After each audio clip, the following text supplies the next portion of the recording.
Facebook, kind of, but Which is where it's at. yeah, when it comes to like you like playing your own music, like you can even they have it now where you can set up to be a like a Twitch DJ. So like if you ever have streams that are like all music, if you like register yourself as a DJ on Twitch, then they just consider it part of your stream in a sense. And then when it comes to making revenue, instead of like you getting, let's say for example, instead of you getting like a like 25-cent split, you get like a 50 or like 75-cent split.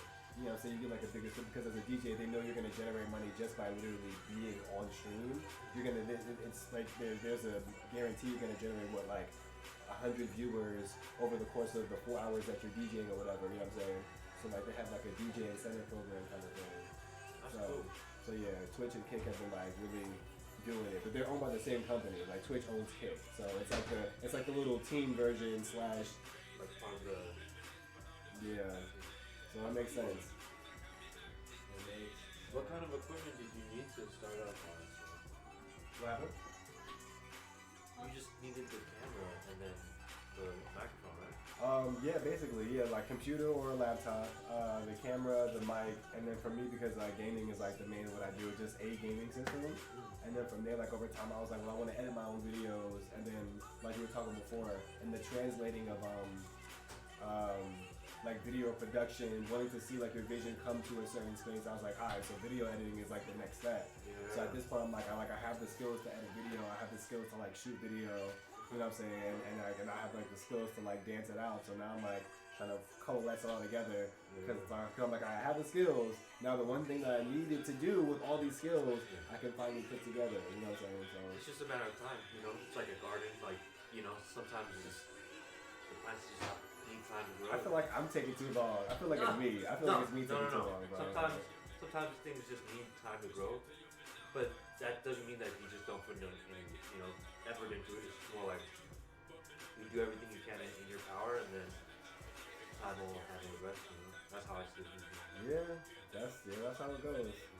That really is how it goes. Yeah. That is, you're right. Can't be mad at life for being life.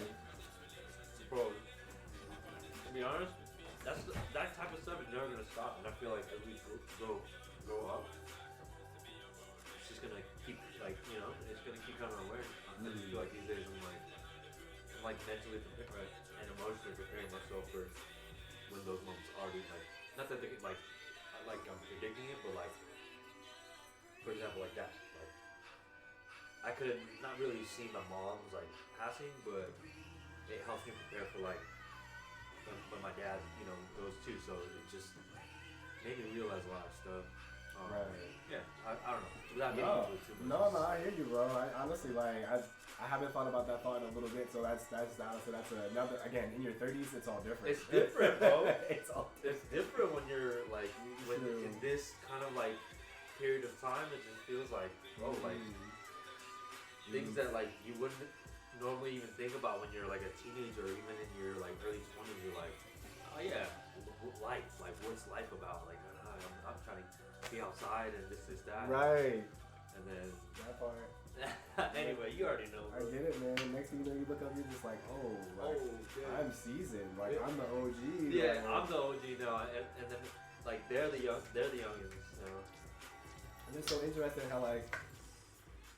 I feel like for us as millennials though, we kind of low-key had like a, not I want to say a jump start, but we kind of had like a bit of a wall in a sense. Hold on for a second. Hold me up. Hey, what's going on? I'm here with the homie. Hey, happy birthday. Oh, let me get my side. Oh, who had it? What's going on though?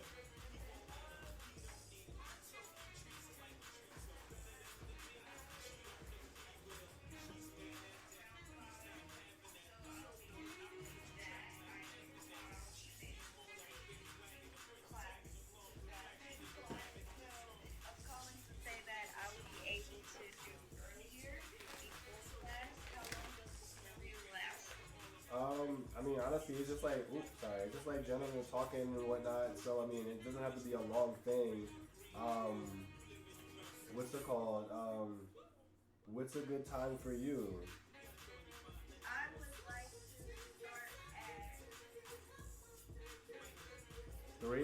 yeah, perfect actually. Yes. 3 it is.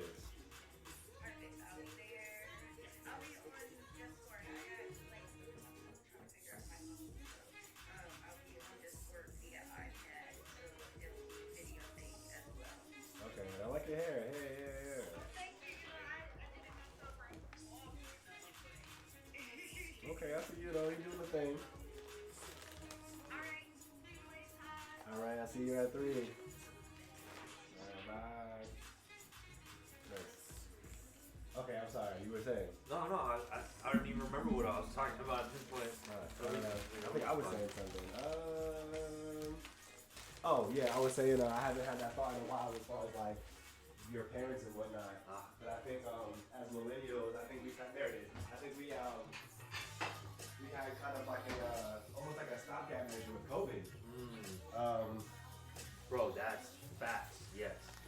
It's so crazy how I want to say how you perceive COVID really lets me know what generation you were in. The older generation, a lot of people who weren't prepared, COVID was a terrible thing because it was like, oh, bro, I've been working my whole life, and whether it's my savings or my family or whatever it is, it's not as put together as I thought it was. It's just not as robust. Like money is not as like strong as these days, you know? Yeah. So it was kind of like if you didn't have your nest egg and this thing happened for the last few months, either you had family that loved you or you had connections, or it was just really rough for you. So that's the older generation. I want to say for us, because a lot of us were in the working class, we got the stimulus check. So we got, the PPO, PPPs, and things of that nature. But also, at the behest of continuing the theme of our generation, which is like the absent, the lost, like the unseen, unspoken, unheard generation. In the sense of like a lot of us didn't get like what was it like? Not like it's a big thing, but like a lot of people in the generation didn't get like high school graduations, or a lot of connections between. I'm in my upper 20s and I should be like starting to like up my career now. Like in those like few years, COVID happened. You know what I'm saying? It's like, oh, it's supposed to go from like lower management to middle management. You know what I'm saying? Subscribe, get your issue. Baby, come close. Let me see how you get low. So we kind of had that. We were all in the middle of like our climb, and someone just like threw us off the mountain rather than being at the bottom of the mountain. And someone's like, oh, it was like, no, we were like halfway up, and they were like, oh. And then reset. Yeah. And it was like, whoa. But at the same time, for us, I want to say because we've been climbing for so long, using the climbing analogy, and letting go, we were like, oh, this is what it feels like to rest. Like, I don't have to climb so hard, so fast. Like, I can take my time. You know what I'm saying? It's okay to take the time. I feel like, especially, I'm starting to realize like okay, for example, like with the pandemic happening, I went back home and sacrificed like a little bit of my dream. Still chasing it, but it's just like like something's gotta give, you know. So, do I think it was a terrible decision? No, because I realized like, what do we really have at the end of the day, you know? Like, if we don't have each other, then we really don't have anything.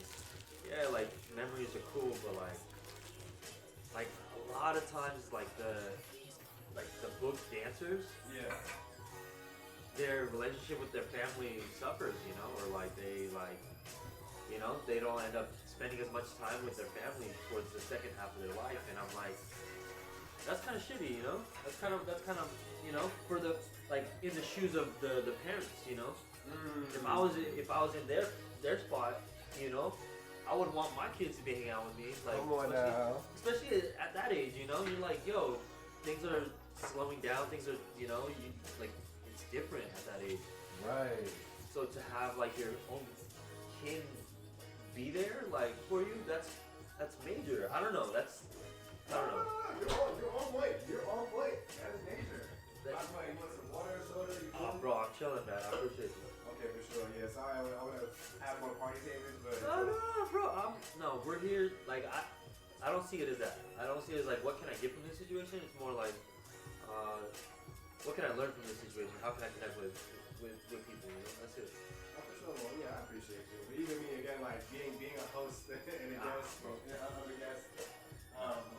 Because of birthday, it's like you want to have the birthday right. But No, bro. and we don't even kick it like this either. So it's kind of cool that we're doing this. To be honest. Oh shit! Hey, let's go! Shoutouts to my boy Friday. Hey, the homie actually coming through soon on the interview. Damn, I gotta let me get my scalp. Everybody turns their back on you. It's kind of hard to keep faith in the things that you do when everybody turns their back. Yeah, I know a city that's surrounded by a beautiful beach. The economy boosted by the drugs they move in the street. Water clearer than the crystal sky, blue is the beast. But the people ain't got shoes for their feet or food to eat, so they hurting. But what's for certain, you can get you some heat. Yeah, I'm gonna turn this up a little bit. Rest like you was getting some sleep. Where the little kids get ammunition, can't get no nutrition or any type of suitable living condition. Listen, we shoot you over that paper. It's just survival. It's human nature to put you out your misery like euthanasia. Yeah, don't let them fool you. We ain't different than the euthanasia. Africa or Europe, it's a small world with truly neighbors. If they the third world, then who the first to get to heaven and know it's hard? And who does God choose to go through it worse? Usually it's the prophets. Ask the cap what really matters nowadays. Usually it's his pockets. Gotta get back to what really matters. Work. You gotta search our soul to find. Appreciate you, my boy. Appreciate you. Yeah. I find my voice, the more they try to make it harder. Mom and dad, don't forget to warn your sons and daughters about the nature of the world today. The nature of the world today. Yes, the nature of the world today. The nature of the world today. Work. Don't nobody talking more, they on text message. Driving in sight, but not paying attention. Missing the next exit. Depending on navigation, they never know where they go when they stay stuck in one spot. They not growing, I'm so overcrowded, waiting to hope and playing the blame game. The game changed me in a different world like the Wayne. Come on, getting high just to maintain. Yeah, I'm taking music like a drug and drop the needle in the same vein. I get a rush like tweaking a blow, except it ain't being a nose. It's from deep in my soul. Through street slang, I be speaking in code, kicking the doors, freaking the flow to the speakers explode. We in control, the people know I speak the truth. The power more, so thick in the sour sop, and it's so strong, they busting out the flower pot. Family tradition is to tell them you love them while your family living from granny in the kitchen a little bit. I'm present, get back to what really matters. That's right. Come on, you gotta search our soul to find out what we're after. The more I find my voice, the more they try to make it harder. Mom and dad, don't forget to warn your sons and daughters about the nature of the world today. The nature of the world today. The nature of the world today. The nature of the world today. It's kinda hard to keep faith in the things that you do when everybody turns their back on you. It's kinda hard to keep faith in the things that you do when everybody turns their back on you. It's kinda hard to keep faith in the things that you do when everybody turns their back on you. It's kinda hard to keep faith in the things that you do when everybody turns their back. All my life, been grinding all my life. Sacrifice, hustle, pay the price. On the slice, got to roll the dice. That's why all my life I've been grinding all my life. All my life, been grinding all my life. Sacrifice, hustle, pay the price. On the slice, got to roll the dice. That's why all my life I've been grinding all my life. Look, I'm married to this guy. That's who I made my wife. Time down low, I told that bitch she probably right. One thing that's for sure, not a stranger to the light. Got a safety full of Franklins and a shoulder full of stripe. Don't know a nigga like myself. I say self-made, meaning I design myself. County jail change, you can pull my file yourself. Spot rain, swallow rocks, I'm getting high myself. Damn right, I like the life I built. I'm on West Side 60, shit, I might got killed. Standing so tall, I think I might got stills. Legendary blower like Mike, like Will. 96 Impala, thugs like four wheels. Up against the wall, squabble at Fox Hills. Like a motherfucking boss, ask me how I feel. Successful street nigga touching them first meals. All my life, been grinding all my life. Sacrifice, hustle, pay the price. On the slice, got to roll the dice. That's why all my life I've been grinding all my life. All my life, been grinding all my life. Sacrifice, hustle, pay the price. On the slice, Like to roll the dice, that's why. All my life, I've been grinding all my life. I got everything I said I was gonna get on my kid. In addition to that fact, I went legit on the shit now, according to the way that I'm positioned. In this biz, it look like I'm just gonna keep on getting rich. Know that West Side RSC's is us. LAPD on my dick, I'ma squeeze the bucks. If a rap nigga did switch cheese and bucks, all this rap money, nigga, look, I need too much. Money, loyalty, and love, and a dream and trust. Don't be switching up the players on your team too much. Tiny caveats for low, young to bring what's up. Ever travel around the world, get cream or what? Ain't you get off on whoever wants to sing and rush? Las Vegas, strip wild, yeah, you creep the bucks. After all that looking tough, all these single stubs. 50 Cent and Mayweather free to sing with us. Just store all my life, and grinding all my life. Sacrifice, hustle pay the price. One slice, not the roll the dice, that's why. All my life, grinding all my life. All my life, and grinding all my life. Ooh, that's tight. Boom, boom, boom, boom, boom, boom, boom. Not the roll the dice, that's why. All my life, I've been grinding all my life. All my life, been grinding all my life. Sacrifice, hustle pay the price. One slice, not the roll the dice, that's why. All my life, I've been grinding all my life. Yeah, you pronounce my name. Any questions? Bring many blessings. With my man high tech, and he from the natty. We make sky crash, build fly track. Get your hands up like a hijack. Fists in the air, party. Keep them there like natural mystic. Smoke with the splish lane, revolutionary. They ask me what I'm writing for. I'm writing to show you what I'm fighting for. Say Talib Talib. And it's hard, try spelling it phonetically. Not to just let it be like Nina Simone. Don't listen, B. Even when we suffer losses, I count the victory. Sometimes you're born between. I'm sad to say you got the rain crying like sunset on a Saturday. I know my son wept cause his dad's away. Stop crying, be strong for your mama is what I had to say. Till my little man came to me. Start the party, my crew feel these two shots like the blast from a double barrel shotty. This got to be the man high tech, the quality who will make you rock the body. Start the party, my crew hot, feel these two shots like the blast from a double barrel shotty.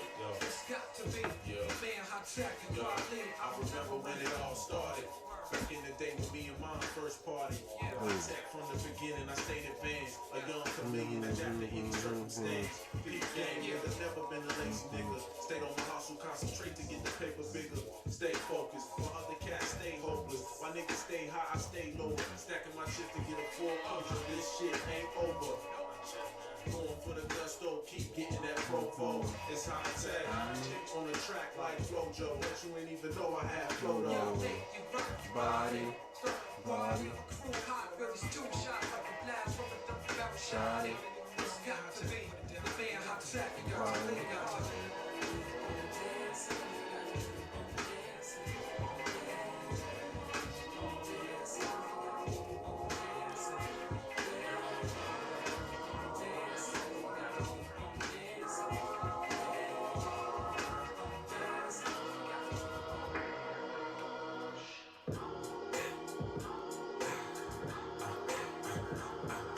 Last but not least, last but still lethal. Last to hold the crown, cause no nigga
Tight. Okay.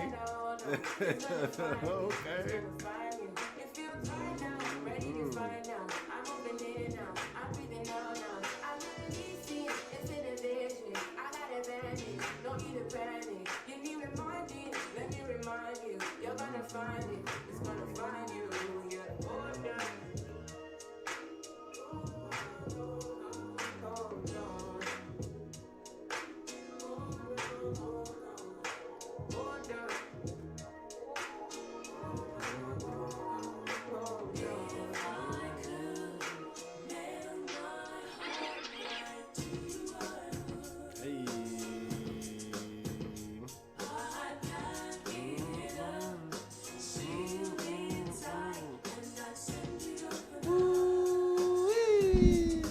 Welcome to California radio. Look, dude, I'm not gonna lie. Like as a kid, listening to like, what is it like? Just like late night radio and like R&B, like this kind of vibe really wanted me not so much to like be a host, but to like know what it was like to just be like, all right, y'all, it's 3 a.m. and welcome to the midnight vibe and like. Bro, I always wanted to be Kevin Nash, bro. I always wanted to be that smooth, like, hey, how you doing? Like, I can't even do the voice. He's got such a, like, distinct voice. Yeah, no, but I know exactly what you're talking about. That's funny, man. I feel it, bro. It's so funny, like, when I think about our generation and how we, like, came off the bastions of, like, a generation that, like, really put their time and energy into, like, getting to know things, getting to know people, and then they thrust us right into the technology era. It was, like... I feel like we're and not to like toot our horns, but like we're special. No, but we got in that like the in between of like, okay, we got to experience life before the internet. We also got to experience life after the internet. Right. Kind of like we're honestly like the most equipped generation, and I feel like honestly, if we in our mature age now can really figure out how to make things work for us. I really feel like, I'm not gonna say it's gonna work for the rest of the world and forever, but I feel like we can start opening the space of, no, be better than us. Not just like don't do what I did. Like, no. We know McDonald's is not good. Stop eating it. Stop eating it. Oh, but it's so good. Stop. I'm telling you now. Stop eating it. Oh, like if we're not the generation of, oh yeah, McDonald's, you're a kid, you want McDonald's? Yeah, let's take you. I'm not taking you to McDonald's. I'm not. Like, we're way more aware and conscious of it now. We know now, like even like with the smoking or the drinking, like it doesn't matter, like we just know like this is gonna affect you down the road, or we just know like have you like maybe you need a therapist. I know everything isn't like a self-care situation, but sometimes it's as simple as maybe you should just find someone to just talk to, or maybe you should do some internal work. Imagine your grandparents who were being talked to like this and they couldn't say, hey bro, watch your tone with me, like don't talk to me like that. Yeah, they had to just be like, oh, okay. And then they downloaded that, or they uploaded that to, their children. Right. Not on purpose, but I mean like, yeah, so it's like we're the generation of really like getting this space of we can do the job, but we can also do it in a way that works for us. You know what I'm saying? We can be the person, but we could also be someone that we actually like or want to be, So I'm really excited to see like what the 30s and 40s do for the millennials, because in our world, the youth obviously push the progression, but we set the rules, in a sense. They definitely push the envelope, but at the same time, there's like the youthful energy can also get a little too ahead of itself or too excited sometimes. So you still need some like consistency to kind of like reel it back in a little bit. Right. Where I feel like we have that like a good balance. And you know what's funny? Like, I feel like in having this conversation with you, it's easy to translate, but for like most of the young generation, this is the conversation about like why tradition's important, And they're just like, well, we don't, like, it doesn't matter. I was like, but it does. Because one day you're gonna be 30 and you're gonna be like, oh, this is what we were doing? Yes. Like the way your parents were wearing booty shorts, we're wearing G-strings. So we're wearing G-strings. What are y'all wearing? Yeah. So again, I'm just trying to tell you guys, like, it's only going to continue to get more and more. We knew this. That's why we pushed it so far. Y'all are gonna push it so far. Just be aware of what you're pushing and how far it goes for everyone. So yeah. So it doesn't go too far away so quick. I feel like it's gonna sound terrible, but like what's socially acceptable during sex is way different now than what it was 50 years ago. Absolutely. You know what I'm saying? Absolutely. So it's just like, what are we doing to the zeitgeist? Are we pushing it in the right way, or is this kind of like progressing in a way that like all change isn't necessarily good? I don't know. Good questions. Good questions. I'm posing a topic. It's not like, oh, I feel this way about it, this way. It's just like, it's interesting to think about it like that, And I wonder sometimes, like, is it better to just like not revert back to the old ways, but like to get some inspiration in a sense from And that's, no, I get it, you know what I'm saying? And it's so funny, like, you'll start this conversation, and people who don't want to hear it will be like, oh, like, you're a traditionalist, and oh, you want, like, women to be in the kitchen. It's like, no. What I'm saying is, we're pushing it in a direction, and not and it's looking like, oh, maybe we should scale back a bit. So it's like, if that's the case, then what does the other direction look like? I'm not saying we should go running in the other direction. Like, we shouldn't go back to slavery and, you know what I'm saying? But in the sense of conservation of energy and food, maybe we should go back into doing more farming. That's something that, you know what I'm saying, there are things that we can learn from. More patient farming means the world lasts longer, means food lasts longer, yeah? The world needs more plumbers. You know what I'm saying? Like, maybe there are some things that we can, you know, but I feel like it's hard these days. It's hard. Oh, and that's a good thing. I'm glad we're having this conversation. It's good because even this conversation is a nuanced conversation. I feel like it's hard to have nuanced conversations. Like, everything is like either like, oh, I'm not for Harris. Oh, you're for Trump. I'm not for Trump. Oh, you're for Harris. No, there were like 12 other candidates and 300 other views that I could stand behind. But it's like, if you're not on my side, then you're on the other side. Which is like... That's like really like, that's so... It's not on-off switch. It's not like, oh, on, off. It's not like that. Come on. So it's really interesting to see how the world, like, we're literally doing it to each other, but we don't stop to like ask the question in real time, like, but wait, but does that really make sense?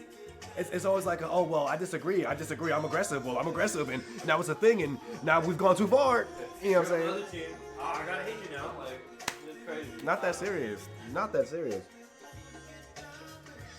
So it's interesting. Or it's automatically cause for like, oh, you're offending me. Oh, it's my favorite these days.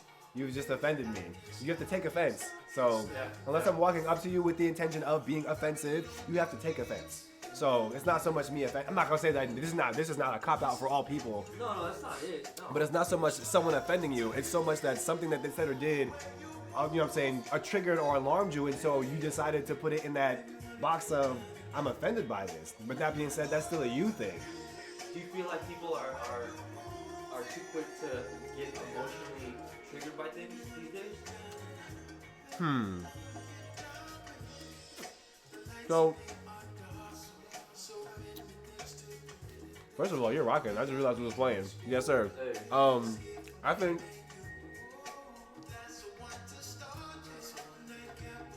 think if we're saying too quick,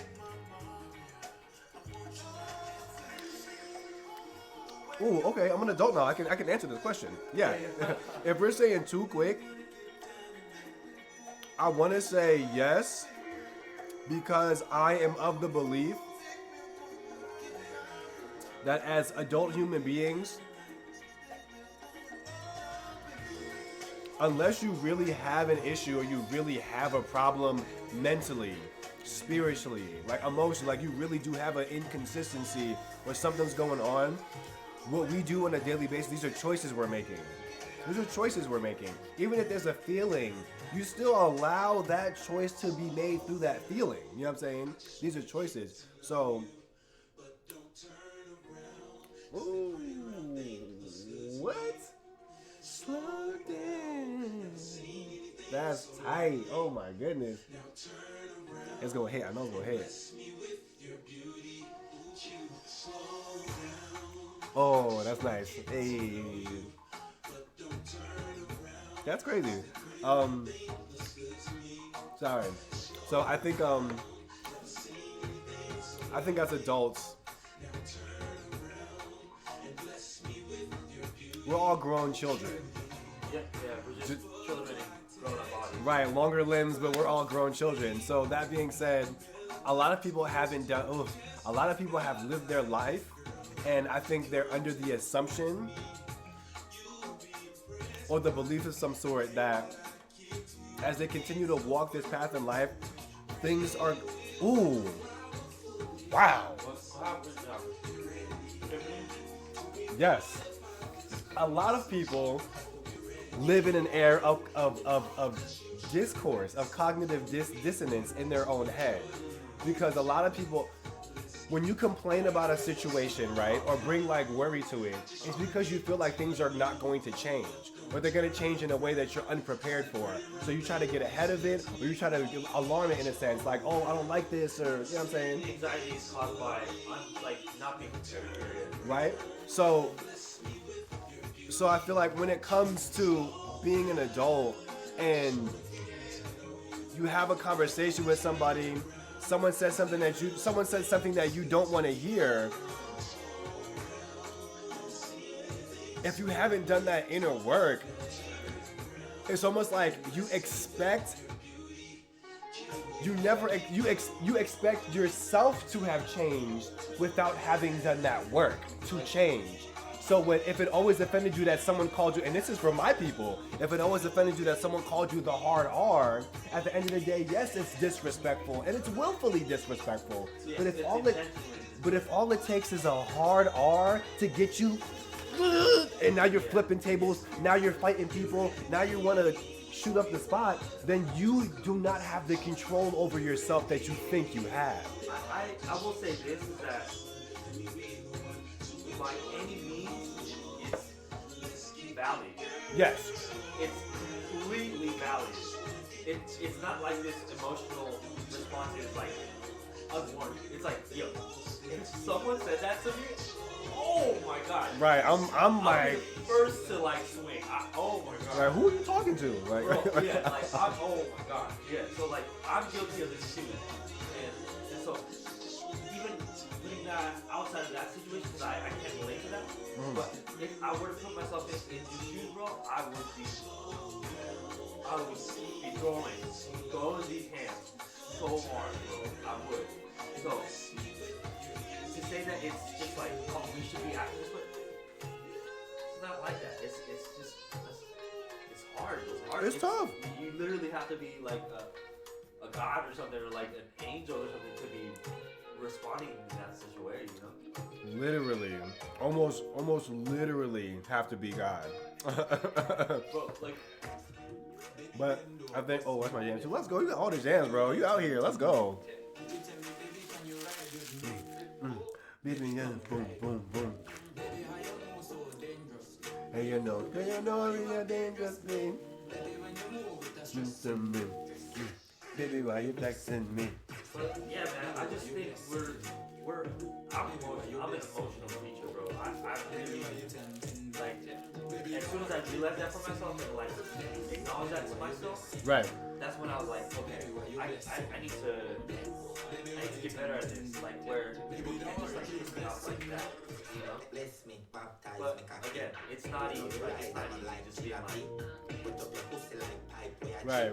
you know? It's tough. I'm honestly, like, for me personally as well, same thing, like, as a child, I want to say, because my mom was an educated woman, and she, like, told me, like, to read books, read into things, like, don't just, like, have conversations, understand the why behind things. Don't just accept people's words, you know, say research. So, for me as a kid, it was a lot easier to just, like, hear someone, like, try to, like, willfully disrespect me, and I'm just like, so what's your problem then? Because you don't know me, and you're trying to disrespect me, you're going out of your way, like, you must have something going on with you. Like for me, within their own yeah, stuff. like for me, that would be my response. It'd be like, oh, you're da-da-da-da. I wouldn't even be like, it'd be like what's going on with you? Wow. Oh my goodness. They'd be like, what are you talking about, bro? I just called you a such and such. Like, yeah. And I didn't do anything for you to do that. So you must have an issue. You must have a problem. But as I grow older as an adult, I still feel the same way in my brain, but I don't speak on it. And now I'm just like, and it affects me more because instead of me just being like, oh, well, there must be a problem because you don't know me, you know what I'm saying? It's just like I do the thing that I feel is more mature in the sense of like, let me not respond and react. But like you said, not give you the reaction that they're looking for right now. That's the Right. reaction that people are looking for. but at the same time, like you said, like because we're not God, because we're not perfect beings, the level of restraint it takes and maturity it takes to be able to make these decisions. It's training. But also, it's the difference. I have also been learning that in my 30s. Like, obviously my adult years, but in my 30s, the difference is not just who's the best at something. Nice. It's not just who's the best at something, who's the most accolade at something. The difference is literally there are two paths. Which one are you choosing? This one. And now that's the difference, Like in LA, for example. In LA, the difference, I tell people, the difference in LA from living in LA and doing LA, you know what I'm saying, is waking up and being at every party every weekend, being at every red carpet event, you know what I'm saying, or being gone for 3 months. And when we come back, you got 3 projects lined up, you've done a project, you've done something else, you almost got married and we didn't know about it. Like, that's the difference, because in LA, all your distractions and all your opportunities are in the same building. They're in the same, they're both looking at you from across the room at the party you're at. You came to a DJ event with mad DJs, you look to the right, oh yeah, she's the problem. You look to the left, oh yeah, she's the business. But they're both and you know what I'm saying? And again, in that moment, you may not even know. But that's LA. And you gotta. It lulls you to sleep, yeah? Because you can't tell what's good for you, what's not, Especially for seasons. Come on now. And seasons. Ooh, that's the one. Just knowing man, what's true, what's completely genuine to myself, what's true to me, It's not faking anything, I don't have to be anybody, and that's something I've been trying to really tap into more lately, I don't have to be anybody else but myself. There we go. And I feel like that will carry me through a lot more than all the phonies out here, Bro, because there's a lot of stuff going on out here, and get in where you fit in, but I don't know, I feel like I'm just I'm doing me, and if you want to think something of me fun, and that's you, people are yo, you good? And I'm like, I'm good. I don't know what you're talking about. People are like, yo, he looks like he's, I'm like, I'm not at war with myself, so I'm good. But if you're not good, then then maybe you're looking for something. You're looking for that. Because they don't want to have to think about what they got going on inside. There it is. They're like, oh, he doesn't look like he's doing good. Let me see. Are you okay? I'm like, oof, there it is. Okay? You're fishing for something. What are you fishing for? And sometimes people hate that, because they want to focus on something that's, because they got some shit that's going on with their life. But these days, whatever people think about me, I don't have to force myself to go be oh, I gotta go prove this to you now. I don't have to prove it to anybody but myself, bro. Right. And that's put me in such a different place as far as operating. I'm like, oh, I'm good with myself. And if people want to talk to me, they can. But I'm not gonna give them any more reason to go talk to. There we go. That's the way. And to be good with myself. And then from there, I keep focusing on projecting the life that I want. Yes. Or even the life that I deserve in a sense too. There it is. That's a better word to say. That's the way to say it. That's the way to say it. That's the way to say it. Man, I don't know, energetically I just been feeling oh, I'm focused, I'm disciplined, I've been telling myself these things, just little things. It's just it's funny how you talk about the little things start adding up, doing the dishes, right after you're done eating, or while you're cooking, you're doing them, Yes. These things matter, Come on now. I love our generation. You know what I'm saying? Because they get lost in the shuffle sometimes, so that's what I've been okay, let me get back to the details, because if I don't fuck that up, then I don't think the rest of my life will be as fun, Wow, I needed that. Thank you. Wow, look, I don't know if y'all got that. I hope y'all did, but that was a gem. I don't know. That was a gem. I don't know. So for the people, I guess if anyone is here or they go back to watch this, oh yeah, I guess I'm live on Kick somewhere. But if y'all ever come back to watch this, what's it called? What you said was you got to get back to the details, and I think that's like, at least for me, that hits me. That really hits me.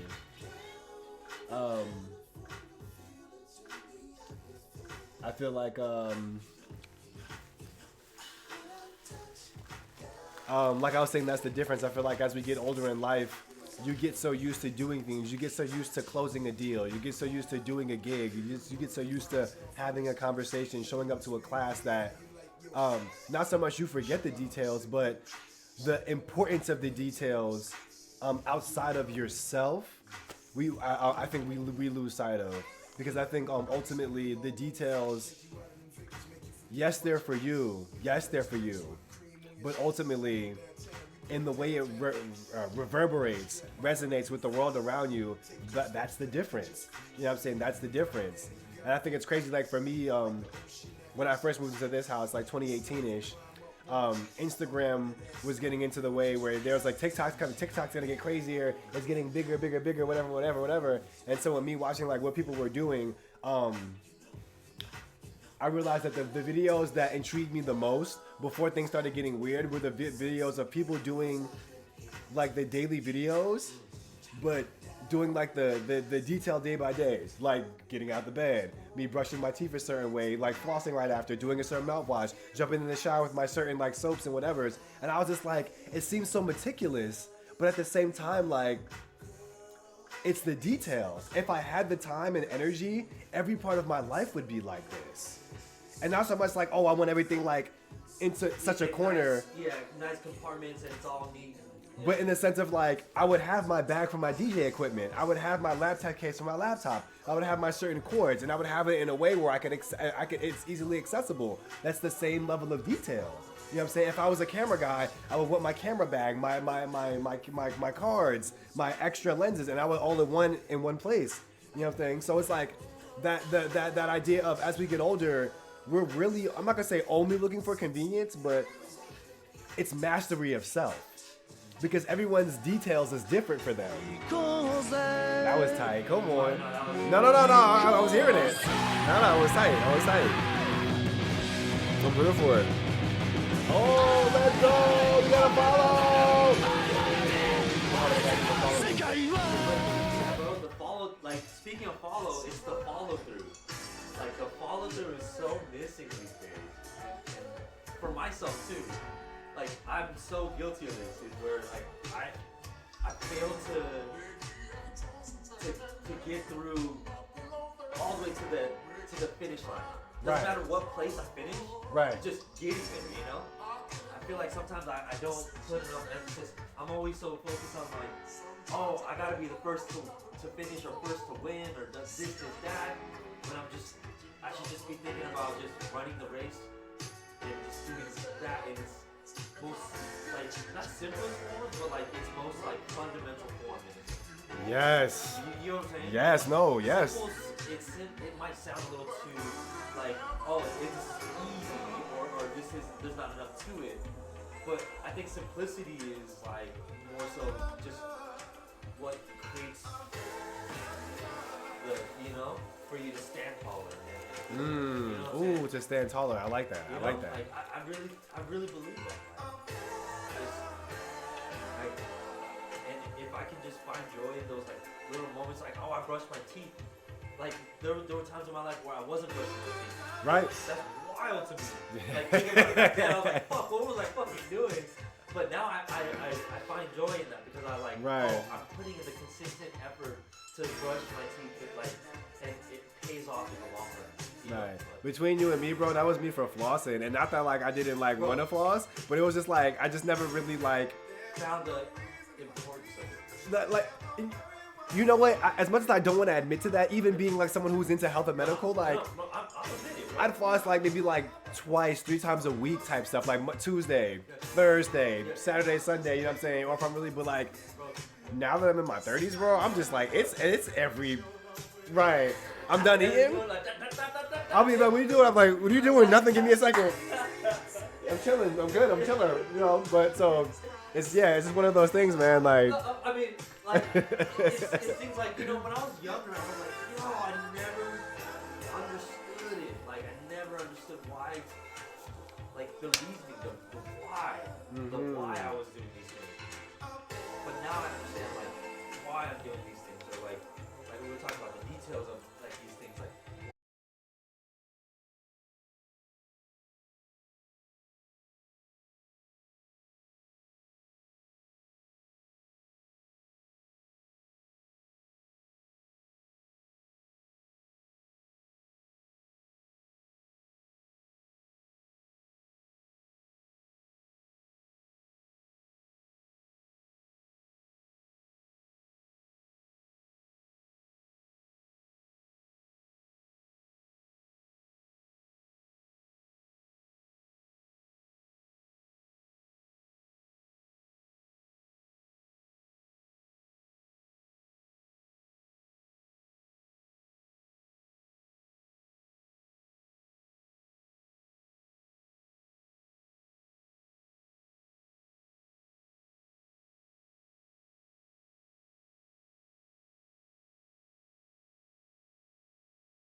shit out of me. I just thought the door was opening from the other way. Did you call me? Huh? Did you call me? I didn't. I thought I heard a truck and I was like, he parked in the garage, right? And then it was a UPS and I was like, oh, never mind. Whose truck? I heard the beeping Oh. and I was like, oh hell. No, actually, I have to move the car out of the garage because Jason was already here. But so Wait, let you park. I didn't move it yet. I just. Just Oh. right out, like on the curb, right? Yeah. Like on this curb? Yeah, just like the one right here. Oh shit. But I gotta head to a session right now anyway, so. Yeah. I know it's about 1:30. Yeah, have y'all You said it's outside the car. It's outside. Yeah, the car's just like right here. Yeah. No, yeah, because when I came to pick him up, he was. Outside the gate? Yeah, outside the gate. Yeah. I was like, right here. No, I was saying yeah. When I came to pick him up, we were walking in the gate. Yeah, no. Oh yeah, no. I wasn't gonna let him park in the gate. Yeah, they out here. They'll come tell your John what. Oh really? Yeah. Yeah. I mean, sometimes it's quick, but sometimes, but so yeah, I want to say with the neighborhood being sometimes weird though, they could come within 2-3 hours, or it could be in 30 minutes. Oh, no. But all you hear is beep, and you have to run out there and be like, wait. Oh yeah, nah. Hey, D-Pain, what's going on, my guy? Hey. D-Pain, what's good, bro? What up? Appreciate you for coming through. Say happy birthday, my bro. See you soon. Yes, sir. Yes, sir. Oh yeah, we're going out of town. We're about to perform. I'm about to say, you coming through today? But no, we're about to perform. We are about to perform in San Fran. Well, yeah, if you guys were here and you got to be here for the last hour, yeah, first hour of the day, we got to be here with the homie Korean Abdul-Jabbar, aka Jason Cho. Yeah. Check him out, please. Check him out. I'm gonna put his information in Twitch. Check him out on not Twitch. Check him out on Instagram. If you're alive and in LA and you need DJ services, you should know what it is. But if you don't, this man is a DJ. You know what I'm saying? Amongst other things. Yo, real quick, maybe not just dropped it, but I did release a project maybe a couple weeks ago. It's called God Mode. It's not what you think. It's not like, oh, God, but like, it refers to this one movie back in the days called Game of Death, and it's like this, you see, yep, Malik knows. So it's based off of that where like Mortal Kombat where you climb the tower and you like fight a whole bunch of people. So it's like dancing with video games, which I feel like a lot of people can relate with. Like I do. That's like two of my favorite things. So go check it out. It's on my SoundCloud. It's like an animation, like waving, tutting kind of like situation. But what's your SoundCloud name? My SoundCloud name is Korean Abdul-Jabbar. Alright, let's get it. Yeah, it's cool because it's kind of set up like a video game where you kind of go through like a combat simulator in a sense. So it's that third one right there. God mode. Oh hell yeah. Okay. First of all, let me like that. Yeah, bro. So for all the people who want to dance to some like glitchy like electronic type of music, that's that right there. All right, let's put that link in there. Boop boop, and boom, there it is. Hey. If I get a chance, please check it out. Yeah, I'm definitely. You see, the best part about this is now I have more music to play on the stream. I'm just going ahead and probably drop this in the thing. Honestly, I'm probably gonna play it today to be real. Bro. And I know you be gaming too, so. Yeah, bro. Yeah, you know what? So, in a perfect world, one day when I get this all together in the way I want to do it, I was talking to another DJ and I was like, I want to be able to play like horror games. Or like different games, and instead of having like the game soundtrack, I want to have DJs be like, "Yo, what would you think would be best for this situation?" And yes. like, I got you, bro. And then just have DJs just like, "Oh, you about to? Oh, I got you. Nope, we got it. Yep." Bro, that's exactly the idea. Like, yo, I'm going through this level. This is the mood, or this is the feeling. Right. I'm getting this type of vibe. Oh, I'm seeing Zelda in my head, or I'm seeing like Tomb Raider in my head, or something like that. Things like, it's like, right. I don't know. I wanted to kind of set, like going back to the whole thing of movies. It's like, what would the soundtrack or the score of this movie be based on like what you're seeing visually?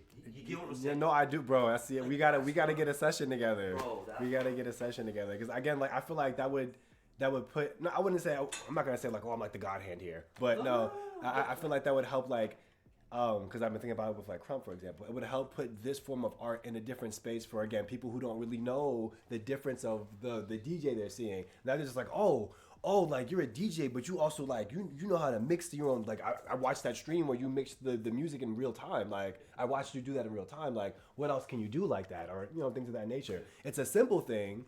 In the sense of what you're doing, but for someone to sit there and watch you like, oh, I literally watched you like change the vibes. Like I was completely scared and you changed it up to like some Harajuku J-pop mid-horror game. Like open world, top floor, and then you got underworld, and then you got like, I don't know, like your like ocean level, like oh, I'm in a magical fairy forest or some shit. Like like these are different. Like I don't know. Yeah. No, I'm with it. All right, so we're gonna have to like hit the drawing board and put this together. But yes, thank you. First and foremost, thank you for coming. Bro. Yeah, man, I appreciate you. Thank you for taking the time. I'm hoping the first of many, but as far as I go, like I want to be in the sense of being able to like pay people and like give them proper conversation for stuff like this. So consider this the conversation we're having where I'm like, we're gonna do this and it's gonna be right. It's it's also your birthday too, man. So like I just wanted to come and like hang out and spend some time with you. Well, thank you, man. Thank you. And like you said, like so we haven't done this much, so again, awesome to have you here. Again, always love to hear your DJ set. So that's an amazing thing. Oh, and man. again, this is the space. So if you ever feel like sliding through, and they're like, "Hey, I'm coming through the deck," like shit, or you just come through. Bro, I need to move back out to LA. I swear. Like I'm back home in Anaheim and it's been. I just need to move back up here already. I feel it. Cause I'm like getting tired of the driving, bro. I'm like, oh, it's such a drive. But if anything, it is. It's a little bit of a distance. But I was gonna say we should just. I was taking a look at your games too here, bro.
A new era of chicken is here to stay, and it's not your parents' poultry. The Cantina chicken menu from Taco Bell is slow roasted and perfectly seasoned. Take it tacoed up in a crispy white corn tortilla with cheese inside and out, or wrapped in a burrito with fresh purple cabbage and freshly prepared pico de gallo. However you like it, you'll never chicken the same way again. Get yours today at your nearest Taco Bell and join rewards to earn free food. Available at participating stores. Rewards points are earned on qualifying purchases. All items while supplies last. Subject to terms.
everything you do, right? That's why when it comes to the bedroom, you need something that's up to the task. Try Magnum Raw condoms.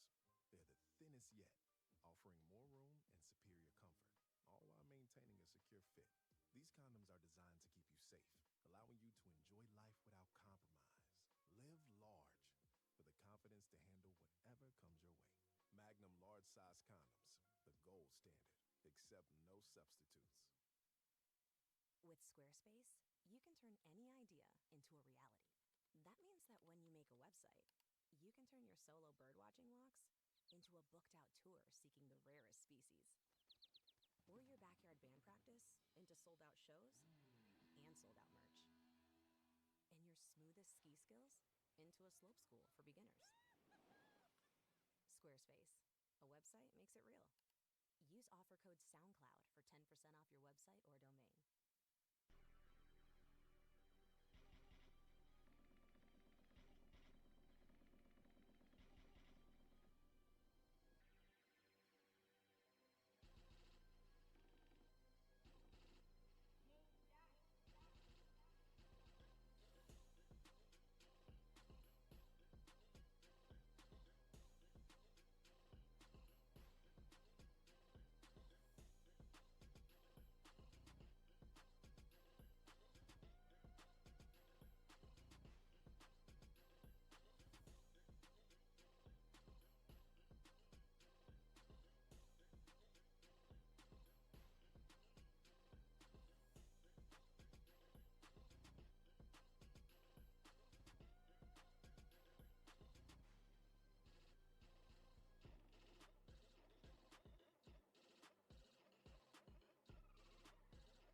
All right.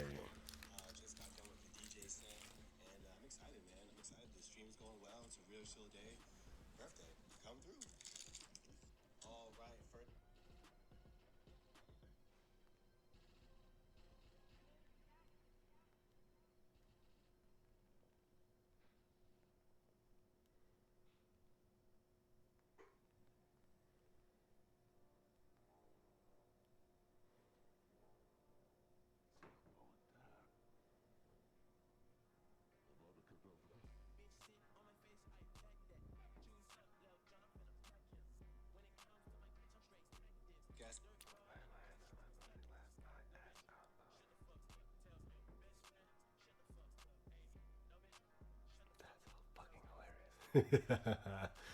Oh, music is playing.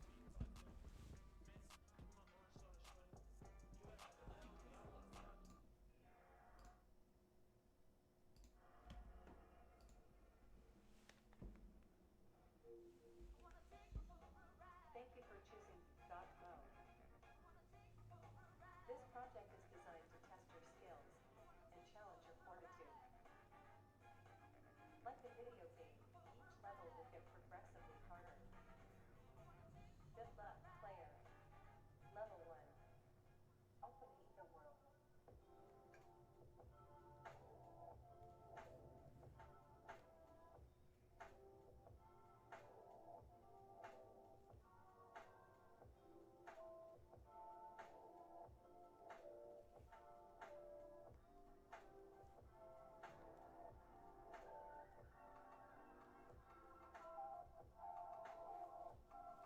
Oh, okay.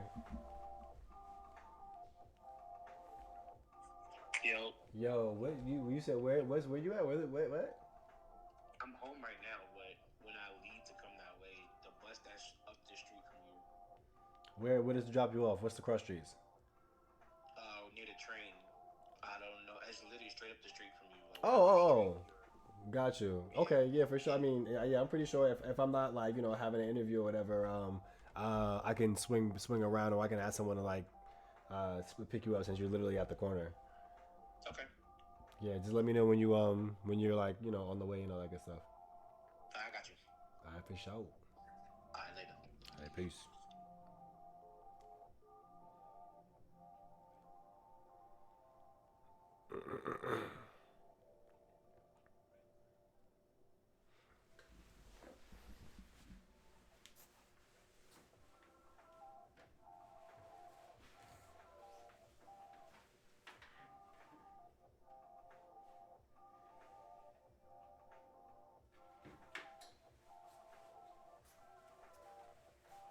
All right, cool.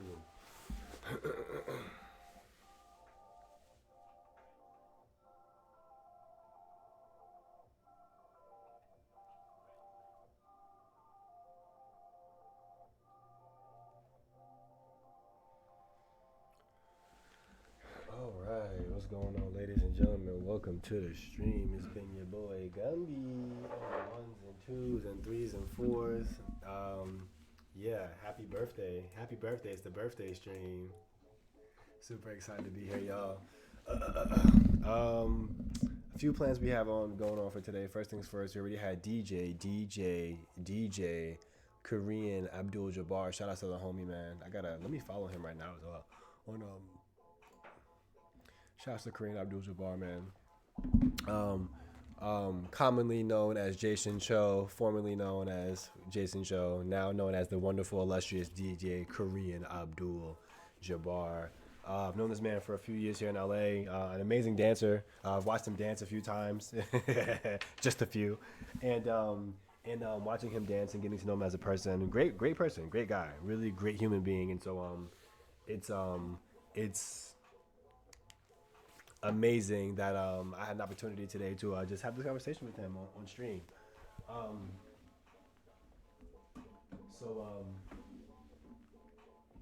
I personally, okay, give me a second. I'm gonna do this stream. Oh, crap.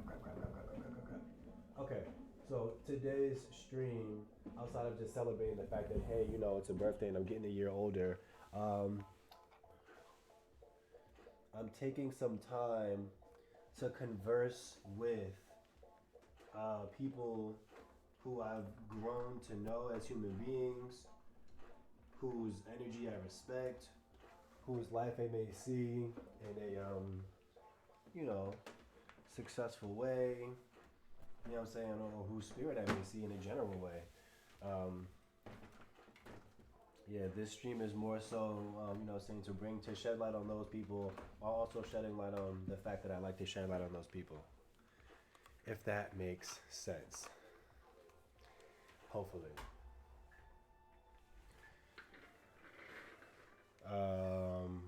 Yeah. So we're just gonna take all day to do that. Maybe get into some games. Maybe get into some Actually, I really low-key, high-key want to get into Elden Ring and Call of Duty. I got some Silent Hill later going on. But yeah.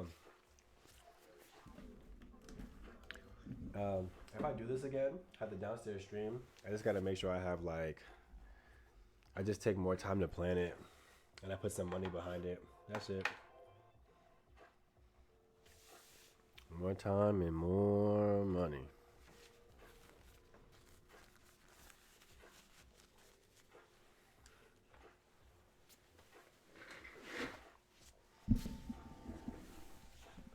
Yep. Cool. All right, so we're here. We're doing it. Bet that.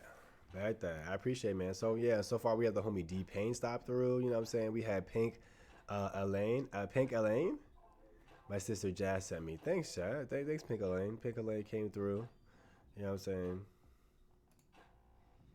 I appreciate that. Hey, yo, so Pink Elaine 111 says, "What's poppin', humans? It's your girl Pink Elaine. I play what I want. Let's chill. Let's talk shit. Good vibes." Oh, y'all. Speaking of which, I'm supposed to be. Give me a second.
These are crazy.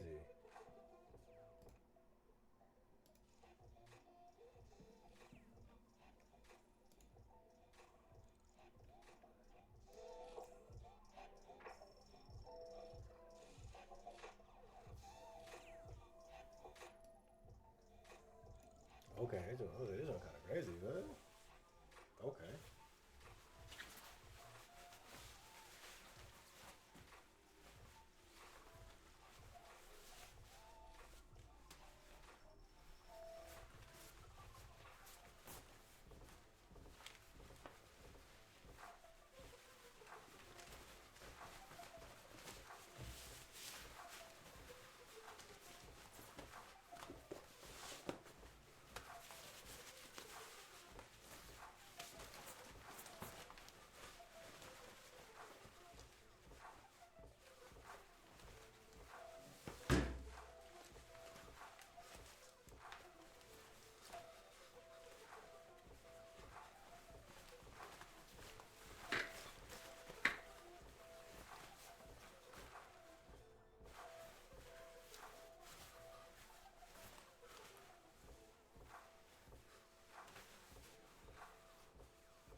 All right.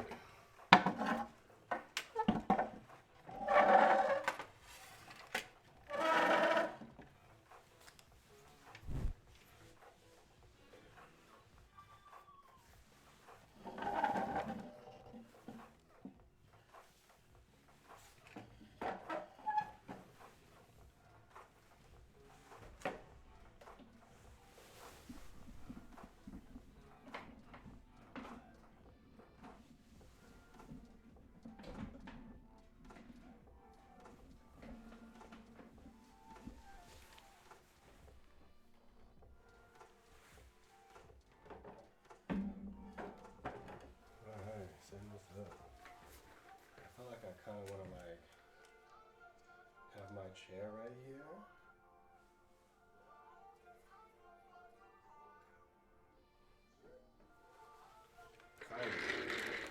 Trying to figure out the chair situation. That's really what I'm trying to do right now. What about the chair situation though?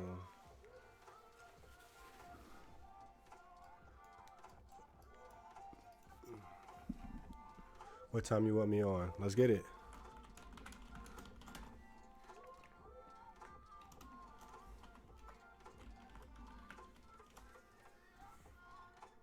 I want to make sure I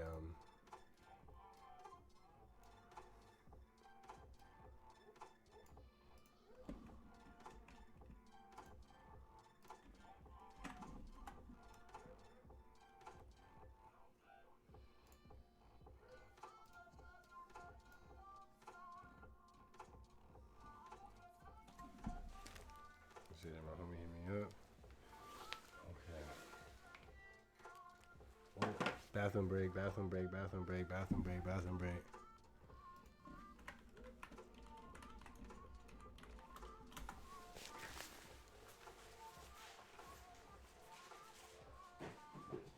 Bless you.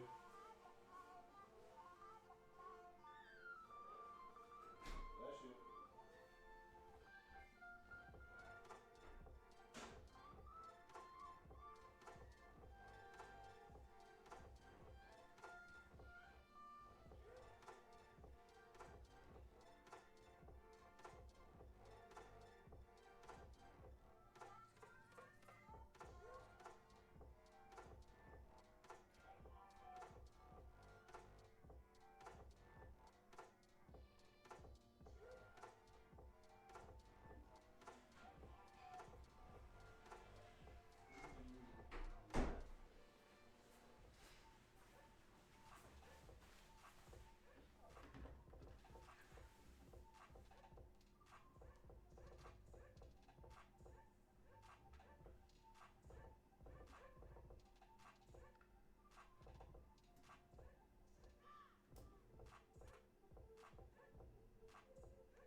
I don't know why it's not charging. That's interesting. That's interesting.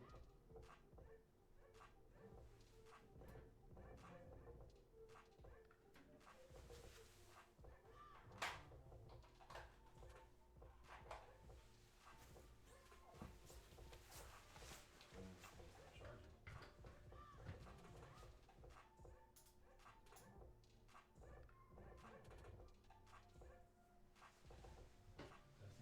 I feel like these plugs downstairs are weak. They're not plugged for shit.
Discord. Yes.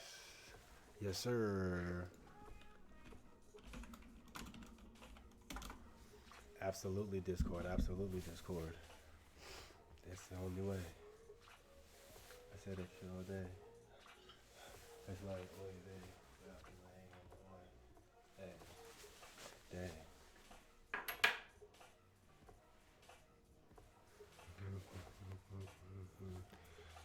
TV never maintain in the brain. Insane the membrane. Insane the octane. Walk like you're out name. Walk like you're right. Walk like a bop bop. Coming with it. You ain't gotta worry with the coming with the. Oh, where's my headphones? Where I found my headphones?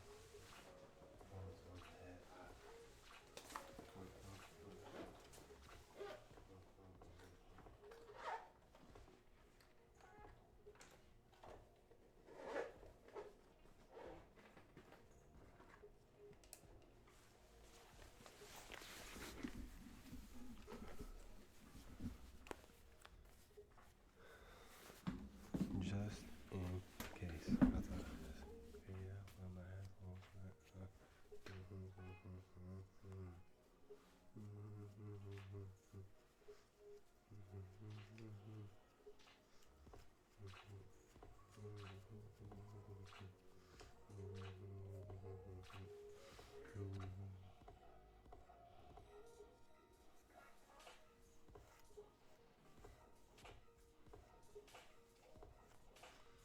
Is there a chance for dancers to make a union to get paid for jobs? Yeah, you know, the issue with dancers making a union is the only people who care about are the people who have worked long enough.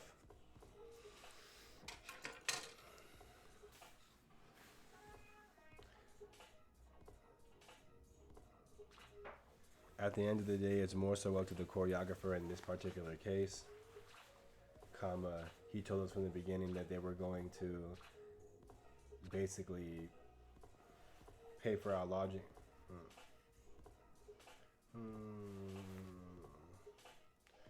Between you and me, semicolon, solidarity among dancers is a thing that only hits the people who plan on staying in the dance industry long term, period.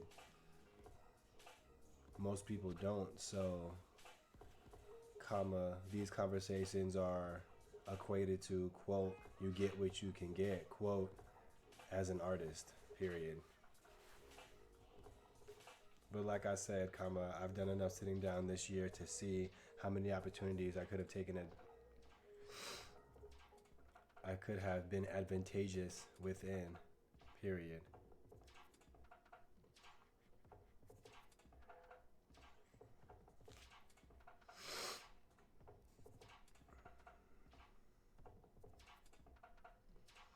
Okay, cool. Hey.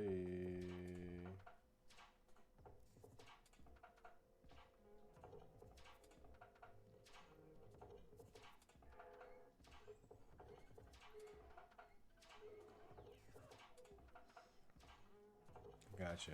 Alright, people are coming through for the birthday. Hey. About to hit it in the worst way, hey. I had it like our first name's page, hey. Maybe it's page, maybe you scary. You was coming through and getting hairy, She was coming through like she was Larry, David, I don't gotta worry about it, like the star David. I'ma let them worry around it, like it was a desert, it's a storm. 2,000 years later and I'm on. It's like I'm in Kuwait, but wait, your boy got the weight, I'm staring at your face, I'm looking at your space, I'm walking through your pace, and I don't never see nothing I don't wanna see. Every day it's either you or it's me. It's like I'm going through the U-ology. You mean I'm coming through as you, come with me. What you want? I was trying to jump up on the beat like I'm a jump. I was trying to hit him like you know I'm from the stump. Maybe I'm a Zan, maybe Tarzan.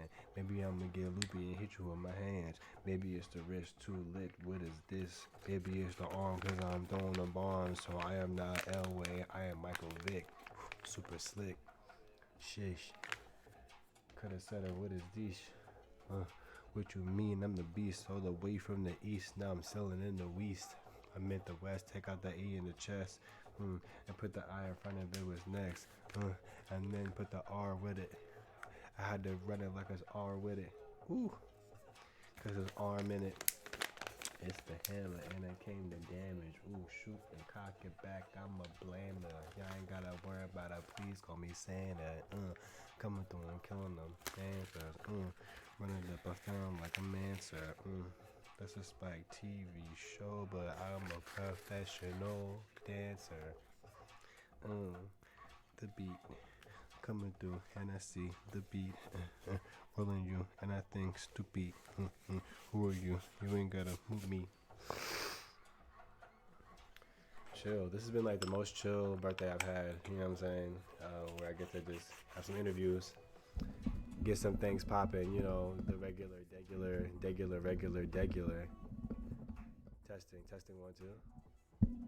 Oh, okay. This really is video game music.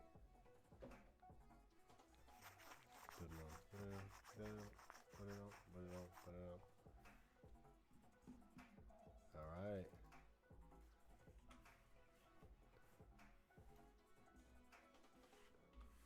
Done. We are in the 2 o'clock hour already.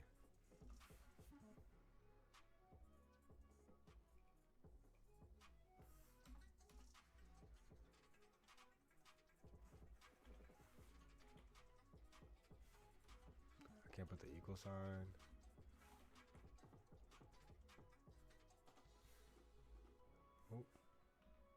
Keep it up. Oh, I think they like me. Oh, I think they like me.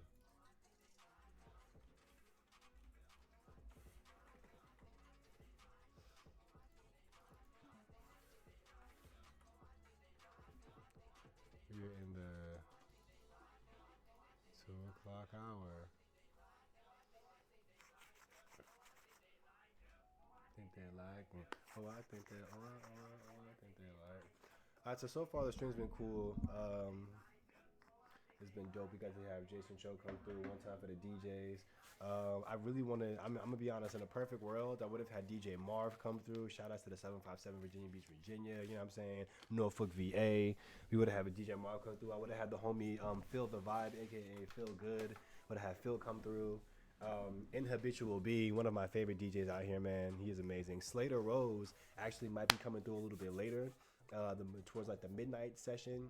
He was actually really excited to come through, but he's got to work, so we'll see if Slater Rose can make it through. And then outside of Slater Rose, also we've got the homie Hour about to make his entrance in a little bit. Honestly, I don't know when he's coming. I told him he low-key has like all day to slide. Then technically he does.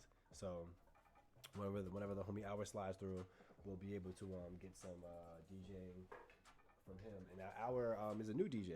He's been DJing, I want to say maybe a few months now, but he is a dancer, he is a music producer, so he's not new to music, but he's new to like, you know, disc jockeying, transitions, you know what I'm saying, and doing it for the people as far as like, let's make money off of it.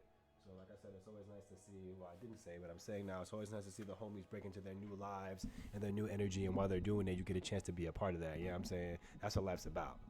That's what life is about. Am I lying? Don't call me a liar. Don't call me for dinner. You feel me? Yup. I think they're like, yep. Yeah, it feels better. Like everything I need is on this screen. Except for the sound. I can figure that out. I can figure that out as I go. Yo. Oh, I didn't schedule game time. I scheduled it for me. Gaming starts at 3. Hey, the inverted gamer. Introverted gamer, what's going on? Thank you so much for coming to the stream. I appreciate you. You could have been anywhere in the world, but here you are with me, wishing me a happy birthday. I appreciate that a lot. Thank you from Los Angeles, California. Thank you. Thank you very much. Also, I'm streaming down in the living room today, so we just had one of the homies come through and DJ earlier. We got another DJ coming through. Also, we got things today, you know what I'm saying? Maybe some karaoke, maybe some board games. I definitely got plenty of video games. You should see the lineup.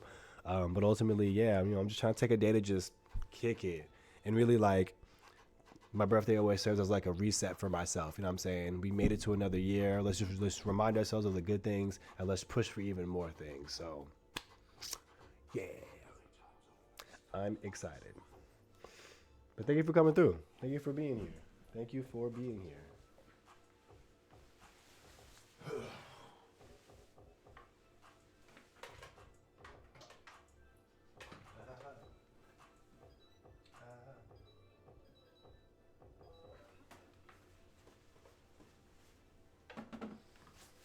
Oh, okay. Introverted Gamer, what you been up to? Also, what's the birthday stream? You know what I'm saying? What did you bring me? Gaming, conversation, stories. This is a don't come empty-handed stream. It's a don't come empty-handed situation. Other than the DJs, y'all can come empty-handed because y'all like bringing music. You know what I'm saying? But the rest of y'all ain't got no excuses. I don't want no empty hands. I don't want those hands empty. I don't want those hands empty at all. Money, more money. Money for stacks. I really feel like by the time my boy gets here, I'm probably going to end up starting to play some video games. I just have to decide on which video game it's going to be. Which video game is going to be. Video game is going to be. Incoming. Oh, my boy's in the chat. Let me get my headphones in. Incoming.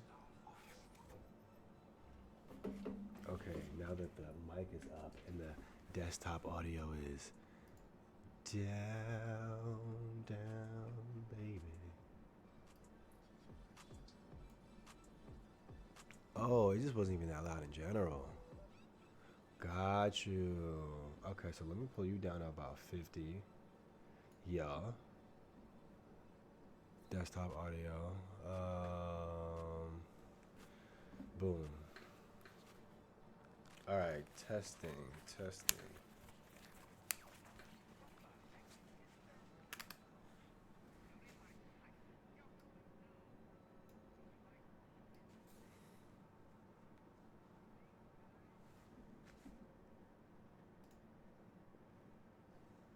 Yer.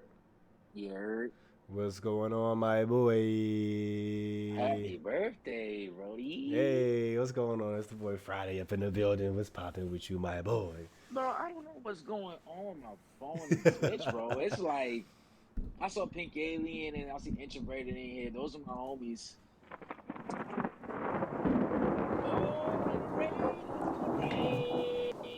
Got a raid.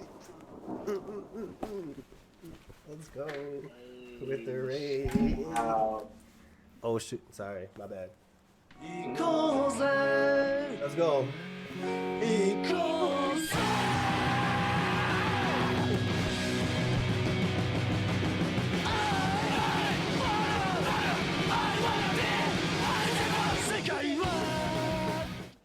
Okay, for sure. Sorry, I had to get that out the way. What up? We got a brand new follower. Thank you, Mr. Genuyasha, for bringing 8 viewers rating to the stream. I appreciate you. Oh shit, we're back.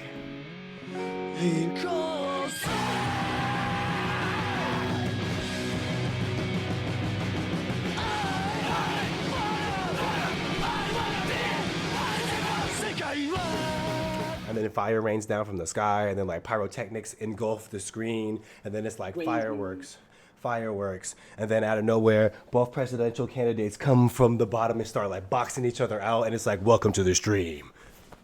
I hate it. You want me to be on camera or? That's up to you. That's up to you. Let me turn this thing down though, cause it's mad loud. This Streamlabs thing was super loud. I got you. What up? Yeah, those are the homies, yo. Here we go. Okay, I had to figure out how to get my volume together on that one. I wanna be one of the farms. Let's go. It said, Mr. Genuyasha, happy birthday, fam. The Introverted Gamer guided the raid. Well, thank you, Introverted Gamer. Thank you, Mr. Genuyasha. Appreciate y'all for coming through. Appreciate y'all very much. I could be anywhere in the world, but y'all came through for the birthday just to show some love. I appreciate y'all, man. Thank you, man. Streamers looking out for streamers, man. Streamers looking out for streamers. The Harlem Shake was clean. Hey, you know we outside with with the shake. You know what I mean? That's what we do. Finna shake him out here. But yeah, if you want to be on camera, let me know, my guy. If not, no stress at all. So you guys, yo, what up, y'all? It's Elijah Friday. Yeah. So Introverted, that's the homie I work with, and she streams too, and she helped me out. She was the one that got me to like 100 followers. Thank you. Thank you, Ms. Mo Money. Appreciate you as well. Thank you for the love. Oh, thank you for the bits. Let's go. Cheering bits up in this build. Oh, you getting bits? Okay. Getting bits. I'm getting some bits. Getting some bits. Oh, some bits. The original TikTok dance before TikTok. Oh, dancing for bits. Introduce yourself one more time for the people. For sure. All right, you guys, if you're just coming into the stream, bits. If you're just coming into the stream, hey, more bits. Pulling up with the bits. It's not. No, all right. Welcome to the stream, you guys. It's your boy Gvmbytv. It is, well, no, it's not your boy Gvmbytv. It's your boy Gumby. And you're here on Gvmbytv. I have been here in Los Angeles for a few years now as a dancer, choreographer, gamer, creative director, actor, streamer. Foot in the air. I mean, sometimes it's like that. Shoot, get it sexy, kick. It's not. No, but yeah, and one of my best friends over the years since college is the illustrious, the man, the myth, Brooklyn's very own, the Elijah Friday. Hey. So yeah, man. So just glad to be here on the birthday. Glad to be able to celebrate it with people who I mean, mostly who I do mostly know and who are here to come and have fun. But for those who are just getting in, we're here to have a good time. We're here to make it happen, and we're here to just enjoy the energy. And if you guys didn't know, I'm as close to as a daily streamer as possible right now. I've been injured off of a knee injury since like May. So literally every day, if I'm not streaming, I'm literally doing something for my leg to like get it back into its rehabilitated state. But yeah, I'm out here every day playing games, talking that talk, listening to music, doing that stuff. So come through. We're building a positive and aggressively positive stream out here. Yeah. Yep. Maybe some horror and some anime in there too, but positivity all the freaking way, because you're great and you deserve to know it. You're welcome. Yeah. Yep. But yeah, so my guy Elijah Friday, tell the people about yourself. I don't want to go too crazy since we we're getting to know you, but who's I know, but it's your birthday. Are you Oh, okay. I mean, you still gotta let them know who's on the mic, who's getting right. Yo, what's up, sexy people? It is your boy Elijah Friday. You know what I'm saying, the day that your girl actually waiting for it, not the only for the week. But regardless, as I said, hold on for a quick second. I'm here trying to put this thing together. It just came in. Yeah, it's Bridget Park. Oh yeah. Oh. Yeah, because I was just like, I didn't get a call. I did call you. I can't watch stream because I'm doing this right now. There it is. You probably did. That's on me. My headphones are in. That's, I'm sorry. I apologize. I'm sorry about that. Sorry, y'all. I'm getting people in the house. I'm talking about the house. Okay. Yeah, sorry. The homie just pulled up. And I got to get my other shit. Give me one more second. Wait. Give me one more second, y'all. Give me like 30 seconds. For sure. For shiggity.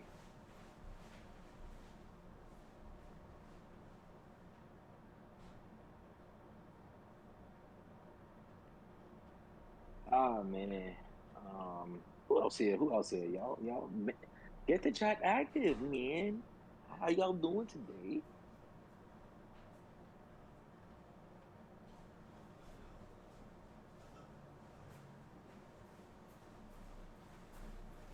Okay.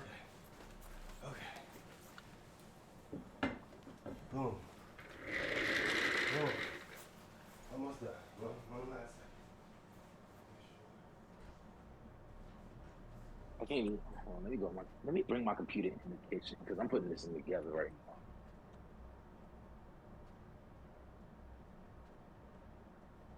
Mm. Yes.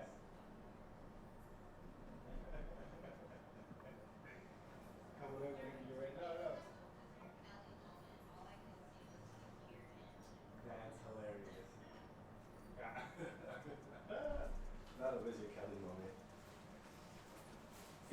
All right, and we're back. For sure. Um. Okay, so Friday, yes, my boy, you were introducing yourself Yes. to the world. Yes.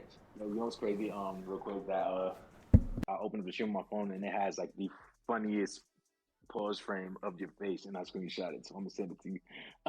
You can use. You know how to use it as a bitmoji. Excuse me. Um. Yes. So. I am Elijah Friday. You know what I'm saying? Scorpio season. I met Gumby back at VCU. Behold, you know what I'm saying? Shout out VCU, Richmond RVA. I was born in Queens, New York. Raised in the good old borough of Brooklyn, New York. Good old. You know what I'm saying? Child of immigrants, first generation. I am a culinary specialist in the United States Navy, and I'm starting to do cooking TikToks, but I am a pro wrestler and a streamer as well. So make sure you follow me. Now I'm a nerd. I do like my anime. And there's things I love in this world. It is God, family, video games, anime, and of course my black woman. Love y'all. So yeah, that's a little quick gist about me. Yeah, live on stream. Live on stream. Oh my god. Woo. I'm gonna need to take a hit in a second. Sure. Okay. Um. So I'm gonna skip past the politics stuff. We'll get there at some point because that's a hoot. That's been a laugh. It's been a laugh all morning. Yeesh. It's been a laugh all morning. No, but what's it called? So Mr. Friday, Mr. Elijah Friday, Mr. Culinary Specialist, Mr. Yes, far right. Mr. Chef, wrestler, rapper extraordinaire. Um, how can I put this?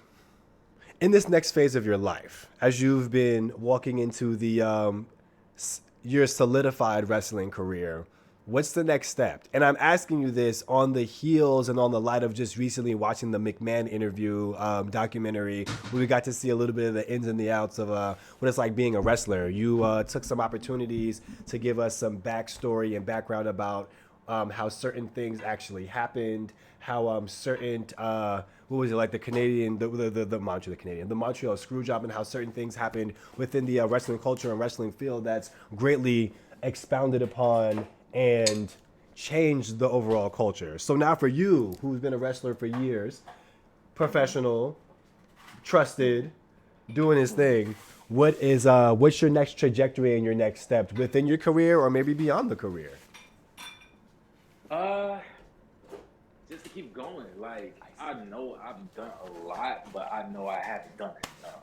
So like the time, like I even tell you, like off streaming off the record, like you know what I'm saying, like when I was in Cali, you saw how much I was grinding, you saw how much I was moving.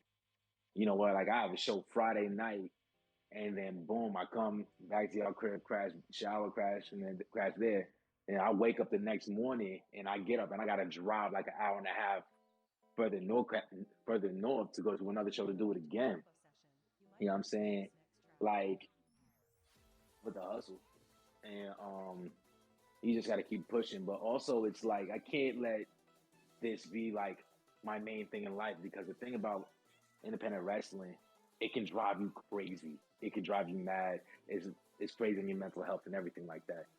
So one thing in it is like I learned that like okay, man, like wrestling this, that, and the third, but I gotta have something else to enjoy on the side. You know what I'm saying? Like I can't just go crazy with it because like oh, I don't like my job.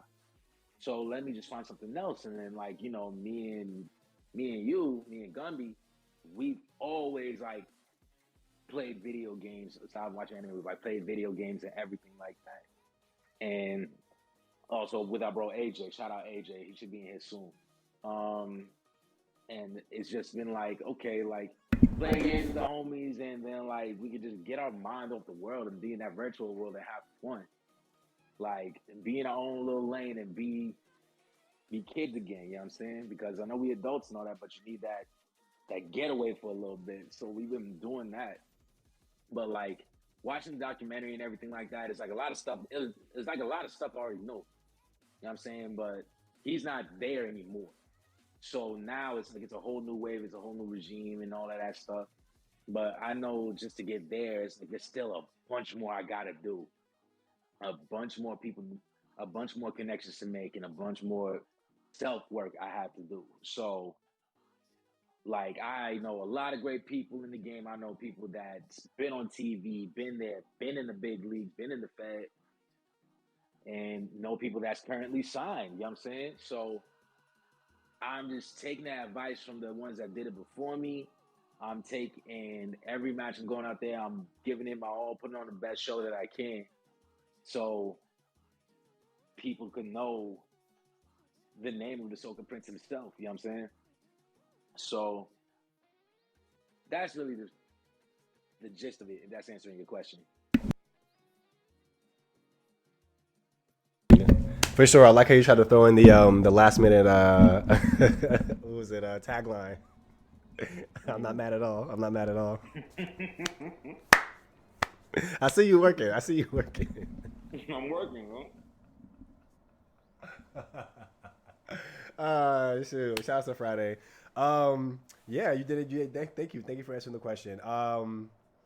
Yeah, I'm just trying to shed some light on the on what's happening in the entertainment field outside of just literally acting. I feel like when people think entertainment, they think acting, they think on stage, they think cabaret, they think what I do, dancing. They think even like artistry, as far as like performance artistry, like your rappers, your singers, your songwriters, but wrestling is very much entertainment, and it's very much entertainment that you can't fake. You know what I'm saying? Obviously, besides the kayfabe, besides the fact that the Undertaker, when he chokes you, he may not literally lift you 7 feet off the floor. It's more like 5 feet. But no, when he lifts you off the ground, although the kayfabe may not be real, at the end of the day, the training is real. The landing on the mat is real. Jumping off that 20-foot ladder and landing on your face is real. So, I appreciate the people who are actors, entertainers, athletes, all in one. And it's wrapped in the persona of wrestlers, man. We're super thankful for that, and super thankful for you and your career, because we need more of that. For sure. Yeah. In other news, I guess without revealing who your literal political stance was, how do you feel these next 4 years are gonna be for the U.S. since it's we're all in the same boat, huh? Yeah, we got this. We got this. One time for the one time. Just next 4 years. Disclaimer: my thoughts and views do not reflect those of the Department of Defense. They are mine and mine alone. I have to say that disclaimer. What's up? Nah, but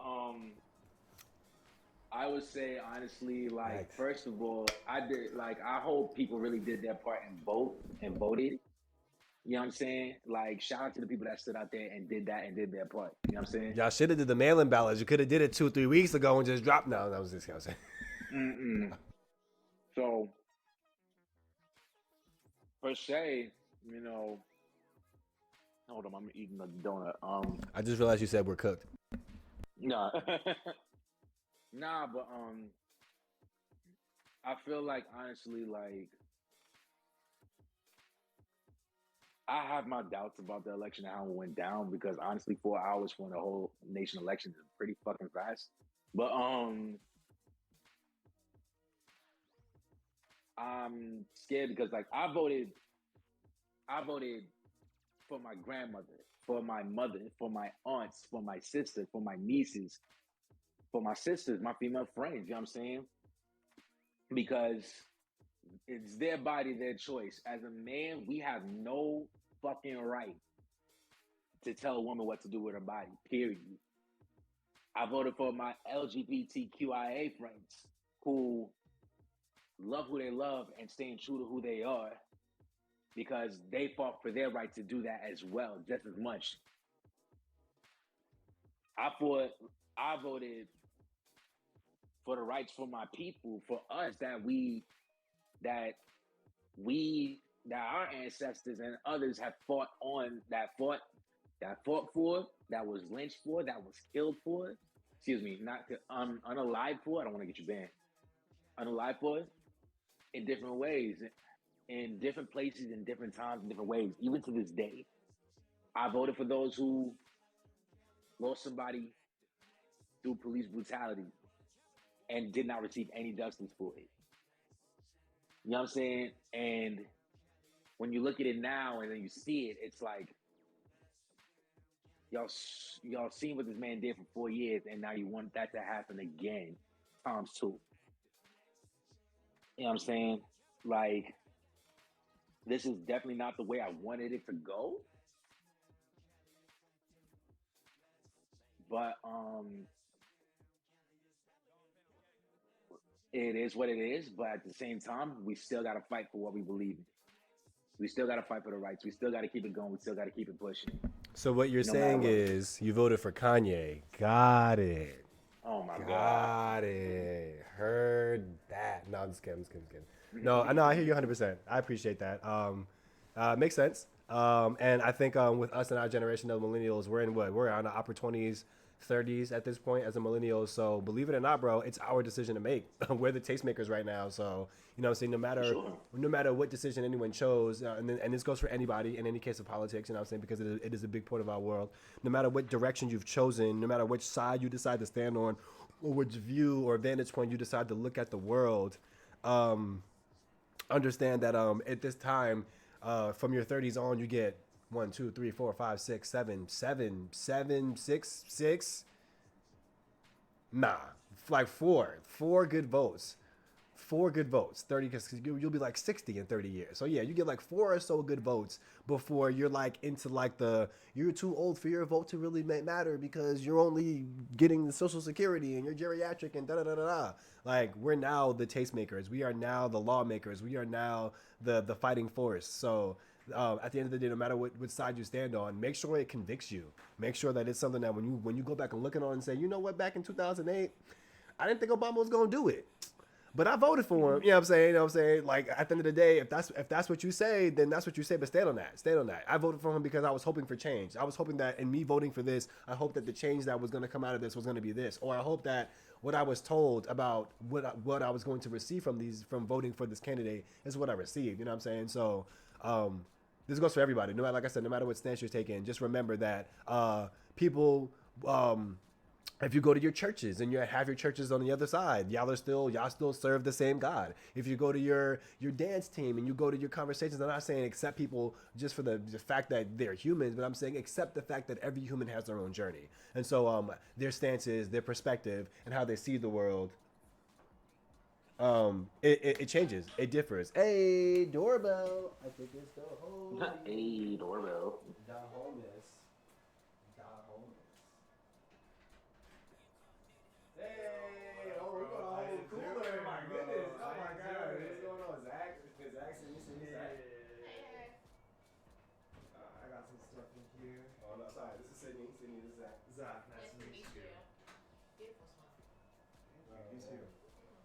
Sorry, Friday. The homie Zach just walked in. That's all good. Shoot. But yes. Oh, also sidebar, by the way. Once we're done, I might swing back around because we'll be here all day and stuff. But I'm gonna have to have a convo with Zach in a second. But I'm saying all this to say so I can finish what I was gonna say. Don't shortchange people and don't out them just because say at the end of the day you guys have different political perspectives. We live in a world where life's too short. We can't be doing that bull. Oh, Zach's about to come through with the okay, so hold on, quick pause for the stream. Friday, we're gonna have to put a pause in this conversation. Y'all don't know about Zach. Zach, baby, the chocolate drops. The lemon chocolate drops. Those were crazy. I'm not making that today. No, but I'm saying like Zach's here. What? So Zach, y'all don't know about Zach. Zach is a young bartender. He made some like lemon. It was like lemon and vodka and like a cucumber spritz or something. He put it all together and it literally tastes like a chocolate like cake. It was crazy. It's a shot. It's a shot. All right. Are you drinking right now? Yeah. Yes. Okay. Absolutely. What do you mean? What? Of course. I don't know why I asked. That was stupid of me, you know. All right, we're gonna have to put a pause on this for a second, y'all. It's the birthday stream. We got Zach coming through for the illustrious. You about to make a drink? What? I did not expect this. I'm here for it. Hold that thought, Friday. Hold that thought. Hold on, actually, I'm about to turn my screen on. Okay, bet.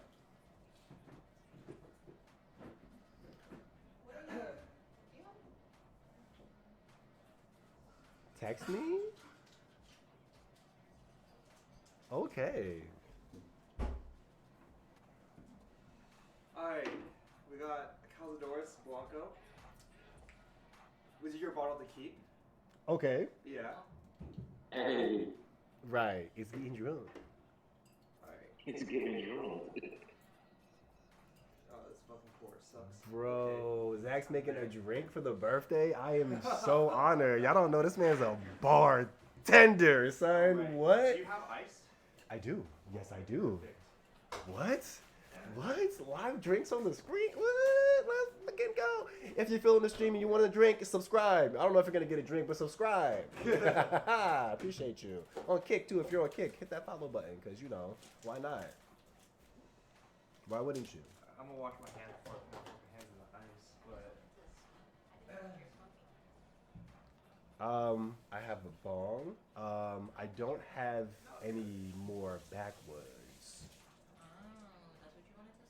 No, I mean, it's whatever. I just know I already have this. I'm going to hit this really quick. can I use one of your cups? Yes, top right. Go crazy. No rush. I saw that you have a bowl. I got weed. You got weed. We got weed. Smoke in your No. We just hit this really quick while we're waiting. We're going to do that.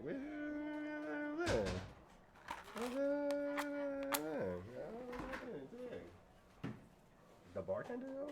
very exciting actually. I'm jealous I missed out on those lemon chocolate drops. That sounds insane. They were.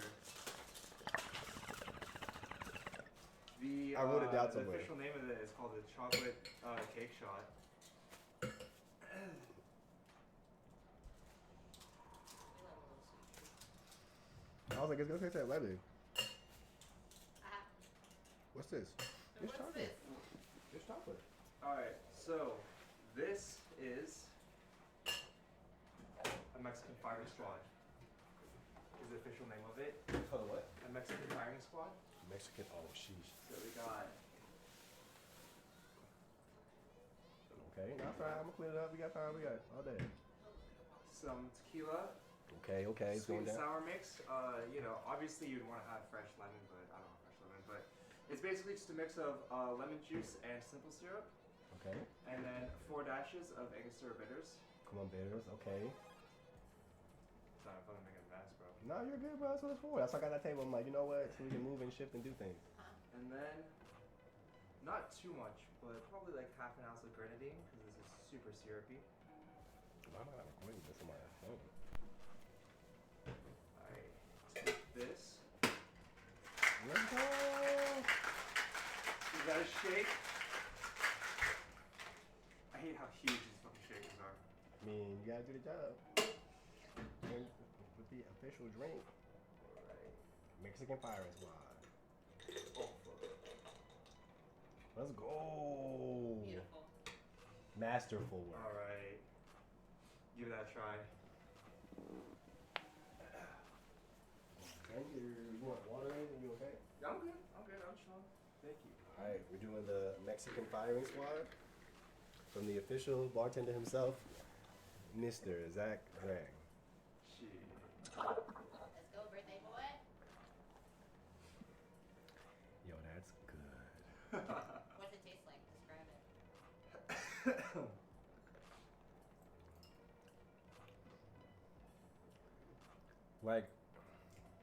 like a raspberry alcohol, but like it doesn't give like the alcohol's in your throat. Like, oh, that's alcohol. It's like it's raspberry. And But there's you can something taste in the there. agave, like the tequila.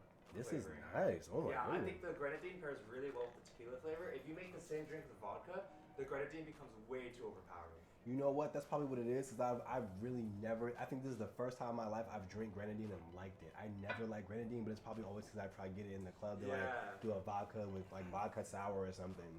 Yeah. This is nice. Okay, grenadine is the first time. Yeah, with tequila, it's a pretty good pairing. Okay, all right, little grenadine. What's her name? Grenadine. Shit.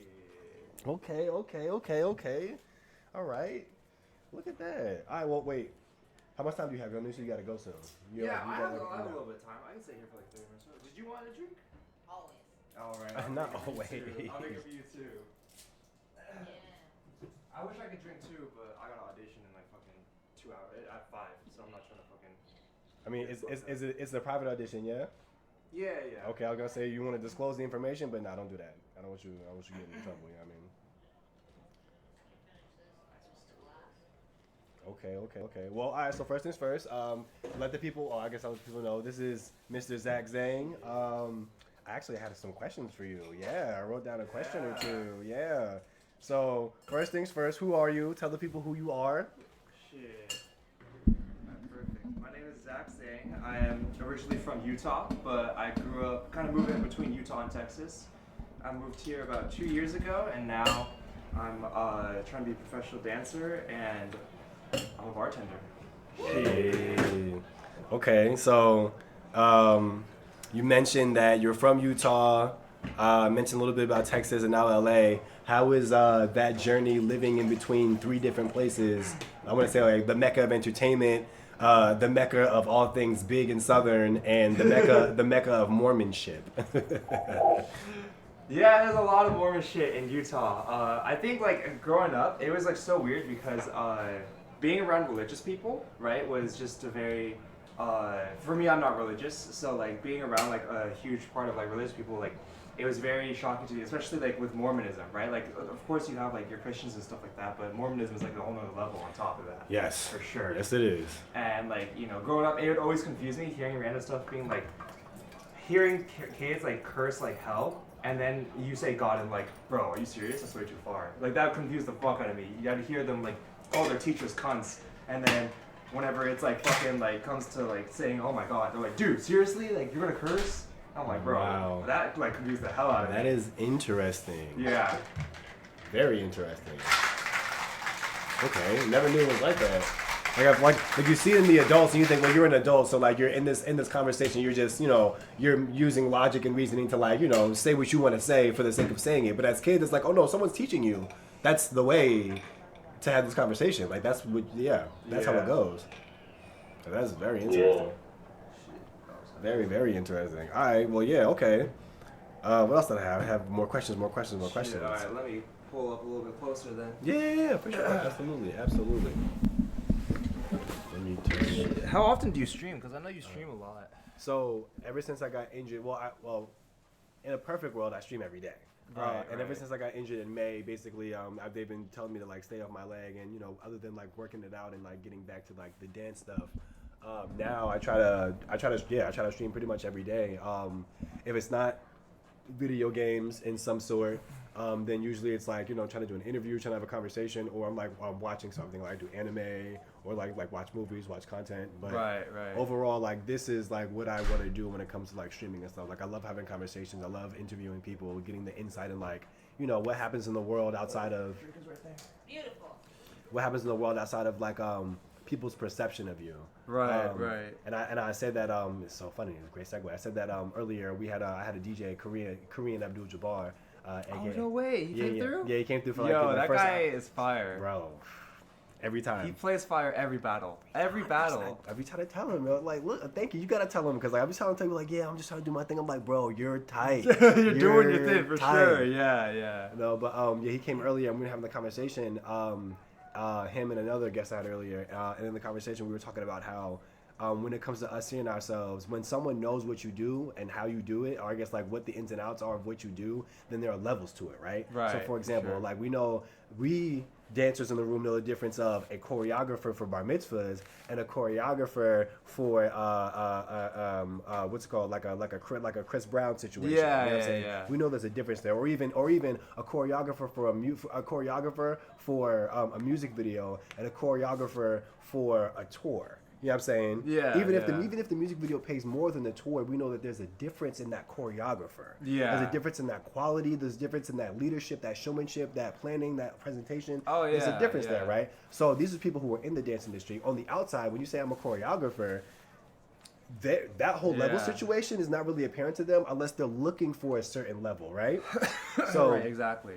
So, what's it called? I'm saying all to say that in this day and age, it's just interesting to hear that, or it's interesting to know that there are people like you who have come from a different place, who not only come and seek dance, but also come with that background, and you don't undervalue yourself in a sense. Like, I've seen a lot of dancers who come here and it's like, it's just dance, bro. I'm like, but Yeah. you're a whole person. Like, you can do more than just dance. Yeah, you should for sure. figure out what that is. But for you, you're like, oh no, yeah, I'm definitely a bartender. Yeah, I'm a bartender. Like, Yeah. this is what I do. Dance. I've come here to learn how to dance for sure. But I'm a bartender. Like, that's my thing. You know what I mean? Like, that's an important situation. So. Yeah, for sure. Definitely. Like, I think my first, like, because I'm, like, about 2.5 years in. Mhm. So my first 2 years, I was just all dance. I didn't think about anything else. Because, like, the other job I had to stabilize myself was computer science, and I really didn't give a fuck about computer science. I didn't really care about too much about it. I mean, it's good money though. Yeah, yeah. But then the fucking industry just like got oversaturated as fuck, and my company went under. But yeah, I think like at first it was just like, I'm just a dancer. I'm here to dance. I'm dancing all the time. That's all I give a fuck about, right? And then like once you start like bartending, you know, you gotta be more social with people. You definitely realize like, shit, I guess there is more to life than just like what I'm chasing. Even though what I'm chasing is important for sure, right? And I do want it to take a lot of my time, and I wouldn't mind it seeping into other parts of my life that might have to not give time to because I want to dance. I still have to remember that there's like more to life than just like what you're chasing. For sure. Facts. These are facts. Come on now. Look, in a perfect world, what could we be doing? Shit. Exactly, right. There's not enough hours in the day, for sure. I love that, you know. Oh, sorry. What's up, bro? I know you can't. Yeah, whatever, bro. You're good. My bad. I love that, like, you know, as creators and everything, you know, it's just like, oh, people will see you like on a daily job or something like that. Like you say you did like computer science and everything like that, and I'm in the military and I'm cooking everything, but it's like some Batman shit. It's like, okay, I'm Bruce Wayne during the day, but then hey, this is what I really do. But you'll never know. Yeah, no, definitely. It's crazy how like there's just so many spaces you can walk into, and it's like you never know who you're standing next to. It's like not even like, I think I realized this first when I was like started to take class. I was like, oh man, I didn't like, the person I'm standing next to just got off of a tour with like this huge artist. What the fuck? But even like in life, like especially in LA, like you have no idea who the hell you're meeting. Like somebody I like met yesterday, he's dating someone who's like a long lost like ancestor of Sigmund Freud. I'm like, what the hell? Like, this is crazy. Or That like, is insane. Yeah, like even just like you just like the LA bro has just like literally everyone. It's just crazy. It's just crazy. It's a melting pot for weirdness, but Yeah. it's quite a place. For sure. Gumby, sorry to interrupt. I don't know. Now you good? Do you think what happened? I got my stand up. I don't know if I got my little light stand up. I don't know if you guys see me on the Discord. Yeah, you're up here. You're on screen. Okay, you see it? You looking? Yeah, I got you. You got the hoodie on, everything. I see you, baby. I see you. Oh. Hey. Oh, okay, that's fine. Okay. Damn. I'm weak. Nothing wrong back and forth. I am weak. That's nice though. Okay. Shit. Nah, man, yeah. We're making Now content. we can see you, bro. Right. Time for that like, content. Oh, different shades. Yeah. You want to see you back on TikTok? Yeah. All right. Yeah. Look, that TikTok screen. We see it. We see it for sure. I'm weak. Yeah, I was like, yeah. And my house chick told me, she was like, hey, CS2, do some cooking videos. Like, you should start doing it. I'm like, okay. I need a light. I mean, yeah. You are a chef. I mean, I would just say, start with that. That's it, bro. You got it. How has streaming been going for you? It's been cool. So for me, I've been streaming. I started streaming like officially, like I'm gonna get a Twitch account. I'm gonna like try the streaming thing in like 20. I want to say like 14, 15. Okay. Prior to, I was like kind of like off and on, like just for like I'm like, oh, it's a thing, it exists. Yeah. But since then, when I moved to Twitch, I want to say I kind of stopped for a little bit, came back to it. But this year specifically, like I said, since the injury, and taking the time to really stop and think about like, okay, so what direction do I want to take the Twitch thing? Because I could literally do this forever. If no one ever paid me, I could start to make the time to do this because I like doing this. Right. I realized that I have so much to give that I've never given myself the opportunity to actually give. Mm-hmm. Like I've always done this for me. I've never done this for other people. Right. You know what I'm saying? So it's like, how about you try expressing, accentuating, and doing this in a way where you're making it for other people to enjoy, not just for you to like, oh, this is for me, I'm putting it out and y'all can come through, but like, this is really for me. Try doing it, not like I'm doing it for y'all, but like I'm doing it so you too can come and enjoy in the opportunity. And so with that, it just forces me to just be more aware of I guess my effect and my influence when it comes to doing this, even though I'm not like a huge streamer or anything. I think over time, that's just a matter of either support or, like I said, effect and influence. You know what I'm saying? Like, you'll say things and you'll do things, and over time, someone will be like, oh, yeah, I heard that. I had a conversation with somebody, and they were talking about how they heard that on the stream, or how I learned this from watching a streamer, or da-da-da-da. Like, that's honestly the point of the effect that I want to leave. You know what I'm saying? Right, it's always great to have the Kai Sanat money. It's always great to have the ninja notoriety and all that kind of stuff. But at the end of the day, I feel like, as a streamer, if you don't get anything from me, then what am I really doing? You know what I'm saying? I'm kind of just talking to a camera. I'm kind of just talking to a mic. I feel like the streamers who like they just stream because they actually enjoy it, like, because I feel like it's such a content creation is such a world where it's just so full of opportunists, and it started as one that was just like for passion, for passion. Like people like early days, like any early creator, right? They did not think any money was gonna come out of this. Like you got like your like PewDiePie's, Markiplier's, like even like outside of that Ryan Higa, right? Like no one thought like, oh my gosh, like we're gonna. But nowadays people see the opportunity when they see like, oh, I make videos on YouTube. It's about like, okay, well, what are you gonna? Are you like trying to make money from it? Like, are you trying to become famous off of it? Like, what are you trying to do? Whereas like for a lot of people, like it's just like for like some people, it's just like, oh, I just enjoy making videos. Like I just enjoy content creation. I want to put it out into the world. If no one watches it, I don't give a fuck. Like, you know XQC, right? Yeah.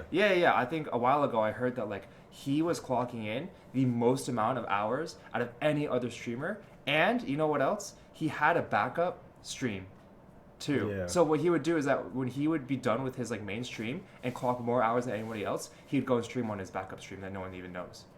And I'm like, dude, that's crazy. Like that's actually insane. Like that is someone that enjoys like streaming. Like, and they don't give. This is never about like, do I meet more people? Do I get more viewers and shit like that? It's just about like enjoying doing what you do. There we go.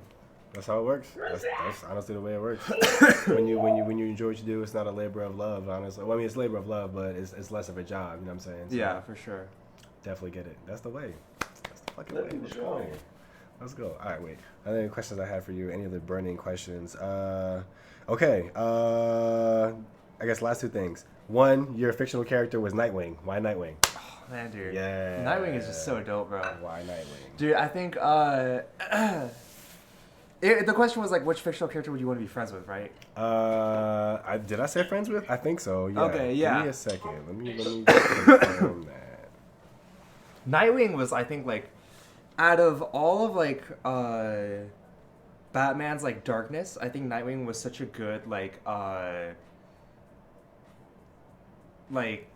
light in that. You know, he's like a young-eyed bride, fucking like young bright-eyed like person that's like really trying to just like, you know, aspire to be more than Robin, or like while he was Robin, he was an amazing Robin. Like, you know, he had his obviously like you had to go through things like, especially with Teen Titans and like Young Justice. If you saw, like, he was not a good leader at the beginning. He wasn't, but then he turned into one, and I think like that's why I want to be friends with him. I think my favorite like superhero, like, or like just character in all of like comic books was probably Jason Todd, But Okay, I mean, you come would not on. want to be friends with that guy, bro. That guy would definitely kill you. You That guy know, would definitely kill some motherfuckers. If you could be friends with him, though, he would be the guy to be friends with. You know what I'm saying? Yeah, Jason, I feel like you could meet him and like he'd like break a few glasses. for sure. Like, yeah, like yeah. So I think I like Jason Todd more because like Red Hood, like that's just so badass. Yeah, he went through it. But like as a friend, like Nightwing would just be so cool. Yeah, okay, for sure. I get it. Yeah, Nightwing is definitely the white knight of the Bat family. Oh, for sure. And Jason Todd is definitely the opposite. Yeah. But not for nothing. I mean, like I said, he went through it. Oh my god, He bro. went through it, so you know. Yeah, and I think that was such a smart way for, because like if you have a character that's so moody and so dark and so grungy, and you make their sidekick just as grungy, it doesn't like make sense. But they made it made sense. Oh, you're looking for balance in that sense. Yeah. I'm weak. But they made it make sense very well, and I think like they made it so it's like once he became dark, he wasn't like Batman's like. He's not part of the Bat family, you know. He's his own thing, and he's like, you know, he likes to kill criminals, and he doesn't like agree with his Batman's like code of ethics and stuff like that. But he's needed though, because he does stuff that Batman won't do, can't do. So yeah. If we need someone out there handling business. Batman don't care. Shit, I do. Yeah. I think that's why I liked DC more growing up than Marvel. I mean, because I think DC made better video games, and I was a gamer, right? Thank you. But agreed. The DC Spider-Man movies was nowadays nice. like Spider-Man are not was that good. But I think like it's just like they had more of a reason to be like, okay, the problem isn't, oh, we have this bigger guy that's even stronger. We beat him. Okay, now we have a bigger guy who's even stronger. Okay, we beat him. Now we have a bigger guy who's even stronger, right? That's kind of what Marvel feels like. Right. But then with DC, there's like so much more that goes into it. It's like, okay, we have a bigger guy that's stronger, and we're destroying the buildings around us. Like, how are we gonna like reconcile that? Or like, you know, with the code of ethics of no killing, right? Like in Marvel, like they'll kill Thanos. They'll give a fuck. The world dies every movie. But like in DC, like Batman will be the person that's like, yo, let's not kill Brainiac. And it's like, that's like a crazy thing. Because like if it was happened to in real life, Brainiac was to invade, everyone would be like, let's fucking kill him, right? But like he's the only person, like, and like the you know, conflicts that come within the team internally, like, yeah, that's something I was a fan of for sure. Bet. Agreed. Okay. I agree with DC's case. I agree. That's my thing. That's my thing about it. It's like, see, Batman won't kill. But I remember the episode of Justice League when they was like, "Yo, we gotta turn ourselves in," and Batman was like, "You said, hold on, what? What are you?" No, he don't do that. Yeah. He might not kill, but he don't do that. Yeah. Batman not finna just. He not finna just nah. He's vigilant. He gotta stay vigilant out of sight. Exactly. Right, but like he has half a mask, so therefore police know he white, so he good. Yeah. I mean, you know, you gotta have some kind of armor. There's gotta be something going on. Yeah. The Kevlar not enough. Yeah. Alright. Yeah. 3 o'clock. How's your time? I can stay for a few more minutes. Yeah. Okay, I just want to make sure you're all good and everything. Yeah, thank you for checking in though. No, you're good. You're good. How was the drink? Alright, perfect. Also, welcome to the stream. We have the homie Z Uni in the cut. Shouting out from San Diego. Yeah. Oh shit, SD. Yeah. Oh, and we got Spot. Yeah. Little baby. And you're in a new place too. Yeah. Also in your new spot. Yeah. Congratulations. New place. Damn. Is that I gotta hit you up, yo. I gotta tell you some stuff, man. Who, me? I hope you're doing well out there and taking care of yourself, pouring into your needs and supporting your mental health. I am. I got a council appointment tomorrow morning, actually. So. Get that paperwork. Yep, and the military's paying for it. So Hey. As they should. How it is. It's how it is. One of my friends, he was in the military, and he got married to one of his other friends in the military, and they both like smart. Like it's all like tax benefits are just crazy. Smart. Yeah. Come on now, talk about it. A lot of military relationships are in the lens of like business arrangement as well. Yeah. And you married, and then you have a dependent, so therefore you get more money to support them. Your parents military? No. Oh, okay. They're both So Navy. Okay. Well, Navy, ex-Navy. Like ex-Navy, Navy. Sorry. Yeah. My parents would not be able to serve in the U.S. Oh, military. no, ex-Army, Navy. I'm sorry. They were. Welcome to arranged marriages still exist. They're from China. Got you. Yeah, I think my dad's mom was a military leader of a city in China. Nice. I mean, Yeah. hey. Okay, hopefully there's some kind of like Yeah. some kind of something there, you know, a nest Yeah, egg. yeah. Now, like, that would I be remember we went to like a hotel and they're like, it's like a really nice hotel. He's like, yeah, no, we get it for free because she paid her dues. And I was like, damn, bro. I mean, it makes sense, bro. Like, beautiful. Because especially because like they were in a city that was like in really like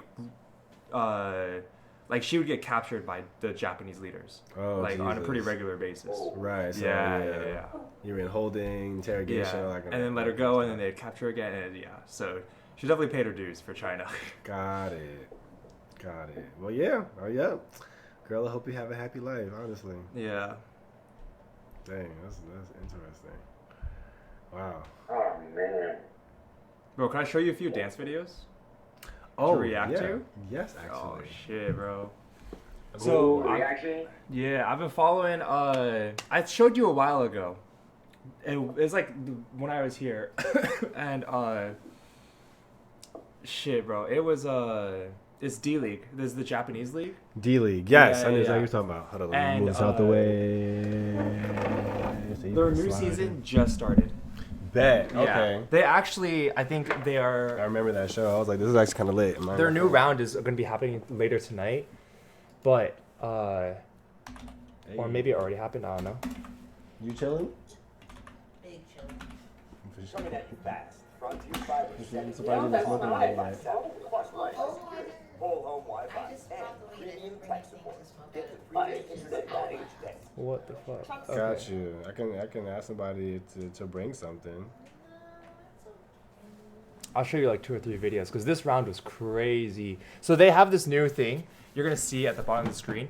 So before they would just have the dances go against each other, Okay. right? Like a 1v1 kind of thing. Okay. And compare the 2 dances like that. So they added something where the score points would be based off of the audience, the judges, and then also the judges would vote on 2 other things. And it would be a specific part where you had a synchronized moment with your team and a specific part where you had a soloed part. And you'll see what I mean by that. So they called it the synchro performance and the ace performance. Gotcha. And then those ace performances would go up against other, like the whoever they're up against. Okay. But how do I play this? What's this expand video in the middle of it? And then do I skip this because I queued it up, or? Yeah, you can play whenever you're ready. Because this is the. Oh yeah. I guess do that. That's perfect. And then.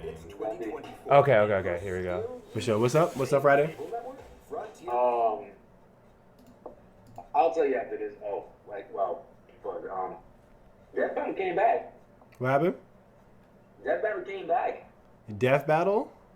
Yes. Well, no way. Like celebrity death match? No, Death No. Battle. The little YouTube channel would be like this character versus this Yeah. character. Oh, Death word. Battle. Oh, bet. That's what Dude. the first battle is. Kamala and Trump. No. I think I saw Cell this. versus Metal Sonic. Oh no, I didn't see that. Wait. Perfect Cell versus who? Metal Sonic. Oh, okay. That's kind of lit. I'm not gonna front. That's crazy. That shit is yeah, I gotta watch that. Bet. When did it come back? It's like an hour. It's an hour long. But like, I don't Jesus. know why. Sheesh. See, that's a stream. That's a Yeah. whole stream. That's easy. That's an easy Alright. stream. I can do that on a Wednesday. Carry on. I'm sorry. No, you're chill, bro. So this team, one of my favorite teams. I think they are actually like revolutionizing the way that I view dance and staging and stuff like that. But not only that, I think there was in the league. There was previously a breaking team. Okay. And the breaking team is honestly everything you expected in terms of power breakers. But power breakers, you know, when they stand up, they don't groove. They rock. They got the top rock, but you know, like they don't dance when they're standing. Just right up. back into the power, right? This team is a team full of people that actually know how to do power and dance. It is just crazy. All right, bet. Let's see it.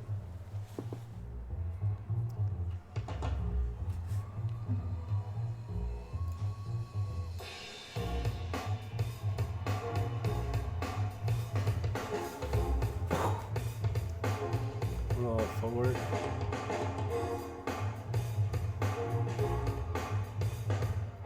Jesus. You're right, that's tough. Ooh. Oh, that was nice. How do you even get up from that? That's cold.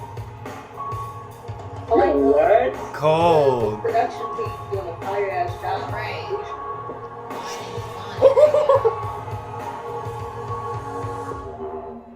Crazy.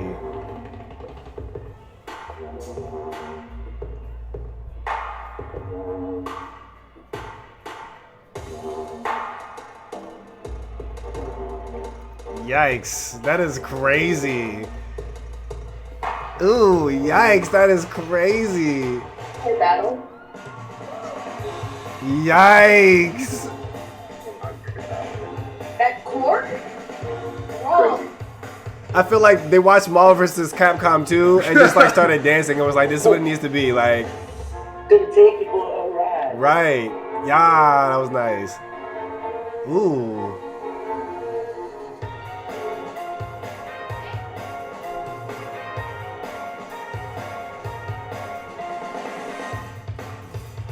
Ooh.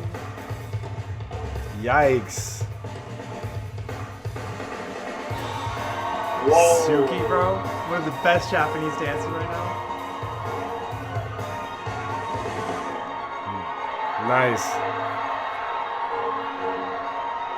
Nice. Dude, those are low air flares. Right. The momentum was crazy. Yo, that was tough. God, bro. Disgusting. All right. That was insane. Okay. Okay. Let me see. Okay. Today's a whole day.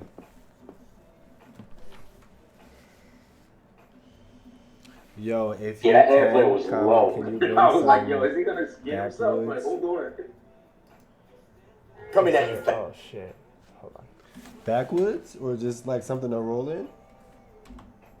If you're asking a Dutch is preferred, I don't know how to roll it backwards.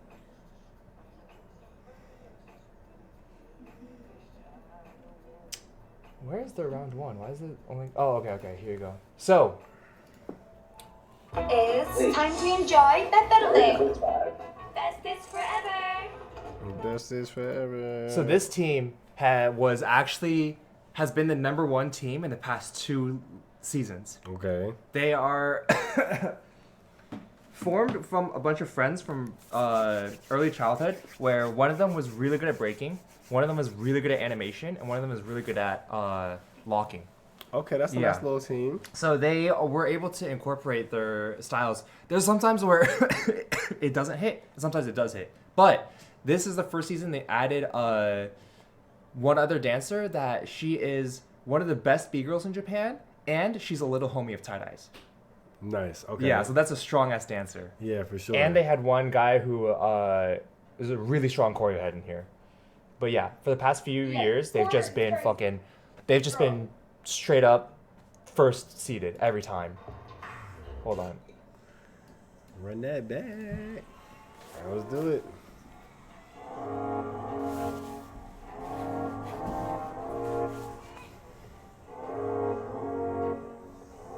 I was born to fly. Yikes. Nothing can stop me from going my way with every fall. I'll reach higher and I'll touch the sky. Nice.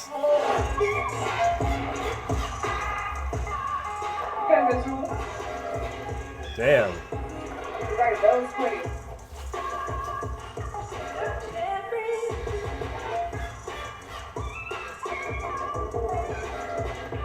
Ooh. Dang. Yikes. Nice. The amount of muscle control you have to have with your brain and your body. Ooh. And they all know to break? Like, what the fuck? Ooh, that was a crazy set. Hey. Okay.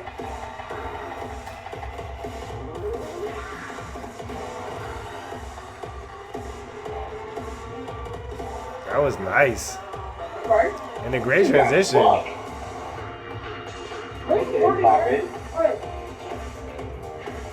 Ooh, that was nice. Ooh, they got that funk. It's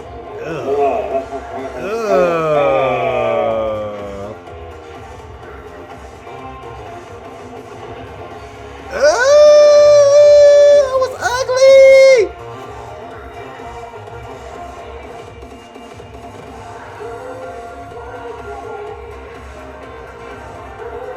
Oh my god.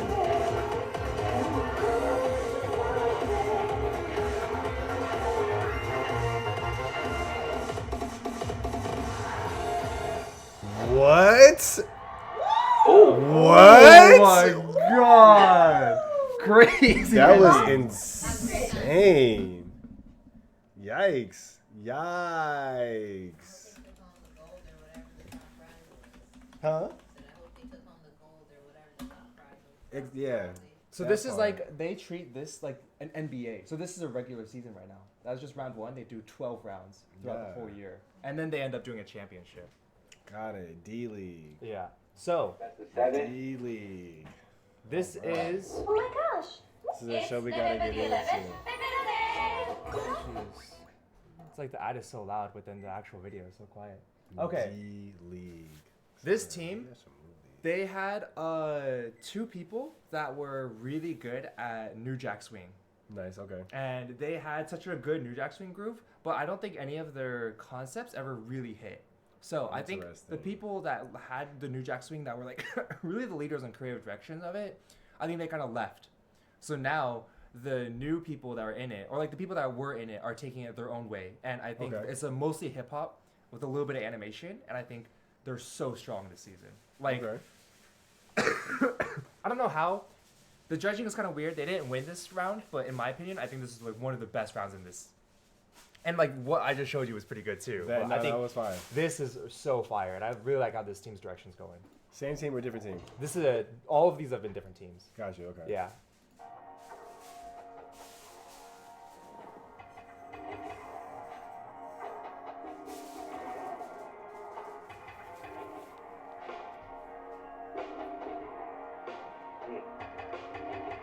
Crazy.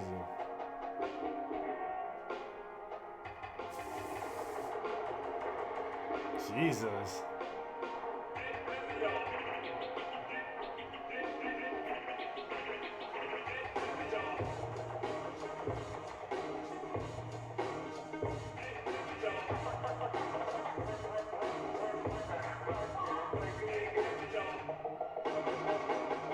Nice.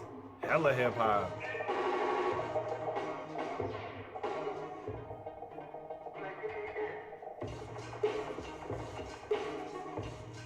Crazy.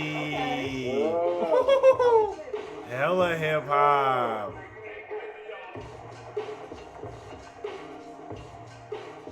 Let's Stupid, go. Okay.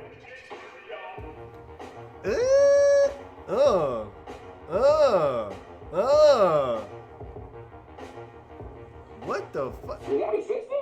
God, that's crazy. Oh! Yeah! What the f...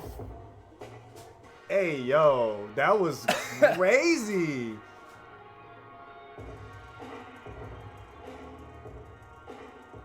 What the fuck? Let's go.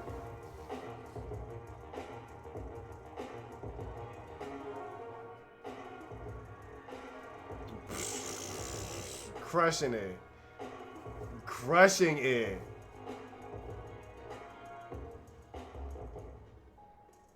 Crazy. What is happening? Hey, what the fuck? Dude. That was stupid. Crazy. That was stupid. That was probably the sickest thing I've seen all year. Yeah. That was tight. What? Yo, that was tight. D-League. Yeah. D-League. Got it. from the start from like season 1. Yeah, dude. Unfortunately, I think it's so stupid. They remove all of the previous seasons. Like, so Like you every have to- time they finish the season. Yeah, every time they finish the season, all of the other ones gets removed. Someone's got it online. Someone's got Yeah, it. yeah. Someone's I think got it. at some points they like allow you to like watch it again, but like I don't know, it's only for a short amount of time and it's only certain ones. It's so stupid. I don't know. They just like unlisted all of them or some shit. But The internet is the internet is vast. I do believe someone has them. Someone does. Yeah. That's crazy. But yeah, I think I'm gonna head out now. All right, my Get guy. home, bro. But yeah, it's good seeing you. You as well. Happy birthday, man. Hold on. Thank you for once again. Thank you, Yeah, Mr. of course. Zach, for coming through. Thank you for making this drink. I appreciate Yeah, it. of course, man. Every time you come through, we got a new drink creation. Look. Yeah, I'll try to make more drinks for you, man. And this Calzador's. You know what is that? This Calzador's Blanco tequila is for you, man. Thank you, sir. Of course. First birthday gift of the day. Let's go. Wait for the Cazadores bottle. That's one. We're just gonna put that on the table. On the table. So the meat is the meal maker. Oh, I gotta do this. Alright, hold on, give me 1 second. Oh yeah, sorry, I left that out. Bless you. Thank you.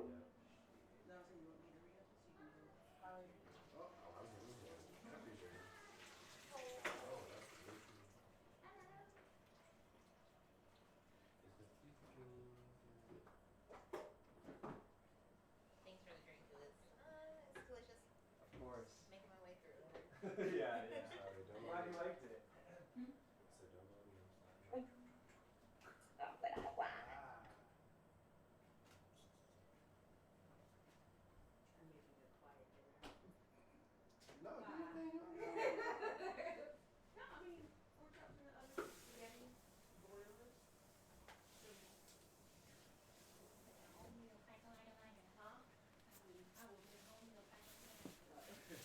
No, do your thing. Look, shoot. Do what you gotta do. Yeah, do what you got to do. Alright, back at it. So we have the homies. Give me a second. Let me make sure I'm holding this out correctly, safely, and then we can get into the interview. Take your time. For sure. Yeah. That's not a deep down. Is there like the gate's not locked from the inside, right? Okay. I'm chilling. Okay. I want it back. I only learned about it from people from Midwest. People from Midwest was like, yes, it is. Maybe they were the ones that migrated. We're gonna just go off and I have to get you back in the official like I guess so. Because only the her, chocolate all cake shops. We're gonna get that right. Yeah, I'll get that too. I'll get that too again, bro. And then chili slop. yeah, man, we should start watching music stuff.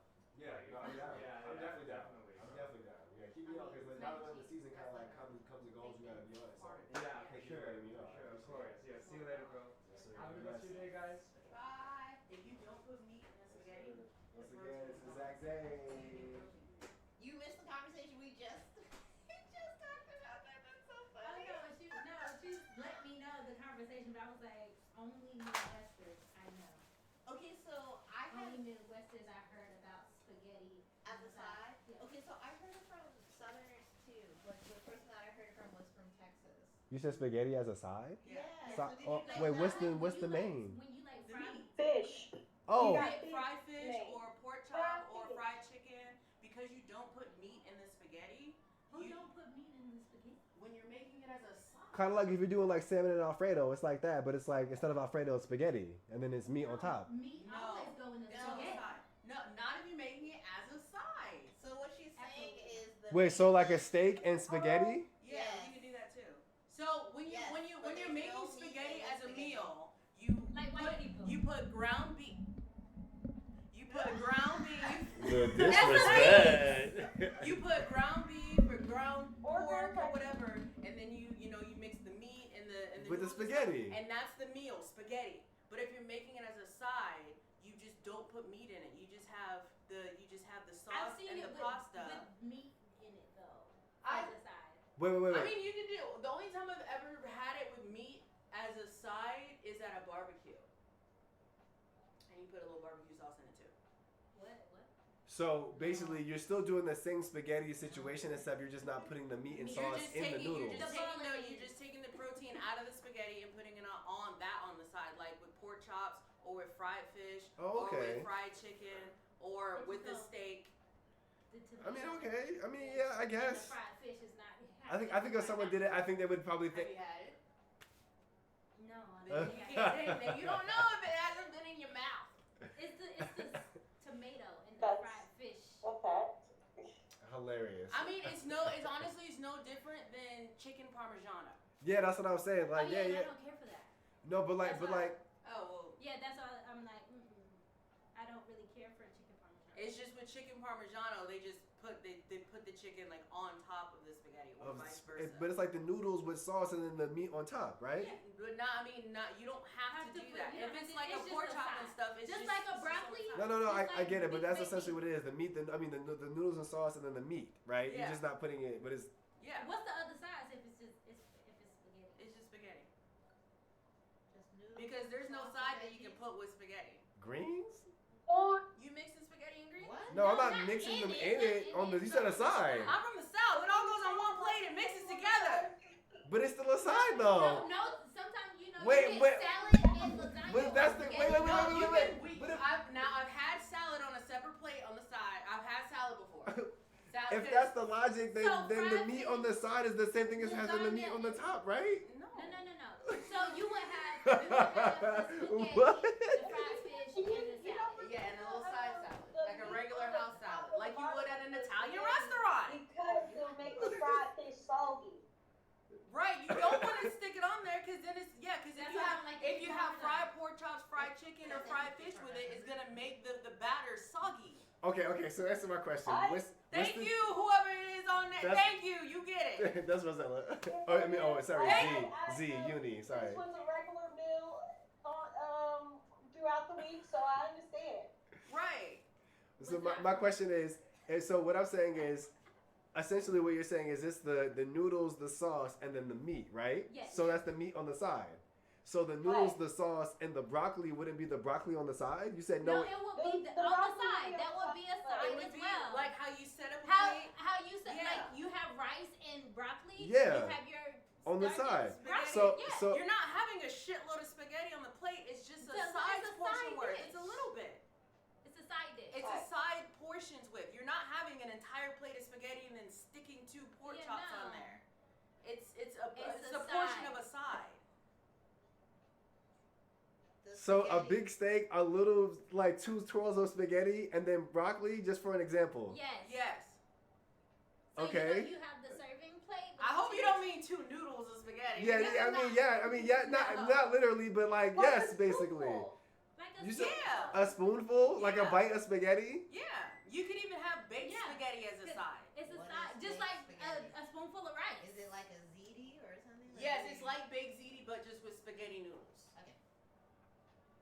And that is a side as well. I thought a side of spaghetti was like a fancy thing restaurants did because they didn't want to they wanted to just serve something that was cost effective. Who does I don't People know. do at restaurants? a side of I know spaghetti, in the South. yeah. In the South, you can go to a restaurant. You can get fish and spaghetti, or you can get chicken and spaghetti, or you can get pork chop and spaghetti. This I'm is not the deep thing. enough then. I don't know. I guess It's gonna be in Texas, Mississippi, Louisiana, maybe Memphis. And then the it's Midwest. like in the Midwest. Yes, it's Chicago. It's deep south and then up the Mississippi River. got it up the Missouri. Got it, for sure. Yeah. So okay, gotcha. Because when you were saying spaghetti on the side, I thought you meant like the meal is like the plate is like half steak, half spaghetti. No. That's what I thought you were saying. And I then, mean, if you don't plan on having another side with the spaghetti, you can do that. But if you plan on having a second side, it's that same 1/3 thing where it's Got like you. big You treat it portion like of rice. meal, spaghetti, right. broccoli. Got it. Okay.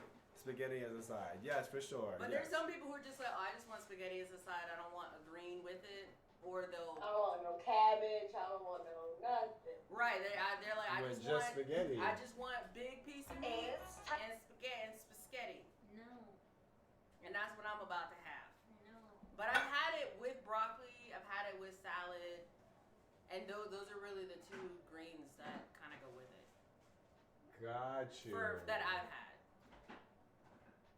Got it. Okay, for sure. Because I'm just like, okay, for sure. Spaghetti on the side. That's a thing. Mm-hmm. We're here for it. It is definitely a thing. Okay. So all you people who are like, spaghetti ain't no side. Yes, it is. Not for my family, but Yeah, that makes sense. I guess I just never heard that spaghetti as a side. It just sounds weird hearing out loud. Spaghetti as a side. But that makes sense. Like you just because when you a think smaller spaghetti, portion. it usually is presented as its own dish. Right.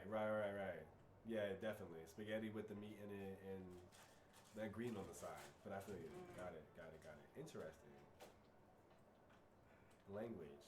The way you put it together. What part of the South is you or your family from? Mississippi and Louisiana. So like Louisiana makes Brookhaven, Mississippi, Bugaloosa, Louisiana. Bugaloosa, Louisiana. Yo, come on, Bugaloosa. Bugaloosa is crazy. Right. Louisiana makes sense. Louisiana makes a lot. Bugaloosa. Yep. because we not eating that in North Carolina. Deep We got too down. much No? barbecue.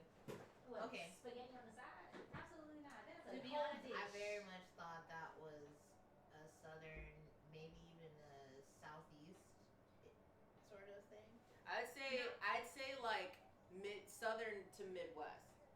Okay. Like I would say it would start like you may get it in Georgia, you may get it, but do it in they Texas. Hmm? They definitely do it in Texas. Yeah. In Like Texas is a whole different situation. Yeah. They got their own shit down there. Like it blew my mind the first time I went to like a barbecue like spot and they didn't have spaghetti as like one of the sides. Yeah, because we don't have That- That Okay, blew so it your was mind? so- Okay, yeah, this is new to me. Because It whenever was we would so have barbecues regular. at home, that's what we would, the sides would be potato salad, baked beans with mandarin oranges and ground beef in it, Right. spaghetti. What? I mean, as a family cookout or as like a barbecue, that makes sense. But like going into like a public place and like expecting spaghetti as a side at a barbecue place for me is new. That's new. At a barbecue place, at like a restaurant, depending on the restaurant, yeah. But at a barbecue place, I'd be like, oh, y'all got spaghetti, and they were just like, what? I'd be like, man, I was dumb. There's some places that have it and then some that don't. Okay, I gotta step up. Yeah. What do you mean? But I feel like again, I feel like ground beef. What do you mean? So mandarin oranges, like basically like little cutie things. Yeah, but yeah. they're sweet, and when you cook them, they pretty much disintegrate. So it just adds a sweetness to the baked beans. Like You put it in people put beans. for their My mind the went meat and for just meatballs oranges people and put meat. grape jelly in the meatballs. I've had jelly balls. What? I've had jelly balls. They're But actually you don't taste it. You don't. See No, it. you don't taste It's it. just barbecue. What is It's this, in Southern the sauce? barbecue sauce. now what is this Southern talk? It just disintegrates into. It's just for the flavor and the thickness of the sauce.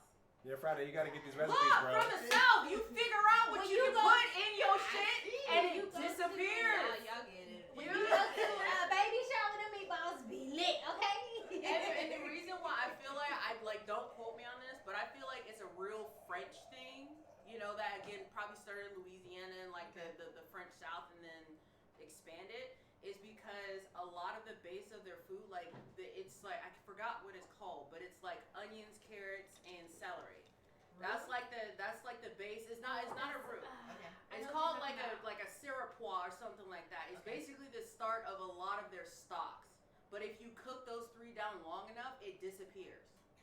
Gotcha. Like when you make a bolognese, like when you see something that has bolognese sauce in it, Right. an authentic bolognese sauce, the base is onions, carrots, and celery. But you'd never know. But that's why it's so more heartier than like a regular marinara. Never But knew. like they Or cook what? it down so long, it disappears into the thing. So it's just finding things that you just want the flavor and the texture of, but you don't necessarily want to see it, and cooking it long enough for it to integrate into the rest of the dish. But again, don't quote me on that. It's just similar. It just reminds me a lot of like French I'm cooking. intrigued on these jelly balls that you guys. Oh yeah, and grape jelly is the only jelly that really works. Yeah. That's it. I've tried other jellies. I'm Grape late to the jelly is party. superior for meatballs. I'm flabbergasted. Yeah. But I understand the whole concept of like making food with what you got. So like I understand the creation of it. But it's blowing my mind. And is it really a potluck if no one brings jelly balls? I guess I've never been to a potluck. And I They think call it meatballs. We still call it meatballs.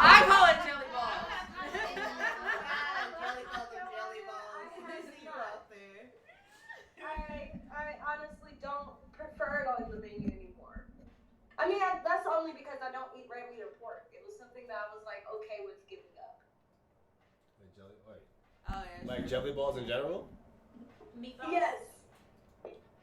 The meatball jelly bowl. Right in front. Right. Gotcha.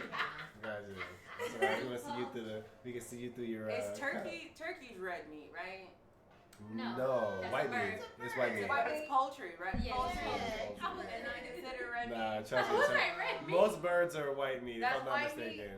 White meat. No, they have white and dark. Sorry, well they're It's not red Well, meat. no, I It's mean not like red It's meat. poultry. It's poultry. It's a bird. Birds. in the south there's red meat and there's white meat. White meat's poultry, and this dark meat of the white meat. And then there's the other white meat, pork. The other white meat, yeah. The other white meat is The other pork, white meat. which is red meat. What? The other white meat. Because pork is red meat, but You never heard the phrase the other white meat? Because when you cook it, it turns white. But it's not white meat. Literally blow my mind, and I'm Look, there's a lot of look. You've never heard the other white meat? No. Call it pork. Really? Pork. I call it what it is. Call it pork. We do too. And but that's other the white thing, in meat. the South, they That's kind of sneak people pork because they're not supposed to be eating pork. They're like, oh, what's this? This white meat? No, that's the other white meat. And they're like, oh, okay. Yeah, two for two. Yeah, one because it cooks it as white, and two because like a lot of white people are known to eat like pork and red meat. So that was the thing.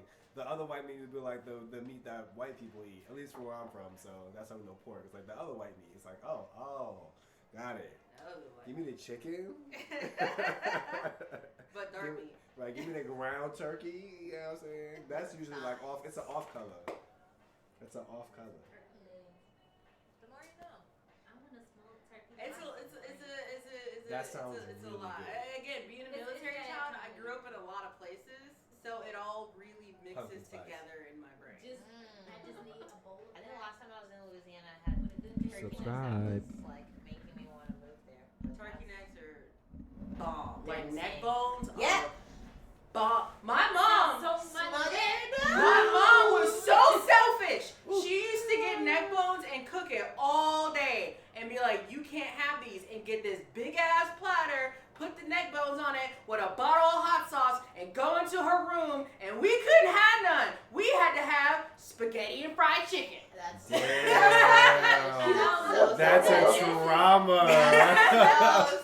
No. So now, and you can ask them, every now and then, I'll get 2 or 3 packs of neck bones, and make a big ass thing of neck bones, and I'll Facts. be like, this is mine. Okay, so I should She just will bring my make some neck neck bones bones. here to add into the pot and just take mine home. And you Bring my just own cook, little and you container. just cook, it's just a thing of neck Now I bones. wanna I got make a some pressure neck cooker at the bones. house. I got all kinds of girl. I'm trying to make some Yeah, neck girl, you wanna bones. borrow it? So ain't no space in this kitchen. Right, some collards and some neck bones.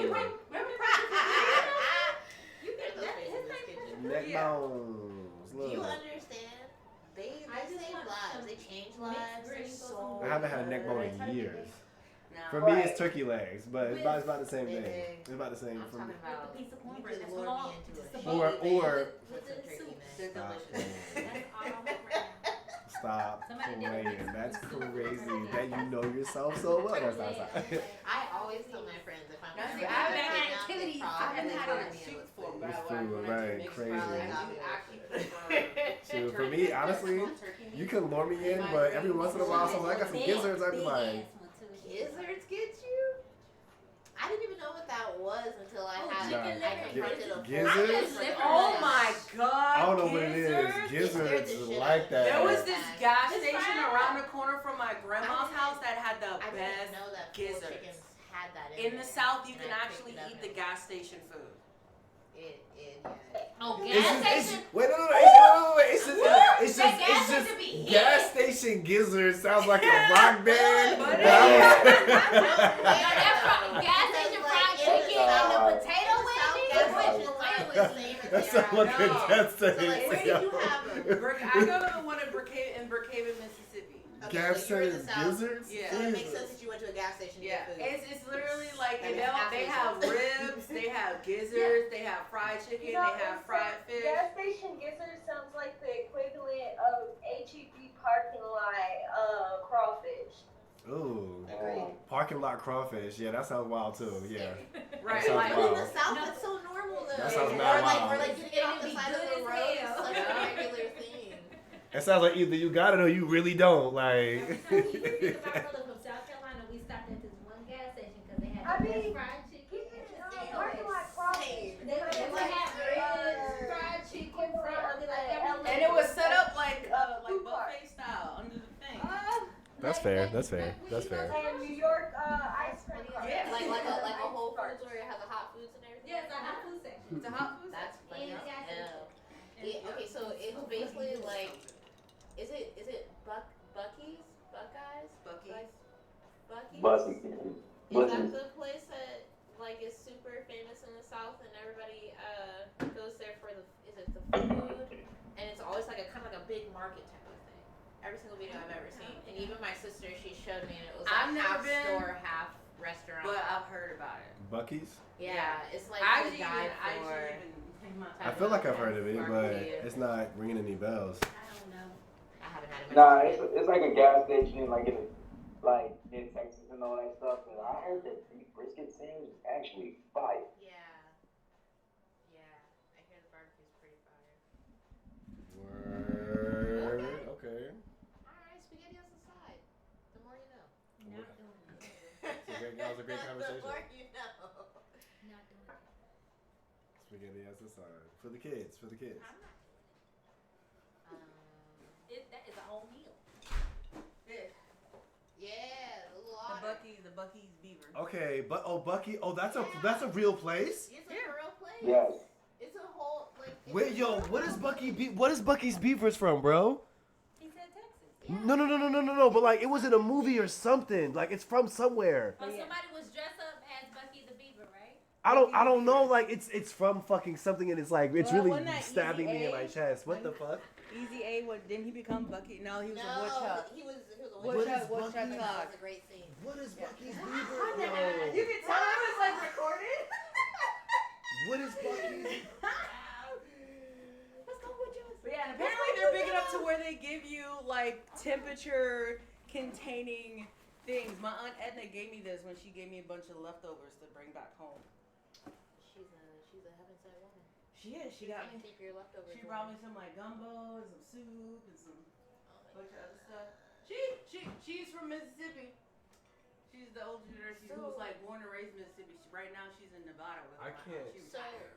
being a worldly woman, do you think that Mississippi or Louisiana does gumbo better?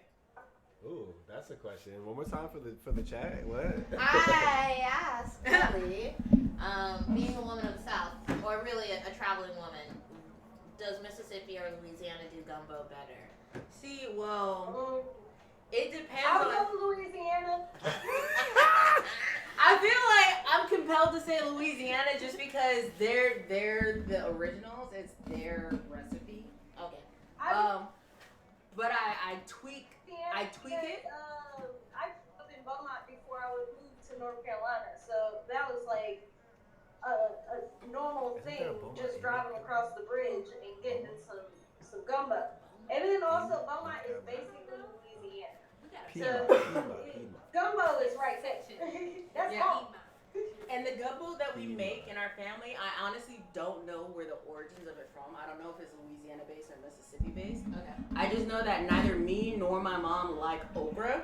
Love that. Because I can't do okra. it's slimy. I love I don't like the taste, and if anybody has had cactus, the exact same thing. I like that's good. I could do okra. I grew up. Then you could do cactus, because it's the same texture, the same tomato taste, and the okra. same slime, I all love that. It's a the side idea dish. of A little hot What do sauce. you mean? They just Tomato- cut up the okra, they cut up the tomatoes and chunks No, and like slices they and cook just eat it, it. and you eat it. That was an old school side dish. We do. Yeah, that's what it was. Just okra. Yeah, Now, just okra. Yeah. we do. Okra, a little salt. We do My put grandma it would in make soup our gumbo, but again, we hide it. tomato, okra. We'll is the do. base. Cook it down. We'll I do used to the. kill We it will. with some cornbread. You can't cook that down. We'll Yeah. do. We'll before we make our roux, we'll do Not that one. Okra. onions I love and it. okra About the and meat. Garlic. Garlic, right? something. I mean, garlic just goes with it. Is Yeah, it- because it knock But- that flavor out. We'll blend it. My mom just So it turns Oh. into like this slimy goop. Yeah. That we then add back to the roux to thicken the roux up, because that's essentially And what it's- the okra does, is that it thickens it up, but it hides the slime because it's ground up. It spreads, you know, so it's not like Oh, that's what a roux is. Okay. no. The roux is roux is basically just just water, flour, and butter. Oh, it goes in the roux. Yeah, it goes in the roux. Yeah, a roux is just water, flour, and Well, butter. it doesn't have to be. It doesn't have to be all three. Roux could just be like it's just a fat and flour. Okay. Yeah, that's true. Because I was gonna say, Like butter and lard. Butter and flour. Butter can be lard if you want, but normally I use butter But you can instead of lard, and then fat, and then flour. Make it together. Then you add a liquid to it. That's what makes it a gravy, or that's what makes it a gravy. Is that Friday? Yeah. Hi, Joey. Bye. But yeah, so that's what it is. It's like the argument between eggs and macaroni and not, either using a bechamel sauce or using eggs and macaroni. Most of the time, people like macaroni and cheese. Yes. Okay. Usually people who don't usually people who don't put eggs in their macaroni is because they made a roux to make the cheese sauce. And that's my mom's side. So when I do stovetop macaroni, I'll do a roux, but when I bake macaroni, just because I do like the texture of the egg, and they're like, look at these white pieces. That's the best part, you know. Right. I'll do egg and baked macaroni, and then when I do stovetop macaroni, I'll do a roux. When do you put the But my grandma does both. The older I get, the For better her these baked mac- she conversations does a are. roux Like, I and really put the egg in. understand So this for now. a baked macaroni, or macaroni casserole, because again, they're both binding agents in their own right. That's why you can do both, but usually you just one or the other. For the baked macaroni, you have the noodles, they're already cooked. What you do, or what my family does, we'll do a layer of Need to taste D's. I heard macaroni. he can do We'll good sprinkle macaroni now. seasoning salt on the noodles, because we usually won't salt the water because we'll season it as we cook it. And a pie. And then we'll do. He did a sweet potato pie. We'll cut up pieces of butter and put that between the noodles, and then we'll do a layer of cheese, and we'll do another layer, almost like lasagna style. We'll do like another layer of noodles, butter, seasoning salt, more cheese, and it's usually 2 of them. And then on the side, you have eggs that you put together, and then we put evaporated milk in it to thin it out, and then you just do that, and then you pour that over, and then you just kind of with a spoon mush it around to let it get all into everything, and then it's so good. Out of sheer curiosity, why aren't you adding that in at like the point in which you're like mixing your sauce with your noodles? Because you don't have a sauce. So this is no sauce. No sauce. Because the macaroni, on the stovetop, the sauce is in the roux. So you're you don't making put the egg sauce. You're making your own Can sauce. I just put this out there to everybody watching? I've never made mac and cheese ever. All right, What? just off the bat. So I'm literally asking logistic questions because I would really like to understand. So for everybody who's asking, no, I've never made it ever. No kind of way. But I've only seen it with like a cheese like sauce type of thing that you make, plus the grated fresh cheese that you do, and then you do it in the layers. I've never even heard of egg even touching. No, the one where you say with the grated cheese and the layers, that's what you add the egg into. It just kind of integrates everything better. Interesting. No, bro. No, I'm dead ass. Because again, I've watched mac and cheese. I've tasted mac and cheese. I've helped make a mac and cheese. Y'all want to say the mac and cheese for when I can't remember, but it was the Thanksgiving where I cooked all like the basic Thanksgiving foods and stuff. That mac and cheese had egg in it. Yeah. Okay. Got it. I remember that mac and cheese. Fluffier, like it just binds it. But it does give it a different texture. Because it's like normally if you just have a roux, it's like ooey gooey, but it actually has it sticks solid. And it's like a I guess like my a little question more is like, chewy. you know how the more cheese you put into it, the denser it gets. Does the egg like lighten it any kind of way? I guess my mind is going to when you put milk does in lighten eggs it. and it makes them light and fluffy. It does light it. It doesn't necessarily do anything to the noodle per se, Or the consistency. but just if anything, the consistency of the entire dish. Okay. Okay. Well, more you know, guys. Egg and mac and cheese. Egg and mac and cheese. And okra. Okra, tomato. Okra's like that. Okra and tomato. Oh yeah, no. And If corn. you go to there's some places where it's still just bits of okra and chopped up tomatoes, and That's What the about side the dish. gizzards? What is that served with? Well, Hot sauce. mostly, Is it a mostly, side dish? mostly Fries? they fry it. They fry It's it. fried gizzards. Yeah, but like, I guess, like, are you supposed to eat like popcorn chicken in like a bowl? Hell Or are you yeah. supposed to- Yep. Oh, okay. Yeah, it's like it's like. You can put some hot sauce on it. You put some cow. Because we do. If you from Chicago, chicken you got it liver with the and Harold's gizzards. mild sauce. Yo, let me We tell do, you about uh, Harold's chicken, liver Harold's and gizzards. It's a bag.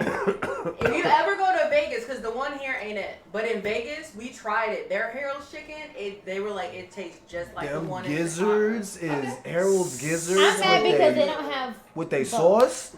When I go home, we have a place called Shrimp Boat, Shrimp and Boat? so you can get a chicken liver and gizzards basket with Little bit fries. both? So you get both.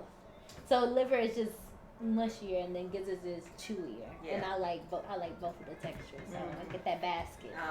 And then we have liver mush too for breakfast. I miss that so much. We did not have that. What? We had corned beef hash. We had both. Liver mush. Liver mush. Oh my god. There's a whole Liverwurst and liver mush. No, liver man, that mush. sounds terrible. Liverwurst is terrible. That sounds. Liverwurst and That's liver much. That's how they go. Yeah. Liverwurst is the worst. I don't know what that is. You never had liverwurst? It's a sausage, and it could be it's a deli meat. Too, Yeah, but because it's it's basically. it's one of the worst bratwurst, liverwurst. I think you need a shot. Liverwurst? Who? Yep. No, liver mush is so. They had a little festival I for still liver mush. working on your drink. Liver mush festival. Look, we in North Carolina, okay? Liver mush. Jamie. Just like we have the Apple Festival.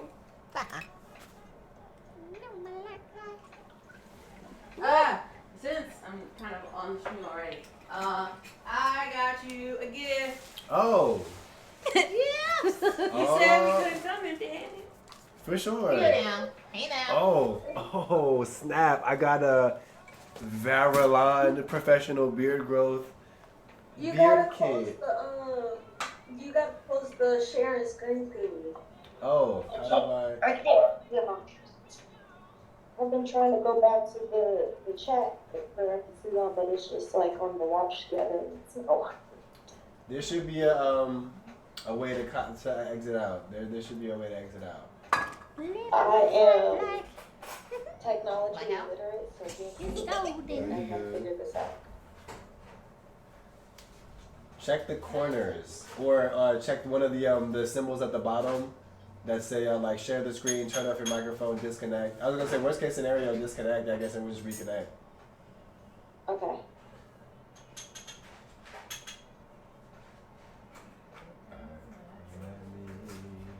Okay, from Jelly. Thank you, Jelly.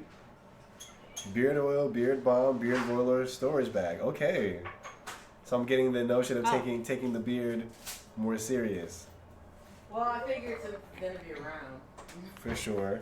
Are you on TikToks? So I can show you so you can see the difference of the macaroni. Varilon professional beard Are growth. you talking to me? Yeah, sorry. Yes. Moisturize, goldfish. Thank you. I am on TikTok. Wow, I'm Yeah, at that age. She's a where chef and she shows both. beard growth is a I really watch good her. gift, and I'm honored to I don't have follow it. her, but Oh I my do watch her goodness. sometimes. But she already did the Friday, you're the only one in the activity. You gotta end it, my boy, whenever you get a chance. Oh. I said you're the only one still in the activity. You gotta like step out of it. The YouTube. Boom, there it is. Boom, there we go. But yeah. I guess Okay. this is what I was like. But yeah, why there's don't you a put the lot of egg in cool- this cool point? stuff Oh, inside. she is. Okay. Like it. Yes, thank you. Thank you so remember much. you having like a. I guess it doesn't matter. Oh, I So need to what's do that better beard beard mush? care The- statement. Making Sometime the at cheese some sauce point, and I was like, oh, yeah, I don't know if you Okay. got anything, but let me give him time. This is it. Cute. Is this Yeah, I'm gonna I was telling I was having a conversation about I've been seeing a lot of sending the my ones that, like like, modeling are pictures and like just like beard pictures in general, because like the beard 'Cause I modeling is a have, thing. So I'm like, I have a mean, work phone. it's not gonna get no So, smaller as long as I can help the it. So other let's one's black just and this one figure I out a just, way like, to, pull one out I need. you know, get the beard popping. I hate it so much. Yeah. Like, why? Why not? So I'll take this. I'll take this as a first step. In 2025, we get that beard modeling $10. But yeah. 2. Okay. Come on, let's go So beard then- modeling. Wait, what's the textures? I was about to say it really is when they she do gonna it. show you It's the just textures. it's pure texture. Okay. Whichever texture you But it prefer. doesn't. That's the It texture doesn't. of What- what's this? It doesn't like change it depending on when you The add difference that in the mix- macaroni. that mixture. Well, like 20 more minutes, and then I have to get ready for school. Oh, okay, for sure. Before you go, I mean, what's it at least called? visually, it looks. Yeah, they because look. They it both kind look of keep yummy. it, keep Boom, there it, you keep are. it more together. Okay, Yeah. so Z Okay. Uni, for I guess a quick 10-minute interview or so. So yeah, I don't take up all your time or whatnot. Tell the people who you are. I guess where you're from, what you're doing in life. You know, a quick rundown for the folk. Do you mind if I use this? Great. Hi everyone. I'm the universe. I am currently in school for film and production, which is class I gotta run to after this. And one of the things that I like to do right now is get in the community. Working with other humans in this industry, especially with the entertainment system. I want to get together and connect with a wide range of human beings and even collab with humans on making productions and what we want to see within the entertainment system and change. My desire is to do like the animation, music, film, the whole nines. Something else that I do is a lot of crocheting, a lot of art. So I make headbands and a range of things, play games I enjoy. So yeah, that's basically me. Heck yeah! All right, yeah, I was supposed to get that sound together and put it in my stream deck, but I was way too tired. So. Black girl magic, we love it. Right. Even if America votes against it. Crazy. Oh man. Oh no, that's so funny. Well, first and foremost, thanks for coming to the stream. Thank you for being here, having your own presence and bringing spot. That's hilarious. So, as questions I have for you, because I have questions for every person specifically. For someone, oh yes, there it is. As far as I've known you, you were in the Army at one point, and now you are transitioning / have transitioned out of the military. Yes. Hi. I was in the Navy. Navy. Sorry. So sorry. 29 days, and I have been a free human for a few years now. I got out 2021 December, so I've been working through the mental, emotional things that go along with the transition, and some of those things that I have found hard is the isolation that it kind of puts people in, and that's because when we're in the military, we're kind of forced to be around the people that we're around. So the community is trauma bonds and very easy to have. Like you don't have choice with who you serve next to. They're just in the club. We all fam. So it's like when it comes down to having access to connection, because connecting is a need of human beings. In order to survive, we have to build interpersonal relationships and connections outside of ourselves. And sometimes that can be a little bit on the difficult end when you're out, because it forces you to just go outside and not just that, but like rid yourself of like the social anxiety that comes with judgment and shame. And it's not fair for me to do that for myself, because like at home I'm safe. Like I don't have to constantly put up a guard or enforce my safety, because so at home the like my social awareness is low, but outside I'm constantly anxiety ridden. So I'm like working through getting outside, connecting with humans, especially people that I actually do care about, and not living in fear. That's something that's like, if I needed a moment of honesty. No, for oh, sorry, there goes. I was muted. Okay, for sure. No, 100%. Thank you for the honesty. Thank you for the candid perspective. That's honestly what we're here for. I appreciate that. Heck yeah. Besides the obvious, making the transition from one career to another is a difficult situation. I think specifically making the transition from being in the military to being out of the military, being in a space where we're taking directions, we're taking orders, we're kind of like basing our life. What's going on, my boy AJ? I see you out here. We're basing our lives based on the directions of those who are telling us, I know better than you, I've been here, so this is the best way to do it. And then you're thrust into a world where people are expecting you to already have had things done because of your age or your resource, and now you're just like, well, I just got here. I just learned what it means to have, a manager. I just learned what it means to 9 to 5. I just learned what it means to like have to have a resume that says all this before you say something yourself. You know what I'm saying? So that in and of itself, I can understand is a very intimate journey that can give rise to breeds.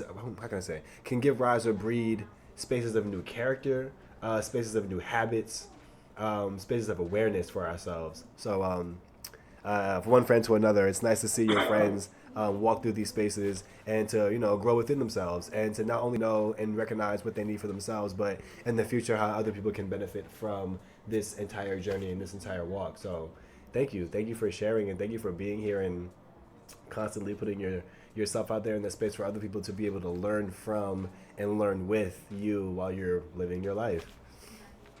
Yes.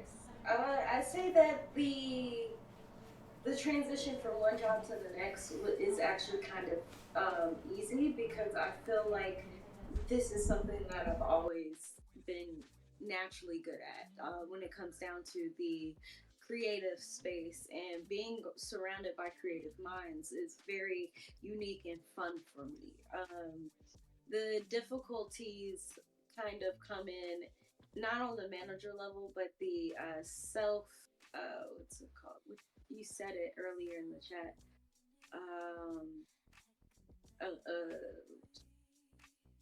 The new skills and the health manner and the patterns that we have, the habits. That's what I'm saying. The new habits, because that's where it's breaking away from the constant being told where to do, where to be, how to be, what to wear. Like, you are making my executive decision functioning is basically developing on a different level. That's kind of, because it's no longer being guided by outside sources, it's only being guided by me. So it's like when I wake up, it's like, damn, what am I gonna do? What am I supposed to do? Like, versus being like already having the day planned out for me by somebody. There we go. Sorry, pardon me. Excuse me. But no, I definitely hear that. What I'm hearing from you is that it breeds. I won't say breeds. There is a deeper level of accountability that kind of comes along with you taking that step outside of the confines. You know what I'm saying? Or I guess the graces, depending on how you see it, of the military. There is a it's more on your shoulders, it's more on your back, it's more on your hips to really make this thing happen. So that being said, as you've transitioned now, would you mind letting the people know what are you doing now? What are you pursuing now that you're outside of, you know what I'm saying, you're outside of murky waters and you're into clear sailings? What are you pursuing, and I guess why are you pursuing it? everything. I believe in choice. Life is free, so everything that I'm pursuing and doing now is out of pure desire and choice. Some of the things, the projects like I'm working on, like right now, like I gotta go to school after this and get into film mode. And being director and producer and writer all at the same time. So I'm currently working on a script where it's bringing together people of all walks of life, especially the disabled community, coming in on that goes along physical, emotional, mental disabilities that people harbor on so many different levels, and educational, like the educational struggles, not just the educational struggles, but the small things like getting from one location to the next location, and people, there's classmates and just people within the community that I know that are forced to use public transportation as their primary means of getting around, and sometimes that comes with a cost and it looks different. Not having the access to within our society to navigate the world around us could be a little different and look different for all. So giving everybody a platform in that aspect. I want to eventually, I will be working with my best friend who lives in Oxford right now. Excuse me, just turning this so I can plug it up because it's going to die. And we're going to be working on a script together. I'm going to be making a business arrangement for us to for our engagement, so that it's on a professional level. That way we have all our ducks in order before we start working with each other. And then when we do work with each other, I plan on creating a animation that tells people's story. So basically it's going to resemble people with PTSD and how it looks like and how it affects our day-to-day life, and that comes from military service. But in the film in the animation is going to come from the worldview of a intergalactical war prison, that the prisoners so the prisoners that live in the prison and is imprisoned are also all the operation entities. So any aspects from your cooks all the way down to your security guards, all the way down up to the prison warden, their roles they are prisoners, but they all work are in prison they work the system. And so people will get free, and that will be like people getting out of the military service, getting their DD-214s, and then also starting their journey as on Earth. Like they basically escape the prison and come to Earth and hide. Or not even just hide, but choose to live out their life however they so choose. So it's like these characters are constantly going to have flashbacks of when they're in the prison, or even talking to people that are still all under the system, but it's like they're on two different worlds. So that's kind of one of the projects where me and my friend is going to get together and start writing it. Characters are going to range from all different types. I plan on using what's it called, the D&D race idea, where it's like you got tieflings, half demons, and just different type of character base. So it's just like everybody, dragons, everybody can express themselves however they feel. Okay, for sure. Oh, okay, for sure. Let's go. And that's what I'm talking about. So at the end of the day, you not only have something that you're pursuing, but it also ties back into the life that you've lived, the influence that you've led, and the people who are eventually gonna, I want to say, in some regard, go through what you've gone through. So yeah, that's awesome. You know what I'm saying? One time for the one time shout outs to making art and pursuing careers that actually give back not only to us but to other people. That's what we're doing it for. Kudos. How much time we got left? We have Want to make sure I respect that time. 6 minutes. Okay, 6 minutes. Really quick. Last thing. I don't think it should take 5 minutes, but last thing, and often it does take 5 minutes. Okay, cool. Where is boom? This is your name. And your question, I asked you if you could be friends with a fictional character, who would it be? And you said Luffy D. And so my question is why? Why? I actually want to change that answer. Oh, you want to change your answer? Okay.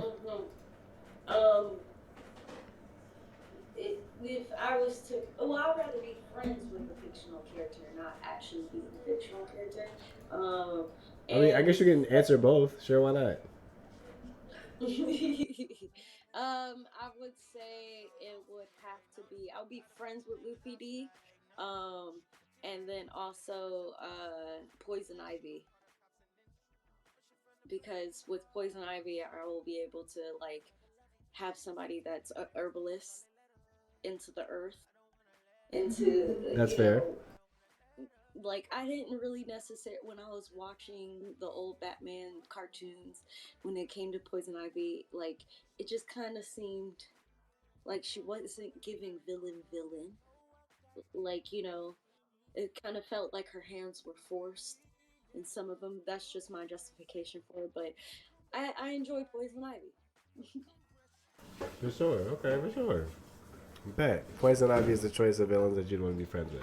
It seems like a friendship of advantageous or advantage, you know, but, you know, we're not mad at that. At the end of the day, you know, sometimes, you know, I don't know how to plant the garden, but my homie does, so we good. We straight in the apocalypse. As long as she here, we good. I got some flowers in the garden, but she got the whole garden. You know, she gave me some clippings of some flowers that I like. Fair. Can't be mad at that. We grow, and she makes medicine from the earth.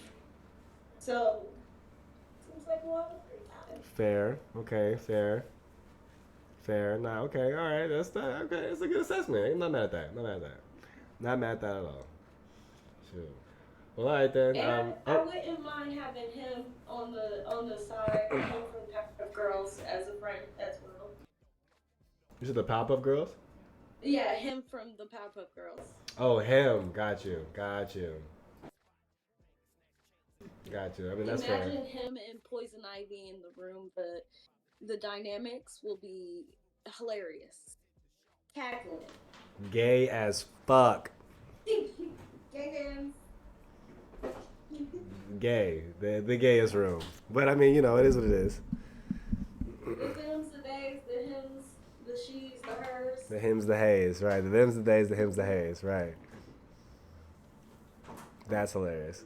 All right, well, I don't want to hold you up. I know you got to get ready for class. You got to go ahead and save the world via the art. So I appreciate you for stopping in. Thank you very much. Thank you for making the time here from the good old state. Well, not state, but the good old place of San Diego, where the rent is high and the vibes are chill. Yeah, yep. One day we want to get out there once again. So appreciate you. And yeah, nice to see that you got your new place running up. You know what I'm saying? And it's nice to see that you're in your new digs. It's just you and the dog, yeah? Yes, cause me and my Spotty, my cutie patootie. For sure, yep. Doing your thing. I'm glad you swung that too. That's a great story. I'll tell you guys a story about that whole situation one day. We'll have to figure that out. But I will not hold you. Like I said, thank you for coming through. I appreciate you. Thank you for having me. Happy birthday to you. Absolutely. Hey, we're gonna be in LA for New Year. Ooh, so I know what I'm doing for New Year's. Hey. Cool. Type shit. Bless you. Thank you. Yeah. So you know, this is what Spaghetti on the side. Oh, also spaghetti on the side. So we can all see it here. It's side spaghetti. this is what it looks like. Don't do that. I feel like Oh wait, hold on. Give me a second so I can show. have some collard greens and turkey neck up in there. I'm I mean, if you wanted to, but I have mushroom and green pepper sauce, so there's my vegetables in the sauce. I'm trying to hit you with the side spaghetti. Hold up. There it is. Boom. Oh, it look good. Yeah, so pork chop, baked pork chop, side spaghetti. That's it. It's dinner. Damn, I can't eat Pork chop, extra gravy. It's good to see you guys. That's actually really Good to see you too. See you soon. Cause I'm gonna be in your neck of the woods a lot next year. That part.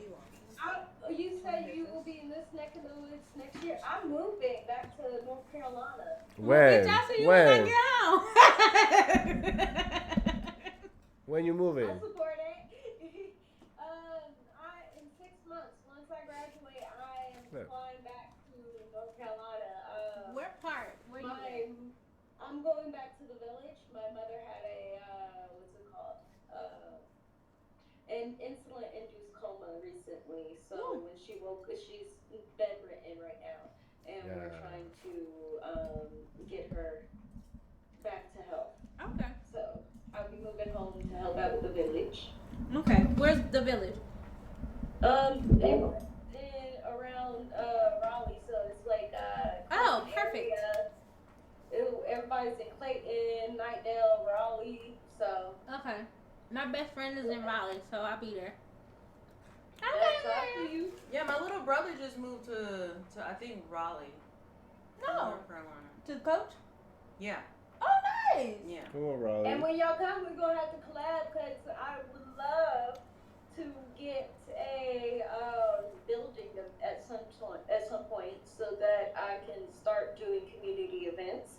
So where it's like paint nights, not just paint nights, but we're gonna be doing like what's it called? Networking and teaching moments where it's like if you know how to work the camera, like camera operations, because eventually I will be owning my own equipment. Yeah. So it's just like that's my alarm going off.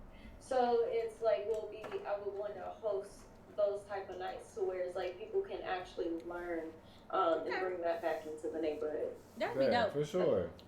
Okay. Mm-mm. Alright. I'm gonna learn sound production too for one point. Oh, sound production is cool. I like the idea. It's the engineering part that gets me because it's yeah. Once you start talking about like you gotta get this cord, plug that up, this there, that there. The technology hits and I'm like. Well, Jelly's the perfect person to learn that from. I'm excited. But yes, I'll see y'all soon. Love y'all. Bye. Bye. See you later. Peace. For sure. That was Z Universe, aka Z Uni, formerly known as FKA Rosella. Here in these streets. But yeah, been a cool day so far. I guess I'm kind of just waiting for the people to swing in and you know kind of chime in as they do. Always out. I gotta go watch it. Wait, is it out? Okay, while we're here, does anyone want to interview? Is anyone on yes, because you're on a time clock, yeah? I said, are you on a time crunch? I gotta charge my phone. Okay, do your thing. Are you on a time crunch? Just one. Who are you talking to? Oh, Jelly. Sorry. Alright. See you, thanks. Love y'all. Bye. Bye. Bye. Just whenever I'm done here, I'm gonna go to Patrick and Monica's because they're doing like a little cake for Amelia because today is also that demon's birthday. Yeah! Happy birthday, Amelia! You know that's her baby. Happy birthday, Amelia! Little Scorpio baby. Happy was born on the same day. Amelia. A problem in the streets. A problem. We love it. So even I was texting my sister-in-law, she's like, she's bullying her sister. I'm like, just like a Scorpio. Dad. 2 years old and already a bully to the older sister. And his 2 kids is all She gotta assert her dominance. Happy birthday, Amelia. She's 2 years too late. She should have been stepping on the family by now.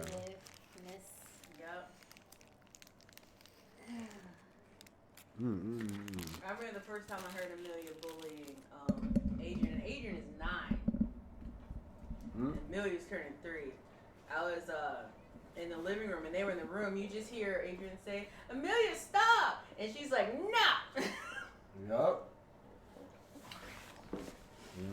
She'd love it because now she doesn't even really get scared of things. calms herself down by just going like spooky, and then walks away. Wow. She just desensitizes herself by devaluing the thing in front of her. Wow, what a Scorpio. Right. Aha! Oh, you thought you were scary? You thought you were scary? That's what you thought? Like, I'm gonna kill you. Oh, you're gonna kill me? Oh, you think you're strong? Is that what you think you're doing? You think you're gonna end my life? You have the authority, you have the power? I didn't think so. Now shut your mouth next time you want to talk to me. Like, whoa, Jesus. How old is she? She's 3. Oh, okay. But did you want to do it? Can I eat while I will? Yeah. I can hear you from here. You're fine. You're okay. You're okay. All right. Is that a cookie? I'm mad. I didn't put a piece of bread in there. Now they're kind of hard. Jelly. What does the bread do? Oh, Keeps no. it Just soft. wait till I finish eating. Like Okay. provide some kind of moisture No or stress. something? And then I I'll go up there. I don't know the technology, but it does keep the bread. Keeps the cookie soft and the breads go still. Yeah, like absorbs. It transfers the water. It's a weird thing, but like the bread in the Like if your rice is too soggy, you throw a piece of bread in it. But like it soaks up the water. Like what rice does with the what's it called with the cell phone. But it works. Hey, Just if like it works. marshmallows and brown sugar, so the brown sugar won't get hard. I don't eat marshmallows. No, you're not supposed to. You eat don't them. eat them. You just leave them in there. You leave them in your brown you get, sugar, like- so your brown sugar doesn't like Get all stick hard. up. That wing is really hard.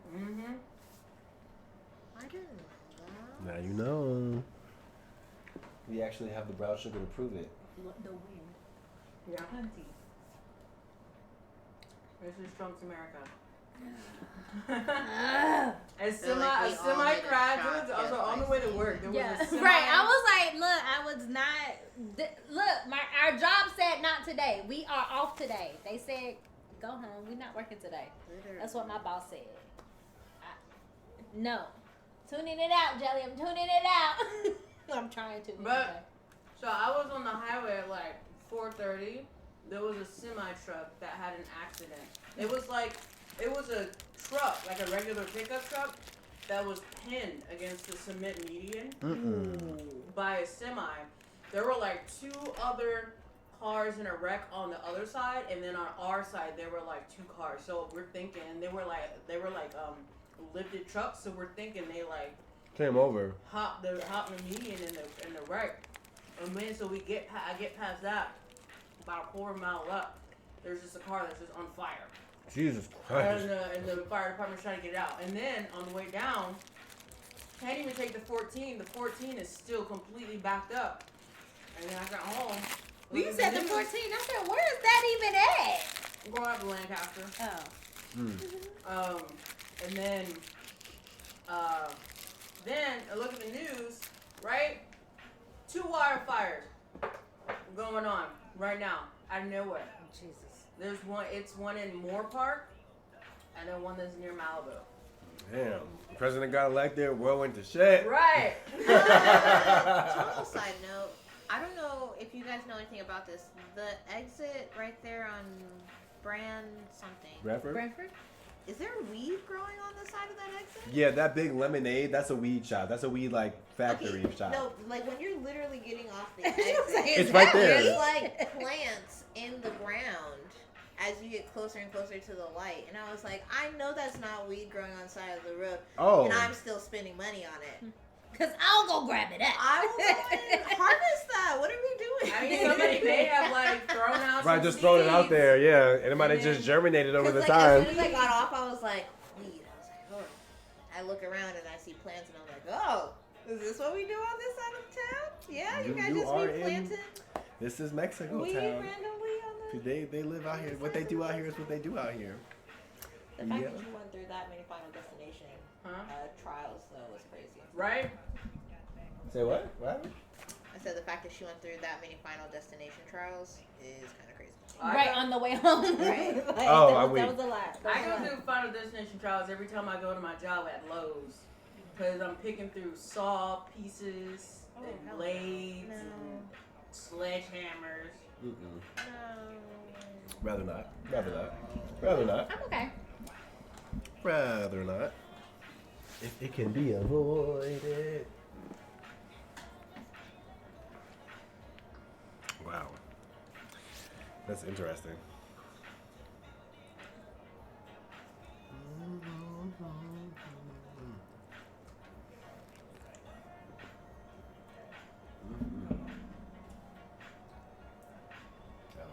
seat is closer, or which seat can be seen?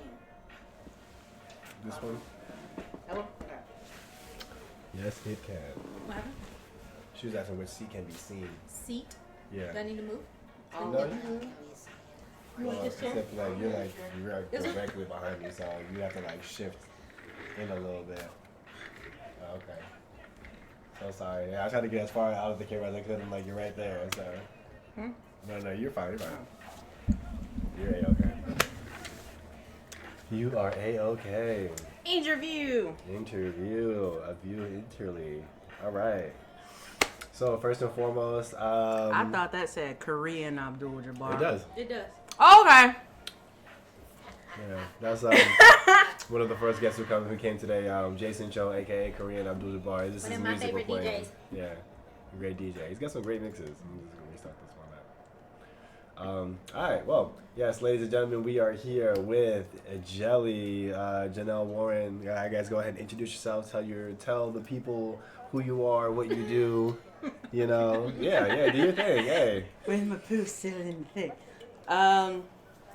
Janelle. Most people know me as Jelly. Hey. Movie writer and director. Super villain. Killer of your favorite characters. I don't know. Hilarious. Okay. Although I'm not doing this in any order, the first question that I'm staring at that I have for you, so random and so out of pocket. Well, not out of pocket, but I guess random in the order of questions. What do you think is a better era of movies? The part 1, part 2 movies, like Deathly Hallows Part 1, Deathly Hallows Part 2. The telling the movie out of order, like Kill Bill, starting like in the middle, chapter 6, and then going to chapter 4, and then going to chapter 1. Or starting a movie trilogy, not realizing that it's the middle of the trilogy, and then you have to do the prequel and the sequel type Like Star thing. Wars? Yes. Like Star Even though he Wars. kind of did that on purpose? Yes. So I guess what do you think is... Ooh, I guess eras of vague... But yeah, okay, what do you think is the better era of movie, I guess? Or I guess better type of movie. Well, I'll call that the era. I'll call that what kind of movie marketing. Okay. Wait, why marketing and not... Because... So the part 1, part 2 thing is it's cash grabs. Okay. It's just to have another movie where people are gonna come out and see it and do that. Of course, if it works out well, in terms of like Twilight and Harry Potter, then you have 2 movies that have 2-part ending. Right. If it doesn't turn out well, you end up like Divergent, to where you only have the part 1 and people don't know it's a part 1 and there's more to the story. And it never gets done because the part 1 flopped. Damn, they should at least finish that. Like, that sucks. Like, the last movie's a part 1? Yeah. That makes sense. Because it's Divergent, Insurgent, and what is it? Something? Yep. Yeah. Resurgent? Yep. Is it Resurgent? Yeah, so Resurgent, because it's a 4-book series. Oh. All of them were books. No, I know there were books. I didn't know it was 4 of them though. I thought it was 3 as a trilogy. It's a quadrilogy. See? And the way that and I watched the trilogy of the movies again, and I was like, is for any reason do you think that there's more to this story? And I watched it, and I'm like, no, you could have ended it here. Right. The last one is Allegiant. Allegiant. Yeah. Allegiant. So they're supposed Resurgent. to be right. I'm like, I know it's another ant. I know it's another ant, but same energy. Come on, Resurgent. But Allegiant, there's supposed to be another part where they actually go back into the little futuristic people thingy thing. Oh, they finally made their way back into like the city and stuff. Yeah. Oh, that makes sense. I was like, y'all ended like in the Badlands. Like, when are we gonna like? I mean, because they're supposed to be going back through the Badlands to get back to the to just be like, oh no, y'all like, you know. And I'm sure I never read the books, but I'm sure there's supposed to be more. Yeah, more like we've seen what's out there. Yeah, now we're It's like now we're gonna bring all the people that are stuck in Chicago out to you guys. And we're gonna fuck you guys' stuff up because you guys are just kind of watching us for pleasure. Right. Find a way to turn the tide. But the way they ended it in a sense of just like, you know, it's where you're like, it's a cliffhanger, but we could end it here. and it didn't do good, and it's probably because they didn't say part 1. Gotcha. That's fair. So that's just kind of bad marketing on there. You know, I get wanting the consistency of just like the one name ending with the int, but if people haven't read the books, they don't know that there's more to the story. Right. We were in the era of it was just becoming popular to do, so it wasn't a thing that people were doing on their own. It was like, oh, the movie's out, let's read the book. But even with the Divergent series, it wasn't like y'all need to read the book. It was just like if you haven't read the book, you don't know what's missing. Yeah. You don't know what it is. I will say with the Harry Potter series though, because I just recently watched the making of the history of thing on Vice, and they actually didn't set out for Deathly Hallows to be 2 parts. It's just when they wrote the script, it was just too long. That's fair. And they were like, we can't fit this in a 1.5. They were like, we can't fit this in a 2-hour movie. We can't fit this in a 3-hour movie. We've got to split it. And then unfortunately for them, Warner Brothers was like, cool, you can do 2 movies, but you'll have the same budget as 1.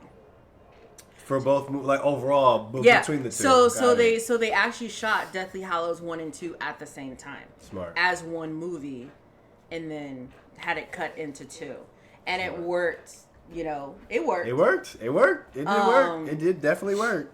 And then, of course, because that was so, financially successful, any book franchise that had a big ending, they were like, yeah, we'll split it up in 2 parts to get more money from, And that's not that wasn't the intention of the first part 1, part 2 adaptation part, but it just ended up becoming a trend for, book adapted or movie adapted books to do that for the big ending to get just that extra, thrust of cash. Yeah.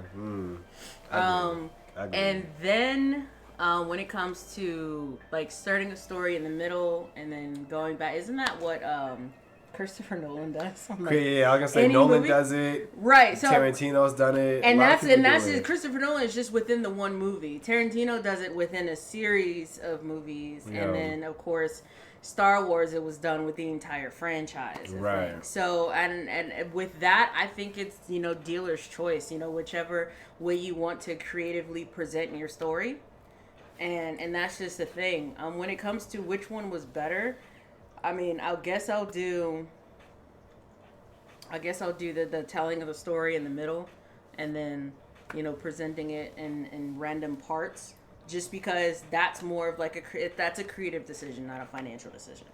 Got you. Okay, that's fair. We're here for creative decisions. I'm not mad at creative decisions. I'm not mad at them. And then the last one was no, that was the movies. Star Wars. Oh, no, that's basically the same. Yeah, Star Wars. Okay. Boom. Question number 1. I was like, no, what was the last one? Okay. Question number 2. As of November 6th, 2024, and I just want you guys to be here for this because this is always a pleasure for me. What direction do you see the movie industry moving in? I want you guys to really straight to hell. Pay attention though. It's going straight to hell. No. I mean, again, that could be a thing. That is a direction. And this is something I've said before. Film industry, because movie and TV, guys, TV is also film. So. So this is something I said before, especially when AI started to become a big thing, and I said that it was going to start to the thin line was going to start to get thicker and thicker. The difference between artistry and industry. Okay. And it is. So you have, studios that are consolidating each other. So that causes job loss. You have studios that try to increase profits from the top down, which to me never made sense. I guess like business wise, you're like, yeah, the CEO want to make more money, makes way more money than whoever would be at the bottom of the chain. But in terms of the industry that you're in, I think that's like stupid. because you need the people at the bottom. Right. But that's why they're starting to try to replace them with AI. You hear all these studios that have like these secret little team ups now with different AI companies to try to see exactly what positions can I get rid of. Because and That's crazy. I remember I can't remember who I was talking to. I think it was Petty, and I was just like the studio heads really need to be careful with this, because let more people start to find out that an AI is better to replace a suit than a creative. Ooh, yeah. Because you can ask an AI what projections as far as what movies should come out, because what the studios want is just all algorithm. Right. They want their movies to all be the same, to follow the algorithm of, ABC of storytelling and stuff like that. That can be replicated by an AI. Right. But AIs can't be creative naturally on their own. Right. And anything written in an AI's voice is just garbage. Right. I've experimented with it. I've used it.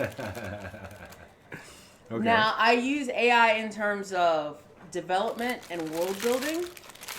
Definitely helps. But because there was somebody who had who made a post in my Black Screenwriters group on Facebook, and they were just like, "So, have you guys started using AI to write your scripts, or do you still write them yourselves?" Basically, trying to be like, "Do you peasants still write your own scripts when there's AI that can do it for you?" And I'm just like, why would I want my scripts to not sound like it was written by me? Right. Right. I'm gonna write I may use AI to like help with development and world building and figuring situations out and creative brainstorming, but that script is going to be in my voice. Boom. When somebody reads it, they're gonna know that I wrote it. Boom. With an AI, it's just anything. Right. It's like listening to all those like advertisements that have like that same like ambiguously black male voice.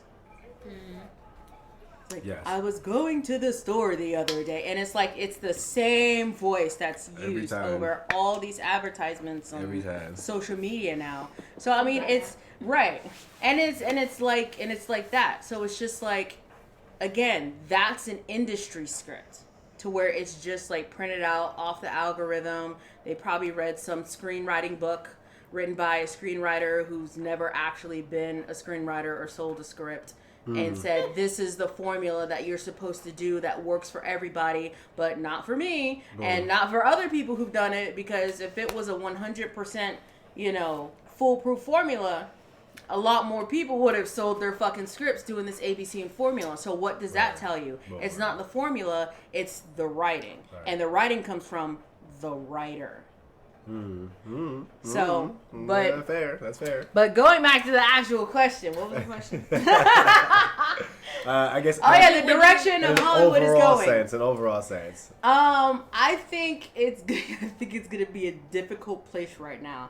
I think that studios are too big to know how to humble themselves on how to create the same product with using less money.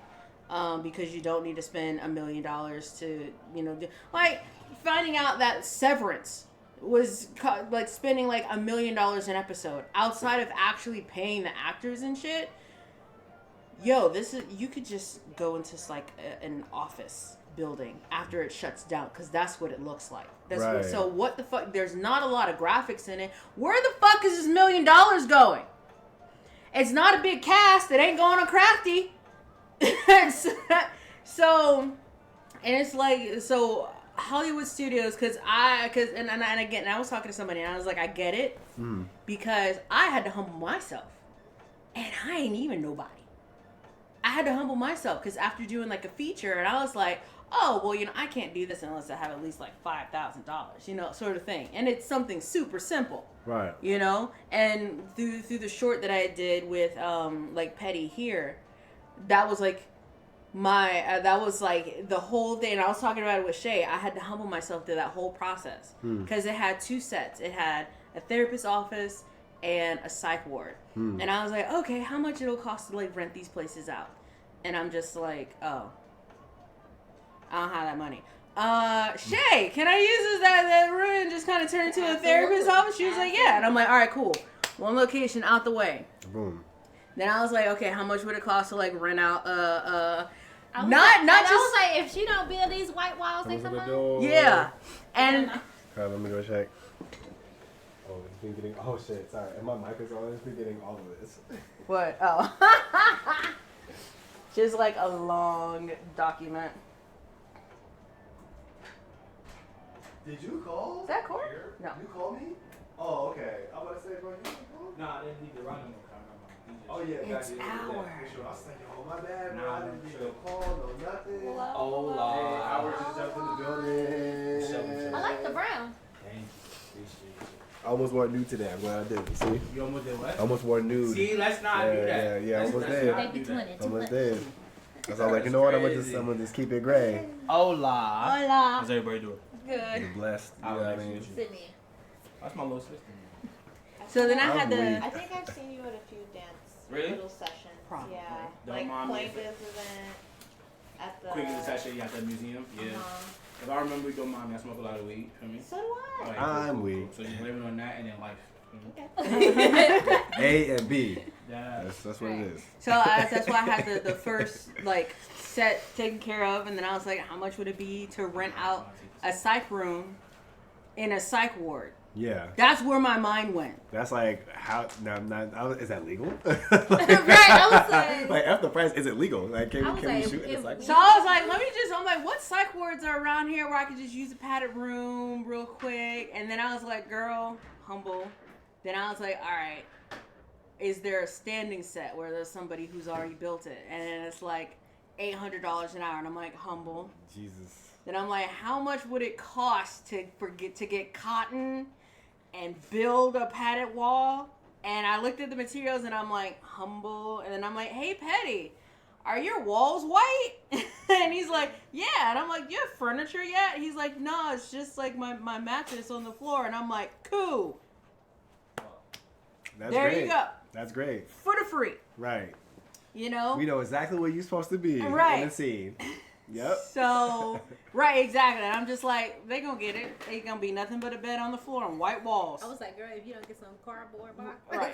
cardboard, Locked up. do something. Man, okay. So, and it went from being a $15,000 production to where it costs $2,000.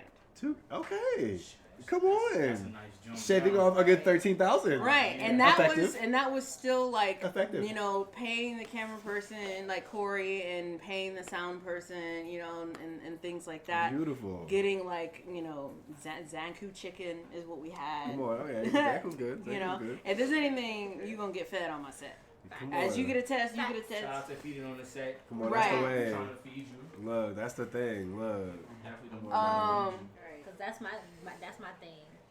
Oh, You're not gonna pay 1,000%. us. I'll be If here you're for gonna 6 be here hours for or I free, get some food. you Right, better. that's legally Right. you can't do 'Cause that. I Like would- 6 hours on set, regular you job legally can't have do to that. pay someone. That's you what have I'm to take saying. a break. On freedom. I was telling, I said this to Malik, and I'm like, in indie filmmaking, got we to take a are break. bestowed with 3 inalienable rights: credit, copy, and meal. Boom, boom, boom. It should be those 3 guaranteed. That shouldn't even be like when people post for up, sure. oh, there's no pay, but you'll get credit, copy, let's and meal. go. That should come regardless. Yeah, no matter You what. shouldn't have to post up that you're going to give me a copy of my fucking work, Right. credit me for my fucking work, Right. and feed me when I'm with Working. your ass all When fucking I'm day.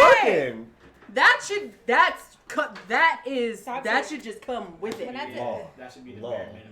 What? Bare that bare My minimum. dance crew was always eating. Because guess who had it? Me. Guess who was always eating? Bitch, here I. Yeah, for sure. Well, I had the fruit trays. I had all of that. What do you mean? All that. Right. What do you mean? All that. So I had to humble myself, and Yes. I had only done like one 40K feature. So Okay. I can only imagine how big-headed these studio heads are, where they're just like, oh no, we need $25 million to do that. That's considered low budget. Shit. Like when I found give it to me. Just here. Like when I found out that they were just like, oh yeah, low budget films are between like micro budgets are like up to like 10 million or 25 million. Micro. That's a micro. Yes. Micro. And then like low budgets are like nano 25 million to like 100, 150 million. That's low budget. What the fuck is the damn budget for Fast and the Furious? You're too goddamn much money. Trillions? Right, like, right. What the hell? Every time the number goes up, the million goes up. Nah, I swear. Right. What? And it's funny because you get movies like Terrifier, right? Yeah. You get these Low homegrown budget, B insane. grade Yeah. movies that have low, but they're like, oh man, yeah, they're gonna be rolling in money. You could do it too, studios. You know, you don't need all this shit. Right. But they put so much money power into the star names. You know, that's when you got that, you know, the A-list grading and stuff. Basically, who's bankable?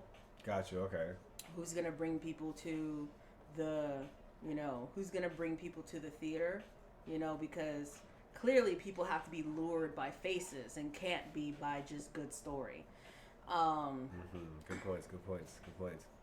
But I think Hollywood is gonna get worse. Hollywood, the city. Yeah, for sure.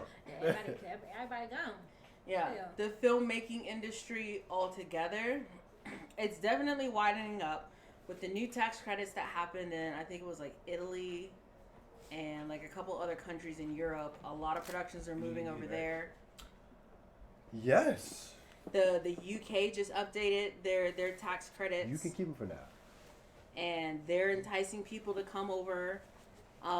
Georgia already had like good tax credits, and so Newsom submitted a legislation to try to pretty much double the tax credit cap that California had, so more companies can, you know, continue to get like tax credits and stuff, because New York is suffering as well. Makes sense. Because it's the tax credit cap, to where it's like, oh, we can only give out so much money in tax credits, and then once we hit that, you know, nobody can apply anymore to get the tax credits. And a lot of investors invest based on the tax credits that the movie's gonna have, because tax credit is pretty much guaranteed money back. Got you. Okay. You know. Got you. It's all being laundered for And you. then there are some places don't quote me, but I do believe it is Atlanta that has like an unlimited amount of like tax credits that you can have on your movie. Because there's some where they say, oh, you can only like write off 50, but you can only have like 50% of the movie's budget towards like tax credit, and the rest of it is definitely something you're gonna have to pay for. But you know, so it varies. If movies try to go for where they can get the biggest tax credit, basically, because it's essentially like not free money, but it's just like, oh, if this movie costs $100,000 and I can get a 50% tax credit, then this movie really only costs $50,000 for the price of $100,000. And you can basically like write off the entire movie in a sense, yeah. That's what they try to do. Right. That is the whole point of the tax credit, is just to try to get that money back without actually having to work for it.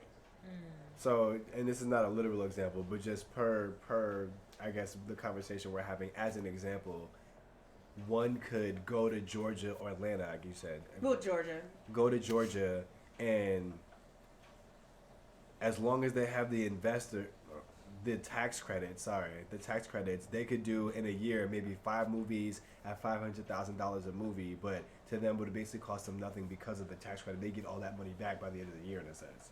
Essentially. Okay. I mean, there's definitely a lot more like nuance and stuff that goes in it that I haven't had to deal with yet.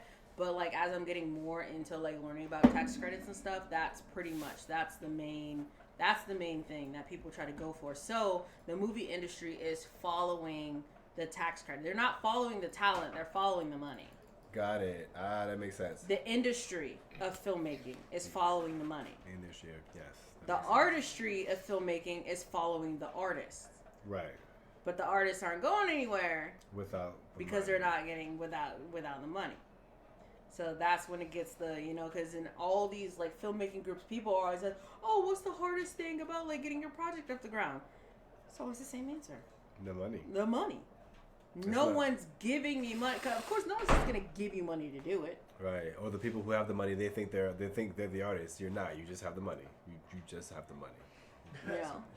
Because it's like filmmaking is probably one of the riskiest investments you can put into anything, because you can sink a bunch of money in it and get none of it back. We saw it with Borderlands. Yeah, is that the? I actually didn't see it. I heard it was. So you see it with the Borderlands movie. You saw it with Joker Part 2. Oh, the scene. Folly I do. Yeah. Like, to where they're just like, they didn't even make back their marketing budget. Damn. But here's the kicker. Why is your marketing budget $40 million? What did you market for 40 million? Where the fuck did you market? I barely saw that shit. Me neither. I ain't seen nothing. That's the thing that's also like blowing my mind. When it comes to movies, I'm seeing trailers less and less and less. Facts. Which is More shorts which is fair, because streamers are not gonna put a theatrical release movie trailer onto their shit, and that's where most people are watching. Because why would I put up the competition shit on my shit?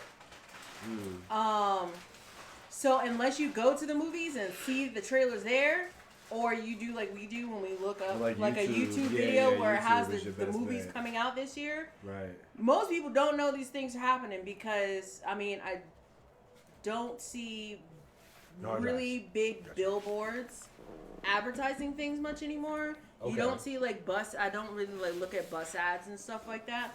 Like, you just see a lot less advertising, which is, so it's blowing my mind that marketing budgets are getting higher, but I'm seeing less.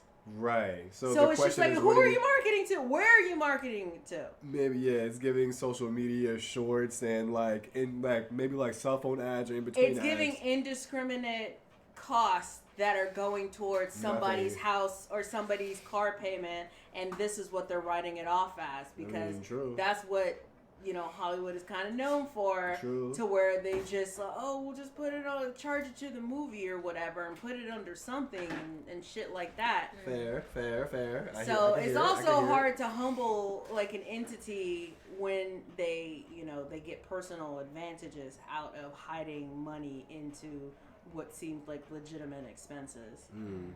So again, that's why they cut costs from the bottom down. So they don't have to give up anything. Got you. That makes sense. But that's like cutting off your feet. Yeah. And still needing to move forward. Yikes. Houseway. How?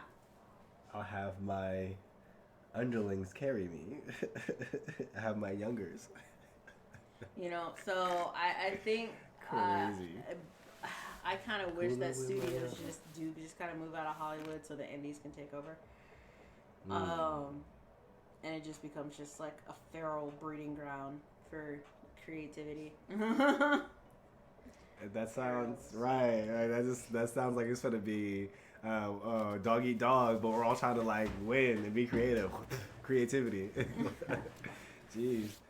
But I like because I know when the strikes happened, I was just like, oh, things won't even like pretend to look like it's getting back to normal until like the end of 2025, and then AI started to become a bigger thing, and I was like, oh, this is going to stall it, because studios aren't going to be running towards, you know, getting back to having to pay people. Right, getting back to treating people like people. Yeah. It's like, well, I mean, we could treat you like humans, or we could have AI do it. They're following the tech industry, which violently violated the entertainment industry via Netflix. Yeah. Where, you know, it's not about the people. It's using technology to make the money. It's not about the people. You know, they're expendable. It's whatever. And because society as a whole are fucking idiots, they'll go right along with it. They'll say, oh man, movies suck nowadays, but I'm gonna go to all these movies that suck. Right. but there's a double feature that I have to go see. Right. I'm not going to actually demand better content. I'm just Snow Netflix White is the remastered. craziest thing, right? Netflix, there is not one thing I'm watching on Netflix right now, and anything that I would want to watch on Netflix won't be on Netflix for another 2 fucking years. Facts. Cause that's how long it takes them to do things. Right? Coming soon, right? Right. Like 2 years, man. Right. You talking about coming Fall 2026. Oh yeah, it's coming out. Yeah, like There it is November of there was election something, year. I can't remember what it was. But it was just like, oh yeah, this thing's coming soon. And I'm like, right now, Netflix is like Christ. It's like Christ like is coming soon. Could be tomorrow, could be 1,000 years from now. The aliens are coming. Right. Sometime between He's the now asteroid that and comes the every year. actual end of the world. Netflix is the asteroid that comes every year in the news. Oh, it's gonna hit Earth every year. And it doesn't. Netflix.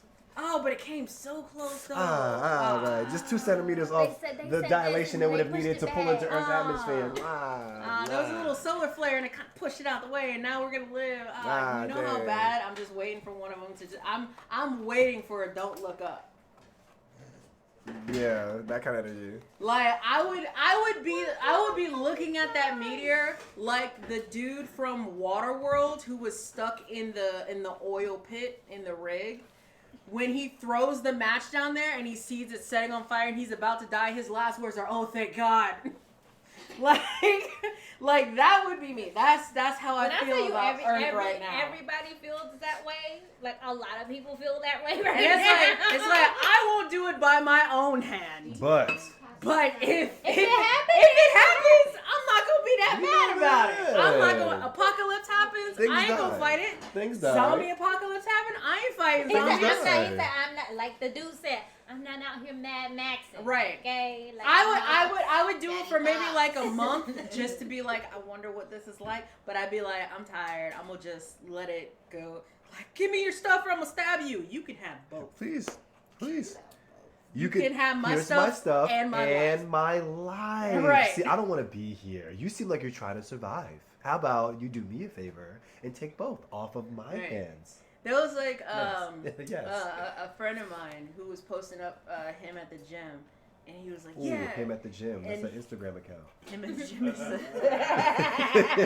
And he was like, "You got to get your body right for the apocalypse and the zombie apocalypse and because you don't want to be like in Zombieland. You know, it's like the fat people are the first to go." And I was like, bold of you to assume that if something happens, I won't just lay down and die. That I'm trying to get fit so I can survive it. I ain't living through that. Crazy, right? I'm gonna just let it go. I got to be cozy pre-zombie, and then apocalypse. I got to lay down. Y'all had to fight before. Y'all had to fight. I'm good. It said let go and let God, and that's what I'm gonna do. Crazy.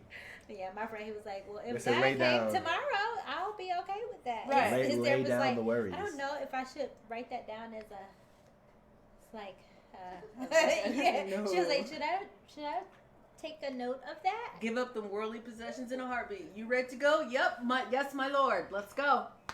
Let's go. I'm already packed. Padre. You'd be like, Wrap it up. God is gone. Right. Wrap it up. Oh, God damn. But they used to say, stay alive through 2025. And now they're already saying, like, stay in the mix till 2026. Crazy. Not stay in the mix. Which Jesus. is basically saying, try to find a way to Right. stay in this throughout the year 2026 while the studios are on a break from its human slaves and tries it out with this AI and see if that 80-20 rule kicks in. And they're just like, maybe the humans are a little bit better. Right.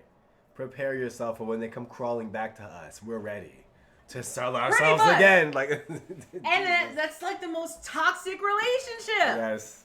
That's Yes. like in a relationship, one going to the other and just be like, I'm sure that I love you, but I want to try fucking them for a bit just to see if it's like better and if it's better with them. So let's call this a pause, and I might be back. Pimps and robo-hoes. He goes from regular girl, and he's like, you know what? I'm gonna try this out with that girl. When he comes back, we have to be on our game. Right, exactly. Right. You're free.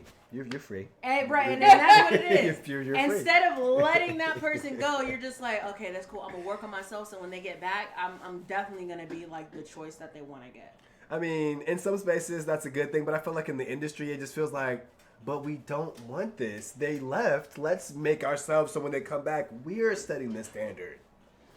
Yes. Right. Like, why do we have to whore ourselves out? If you know you want this thing, person, whatever. If you know you're gonna be there for it, regardless, let's set the standard. Okay, cool. So now you're paying us, and your residuals, definitely.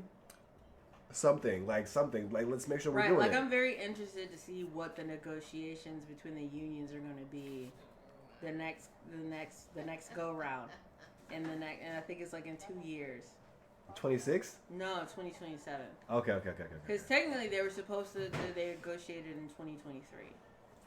Oh yeah. It was like, damn, that was last year. Mm-hmm. Ooh. Well. And it's been a drought ever since. And it took about damn near a year to get it taken care of. That's like the presidential election. And the contracts only last for 3 years. Yikes.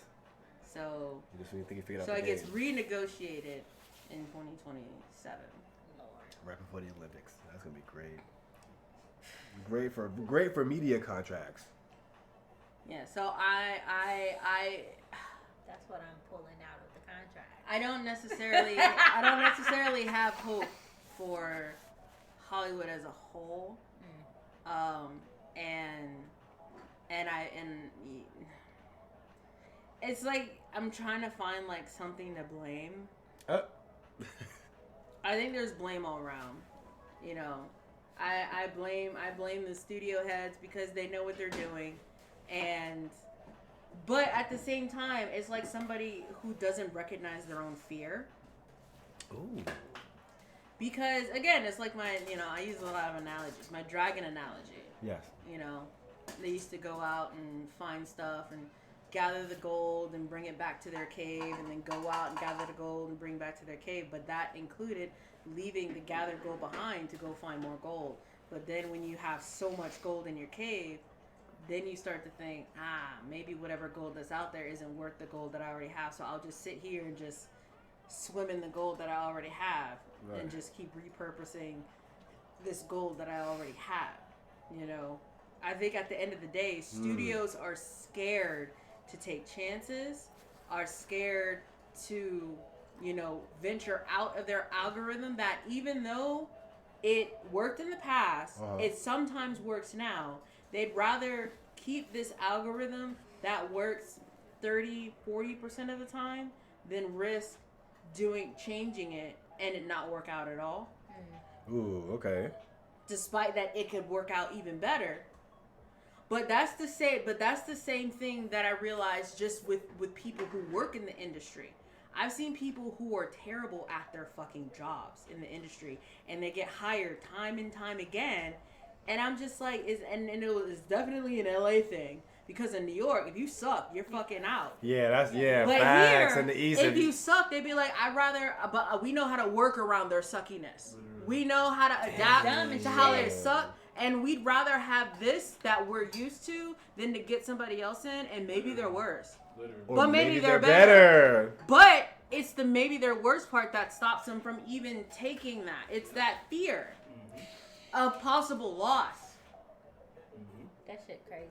The West Coast. Wow. Now we're talking. We just started talking. It's 5:00. We just started. No, and that's that. And honestly, I wouldn't be surprised if some people who voted for Trump did that because they know what a Trump president is. They don't know what a Kamala. No, okay. With that logic, that's valid. I see what you're saying. Because they're just like, I at least We've know. been through this I before. at least with Trump, I know what I'm gonna get. With her, I don't know. It could be better, but it could be worse. Could be way worse. So I know how to operate with his crazy. I don't know how crazy she could get. So you hold that crazy in for another term, but after that term's done, now we're just bursting the seam. It's got to swing the other way now. That is Hollywood right now. Gotta swing the other way. We'll stick with this until it disintegrates. Yep. Past disintegration. Like okra right? in the pan. They see it suffering. They see it going down. rude. They see it all this stuff, and they're just like, you know what? We're gonna keep at it because we believe in the algorithm. It'll eventually work itself out. Watching the ship sink slowly. Not so much anymore. Watching Jack drown. Right. That was another. It was enough space on that. There really was. Interesting. Yeah, Bro. Just because I know, like, and I watched it again, and I know they tried to make it seem like when they were both on there, it started to kind of tip, but it's just like, bitch, you laid out. Just sit crisscross applesauce across from each other and balance it out. One here. Tighten your core. Right. Tighten the core. Both of y'all like hold each other's arms while y'all both leaning over with your legs in the water still. Y'all could have did this and fell asleep like this. That's really a sailor's way. Or like hold each other literally, in the that's middle. a sailor's way to stay alive. Like y'all both get over a barrel, y'all do this, y'all fall asleep, y'all wake up and y'all are still there because you're holding each other. Yeah. She let him go. She didn't let him go. She Pushed peeled. everybody off the. She peeled fried his his shit frozen back. fingers. You bitch! She fried his cold dead fingers off. Oh my God, Shaq! Cold dead. And she did. Oh my goodness. So crazy. Cold dead fingers. Dead fingers. He was like, I'll never let you go. She said, you won't. Oh my God, breaking the fingers. Just like, oh my God, I love you so much. Yeah, you heard it pop. I love you so much. And to me, that's what the Hollywood top brass looks like. They're rows. There's enough for both of us on the door, but goddamn, if you won't sacrifice us for yourself to survive, who can't survive without us? With that, right. But that's why they're trying to find other ways to supplement that through AI. They're kings in the kingdom of serfs. Yeah, at the end of the day, we'd sacrifice you guys to save us, but once you sacrifice y'all, what else is there? What do you There's have? no kingdom. Yep. But you know, whatever. Maybe they'll figure it out. Maybe not. But that's Why figure it out when you can just be a king? that's my lack of hope. Until the king got to fight. Well, there ain't no king, What movie was that? The King. It's called The King. Yo, Timothy Chalamet. Oh, so funny. I didn't watch it. The movie called The King. Timothy Chalamet is supposed to be like the French king. Oh no, he's supposed to be the English king, and then The other one was a French. who was the kid though? He was some kind of actor who we always see. The one in Twilight. Yes, Edward. Yeah, Batman. Robert Pattinson. Yeah, he was like. He was the I the fight, French and I want king. to fight the king. He ain't never fought before, and Bruh, it was funny. And he as actually, shit. the English one actually have fought before, so you know they died and it was over. I was like, that y'all could have did this before everybody else died. But it was just funnier because like back then, so far in the really quick subset, I guess sub whatever. What subtext? At that time in the in history, England and France were close cousins. So it was like I'm trying to fight my cousin. They was like, bro, we grew up together. You don't fight. You don't even know how to hold a sword correctly. Your shoulders can't hold the weight of the armor. Like, stop playing with me, bro. No, but I'm gonna fight for my whole country. Give me a sword, bro. And then fucked him up. And I was just like, all right, cool. Like when you see it, it's a hilarious I only scene. saw that one, the ending. It's such a That's when they hilarious scene. fought. You're And just I was like, damn. this is the whole movie, basically. Y'all could have just did this Y'all like coulda 3 did hours some ago. We fun- could have been good, but we had to go through all this extra drama just for you to get. All right, for sure. But yeah, so Having everybody no else hope die. for Hollywood. No hope. No hope for humanity. No hope for Hollywood. I don't trust y'all niggas. I don't trust them. Kids out your lives. Yikes. And that's an over-encompassing word for all of humanity. Hide them. I don't trust humanity to know how to save itself. Yikes. So You we would moving think. or what? I keep seeing mad posts talking about I'm going to Canada. Canada don't I'm want thinking you. of moving to Amsterdam. Canada is not nice like that. It's People- really Canada not. barely wants Detroit, like, and they right don't there. even like us. Yeah. Canada is not as just out there. good. They do Canada's not not as like good us. as people think it is. It's No, French. a lot of people don't like Americans. At all, but especially Canada. Though. Like, Canada don't like us because the French don't like us. The French are Canadians, the Yeah. French are Haitian, and the French are New Orleans. Like, they don't like us. Yeah. They don't like us, but we're there. We're there in all three, and we're doing all three things. But they don't. At all. They would never. No liking. They would never admit to us. They're basically black people in French places is like Mexican people in like Californian, Southern American places. Well, the French don't have an issue with black people. They have an issue with Americans. Facts. Okay, I went to France. That's probably the most different like races of people I had ever seen. Just Nice. walking through France, like. Okay. In like you can't even say interracial relationships, but they were all French. The French don't like not French people. Makes sense. That makes sense. So if you go because I went into a Korean place speaking French, as long as you Speaking French. assimilate to French culture, It's not American. you good. Yeah. Just don't be American. So the French don't have issue Too with black late, people. There are a right. lot of black people in France, Gotcha. but they all speak French. That's why. French. French. I said French. It F-R-A-N. I started comes learning out French. the- No, it makes me I'm think still of American, so I don't care. 40-year-old virgin. I feel like that'd be like a new like that'd be like a new like what is it like a black dialect instead of French is like French. Like let's speak French. It's like Spanglish, but it's like It's like French. for sure. Well, that's I speak Creole. French. Oh, but you're low key. Yeah. Creole is just French for mixed language. For so when sure. people are like, "Oh, I speak Creole," granted, if you're gonna be in New Orleans, it's probably that one. But there's different types of Creoles Mm-hmm. because That it makes just sense. means mixed with French language. Mixed with French. Got it. Creole mixed with French. Creole seasoning mixed with French. Why does it taste like that? It's mixed. Shut up. It's mixed with. Is that the music? It's mixed. This the music? Yeah, this is Oh, is the- that someone's yelling. Demons. So This it's is just a those God two moment. questions. Those were questions. Well, no, you came in. right, whole paragraphs, right? No, what else? Yeah, I feel like I had another one or two. Okay. What was it? Actually, what's gonna happen in the music industry, or what's gonna happen in the industry?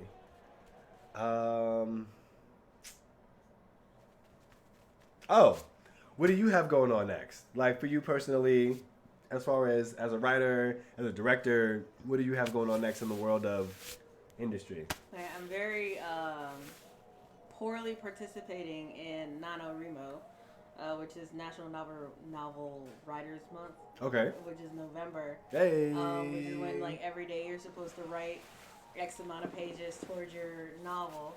Okay. I've written one day. That's all right. Nope, that's a lie. What? I've read. Oh. Because I have to read the previous chapter of my book because I forgot where I was. So I'm like, let's continue, and I'm like, I don't know where the fuck I am in the story. Let me go a chapter back and read so I can continue on. Because I write like a savage. I don't plan things. I just write. It's called in the the alignment of the writers. I am what's called a chaotic planster, or a chaotic pantster. Chaotic pantster. Can you explain that? Where Chaotic essentially, pantster. and it's funny because I had to do this with Oscar too. Chaotic pantster.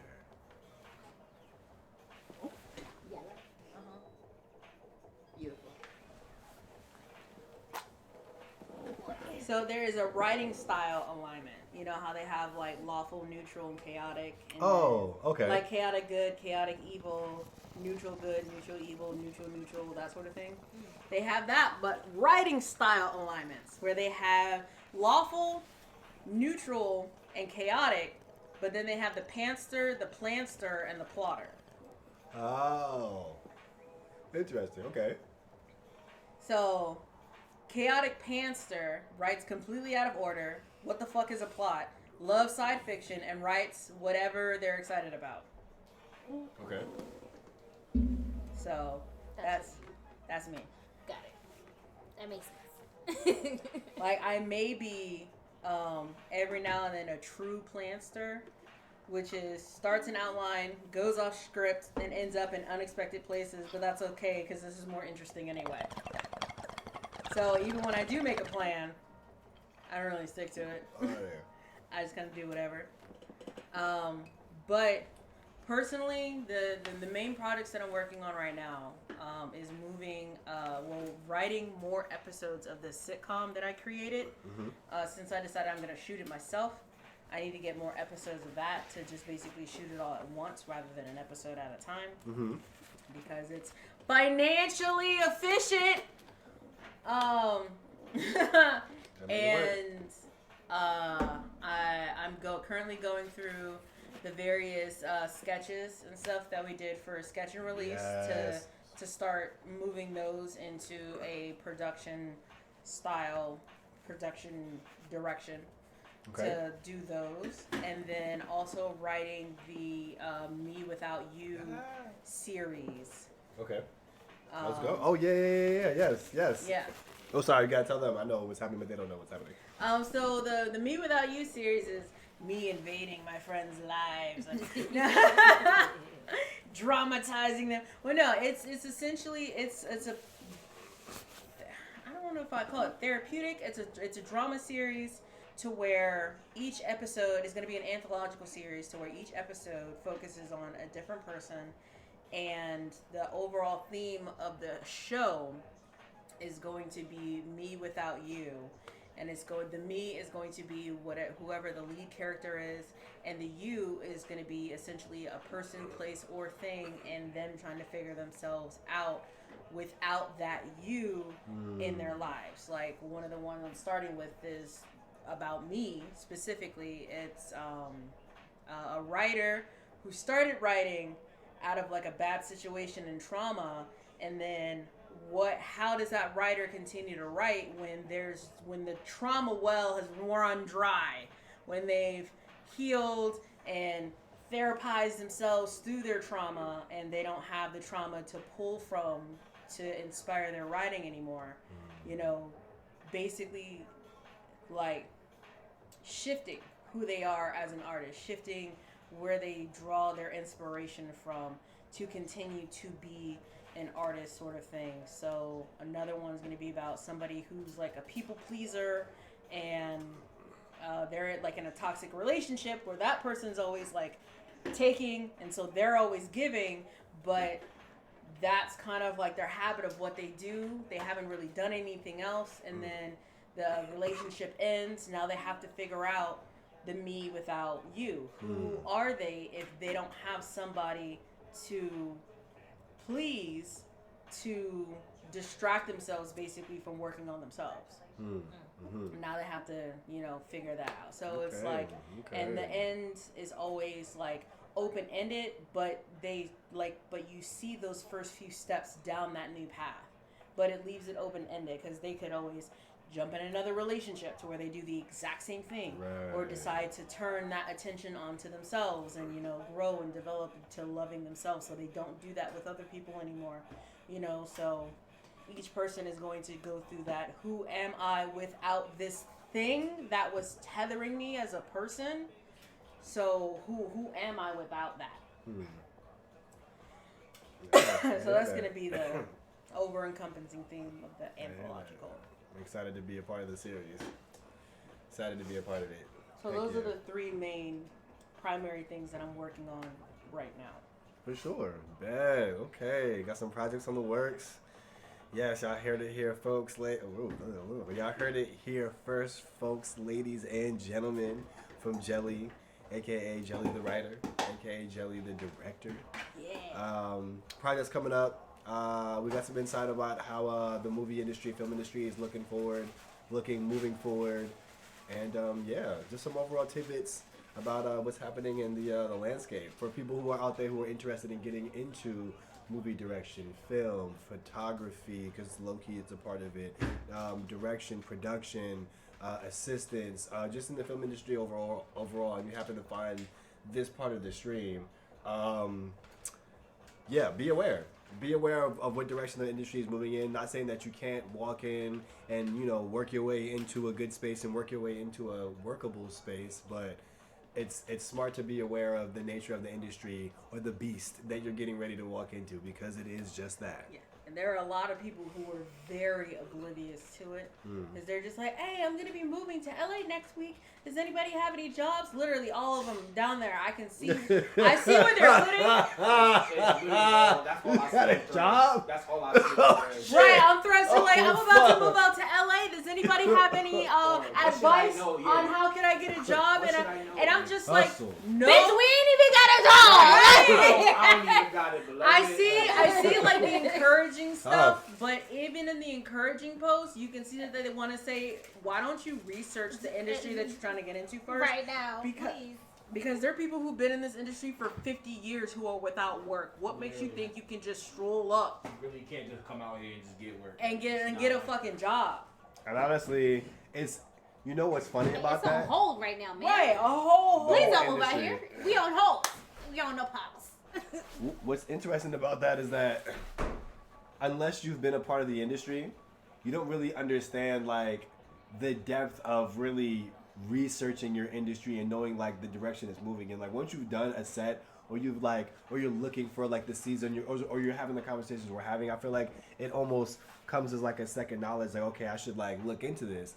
But like if you have it, I think you really don't know how much it fucks you up to not know. Like, oh snap, like no one's. I feel like we're the last generation of research, aren't we? Well, no, because you say that a lot of Gen Z people on TikTok be doing shit. But that's on TikTok, and that's a handful of. So I think research is changing its face in a sense. For us, I think we might be the last generation of hands-on. And when I say hands-on, I mean like sweat to brow. Like I'm going to go to the specific library in the specific place to find the specific book. I'm going to take the time to read it. You know what I'm saying? Like I think that's what I'm talking about. I think now, like, if it's not already pre-packaged for you, a lot of people are already deterred. Right. I feel like we came, or some of us came and visited first to determine, and then went back, or we knew people that was here already and got like their experiences and then came. For me, it was neither. I'm the third option. What's the third option? I researched. That's what I'm saying. But Right, we still, well, it was like, all yeah. different types of research. Either Yeah. you came out here to research it here, Because or I was you like, was yeah. reading on it, or like you heard from word of mouth of people. I looked that's already at rent prices. Same. I was like, okay, so I need at least 10 grand saved up before I even think about going out there. And this was 7-8 years ago. Yeah. Now I tell people 20 grand. Yikes. And I'm like, you want to have... because we all, I get, well, all my friends, we all looked at the And rent that 10 prices. grand was like gone in 6 what months. The classes were. Yeah, I was looking like how much it's gonna cost me to take 2 classes a month with this How much rent. the bus cost, like where, what I the had location, like all of that It's gonna stuff. cost me. All of this cost. So we $100. did multiple steps. Yeah, but there were also a lot of people who was like just came out here, figured it out, and they ended up homeless, and then they worked their way up from that place if they didn't get lost in the mental. Lost in the sauce. Yeah, lost in the sauce. But I would say, and this is something I said to Malik, I think yesterday, that society is becoming like a Catholic congregation. And the thing with Catholic congregations, they don't read the Bible for themselves.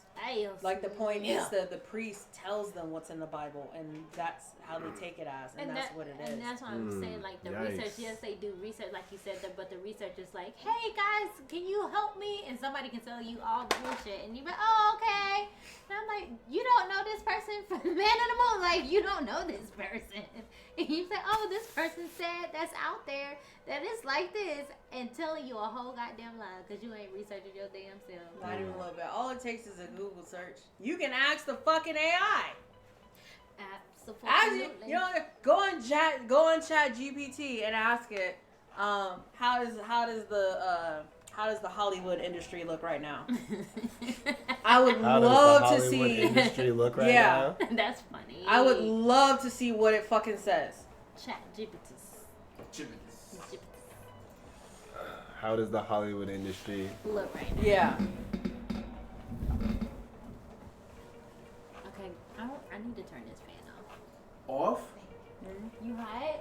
Yeah. Well, he's in a sweater and overalls. I got It was off? I just had my light beater on and I was still hot. Well, turn off the one that's here. Well, no, keep the light. We can keep the. No, I'm fine. I'll go put on some clothes. Y'all cold? Yeah. How y'all cold? You got on shorts. But That's what I said. I'm gonna go put some. No, but clothes I'm saying on. like, oh no, you saying you cold, not hot. But yeah, you got a hoodie and shorts and you still cold. You said, Yeah, because her legs are out. It's freezing. You said, how does the Hollywood movie industry look right now? Yeah. And you've been moving around. It's a very general question, but we'll. I mean, we'll is see there what it a more says. specific way you want to ask? Well, I mean, just how does the Hollywood movie industry look right now in terms of success and viability? For someone trying to enter into the industry.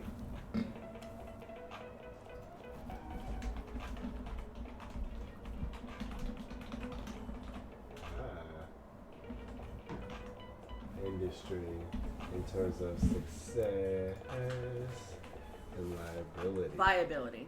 Huh? Viability. Oh, I was still liability. I was saying, yeah, you know how much it's gonna hurt. Success and viability. How does the Hollywood industry? Okay, let's go. Boom. ChatGPT, let me know. The Hollywood movie industry in 2024 is navigating through a mix of evolving challenges and opportunities, especially for newcomers trying to break in. While there's still a strong appetite for film and storytelling, the landscape has significantly shifted over the past few years due to technological, economic, and cultural changes. Here's a breakdown of the current state of the industry for someone trying to enter. Okay. 1. Impact of streaming and digital platforms. Streaming's dominance. Streaming platforms like Netflix, Amazon Prime, Disney Plus, and newer players like Apple TV Plus have reshaped the industry. While theatrical releases remain important, a large portion of the audience is now consuming movies and series through these platforms. For newcomers, this can mean more opportunities for television and digital projects, but also means less emphasis on traditional studio roots. Okay.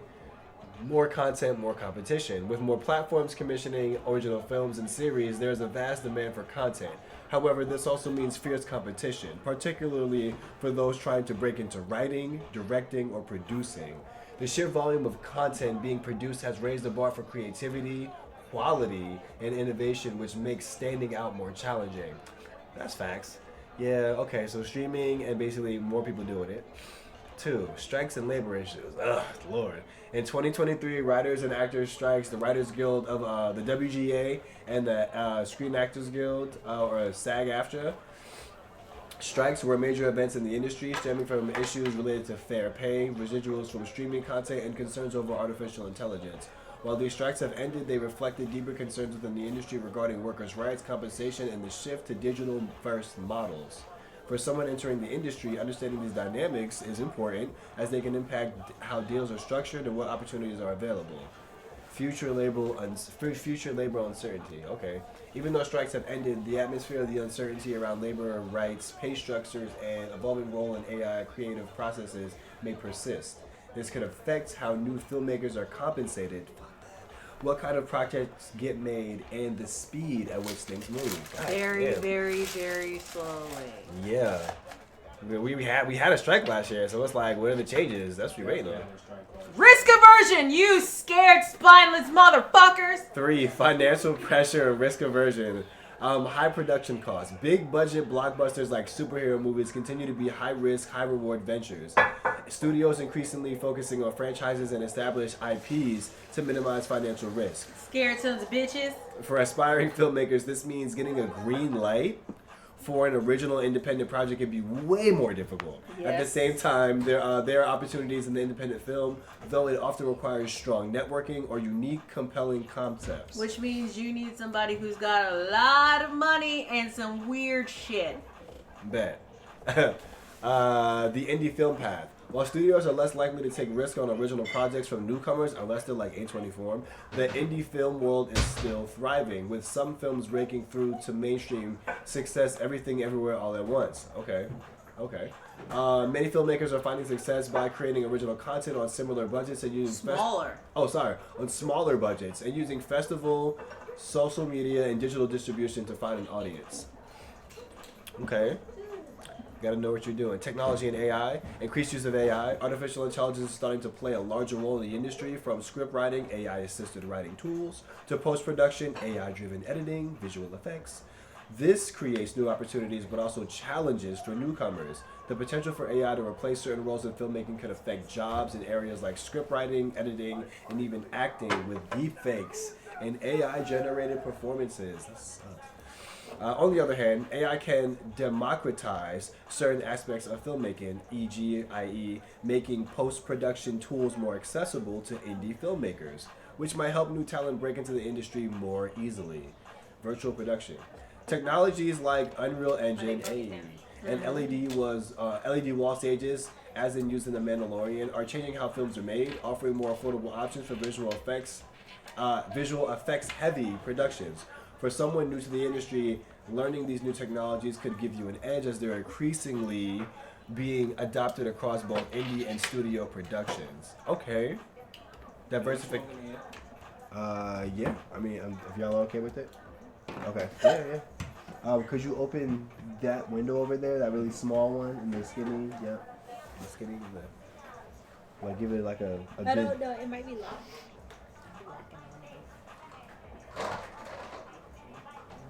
Diversification of voices and stories. Increased focus on diversification. Hollywood has become more focused on inclusivity in recent years, pushed to amplify voices in underrepresented communities. There's a demand for stories from diverse perspectives, as there should be, including marginalized voices in race, gender, sexual orientation, disability. We got the one-arm black guy coming through from Mars. Yeah. Who's gay? Who's gay? Yeah, one-armed gay black guy from Mars. Who's purple? What? The one-armed gay black guy, purple-skinned guy from Mars. That's gonna be like the next part of the Caribbean movie. And also transgender. Yeah. Or non-binary. Non-binary. He doesn't identify as anything. He identifies as the Kraken. I am a meat popsicle. Negative. Crazy. I am a meat popsicle. Thank you for getting the reference. Yes. So crazy. That is my top 5 movie ever. That's my top 1. Crazy. Fifth Element. The Fee. Global markets. Studios are more focused on international box office sales, especially with the rise of Chinese and Indian markets. Newcomers with international or cross-cultural perspectives might find opportunities in global collaborations or in catering to these audiences. How many we got more? Oh, okay, 2 more. Changing audiences and genres.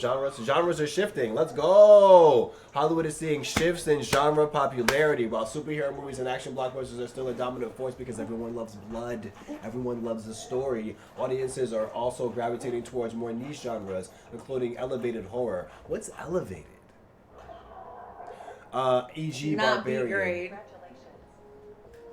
Okay, really? Because they try to say all the time, we're looking for elevated stories. That's just corporate speak for white. Yeah. Okay, because I was like, that's what it sounds like. I don't want to be that guy. It's corporate speak for white and polished.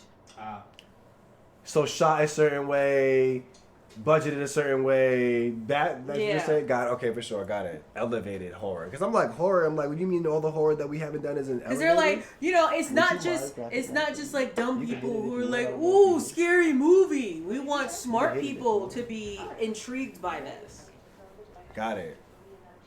Elevated horror. That just sounds so elevated. I mean, it's a racist, but somewhere in there.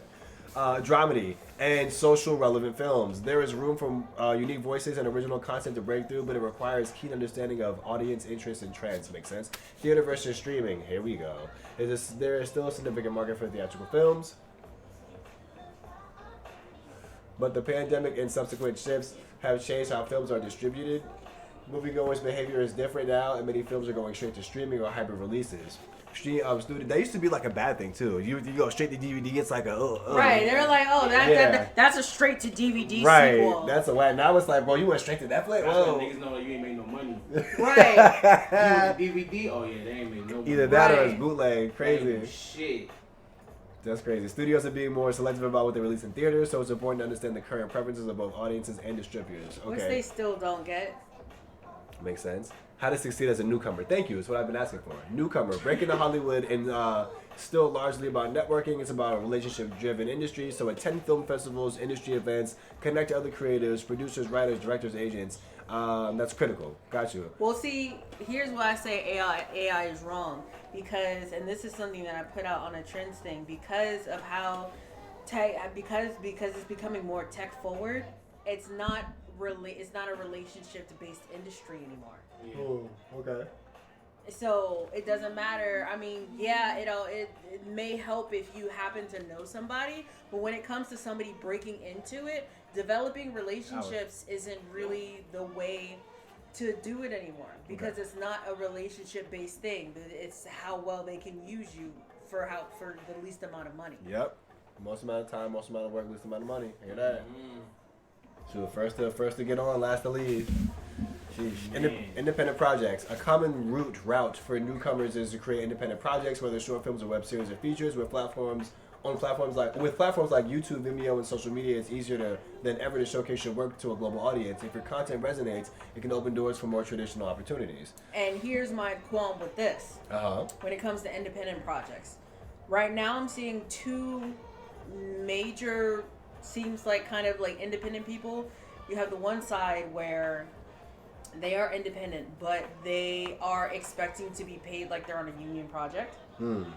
Then you have the people who, and those are the people, and then you have people who come in who aren't really down to collaborate. These are going to be like the over hyphenated people, where they're going to be the writer, the director, the producer, and they don't want to give up any of those titles to collaborate to make something done. They're just looking for people to come and work for them. Right. For free.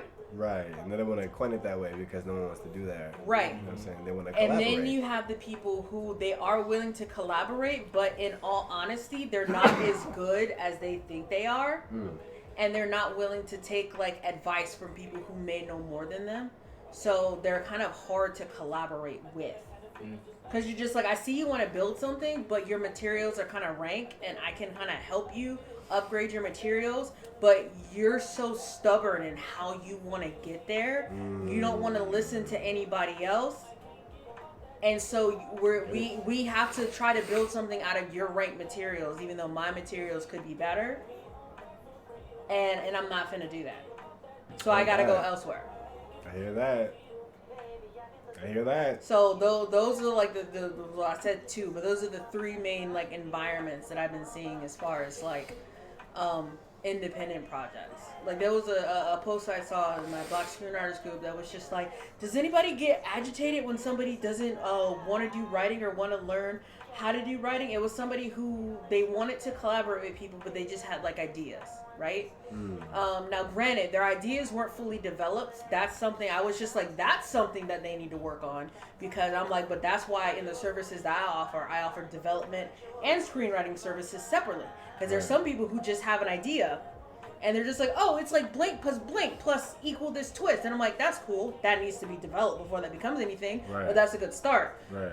That's the kind of person that I was, and I'm like, that's something different. And I'm like, but let me find a motherfucker that doesn't want to write, because I just want to write. I get so sick of, oh, I'm a director, but I also wrote this, or I'm an actor, but I also wrote this, I'm a producer, but I also wrote this, and I was like, I would like to write something. I'd like to find a producer that just wants to produce, and a director who just wants to direct. And then so I can go in and write, and then now here we are all collaborative. Because when you get all these multi-hyphenate people and they try to collaborate, they're always going to want to do their project first. That's how I end. Like that's what I had so many collaborations that didn't get off the ground because they were on stage one for developing their project, and my project was ready to move into pre-production, but they only wanted to collaborate under the promise that we would do their project first. And I'm like, but yours isn't ready to go.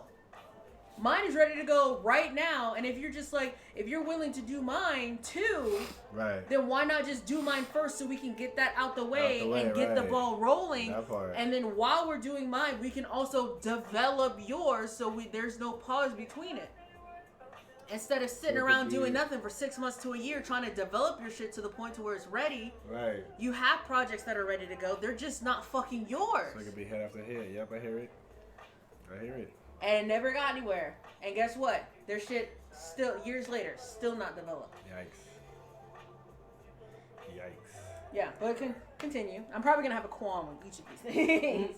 Of like, what can a newcomer do? Alternative career paths seems like an option.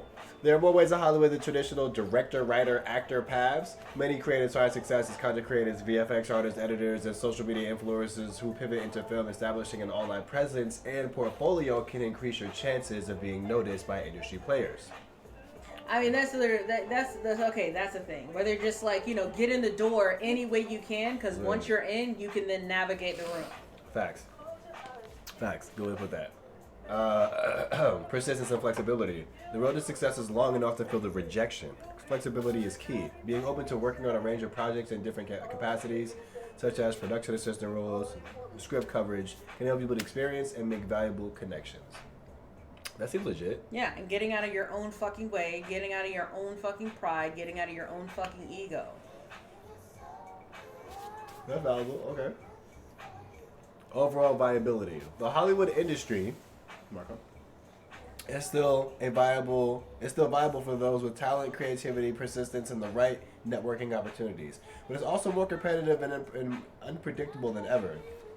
The landscape has shifted significantly with digital platforms, independent routes, and new technologies becoming central to the industry. While the traditional studio system remains a major force, it's no longer the only avenue to success. In many ways, the doors are wider for a broader range of voices and talents, but the competition is more intense, and the industry's financial pressures require careful navigation. For someone trying to enter, it's a combination of patience, adaptability, and understanding the industry's new realities. Success is still possible, but it may come in unexpected forms, such as digital content, international projects, and alternative media, not just traditional Hollywood blockbusters. Okay. Seems like it's going to be harder than it was, but it's still, if you still want to go for it, as long as you're willing to hustle and, learn whatever the new hustle is going to be in 6 months, you can make it. And that's my opinion on the Hollywood industry right now. Bet. You had to ask ChatGPT just to verify. You know what I'm saying? Just to let you know I want no bullshit. It is hard.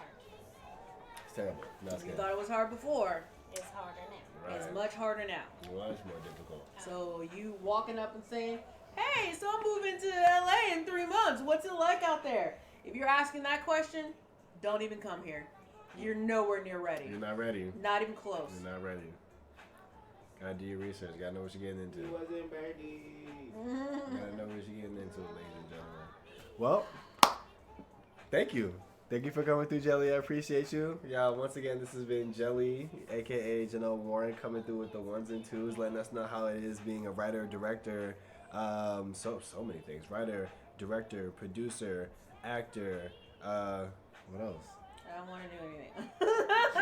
But yeah, all of the production and direction hats here in Los Angeles. Yes, I'm very versed in many things, from PA up to producer, so... For sure. What up, AJ? I'll get to you in a second. Whenever you guys get a chance, go ahead and check her out.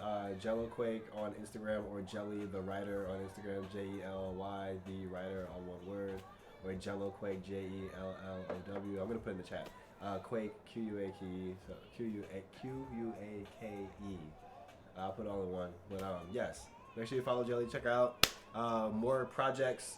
And then also, I know you guys always see, if you guys are often on the stream, you always see the tag that comes in with the commands, the AQM or the Gvmtv tag. This is the creator of the Aquarium, or Gvmtv, also on Twitch TV. So whenever you guys get a chance, like I said, stop by, check it out. We got some K-pop energy up there. We've got some Squid Games, Jellyfish Game type energy up there. Really excited for Squid Game Season 2. We've got some, we've got more things. We've got more things. And more things coming as well. But that being said, thank you. Thank you, Jolie, for coming. We appreciate you. Thank you for stopping by and letting us know like what's happening in the industry. Thank you for giving us your expertise for people who are, interested in getting in or who have never heard or, who just want to know more about it. And then last but not least, thank you for just sharing in general. We appreciate you. Yay! Everybody, side spaghetti. Yes, facts. Side spaghetti. Theme of the stream. Side spaghetti. Oh yeah, it was from bro, earlier. I'm not having this again. That's funny. Bye, everybody. Bye. Have a good one. Celebrate birthday of a fellow demon. Stop. Hey, you know her. Let's I go. was like a new baby. Amelia for the birthday. Happy birthday, baby Amelia. Three? She'd be 3? Yeah, she's finally coming into her form. Scorpio, 3 years old. Let's go. You know what time it is. She's gonna give you the stank eye like, where are you at? Where are you supposed to be right now? Excuse me, where are you supposed to be? Where are you supposed to be? Your mom, your dad, where are you supposed to be right now? That's really funny. Just stop playing with me, like, you thought this was. Yep, they went to Acapulco first by then. For sure. But yeah, y'all. Well, yeah, thank you guys for coming through for the stream so far. It's been a great day. We got to have some tunes and some crazy a crazy set from Korean Abdul-Jabbar, aka Jason Cho. It's been dope. Sorry, there is a song I want you to listen to. There is a song. It's by RM. RM featured on it. It's called Gaja. Gajah.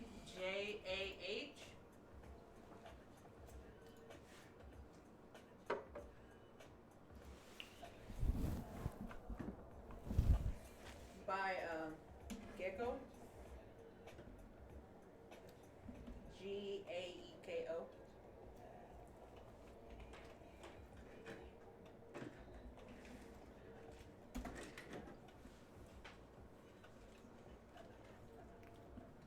Is it this purple one?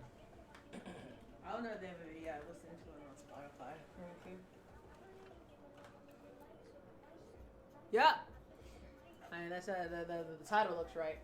Okay. So, in honor or in reminiscent of, of our reaction stuff. But this is I really like this song.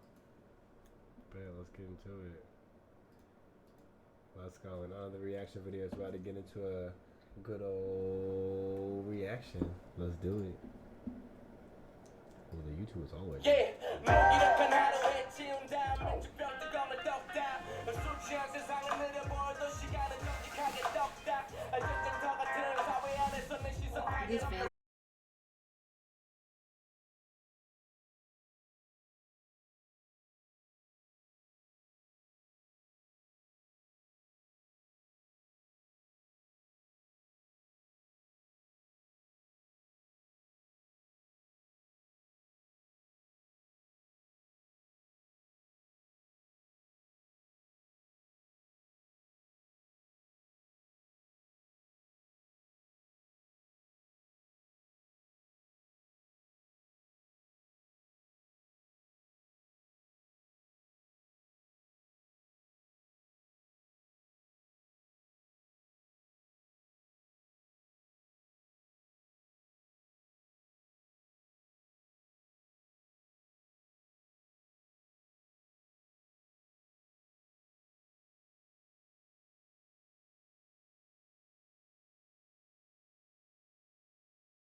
don't know what they were thinking when they made this. Like,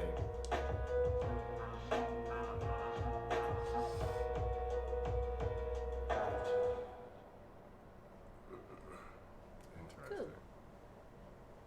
That was hard.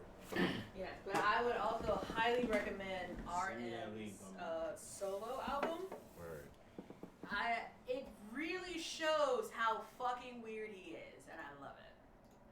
I mean, you know, Send me that. when you're doing it, you're doing it. And he's been doing it for a minute. It's about time though he really like gets into he really gets into himself when it comes to the solo album. Yeah, like, yeah. When I heard like the music that like he makes, that was just like him, and I was like, oh, we are alike, cause this is weird. not weird and like bad, but like the way he like composes things and arranges things together, it's such like discordant in a good way. It's like organized chaos. Yeah. I love that. We are alike. Something of the night. No, that was tight though. I appreciate it. Thank you for that. Nice to see where RM has gone after all this time. What he has become. What RM has become. Truly become. Can I take one of these? Yes.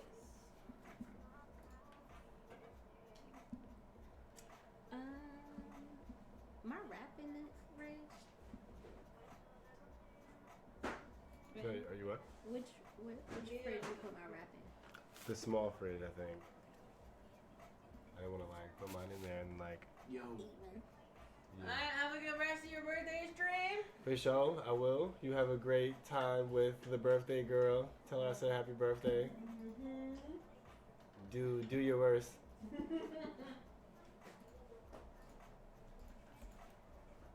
For sure.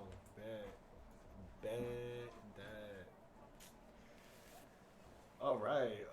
I'm doing a little ad break because I need to stand up and do all that. So I'm gonna take a quick break, y'all. Oh, BRB in like a few minutes ish. Yeah, I can enjoy the music. That's for sure. You can definitely enjoy French toast. the music.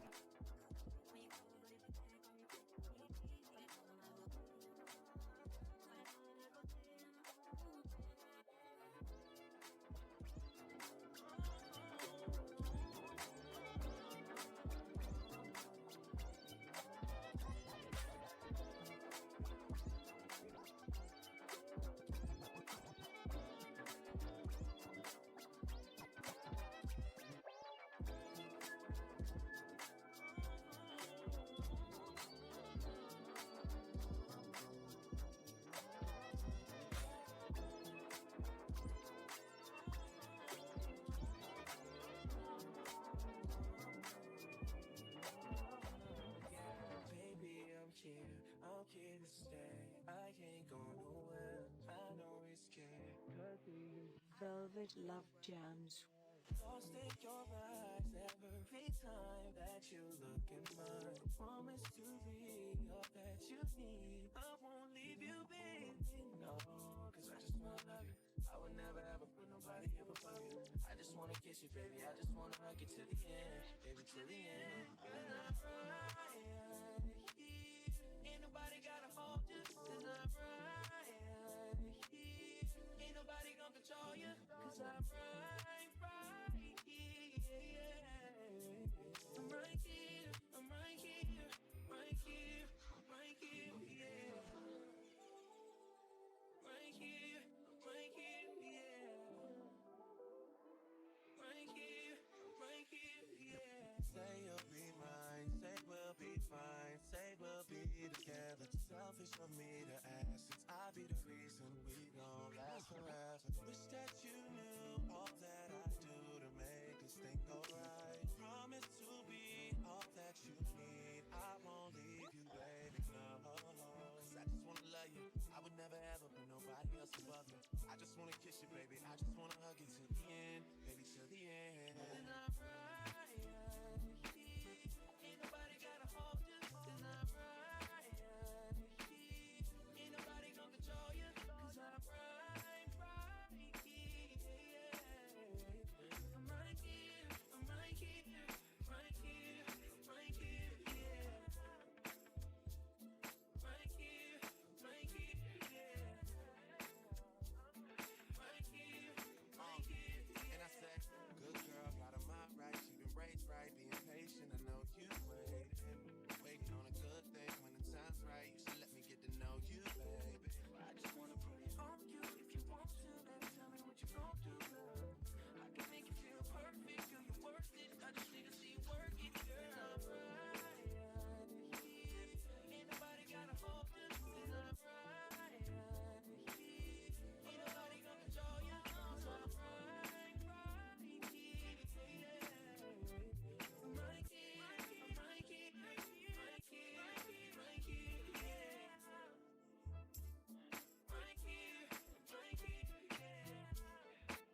All right, we've got the illustrious Rashay, aka Shay Mac, aka Top Shay, aka Macaroni. That's not bad. Imagine that. Right? Top Shay, yeah, that'd be crazy. Yo, Top Shay in the building.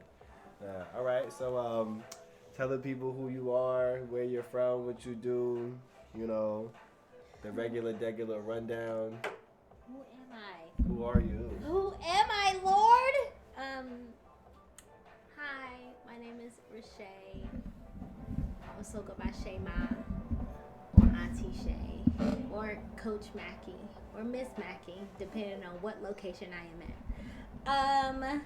What else? What else do they need to know? What do you do here in LA, I guess? What do I do here in LA now? I guess yeah. Now I am in marketing. Such a shift from the entertainment. Well, not in my section. So I'm in marketing. I do brand partnerships for DirecTV.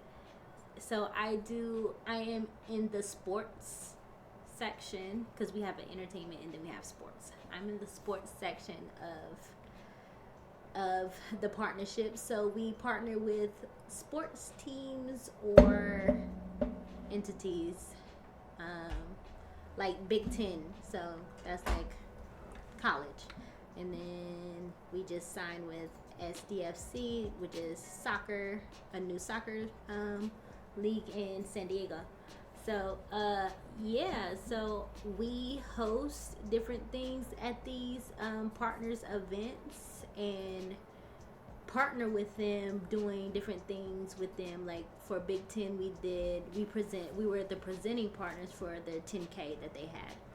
So basically we give money so we can get our name out there, our sentiments out there, as you will. So we are the ones that drive the sentiment value of DirecTV. Like, do you like us? Yes or no? That's basically what we are. So we try to do more likability things. That's our thing. That makes sense. 100%. Yeah. So it's fun because we do activations at different places. So we have a social team that get influencers, and we might help them, get access to what we have. Like for the Big Ten champ game, we get the influencers. The social team, they bring the influencers. We make sure that everything goes smoothly. So basically, we're the head leaders of them bringing it in, solidifying all the things. That's what I do now. Basically, everything I done for Freedom translated over. So I used that resume, and she translated over to this because I'm a production coordinator. Just in corporate now. Yep. Yep. I basically get all the shit together. Like I get all the shit together and dance. So that's me and my job. Okay. Boom, boom, boom. Yeah. All right. Thank you for telling us who you are, what you do. Thank you for filling us in. We appreciate it. I'm from North Carolina. I didn't say any of that. I am from North Carolina. I went to school at Appalachian State. I have a bachelor's in dance studies.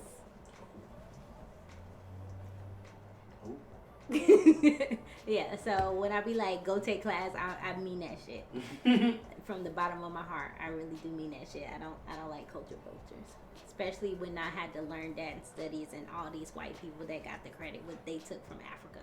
So yeah, go take class. Learn some shit. Go learn from the people that like grew up in it and know the shit. Like if you want to clown, go take a clowning class from the clowners. Like if you want to crump, go take crumping from the crumpers. Look up your history. Watch the YouTube because that's what I was watching. I'm self-taught, but I wouldn't call myself a crumper, but I am self-taught. I did look at all those pixelated videos of grumping. Word. That's real work. Yeah. That's real work. I did look That's up a specific but era. Yeah. So yes, please go take class from the people that actually grew up, lived, created all of the things that are cool because it's mostly from black people. Yay. Hey. Is there anything else? Did I miss anything else? Merry Christmas. Right. What else? What? Been dancing since I was like 4.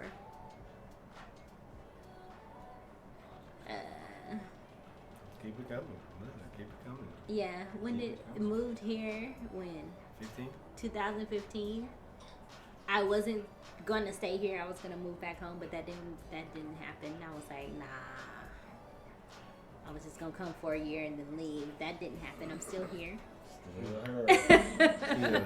Still here. I got one. Next year will be 10 years. Hey, you gotta do something 10-year 80 old shit. Well, next year will be my 35th as well.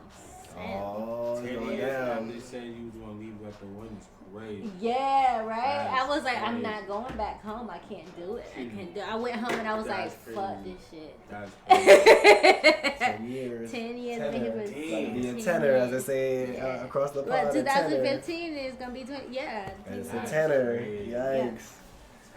Crazy. I'm coming to Montana myself. Goddamn. Yeah. I don't A know. tenor. I don't see myself hitting 10 out here, yo. Most of my friends already hit 10. I don't see myself hitting 10. I think it sounds like a lot, but like I think It think went by so fucking specifically fast. for I us don't though, remember it's most of it. COVID. Like all jokes aside, COVID adds an extra 15 years to your. No, but like I think Before COVID that, it went like, by so fast. yeah, before that it was like boom, boom, we're moving it. The COVID like it shut everything down for like a year, 2 years. So I think for me, like yes, I'm coming up on 10 years, but I'm gonna say I feel like I'm coming up on like 6 to be real. I feel like I'm coming up on 6. I'm But- on 4. This is year 4. I don't see myself going past 5. We're not gonna lie to you. No, I mean, I feel it. It's not for everybody, but like, It's not. but your home is what? New York. Exactly. What that mean? I'm going to North Carolina. What am I gonna do? What am I? I'm gonna live for the weekend like everybody else? When Nah. I was home last week, I had so much I saw. I was like, Right. oh, Every this day, is yo. I was exactly. So you can do that here, and you can do that in New York, but New York is more accessible. Yeah, way more. Yeah, you don't need Cause way like more. I done experienced it myself. No car For- needed.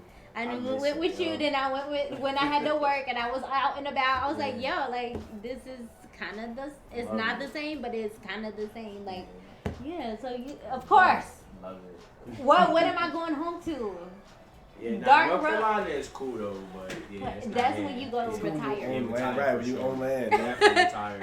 It's a Florida type. That yeah. Mm-hmm. Right. So I'm like, Florida was cool though when I lived there, but I lost a lot of weight in Florida because I was walking everywhere. I mean, you know. when I got here, I did that, and then pandemic happened, and then. No, you can't and walk then- everywhere out here. When we first got here, yes, I we did. did. I was a walking Negro. Yeah. It was bus to walk to bus to walk. Well, because everything was in NoHo. And I wasn't spending We money had on all Uber the like that. all the studios was in NoHo, so all you had to do was walk to the bus stop, and everybody lived in NoHo. Well, okay. All the houses, all Yeah, the art. dancers, We had art sessions. houses. We was Yeah. all living together. Like it. No, we was walking. I was definitely walking and riding the bus, easy. And we took the train too. Not anymore. But no, we definitely took the train everywhere too. But everything was here. Look, I came when Debbie Reynolds was still here. Okay. Yeah. Yeah. I have a brick. I have a brick of it upstairs. Oh. I took a brick. I was like, why you want to break? Because like when they tore it down, I went and Yeah. took and I put like when it started on there. But yeah, I was here when that was here. I was here when Millennium was up the street on Lancashire. Yeah. And then they moved it over to where it's at now. and ML when they was over there because Mhm. everything That was a store. and I lived in this area for 10 years in the valley. I only lived in Inglewood right when I got here. I had to live with my I mean, it's my yeah, brother- I'm at the crib. my It's brother-in-law's like a brother, kickback 'cause he's situation out with here. just a few people here, but yeah, I'm chilling. Like, what's up? but yeah. Yeah, we sure. Yeah, come He's through. a terrible host. Terrible host. We in a whole interview right now. Sorry. I'm joking. Sorry, Bradley. Yeah, come through whatever, my guy. Yeah, Bradley just called. I just want to make sure he had to, do his thing. And when he can park in the thing. Drinking tequila. Shit, I was tequila. Yes, If sir. you want Jamie before I leave. Jameson? Yeah. Okay. Jameson, Yeah. I mean, what else you got? That's what I was drinking earlier. Speaking my language. That's what the cherry coke Yeah, is for. either tequila or tequila mezcal, either or. I mean, unless you feel like you got a better option, I mean that's my go-to. Tequila's the way. Thank you, appreciate you. Yeah. You know what? How about this? I'll get one more cup Top before I leave, 10. right? Yeah. Yeah, go ahead. Do y'all have a portable charger? Portable? Nah, I'm here. Somewhere in the house. Malik do. I know Alright, for sure. I guess bring a chaser as well, I guess. Like to have? No. I said bring a chaser, I guess. Or do you just need a charger? Yeah. I need to use it because Hi, my G. I need to go to this event real quick and then come back, but my phone is like dying. It won't charge. Is that a USB? Nah. I don't just charged it up. That's a question. I'm charged up. Thank you. Okay. Well.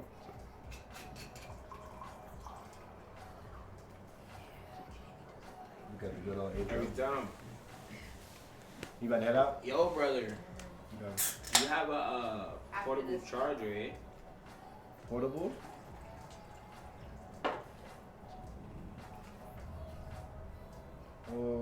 Actually, I've been looking for it. So, no. I know. Yeah. I have a long one. I've been looking for it. Shit. Fuck, where's that joint? Lies.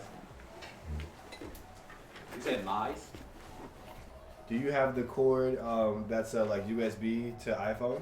Yeah. Yeah, okay. Then yeah, you can do this. It's heavy. I'm gonna mess up. I won't mess up. Is it charged? It should be. There's a little side button on the side. Just click it. It'll let you know. It's a blue light to let you know like how charged it is. And it All lasts. 4? Yeah, it lasts for like 4 days. 4 days? Yeah. Oh, I remember you brought this on set. Yeah, bro, it's nice. It's like that. Like I'm talking about, you can watch whole movies for like 2 days straight. Like just watching a whole movie. Like if somehow there was a movie that was 2 days long, the battery would support it. If somehow there's a movie that was 2 days long. No, I think you can like fully charge your phone like from like nothing to like fully charged. I'm gonna say like a good 3-4 times. That's really crazy. Yeah, I was like, yo, this is nice. Like that's a really good taking us charger. everywhere. Oh, we're lost in the desert. Yep. Hey, bro, come get me. You good? My phone's dead. I don't know. How do we get lost in the desert? First of all, let's figure that out. Hey, 2024 marketing. While we figure it out, let's plug my phone. There's always one person. How did we even get here? All states stands. Like what? That would definitely be me. Cause why? Why are we here? How did we get here? What the fuck? How did we even get stuck out here? in the desert? But we got a portable charger. I was just in the bathroom. Wait, what the fuck is all states? They're like, did you find 5 of them? She said I got a little reserve. Okay, I'll take mine back. For sure. Oh, you gave him one. Yeah. Yeah, I think most of these are. Yeah, they not charged up all the way. Hey yo, it's like you don't like the color or something. You don't like the shape. You just be buying different ones. No, from my Now job. you don't like the color. You My don't old like the job. shape. My old job. I don't like the way this one look. Let me get another one. All from my job. It's just not. You have that many phones? Right. I got 2 phones. I have one for work. No, like use them all at once. Not wrong question. No, I normally don't even use these like Oh, so you just got them. Yeah. Damn. These are from. That's crazy. All from a. Hey, yo, one job. Free. Yeah, job, mom. Oh, bro, I said, yo, you got a portable charger? She was like, I think. Cause I don't use them often. Came back with like 5. That's a crazy I think. I just opened my drawer and I was like, And oh it's- yeah. Oh wow. Yeah. And this one was in my room. But yeah. Okay, so Can you just pass keep me turning those off on me. jumbo playing cards? I've been staring at that phase 10 box, but At the box of 10 phases. I think I learned how to play Oh, that phase like 10. Oh, once. yeah, yeah. it's no. Let me see. Mm-hmm. Nope. Jumbo playing cards. Oh, it says jumbo on it. Mm-hmm. Oh, but I didn't even see this. I saw Do or Drink. I didn't see Buzz. The drinking game that gets you and your friends hydrated. Whoa. Okay. Somebody calling you. Oh, your mama. Oh. Hello? Oh, hey, I'm here. Hey, hey, thank you. Currently, I'm doing a live streaming event on Twitch. It's a streaming or broadcasting website. So I'm currently live on the stream. Where'd you get these? I won't be able to go. I had him so long. Malik's birthday. Hilarious. But yeah, that's good. That's what I'm doing basically for the day, and then tomorrow I'm doing a dance project or doing a dance audition. So I'm just kind of taking today to kind of relax more so than that. And then over the weekend I'm gonna be out of town. I'm gonna be performing. That's good. Mm-hmm. That's good. You're enjoying yourself. Your birthday. Yes, ma'am. Yes, ma'am. Bow, bow, bow, bow, bow. You and Shay gonna do anything? I mean, technically we're going on a cruise, low key for Thanksgiving, so we'll see how that goes. It's more so like for her family, but again, you know, a cruise is a cruise, so we'll see how that goes. We're going to the Caribbean, yeah, Bahamas, yeah. Nitty, what the fuck? Mama is the cruise queen. I love her. Yeah. What are you leaving? Tell her I love her. Actually, next Saturday you should be on a flight to Miami, and then once you get off the flight, we're going to right on the cruise. And she will be. No, I'm so serious. I'm not even playing with you. She will be Cool. back. So yeah, first out to the Bahamas. We're going.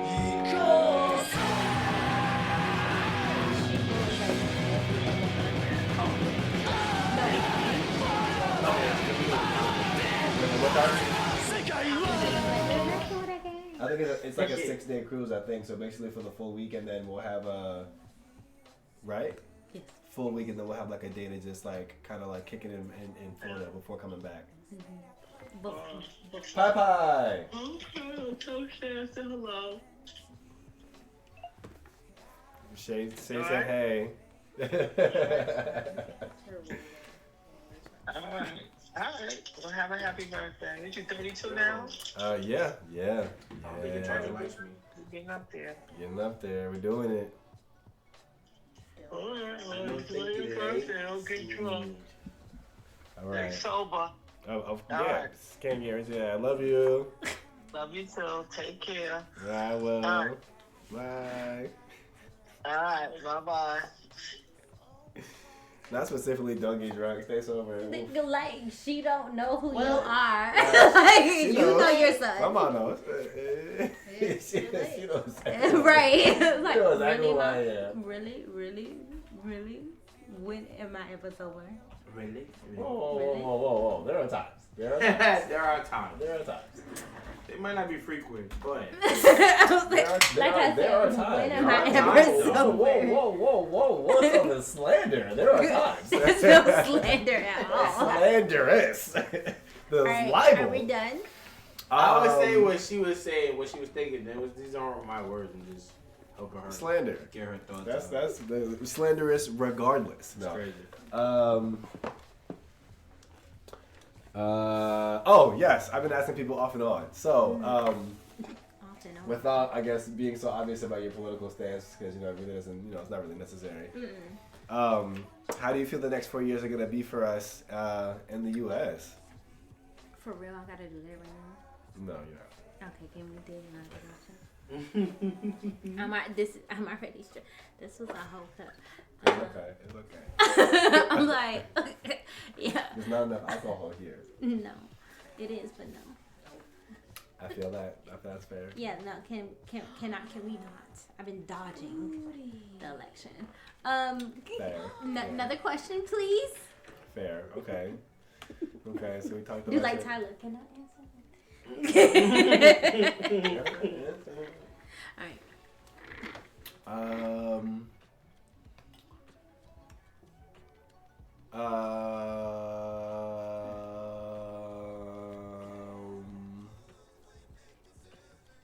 Travel plans. What about him? I guess outside of work, because you do travel for work. I forgot. Mhm. Travel plans. What are your travel plans? Let's say next 5 years. Places you want to go, things you want to see. Oh, travel plans.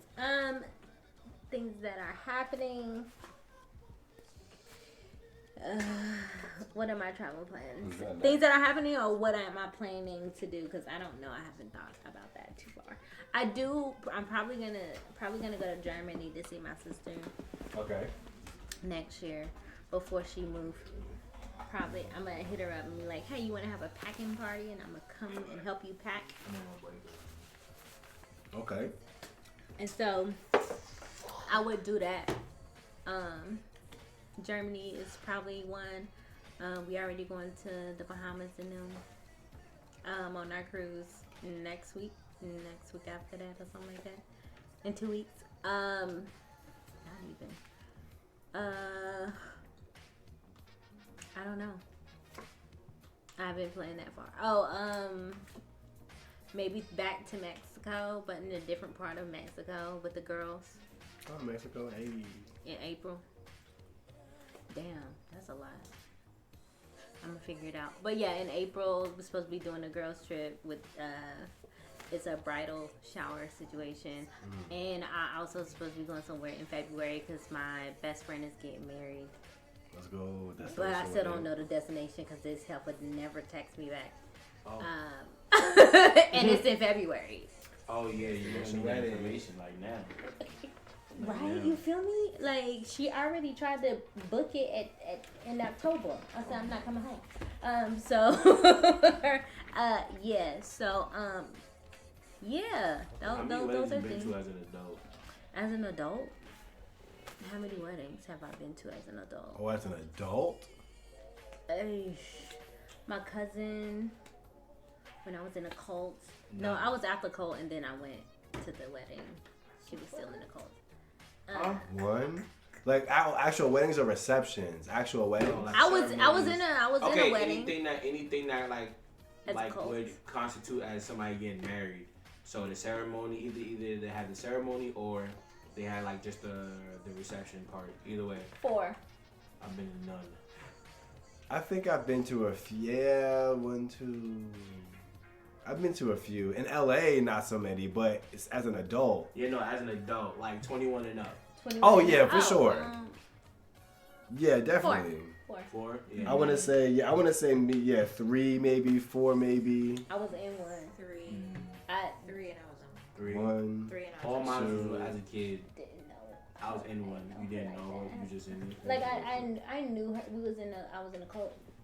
Oh. Yeah. Seriously. Yeah. That's how I was. That's how. Real? Oh No, it's fine. I had a real It question. wasn't. I'm gonna ask that off the stream. I have a real question. But it wasn't like Scientology or the other ones that be following you if you leave or they try to kill you. It wasn't that like that, but it was still weird and it's still culty. And now they're fighting each other right now. It's hilarious. It's all over Facebook. When I tell you it's a hot, funky, moving mess right now, it's hilarious to me. And I know they're recruiting in the dance industry again. All right, let's go. Okay. Next question. Wow. What was the question? Where was I going? Yeah. Yeah, early travel plans for the next few years. That went all the way this way. No, it's cool. That's the idea. It starts one place, goes to another. Neural spicy. All right.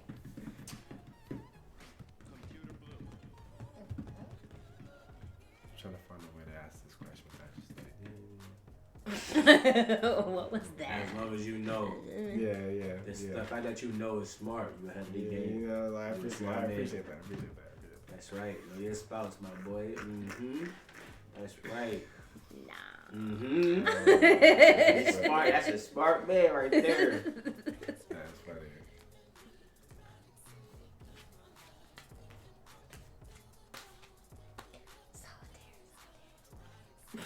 Yeah, I love it.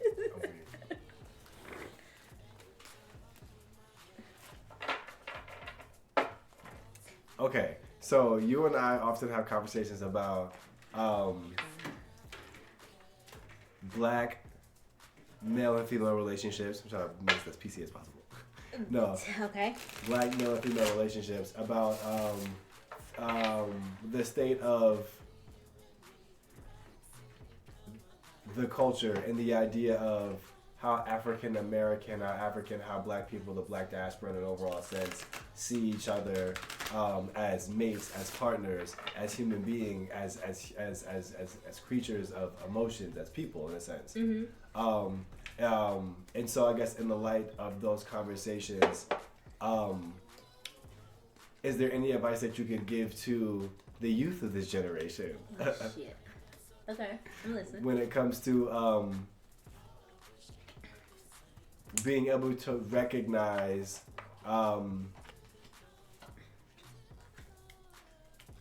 the good, the beauty, the intricate and detailed parts about our culture, our heritage, that should be praised or that should be taken in consideration, basically. What's the question? Sorry. I was like, I got you. I'm here for you. I will not let you go astray. I was like, that was a lie. Yo, what's your song name? What's your song? Guess. What's your song? It's next month. You a savage? Yeah, that's what I thought. That's the fuck I thought. That's some shit I would have said. Okay, hold on. What the fuck are you trying to say? Like, go back. Like, I need you to like wrap this up. Like, make this clip. Right okay. That's funny. Sorry, I was like, wait, was I so lost sad. it. Okay, That was a again. Okay, because we talk about what black relationships, X, Y, and Z. Yes. Is there any advice that you can give to the youth of today about basically being aware of the beautiful sides of our heritage and culture that are being ignored in today's society? That are being ignored? Yes. Oof. Yes. Okay. Advice to children about our heritage. Not necessarily like children, but yes, just younger Today's than youths. younger than us. The youths. Younger than us, my youths. What's being ignored? That they can learn from the older generation. Okay. But the thing, fuck, that's hard though. That's hard though. They can learn from the older generation.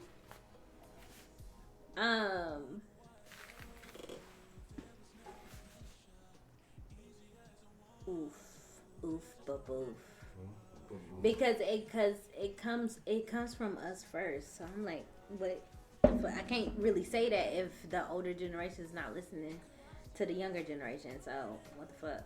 I was like, but they can learn from the older generation, and I feel like they should at least go have a connection with someone that's a little like a millennial or older millennial and up, just to see what life was really like.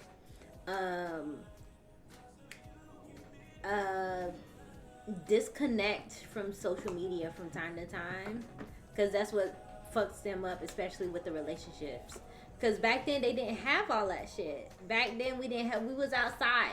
Like literally, we were actually outside.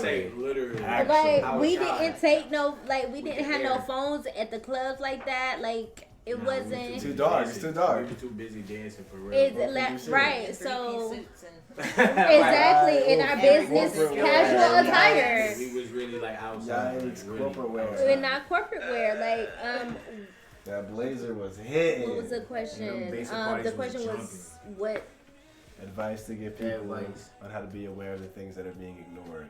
That's being ignored. Yeah, we're losing sight of. We're missing in this generation. They're losing sight of like the why the older generation hold on to like this is what we went through, and the actual fight for what we're supposed to be fighting for as a people. They out here just fighting for everything, and I'm like, if you black, the black come first. If you gay, bisexual, trans, or whatever, the black actually come first because you're gonna be black forever. So that's the thing. I'm like, I'm gay. Okay, you gay, but you're gonna be black though. Yeah. It is, but the thing is, as a community, it's gonna be hard for them, especially for the LGBTQ, because they shun them. As our community, we shun them, and I'm like, but at the same time, even if you still talk to the old, they need to talk to the LGBTQ need to talk to the old heads from our generation and up about what they had to go through and what they say, because most of them say you black first at the end of the day. So I feel like if we all could like come together, like they need to come together, because we struggling still, because these old heads, it's not it. But I'm like, if you can like come together, that'll be amaze balls. like the things that they're not saying is like, yes, y'all are fighting, but y'all don't even know what y'all fighting for. What we were fighting for was for us to be seen as fucking human.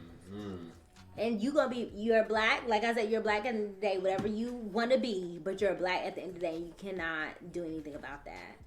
So you need to hone in on like, I'm black at the end of the day, what is going to be better for us as a people.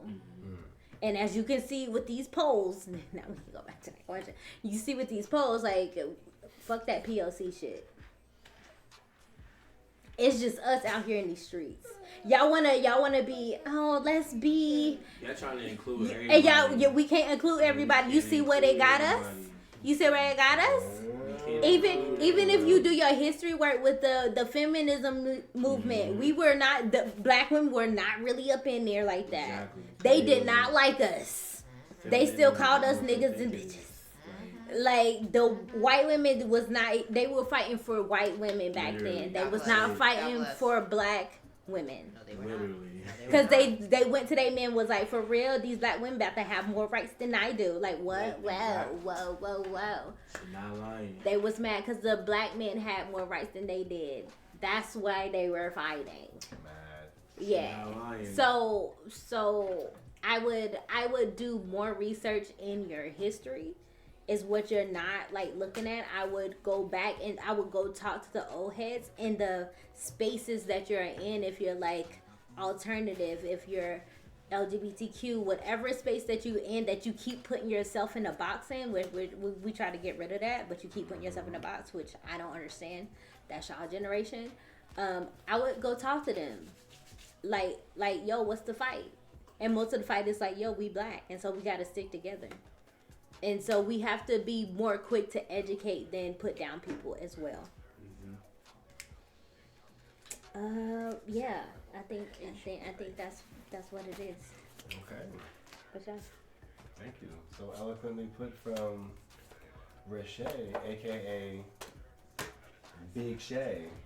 Top Shay. Yeah. AKA Serious Mac out here, you know what I'm saying? You know what it is, macaroni. No. Macaroni and G. I hate that. Y'all know what it is. Not macaroni and G. Macaroni G, what? No, that's not what it was. Macaroni and G, that's you, what? No, it's G. Why you don't like that? Just say G. G-Mac. Why you don't like that? G-Mac. Why you don't like that? G-Mac Jr. That's cheesy though. G-Mac's not enough. See, it's cheesy, see? See, you know what I'm saying? It's cheddar, you know what I mean? It's Gouda, you know what I mean? It's Parmesan, yeah. Is there another question? Yeah. Why you don't like that? Y'all both get on I'm my leaving. nerves. I'm leaving. Please do. Both of y'all. Both of y'all. The door. No way. Get out of here. Niggas. New York niggas. Right, I'm about to say. Specifically, New York niggas. Nah, no way. Specifically, New York niggas. No way that just happened. The thing is, he just said, I love her. Yo, no I said, that's way that New York shit. I love her. Ooh. No, when you had just said, tell your mom, I love her. Tell your mom I love her. No. His homeboy that's from New York that I met here. And it was this girl. He was like, yo, I love her. I love her. I was like, when you said, I was like, that's some New York ass shit all day. That's how I love her. Like, I love her. That's how I love her. Shut up. That's crazy. Shut up. That's crazy. Shut up. Damn. New York guys. That's crazy. Alright, yeah. That's funny. No, I mean that's it. That's cool. That's alright, enough. cool. I appreciate you. Oh, that's enough. I was talking too much. That's what you was. I'm joking. I mean, that's not what I was saying, but I mean. She hopped up like she just got to come over to me. That's She what. just hopped up like she looked at the phone like, what? Call him. Nope. Call him. But my bed is calling me. Fact. I'm ready to take the skirt off. You know what I mean? That part. No, I absolutely understand. That part. When you have your own space, and when you have your own space. No, I pay rent. I would like to be in the space that I pay for. Just a little bit. Just a little bit. Feel you. Is there? You have a far drive? Monrovia. So just. Hey yo, I feel like my phone not charging is God's way of telling me not to go to this event, which I don't know why, because I really want to go. What event is it? That game night space shit I sent you. Oh yeah, it is tonight. Yeah, but like my phone won't charge like at all. It's not. Is it your? It's plugged up. It's not the. I don't know what. I say yeah, because we all play. Yeah, no, it's on. The thing is on. It's on. It keeps You like. need a lightning one. A lightning one. Maybe. Let's see. Thank you. Happy birthday. Hey, thank you, Empress Ad. I appreciate you. Thank you for the birthday love. Thank you. Yeah, bro. But it's crazy that today, like, it chooses to act up, like, right now, like. Subscribe, get your issue. Baby, come close. Let me see how you get loose. Hey, we got a subscriber on Twitch. Let's go. What? Subscriber. Let's go. Twitch subscribers. You That's the really been energy in we need there. all Put day, everything baby. in the dishwasher.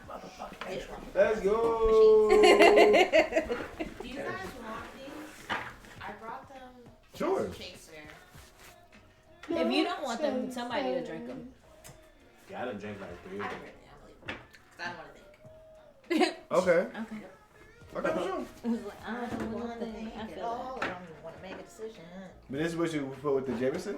Yeah. Yeah, that was great. Yeah, I was. Yeah? Yeah, I was like, this is nice. Yeah. Mm-hmm. Oh. Damn, Daniel. Oh. That's too fruity. Someone's at the door. Hello. Is it open? Hello, go now. Open? No? Okay. Ooh. I'm coming. You can do it with your phone. Yeah, you can like taste Yeah. the Ooh, I hate that. It's my first time having something like this. Ooh.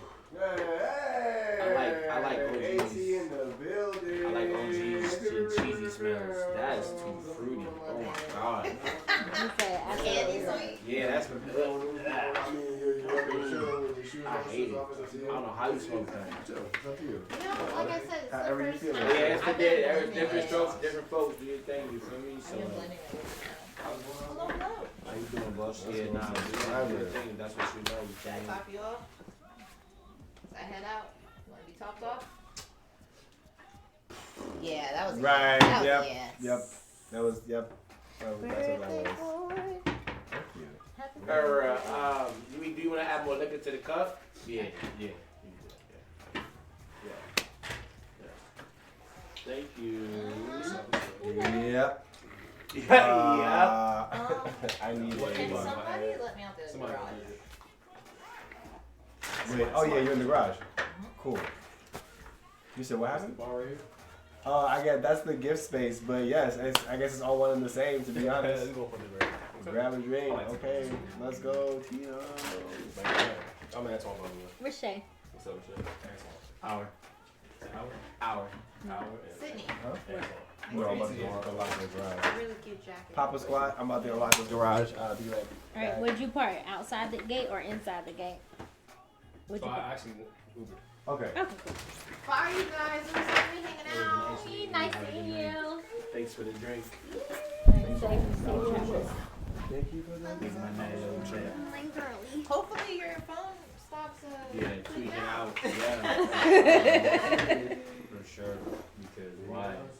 Is it still charging? Is it charging? It turns on, so we'll see if it takes on for more than a second before cutting off again. I said, nah, I feel like setting my shoes on.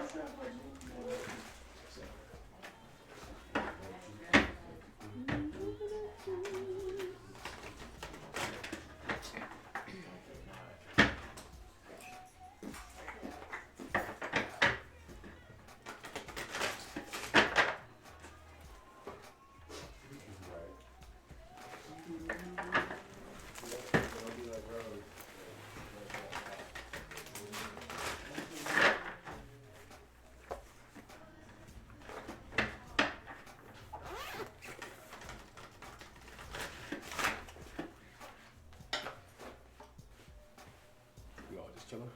Yeah. Yeah. We doing an interview just a second ago with Shay. True.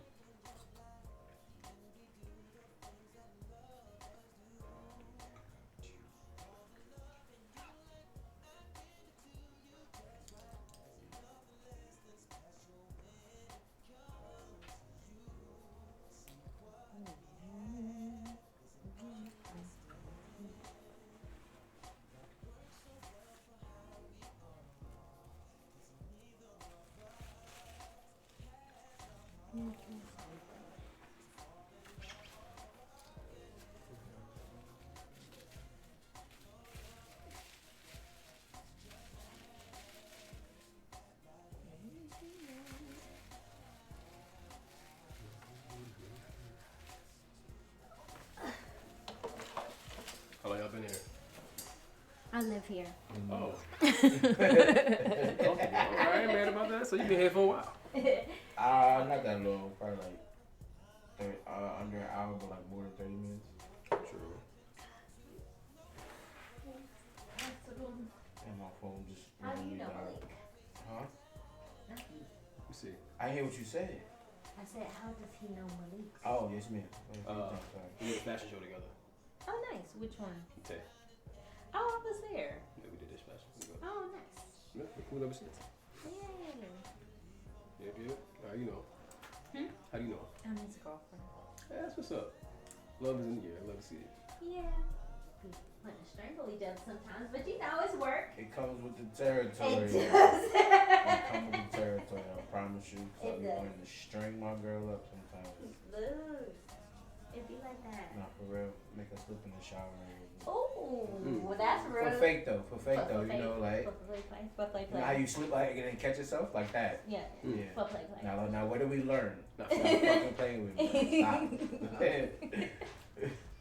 That's your word. What's up? What happened? No, I was asking him how he knew you. And he was said- like, you oh, said was it love done? hurts. Runway B. You said love hurts. Oh, good. You said love hurts? You said love hurts. That was the response? No, that's what we were saying. You said what happened when you walked in, right? Yeah. We Oh, said, yeah. we were talking about love hurts. Yeah, but I asked him how he knew you first.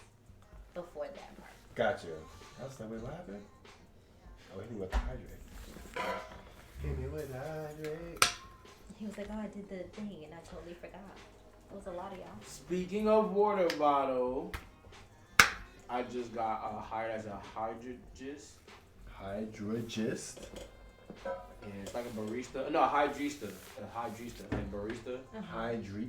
Hydrista, right? For sure. But it's pretty much, yeah, I work in the mall, the Century City Mall. Oh wow, down there. Yeah, it's pretty much a water bottle company. Mhm. It's called Water Drop. Okay. And it's endorsed by ATP. And, Okay. What's his tennis player's name? Djokovic.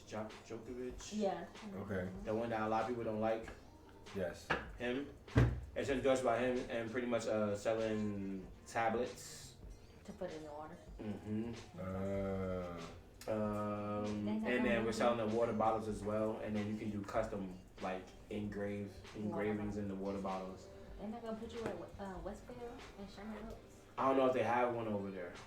Oh, they need it. They're like, hey. This is like one of the only ones. This is like only the locations Gotcha. like in the States, period, because it's a European base. Yeah, literally, like it's not even a big shop. It's one of them small joints. Yeah. But yeah, this after here, there's only another one in Milwaukee. Oh damn. Jesus. Yeah, so it's not in the States like that. They will pay for some good water. Yeah, well, apparently. So yeah, so pretty much selling the tablets and the water bottles. Start on Friday. Oh, bet. Okay, for sure. There we go. Okay, get that bread. Look. Gotta get some type of bread from me. That part. And he, the owner knows like I'm a dancer. He knows bad news, so like he understands like dancing. Cause he accepted that I'm gonna be in Arizona in like 2 weeks for the event and shit. Right. So I'm working 2 weeks before that, and like I week off, come right back to work and shit. So. Bet. That's what's up. Come on now, make that hustle happen. Shoot, that's the way. Yeah. You ain't mad at that. Some consistent money coming in. Let's get new shit, real space. Then I can start making some investments and shit. Yo. That part. I hear you. I definitely hear that. What do I do with my next computer? I think the idea for real, I guess we can jump to an interview too, I guess, whenever you're ready. Or you want to go first, or who wants to go first? I'm not sure. I'll go first, yeah. I'm not sure. I'll be here all night. So y'all like That's fine. I'll go to my phone charge. What's it called? With this new motherboard I have, I mean, if it was up to me, for real, I want to get more RAM, a new chip, because the chip and the GPU are really like what I'm really going for. I want to be able to play. You want to get on this side. I want to be able to play high quality games, and be able to do high quality footage on my PC. While I'm making things happen. So the idea is basically to be able to shell out as much footage as I can and as much high quality footage as I can, because outside of just like enjoying playing video games, I do want to continue to do like gaming footage and whatnot. So I gotta have the means to be able to play these games at these very high rates and whatnot. That's what I'm trying to do. So I'm not gonna have to kill myself. I just know this is what I want to do. I got the motherboard for it. At this point, let me just take the time to build it up little by little. If I save it 100 at a time, eventually I'll get there. Eventually. But all right, we got the homie, the man, 100 grand, that man Hour, aka Hour. Nah, just popping in with the ones and twos. We've been doing the stream for a while today, so we're glad to have. We glad to have. I think I'm shades. I'm glad to have one of the homies. You know what I'm saying? Stop by and give some 2 cents. Fortunately, we couldn't do the DJ situation today, but mighty. That's all gravy. We got the music in the cut. We got more than enough stuff. But I guess Hour, let them know who you are, where you come from, what you do, what you're doing, you know what I'm saying? All that good shit. Hold on with my lighter though. Where is your lighter? Cause you know me, I got matches. Oh, true, we can do the match. I'll find that later. I'll find it later. AT, you want any drink, water, you need anything? You good? I'm good, bro. For sure. I appreciate you. Oh, do you mind smoke? Oh yeah, I'm good. I don't mind. Okay. Yeah, I'm turning my filter.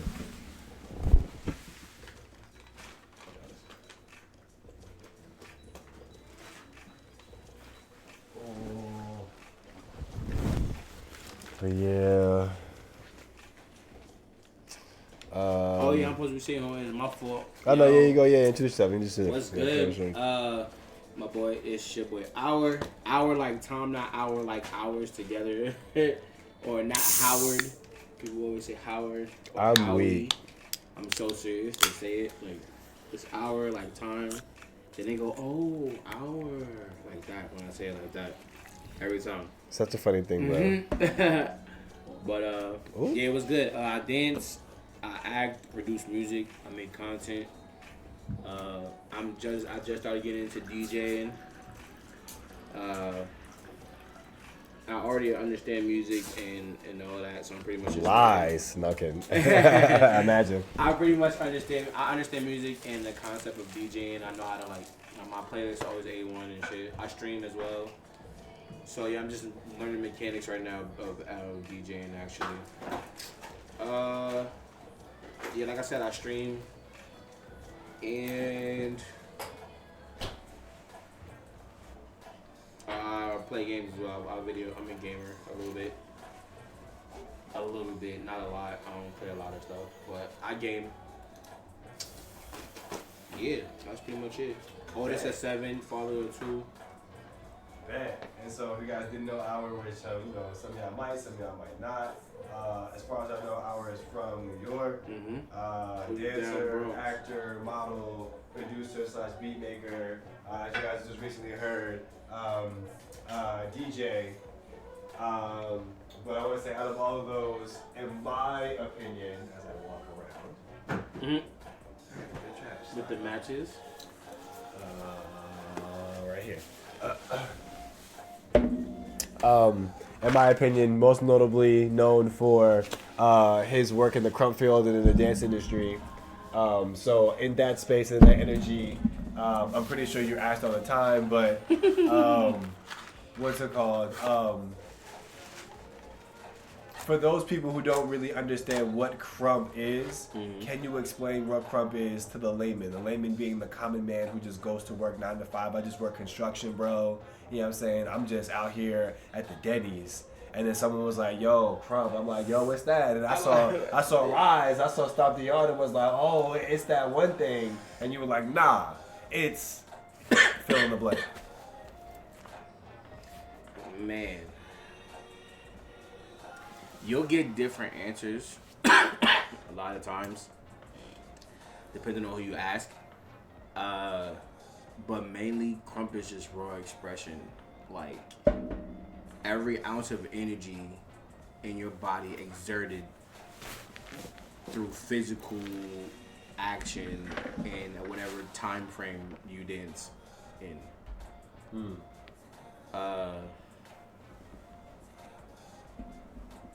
Like, yeah, it could be different things. Some people will say that crump is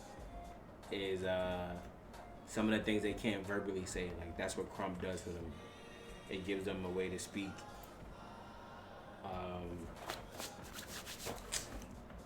Okay, that's fair. Yeah, you'll get different answers depending on who you talk to. But I just think crump is one of the best dance forms out because of all the detail that it takes to go into it.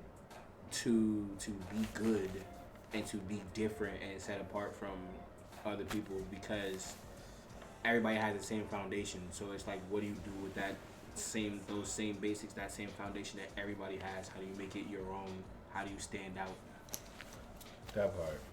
Pass that cup. Okay. I need another match. Oh, I'm lying. Oh, you got the match, No, I got it. Okay, I was saying, I don't think I have. Okay, for sure. Thank you for that. Thank you for explaining how you feel about crump, what it is, where it comes from. You know what I'm saying? Some of the common misconceptions here and there about crump. Also, that being said, like I said, you're someone who's moved from or who's lived a life in the East Coast in New York, Brooklyn, Queens, you know what I'm saying, all in that. different places, you know what I'm saying, and then eventually made your way out here to the West Coast to pursue, you know, other careers, to further your career. Question I have for you in that regard would be, oh, perfect. In your opinion, as someone who's from New York, who's moved to Los Angeles, what would you say are the defining factors, the differences between life in the East Coast, life in the West Coast? Yeah. Coast to coast, by Coastal Man. By Coastal Man. Off top, corner stores. Like, corner stores, like, you don't see, like, a lot of corner store out here is 7-Eleven. Like, that's the corner store. Like, they don't really got bodegas. Like, they don't. Unless you go to, like, South LA. Yeah, like, really. And a lot of people don't go there. So. I hate it.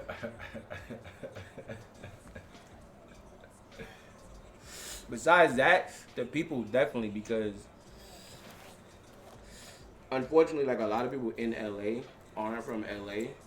Mm-hmm. That is what I'm being told. But those, like, that, the fake persona that goes around here is from the people that aren't from here. Is what I'm being told. But it's so many of them that's what has been tagged to LA, like LA is fake, because that's what a lot of people are seeing consistently. So with that, with that all that I'm seeing a lot, like, that's annoying as fuck. Because in New York, like, everybody's a superstar in New York, right? Yeah, facts.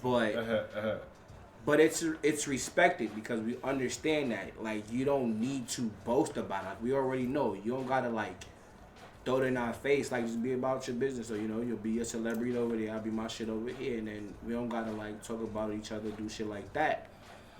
Out here is way different. It's like people that's trying to, like, push like they're a celebrity or they doing this, that, and the third, don't be doing half of what they be saying. It's all persona.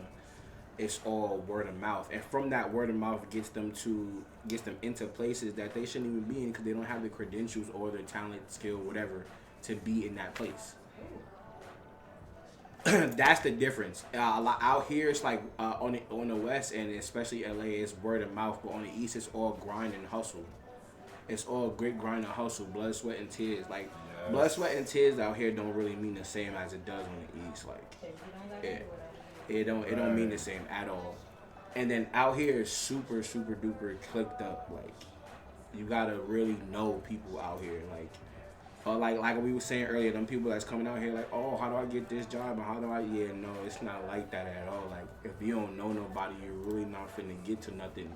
And the stuff that you get to is not on the level that you think it is, and it's not getting you where you think it is, because it's not connected to nothing.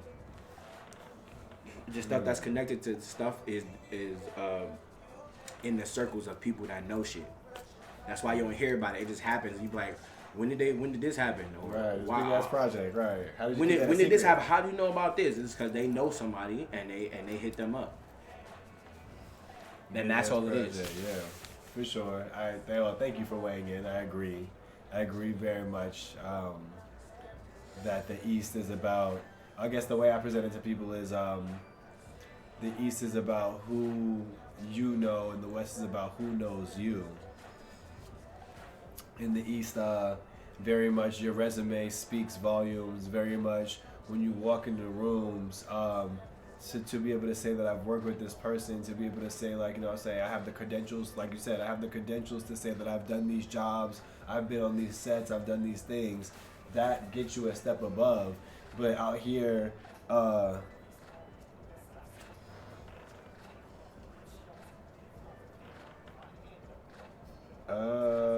for sure. Sorry, give me a second. What was I saying? Who you know. Got it. In the West, it's about who knows you. So you walk into a space and you could be the no one knows what's happening. No one's ever seen you before. This is your first set, as far as we all know. let Denzel walk into the room and be like, my guy, oh, I haven't seen you in 6 months. Like, how you been? Da da da da. Yeah, da da da. The kids miss you. Blah blah blah. Okay, well y'all have a good day. I'll see y'all later. Da da da. And walks off set. Now everyone's in your face. Now everyone's like, oh, who's the guy? Right. Denzel knows him. Right. Denzel Oh my God, knows him. LeBron knows him. Right. Travis Kelce knows That's him. exactly how. He's the yes, guy. You know what I'm exactly saying? what In the East, you do that, they'll be like, so the so fuck you what? know Denzel. My cousin right, know Denzel. right. My best friends with him. Right. Right. My aunt went to I was school at his with that funeral. nigga. Right. Exactly. We went to the barbecue last weekend. Oh, you know Denzel. Exactly. Right. Exactly. Whatever. That's exactly the difference. Yeah, regular That's people. exactly the difference. Literally, like for real. Yeah, that's how it is. So, for a fact. Hold on, give me 1 second. That's crazy. That's a really good description. That's definitely the difference for sure. So, with that being said, school with that nigga. no, but for real, but that's how it is. So I feel like when it comes to living here in the West and everything, especially if you're from the East, I think there's a particular mindset that comes from coming from a bustling city with a lot of opportunities, a lot of accessibility, and a lot of creativity. Right. But also, what the West tries to stuff underneath the carpet is a lot of culture and heritage. The West has that as well, but the people here in the West who come here, they only use it for the industry. They don't really champion the Navajo. They don't really champion, you know what I'm saying, the Chicano. Yeah, they don't really champion the cultures that are here before they built LA. Right. There was the land and there were people eating and fighting here. They don't champion that culture. So in New York, like, it's hard for you to take 2 steps without seeing a monument, without having a conversation, without seeing a mural, and someone's like, oh no, this was my great great grandfather. Let me tell you about how da da da da da da da. You know what I'm saying? You got a whole story. If I sit here for 2 hours, you tell me the whole story of this one block. You know it. Yeah, you know what I'm saying? Like in LA, like that's not really like the culture out here. Yeah. So it's interesting to see how when people come from transplants come from different places, how they see LA culture from different places. I had a dude, a bartender here earlier. Bartender and dancer Zach Zang, a young boy, who he's from Utah but also lived in Texas before coming to LA, and he was saying how basically like him growing up in Utah and growing up Mormon was like one thing, and then coming to LA, yeah, and he was like, and then coming to LA like to pursue dance and pursue art was like a completely different world. Yeah, that culture shock wasn't crazy. So he was, I mean, between him, he was saying it was more of a culture shock to see how people like actually like lived within the scope of Mormonism in Utah. He was like, it was so interesting. He was like, but coming to LA, like really, I was like, oh, like these are people. Okay, like this is normal behavior in a sense, like, or this isn't normal behavior. Or like, oh, got it. Like I've been living in this kind of stuff. Like that's very culty.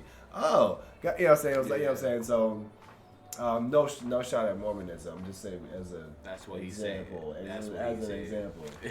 But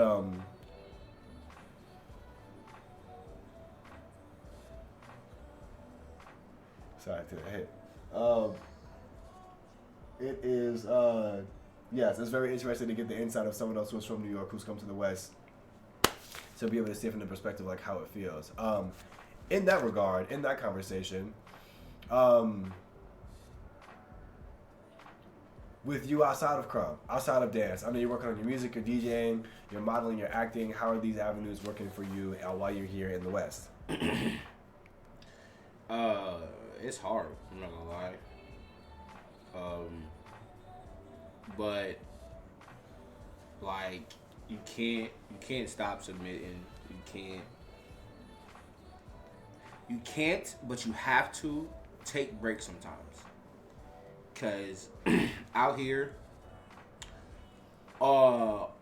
technically speaking, already with us being 3 hours behind, we're already behind on shit moving already because money and all that operates off New York time. Yeah, the stock exchange. Yeah, all that moves off of New York time. So we're already 3 hours behind on shit. So when you take a break on stuff, you lose like more time than you think when you take a break. So you gotta know when to take breaks and still like be active or at least still be around and to know how what's going on so you don't lose like your footing of where you're at. Feel me? I hear that. It's important. definitely a takeaway.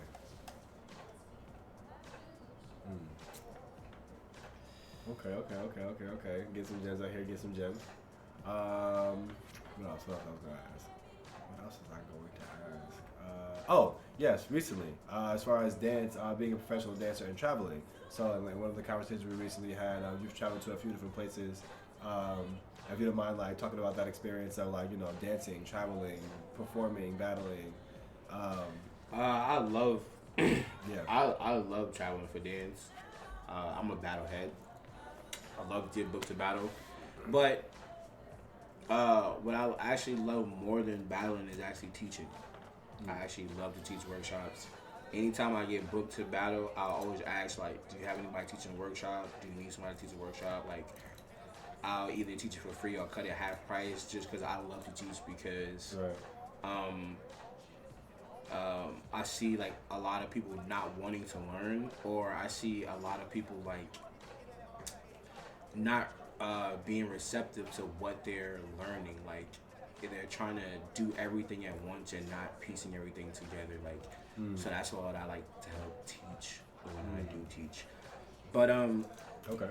My I know my first booking ever was to Texas. I got it through my boy Dreams from New York. Shout out to Concrete City. Hey. I got the booking through him because he was supposed to go, but he couldn't go because he got booked for a bigger gig. And it's the first time I went to Dallas. And I had to go. I didn't have a state ID at the time. So I had to do some like extra stuff and wound up having to take a Greyhound, and the Greyhound took me like 4 days to get there. Gotcha. It was crazy. So that was my first time booking that, and then like my first booking ever. And then the first time I went out of the country, I shot a movie, and we went to the Philippines and China. First time I used my passport. First time I like traveled. Not the first time I traveled out the country because I've been to Canada, and that's considered another country. Yeah, I mean it is. It's another country. Yeah. It's considered right there to us when we in New York because it's like right there, so we don't consider it nothing. But yeah, that's my first time actually using my passport was going to Canada, and then that was my second time to Manila in China, even though the movie never came out. You know why? That guy, you know why. That guy knows why. That's part of the course. I hate to say it. But yeah, I love to travel for dance. I'm actually about to travel to Arizona in a couple weeks. Okay. Desert Storm? Yeah, for Desert Storm. Hey, shout out to the Dead End fam. Shout out to Ronnie, Big Dead End man. His consistent work that he's been doing with Crump is nothing short of amazing. He exceeds his event every year he does it. This is his fifth one. Fifth Desert Storm. A lot of people can't say they've had a consistent event for 5 years and be good every year and then like get better every year. I've never been. I only watched it, and every year I'm just like, it's exactly what every you need. year is like it's so exactly crazy. What you and need. His event is actually a whole week. That's tough. I'm going out there Tuesday, but it actually like starts Monday, I think. So it's like sessions.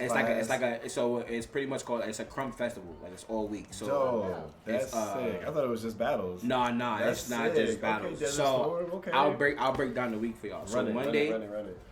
Monday, this also including people from overseas. Like he's booked people from Paris and Germany to come over as well and battle. Like I'm battling somebody from Paris.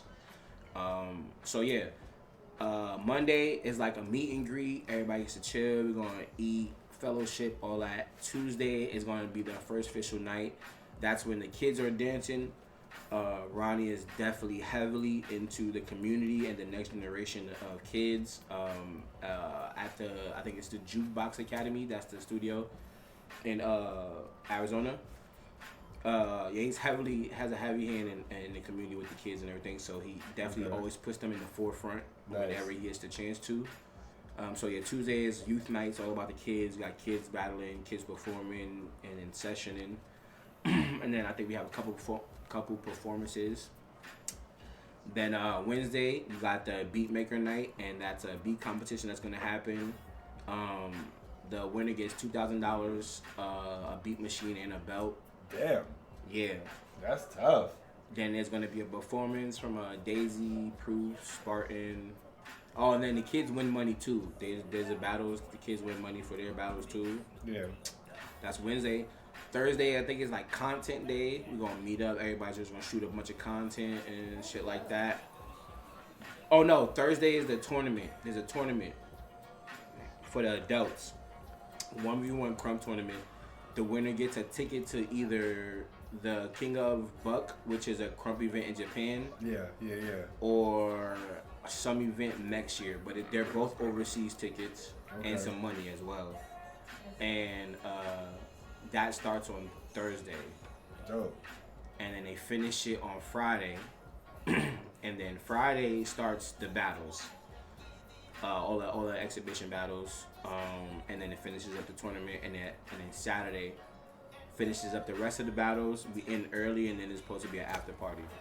Dope. Okay. So yeah, it's about to be an action-packed event. I'm about to be tired as hell. I don't want to hear nothing about dance for a couple days after that week. Feel me? But yeah, I love traveling for dance, especially battling. I love it. A lot of people don't see dance as a career or a job, but it is. And I love it. Yes, sir. I appreciate you, my guy. Alright, final question on this for the interview part. You said if you could be friends with a fictional character, it would be Bugs Bunny. Why? Why would it be Bugs Bunny? Yo, he's so freaking smart and clever. Like, he would figure out how to get money. What? I'm telling you. If I talk to Bugs Bunny or something, yo, bro, I need to figure out some money. He'd be like, I got an idea. I'm gonna get some money. And if we get caught up, like, he gonna find a way how to get out of that situation. Like, nobody's really fucking with Bugs Bunny. For sure. You know what I mean? For sure. Okay, that's valid. I was like, I can't wait to ask this. That's funny because we gonna figure out a way to get money and no one's gonna catch us. That's valid. That's valid. It's really valid. It's gonna be an in and out situation. I should ask that question. Which fictional character you think would be the best thief? I feel like a lot of people gonna say invisibility and mind powers, but Bugs Bunny is a genius answer. He knows how to get out of situation. My man's will paint a door and walk through it and let you try to walk through it. Out. You can't. It's the wall again, bro. Like we're leaving, but you're getting stuck. His level of reality bending is insane. Come on, man. Like really think about it. Really think about it. That's crazy. Invisibility, they're gonna find you at some point because you're not gonna stay invisible the whole time. But Bugs, bro, he would literally like take some white paint and paint himself, and it would become the wall, bro, and stand there, and you won't be able to do it. Like, how am I missed him? It's Bugs, bro. It's Bugs. It's Bugs. Think about it, like I feel like that would be a dope fan made like I don't know if it'd be a horror movie or an action movie, but that'd be dope. Like if Bugs Bunny was like a spy or like some kind of character where like he really like use his powers to do stuff. That would be insane. Think about it. I'm telling you, think about it. Write that down. Watch all the shows. Watch all the episodes and really think about it. That's funny. So, all right, my guy, I appreciate you coming through for the interview. Thank you. This has been Hour. Y'all can check him out at, what is it? That Man Hour. It's Hour. That Man Hour. That Man Hour. TH?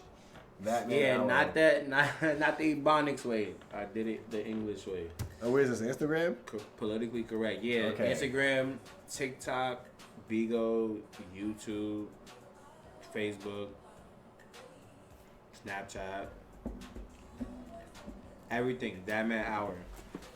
I made it one thing on across all platforms, so you can find me on everything. If you see anybody else with that name and it's not my face, come tell me, because we need to talk about something. And he's on Twitch as well. There we go. Mm-hmm. There we go. And Kick. Twitch and Kick. That Man Hour. All that. Well, I appreciate you, my guy. Thank you for coming through. Yes, sir. Yes, sir.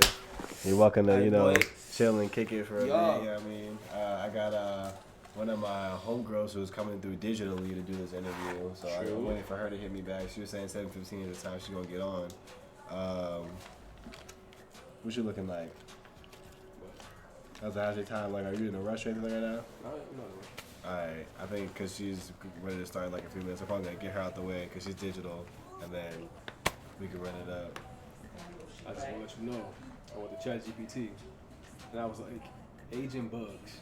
And they wrote a whole movie See? There's an actual movie? About him being a secret agent, yeah. What? called Now I gotta Agent. look it up. No, he said he did. I the just did it on ChatGPT. ChatGPT. Oh wait, they made it up, or there's the one that actually exists? No, No, he just he made a just story. made it up. No, he You went to ChatGPT. he asked about it in Jack TV. And when you said that, I was like, let me look it up. Agent Bugs, the hair with the flare. Let's go. Wait, you gotta read it now. See, now I wanna know. Now I'm in there. I'll let you read it. You can read it. All right, for sure. That's crazy. What? Agent Bugs? All right. Agent Bugs, the hair with the flare. That's crazy. It's crazy. Plot. Bugs Bunny, the wily, wisecracking rabbit, has been leading a simple life in the Looney Tunes world, dodging Elmer Fudd and munching on carrots. But when a top-secret document containing the Acme Master Blueprint for creating foolproof pranks and gadgets is stolen by an international crime syndicate, Bugs is recruited by the Toon Intelligence Agency, the TIA, to go undercover and retrieve it. CIA is cool. The mission. Bugs' assignment is anything but simple. Posing as a sophisticated playboy and a carrot sommelier, he infiltrates an exclusive villain gala held on a remote island owned by an eccentric tycoon, Marvin the Martian. This is crazy. Right. It's filled with the notorious cartoon villains like Yosemite Sam, Wile E. Coyote, who's working on the wrong side for a change. Okay. And the sly Daffy Duck, who's playing a double agent. Key characters. Bugs Bunny. Doug is playing a double agent. Yeah, it's gonna be mad funny, bro. That makes sense, though. That makes sense. That makes sense. That makes sense. Shifty, sure. That makes sense. All right, so Bug Bunny, characters. Bugs Bunny, now Agent Bugs. He's given an array of comically elaborate gadgets by none other than Dr. Tweety Bird, and the TIA's tech genius. Okay. Yep. Lola Bunny, Bugs' partner, a sharp-witted athletic agent who's great at undercover work but isn't thrilled about Bugs' unpredictable antics. True. Okay. Marvin the Martian. Marvin the Martian, the host of the Villain Gala, planning to use the Acme Blueprint to create devices that will finally help him conquer Earth. And last but not least, Daffy Duck, Bugs' ally, or so he claims, who flips between friend and foe, always trying to one-up Bugs, leading to plenty of back-and-forth hijinks. Okay. Yo, I got an idea. Okay. They still have scenes, but yeah, let me know. Let's take this concept and make content. I mean, that's what ChatGPT before. I'm not gonna lie. That's what I'm saying. So let's take this concept and let's make this content. Somebody be Bugs Bunny, I'll be Daffy Duck. We'll pick a Lola. Bro, say your name again. I'm sorry. AT? Yeah. AP. AT. Oh, like at, but just AT. Yes. I'm not gonna say at though. No, people do. Which That's is cool. hilarious. Don't let them call you that. Oh, I don't. Okay, cool. That's cool. It's like, people do that, but I don't. They read it on Instagram. That's what it is. Oh, okay. But it says 18. So. That AT, is gotcha. funny. Yeah, I'm definitely going to say AT. But yeah. Yes, yo, I'm dead ass. I think you should copy that. No, for sure, and send it to me. Yeah. Exactly. And let's get this content cracking. All right, so they make it easier. Scenes and highlights. 1, the Villain Gala. So we got scenes already. Bugs enters the Villain Gala in a tuxedo, smoothly working the crowd with his charm and clever one-liners. He finds himself bluffing through a high-stakes poker game with Wile E. Coyote, using his carrot as a cigar, and trying to keep his cool as Daffy drops hints to the villains about Bugs' real identity. Oh, snitch ass. Right. 2, the chase. After Bugs manages to swipe the Acme Blueprint, Marvin sets the security drones loose. This kicks off a chaotic chase through the secret underground tunnels filled with Acme traps, leading to a classic Bugs Bunny escape. He pulls off disguises, hides in plain sight, and even throws the drones off with a painted tunnel trick. I fucking told you, the tunnel trick. It's classic. Bugs Bunny is known for this shit. Exactly.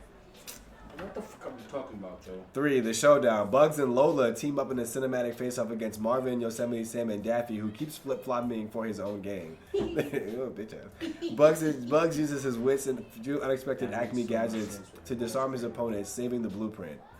Ending. With a mission complete, Bugs returns to his usual routine, but now with a shiny top agent carrot badge and a little more confidence. He winks at the camera saying, "And what's spying, Doc?" before hopping away. Agent Bugs, the hair with the flare, blends classic Looney Tunes humor with spy action, making for a family-friendly, hilarious twist on the espionage genre with Bugs Bunny as the star. Thorough is fuck. That's beautiful. Yeah, please send that to me. Text that to me. That's crazy. My best friend, yo. What? That is crazy. Bro, I need to pay this Apple bill so I can re-download that shit. I'm not gonna lie, like every time I use ChatGPT, I try to do it on a different medium, like once on the computer, once on the phone. But I make sure, like I try to use it like 2 to 3 times a day, just ask random questions, like, "What do you think about this idea?" And they're like, "It's genius." I'm like, "Oh, like as a person." That's how I did my first YouTube skits, like my first few that's up there. I used ChatGPT, but now I need space. I need to pay the bill so I can re-download it.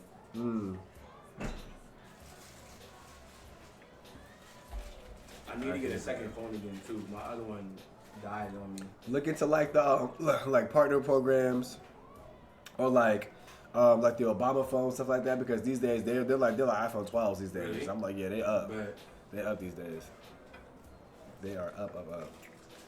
Okay. That was tight. Thank you for looking that up. I appreciate it. I appreciate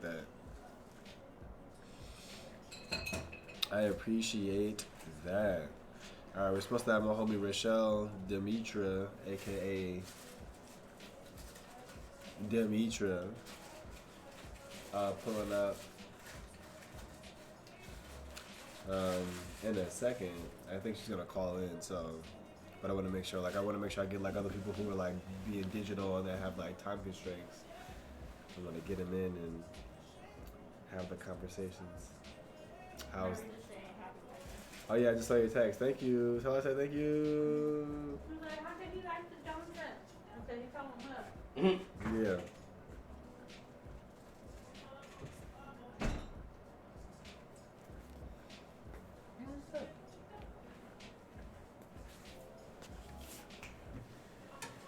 All right, let's go ahead and call.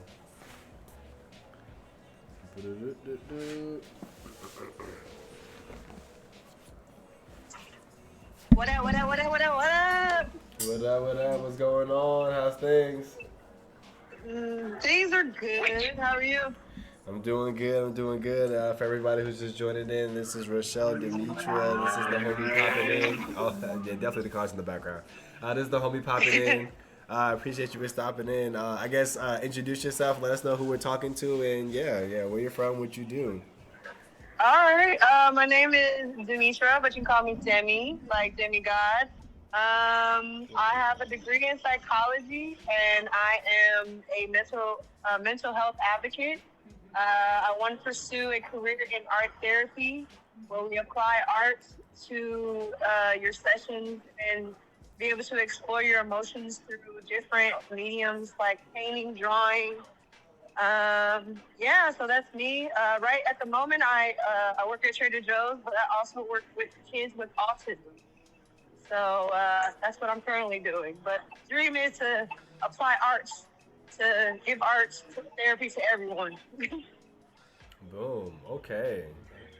That's beautiful. All right. Well, first and foremost, I mean, you said a bunch of beautiful things, but I want to start with one, which is as far as you making that decision. I guess it's a twofold question. One, at what point did you make a decision to decide this is what I want to pursue?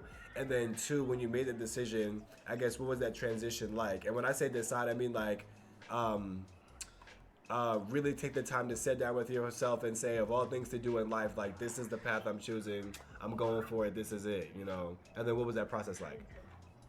Okay, so how I got into psychology was I was already dealing with my own mental health, but I didn't really know much information about it. I want to say mental health, depression started for me at the age of 10, but I didn't know what it was. I just thought it was going through preteen hormones. But as I got older into my 20s, I realized that it was something else going on.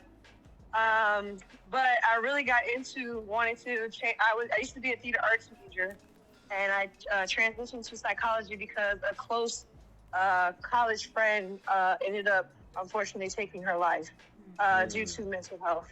And I felt a deep sorrow in my heart of knowing that this bright light in my life wasn't able to get away from her demons and didn't have anybody to talk to about it. So I made it my mission to not only become a mental health advocate and find the resources for my friends and my family to get the help that they need, but also wanting to provide that help. How I got upon to art therapy was at the age of 25. I've been drawing all my life, but at the age of 25, I started to experiment with painting, and painting definitely helped me manage my emotions better. Beautiful. It helped me put my tears on a painting and put my pain, my hurt, my sorrow on a canvas. It didn't matter what I was creating. I didn't really have a plan of what to paint. I just put it on a canvas, and I got out of something a beautiful. I got out. What I got out of it was a beautiful piece. So I was just inspired to wanting to share that with other people, and so I did my research, and come to find out, art therapy is a thing. It is a very new thing in the field. So not many people know about it, and there's not much research to see if it does help. But it is becoming a more popular thing, and more therapists are getting certified to becoming an art therapist. So I deep dive into it and just like, okay, this is what I want to do. But I wanted to add on to not only just regular people, but maybe does it help with kids who have Down syndrome? Does it help with elders who have dementia? Does it help with kids who have autism?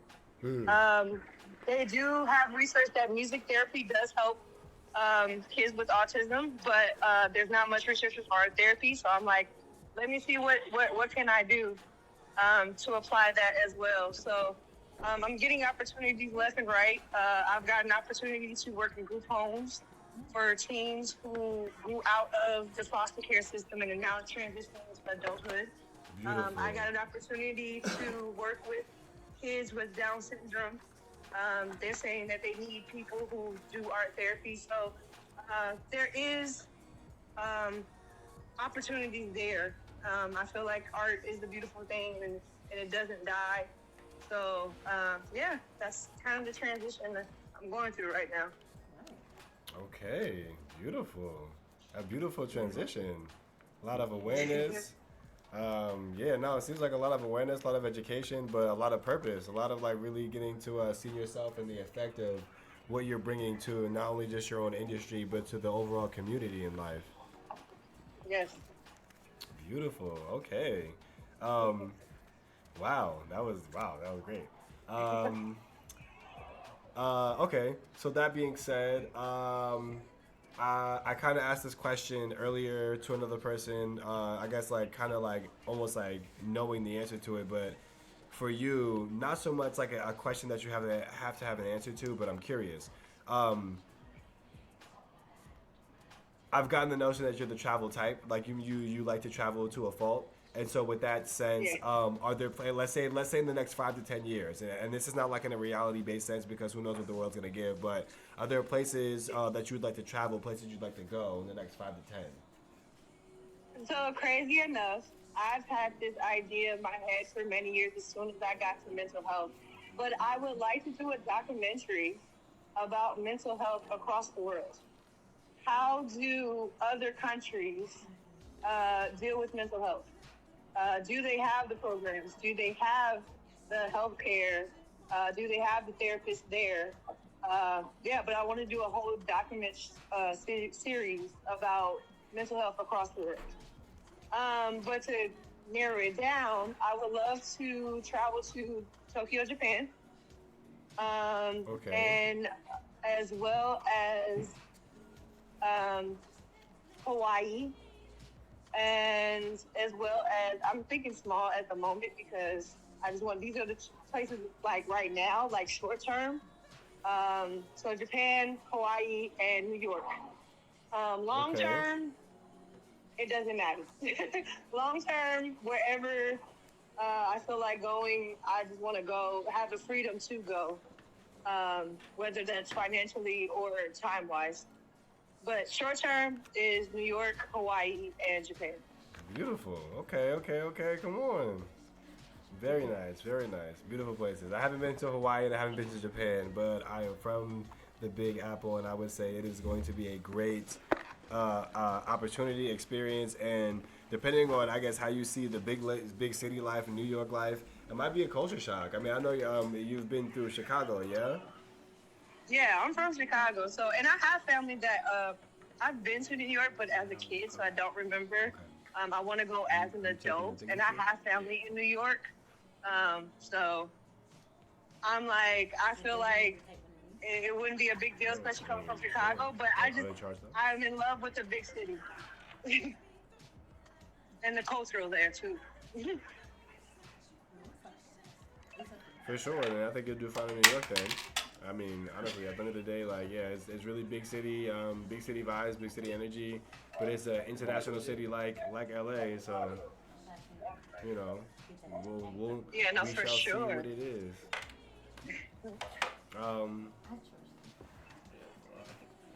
Can you give me 1 second? Hold on 1 second. Head out. No, you're good. You're good. All right, I'm all right. Be blessed. See you later. Okay. All right. So you fill us in on what you do, who you are, travel plans for the future. Yes. That being said, in me garnering a better understanding about what's happening with Black women in the world, do you think that you can, right? Do you think that you can weigh in on what's needed from Black women, from Black women to create a better space for our future? And when I see from Black women, I mean like it's a conversation black woman to Black woman, not like let me just push y'all all together and shape y'all up. Like, no, this is something that I feel like I have to say. Is there something that you can say as a Black woman to other Black women that we should be aware of, or that we should, I guess, tackle in this new generation, or as time continues forward?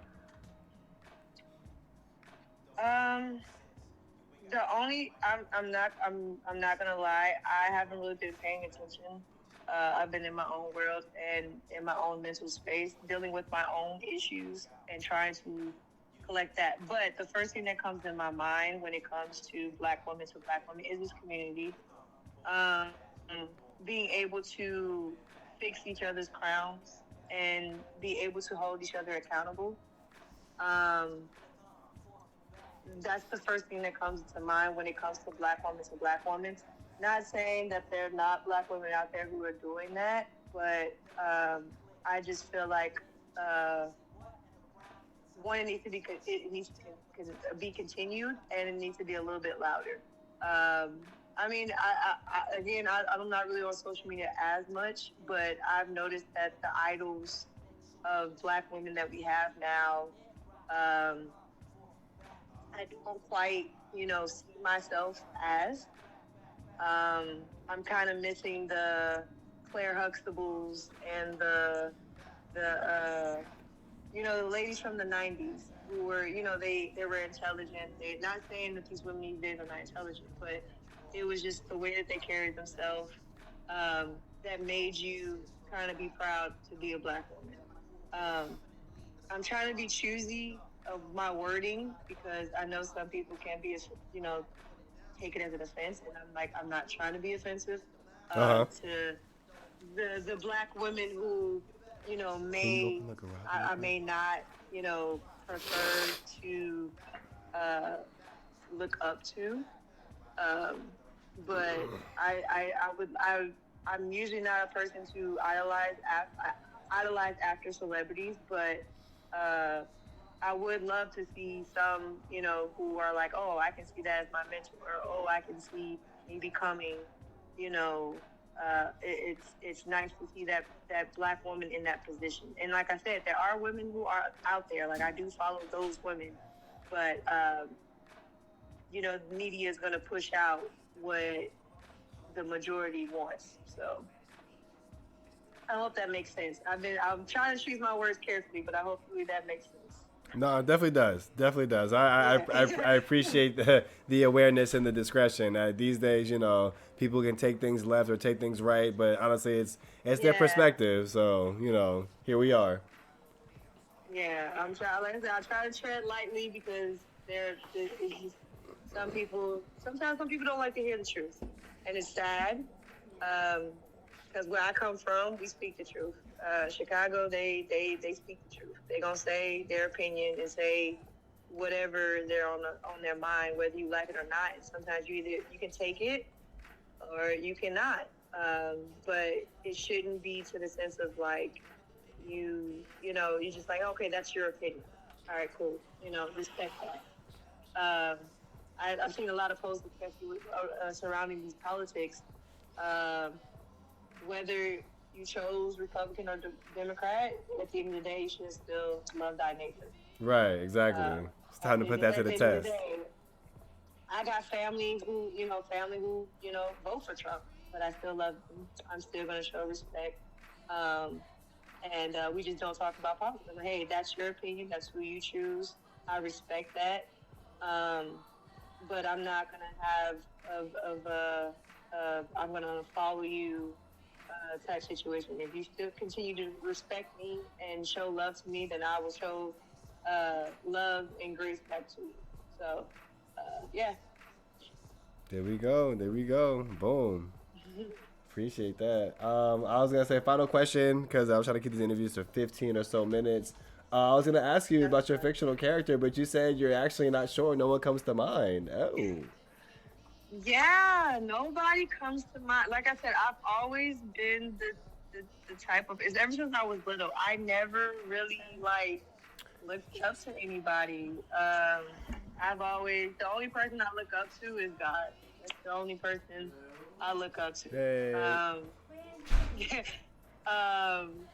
I can't really think of a fictional character that Hell yeah. I would actually, now that comes to mind. What's that up? I would say I'm more on the inside. Like, if I can really, truly, express myself how I feel, I'm Pepper Ann. I don't know how many people know that show, Pepper Ann from Disney. Yes, with the yes, sir.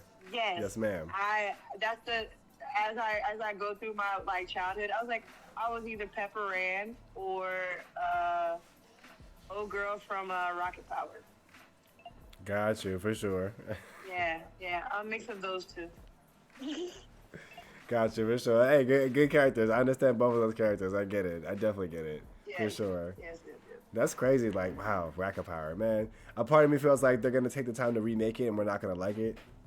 And yeah, live action would be worse. Yeah, no, that's what I'm saying. Like, I feel like we're gonna want the drawn version, but they're gonna give us a live action. We're gonna be like, why? I don't want that. They keep continuing to change our childhood, and I'm like, can you please not? Just keep it how. Even though I'm excited for the Gullah Gullah Island reboot. I'm excited. Okay, for that. It's gonna be a show or a movie. Now, I don't know what it is. It looks like a movie.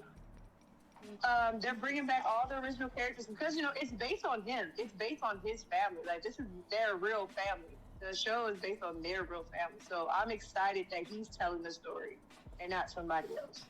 Got you. Okay. Yeah, the guy who's directing and writing, he was in the show. He was in the first Gullah Gullah Island. He was the baby in the family. Oh, so wow. He's come back. Yeah, he's come back to the island when he grew up, and he's telling his story of how he grew up, like how he's coming back home to his. And I'm like, oh yeah, if you're telling it, cool. I'm excited. Interesting. Okay. Interesting. I'm gonna look out for it. I didn't know that's what it was. Oh yeah, no, it's exciting. All right. Well, all right then. Thank you for coming through, Demi. I appreciate you for making some time and making some space for the digital interview. Thank you for coming through for a celebration. Happy birthday! Yeah, thank you very much. I really appreciate it. As we get older and wiser in life, it's nice to be able to celebrate your birthday, but also to be able to be a part of of the community that you're actually connected to, not the ones that you're like, oh, I want to be here and I want to be there. It's like, no, these are the people I actually know. These are the things I'm actually connected to. These are the people who are actually moving and shaking and making a difference in their community. And it's nice to be able to shine a light on that, bring that to the attention of the world, and just, bring some energy to it. Yeah, I love that you're doing this. It's definitely with everything going on in the world. It's great to kind of get the community together, and the fact that you're doing it on your birthday when it's supposed to be about you, and the fact that you're sharing light with all your friends and your family. It shows your character that you love. So I appreciate you. I hope you have a great year, that you grow wiser, do better, dance more, live more, love more, which I know you're going to do because that's always been you. So, but yeah, thank you for having me on. I appreciate it. Heck yeah, thanks for coming. I appreciate you as well. Get home safe wherever you're traveling to, and thank you again. Thank you. All right, no problem. Have a good night. You too. All right, bye. Peace. Boom. Hey, that was the homie Rochelle Demetria, aka Demi, y'all, coming through. Has been a part of the, I guess, familial. I've known her for a while, since, 18 now? Cool peoples, good peoples, good-hearted peoples, very intelligent peoples. Oh my goodness. It's insane. It's insane what kind of people you're connected to. But on the flip side, we've got, my homie Aqua, yeah. I gotta text him. We got my homie Ak in the cut. We'll have to get to him in a second. But I have the homie AT here. I can't even see you. Let me switch seats. No, you're good. I'm gonna switch seats. Got the homie AT over here. And then we also have the homie we just pulled in, Mr. Epiphaniano. Epifanio. Oh, it's Epifanio? The second most common God damn pronunciation. it. I knew I was going to get it wrong. I was like, it's one of them. Let me just... All right, Mr. Epifanio. Justin. Epifanio. So we're going to get some more general interviews popping and things of that nature. How you feeling? Oh, it's me? Yeah, you good. I mean, you've been here. I want to have you, we just talking to everybody. Yeah, we're doing it, making it happen. Mr. AT, I guess you could explain, introduce yourself, explain who you are, where you're coming from, what's going on, what's going on in your neck of the woods. Let me see. My name is Antoine Tate. Hey, you can call me AT. I'm from DC, but been in LA for about too damn long. About 11 years, but we had the pandemic, so that shit don't count. What was it, 8 years? That part. Take off a good 2. Like I said, I'm from DC. What do I do? I'm a creator, writer, actor, content creator, a lover of wrestling. What else? I do a lot of stuff, man. But I say what I need to say depending on the conversation. Smart. I like that. Cause out here they tell you they gonna put you in a box. You like one thing. What do you do? I make socks. Oh, so this guy's in the textiles. Whoa, wait. I understand that people want to know how to market you, but at the same time, I do too much. For sure. That's so funny. You sound just like my homie JT. Y'all sound like the same person, but he's from Chicago. What do you sound like? Like y'all voice are the same, but he talks a lot. That's what I thought you was talking about. Our voice accent. And the accent, and like even the accent, the inflection. He just talks literally. He's like you, but a lot slower. I promise you. He's like, yeah, where y'all coming from? He's like somebody. I was like, I call him uncle. Uncle? Like, he's like an uncle. I'm like, not him being an uncle. Yes. And he's younger than us. Yeah. Oh, he's only, 24? So 25? Young, bro. Yeah, I'm like, bro. I remember, what was that y'all thing? He was like, look, soul. the food is here. I ain't gonna tell y'all to get it. Just go get something to eat. Okay? I was like, okay, granddad. Got it. He from Chicago? Yeah. Mm-hmm. That makes sense. He got it. Well, I'm sorry. So first and foremost, I was going to ask you how long you've been in LA and what do you do? So you've answered those questions. I appreciate that. In your time here in LA, since you've been here for a stretch, honestly, because after being here for a while, you realize like, oh no, 3 years, 4 years, it's like okay, I've been here for a little bit. I kind of know how things are rolling in a sense. I guess. How would you compare LA now and then? I guess like if we need a marker, COVID would be the marker. Like, okay. How would you compare LA pre-COVID and post-COVID in a sense of like creativity, in a sense of professionalism, in a sense of I guess like all the area, not all of them, but like the areas that you feel are most prominent to you. Pertaining to me, I would say, I think the difference now is, personally, I've been having a blast since 2020. Okay, come on. I feel like I hit a stride. I've been up since. I feel like pre-pandemic, cause I got here in 2013. Okay. And I was doing the social media thing, the Vines, doing viral content. You know, I was doing well for it with it. Right. The Black Vine Entertainment Awards on Vine, all this different stuff. Okay. But Damn. then all of a sudden, Right. 2017 hit, and I hit like this little plateau, and I just found myself trying to survive. Okay. And just unmotivated. But then the world shut down, and boom, creativity hit. Had that time to reflect, think about my life, what I want to do. Right. Started my own graphic design business officially, and I've been up since, yo. It's been fun. Beautiful. Yeah. Okay, dope. I'm in my bag. I'm in a new era, baby. Come on now, graphic design. Oh shoot, dang, that's what's up. Yeah. Okay, now I gotta ask, like, how's that been since COVID? Well, I want to say this too. I think that since COVID, a lot of what I do now is things that I used to do as a kid. For sure, that's fair. And so I feel like I finally tapped back into like what I used to love doing. Yes. So yes. I've always been doing graphic design, but like Right. just my love for writing again, playing video games again, getting back into wrestling again, like all these different things that I used to love. And you know, I love wrestling because you came to my party. Like, Yeah, that was I'm tight. like the reintroduction of AT. That was fly. First of all, y'all, I think I might put some things up on it in social media, but y'all missed it. This man had a birthday party and it was literally wrestling themed. The people who came through, like, it was tight. Yeah, I know you I missed. did that this summer for a friend. We had a backyard wrestling thing. Oh, yeah! I put a ring in the backyard. And every night, bro, it's so sick. Like, costumes. you realize how many people in our generation really just like know, like, low key, the wrestling might be the thing that connects us. Like, we all are low key, like, And then our friend my is a favorite wrestler. Yeah, one of my best friends is a professional wrestler, so it's just interesting. I mean, like, it's like WWE, like, you know, like entertaining wrestling, but still, you know, you still gotta know how to do the Boston Crab. You gotta know how to land correctly. You know. This Halloween? Yeah, no, wrestling it's hit like another renaissance, by the way. I think by way of social media and just a lot of the money is getting, but I wanted to have that party because although I'm obsessed with it, everyone at a point was obsessed with it too, or they were fans of it back in the late 90s, early 2000s. We all watched it. So I was like, this needs to be like some nostalgic type thing. Right. And people had a blast. Yeah. It turned out exactly how I wanted to turn out. It was nice. Turned out really, really good. You were working for DirecTV. You were down in the city somewhere. Oh yeah, because I had to come. I came down here right after. Yep. You picked them up? Yeah. After I left there, she came pick them up. She was there for a little second, did a cameo. He wasn't even there anymore. Yeah, I had left out. It was over. I had left out to go see if I could find some food, and I think I left like my wallet, or my phone or something. I left something. I was like, ooh, let me swing back around and get that. I'm glad you got it, because I ain't find it.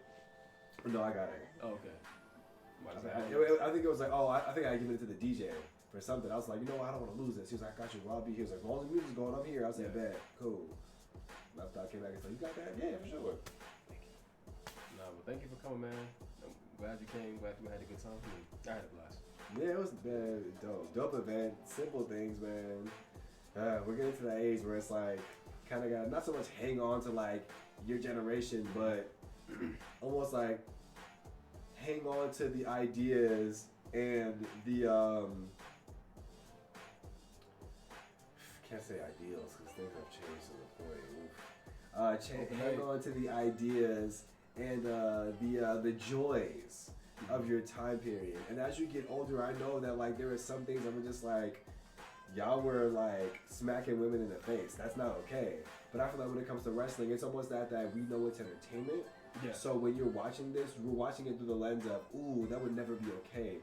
But within the storyline, definitely here for it. Like more of that. I think it really really created this space for people. But ultimately, ultimately, it's just nice to go to an event where we all get to just like, relish and experience that together. So thank you for that. That was nice. That was really nice. It was great. It's top tier. Outside of that, so content creation. We modeling. We did a modeling event recently. Well, I guess someone kind of recently. But we did a modeling event. As far as like your career and your background in modeling, can you speak to that or anything that you've done here in LA or I guess around in general? So like I said, after 2020, I kind of started doing things that I used to love doing. Okay. And modeling was one of them. There we go. And so, because we did a runway show, but back in DC, there's this underground fashion scene, modeling scene.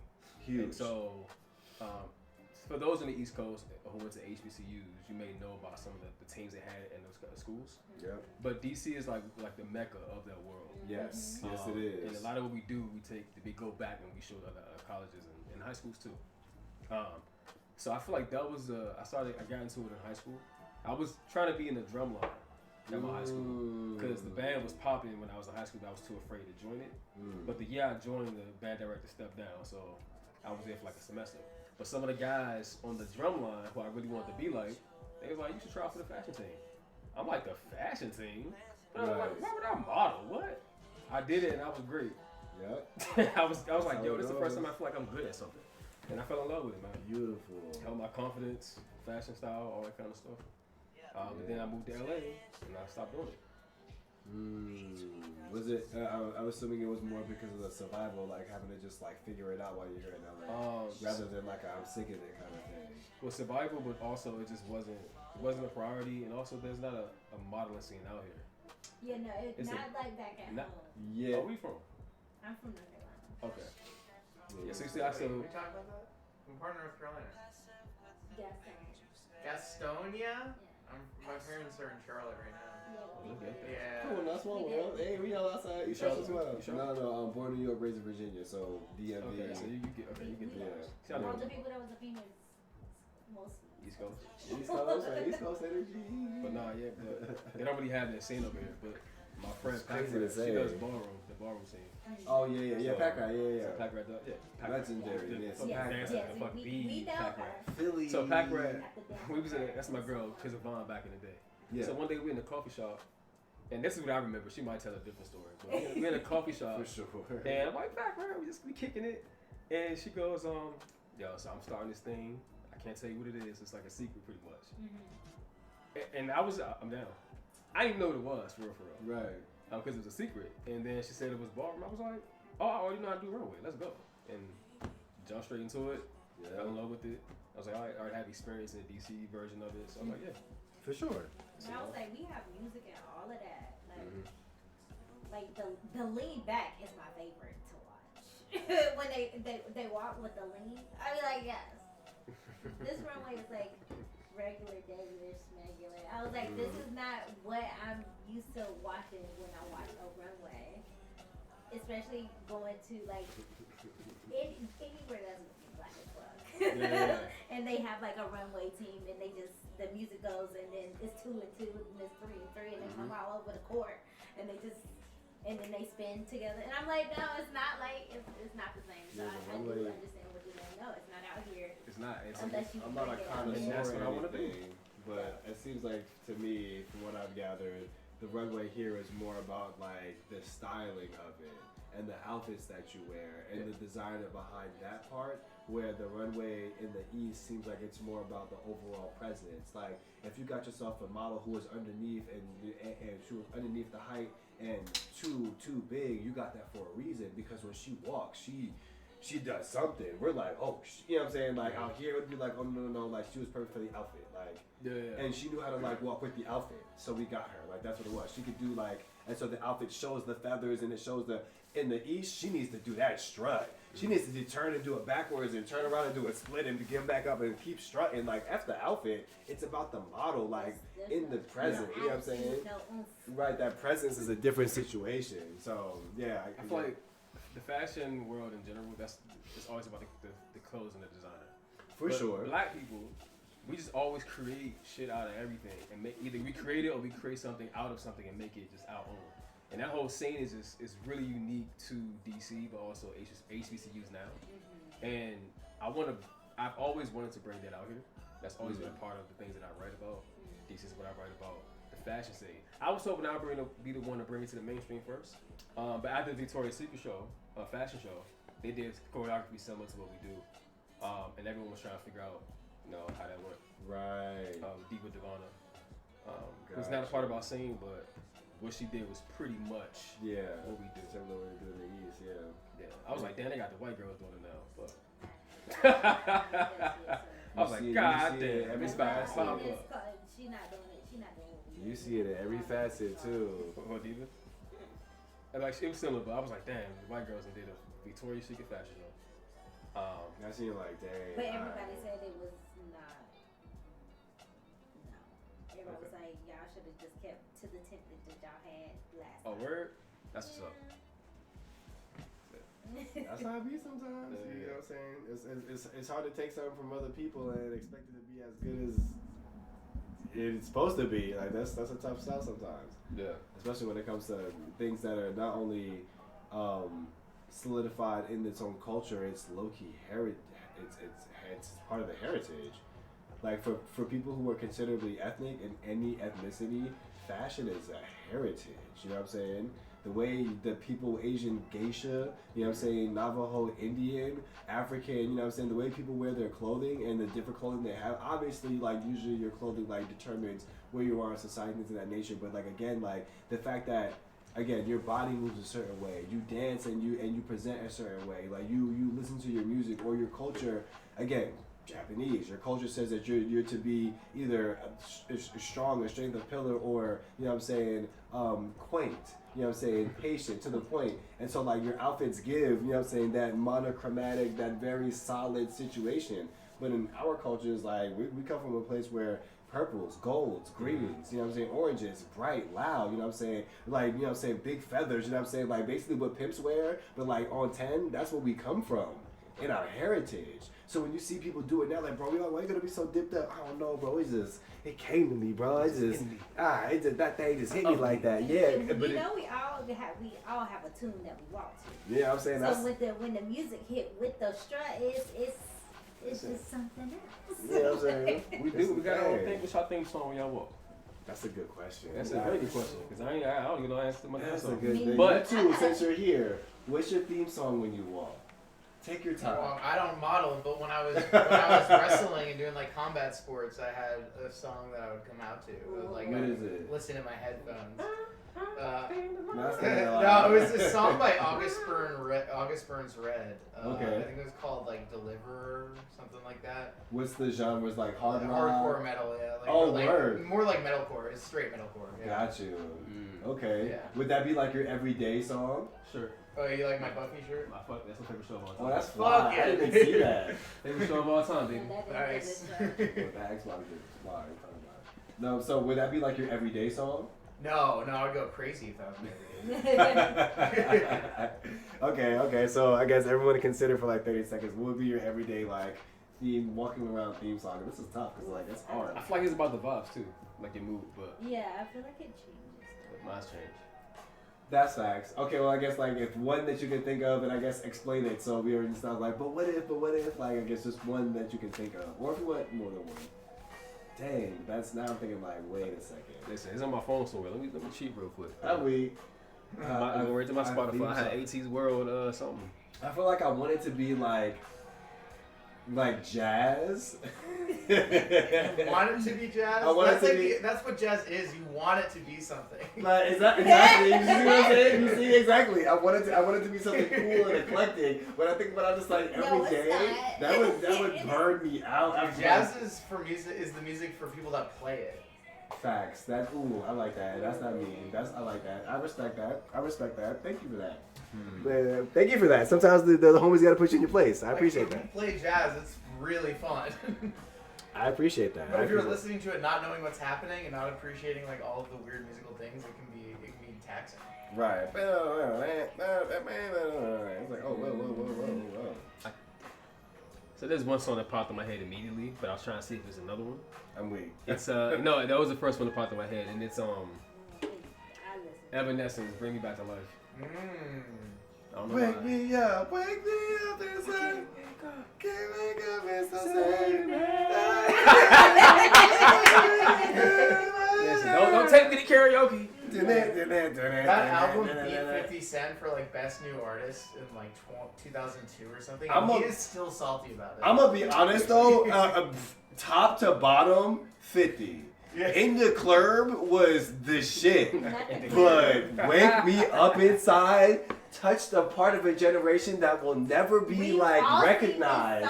It was like, imagine people literally drowning and there was someone just like, there were drowning people, save them. And you're just like, save me. Like, that's what it felt like. Like, everyone was just like, yo, you hear us. You hear us. It's so dramatic. And it just so like pulled you out of the, bro, it was so perfect. But I'm not gonna lie, in the club, I was just like, bro, this shit was on the charts for 2 years straight. Like, #1. 2 years straight. TRL, MTV, BET. I feel like now that people need irony to like appreciate something or acknowledge their appreciation. Like a song like that, like it's just too on the nose. On the nose. And like I'm dying inside. Oh my god, this is like so lame because it's so heartfelt. It's gotta be a metaphor. There's like this big giant dissociation that people have now. Ooh, wow, that hurts. That hurts to hear. God, you can't even say it anymore. Like it has to be that is a good song. Which one? What? Whatever you're just talking about, that should be. Oh, that too. Well, I was saying for you, whatever you're describing, that would be a great song. ChatGPT. It wouldn't be better. Yo, no, we just did it. Oh, sheesh. I was trying to play in like my favorites really quick to see if I could figure something out. Cause, dang, ooh, yikes. I can't even right now. What I used it's to, popping. what I used to listen to, especially for like games. Okay. Which one is that? The real nigga roll call? Is that the one with Lil Jon? With Ice Cube, Cube. Lil Jon, getting crunk, I was with the trunk, and put them testify niggas in the trunk, and put it down. Yeah, that song is crunk as a bitch. Is that Tay? I think you called me. We have you can park in the garage. Tay? Yeah, he's coming. Okay, song for me. Guess I'll stick around a little longer then. A week. Yikes, this is tough. Like, the first song that came to mind, literally, without even thinking about it, was Grindin' by Dom Kennedy. Okay. And the song itself, it sounds like you're like doing like a two-step through like an LA street. Like it sounds like literally the whole thing has that like like that kind of feel in a sense. Yeah, and it's not really that sound, but it's that feel in a sense. So I feel like if every day I heard that same, like I'll be like, alright, this is my jam. Alright, okay. I mean, I didn't sing it after a while, but I feel like more on the backbeat too, right? Because like East Coast is very boom bap, like that. Yeah. I'm gonna raise y'all one. Oh, okay. Cause like raise it. You just sparked something inside of me just now. And I realized like how I react every single time it comes on. Okay. California Love. California Love. Bro, listen. I immediately just feel myself like, yo, who the fuck you talking to, bro? Like, what? Like, yeah. Who the you talking to? But not yet. That's mine. That's my second one. For sure. Okay, that's fair. California Love. That's fair. That's fair. Because we thinking about that theme song when you're walking down the street. How you feeling? Yeah. Yeah, it's hard to be mad about traffic or anything, you know. 'Cause there's like a lot of ways to get annoyed being in LA. But if you listen to that in LA while you're listening, you're not going to be upset. Okay, what's the name of your song again? Mine? Yes. Oh my god. I want to get a preview. All right, hang on. Let me like confirm the name. But I mean, like, are you live right now? I am live right now. Yes. Okay, well, it's gonna probably make people unsettled, but that's what they do. Oh wait, hold on. I gotta follow her.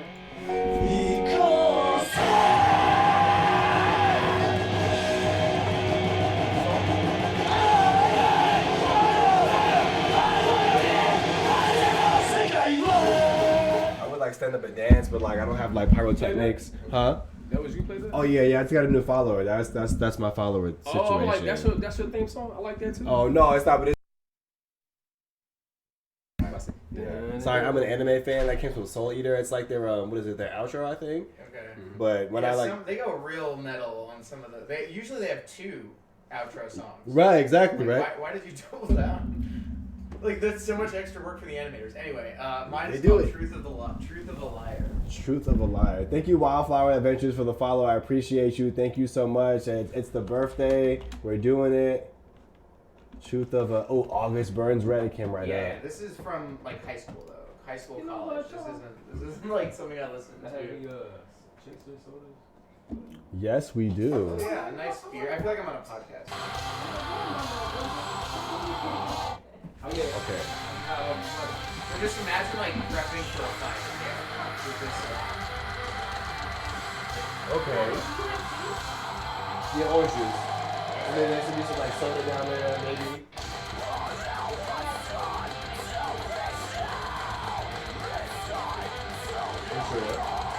like warming up, getting sweaty, getting that song. It gives me like System of a Down, but less like music and melody and more just like straight to it. Yeah, that's a good way of putting it. I didn't like System of a Down when I was listening to this song. But now I really do. I appreciate them so much more.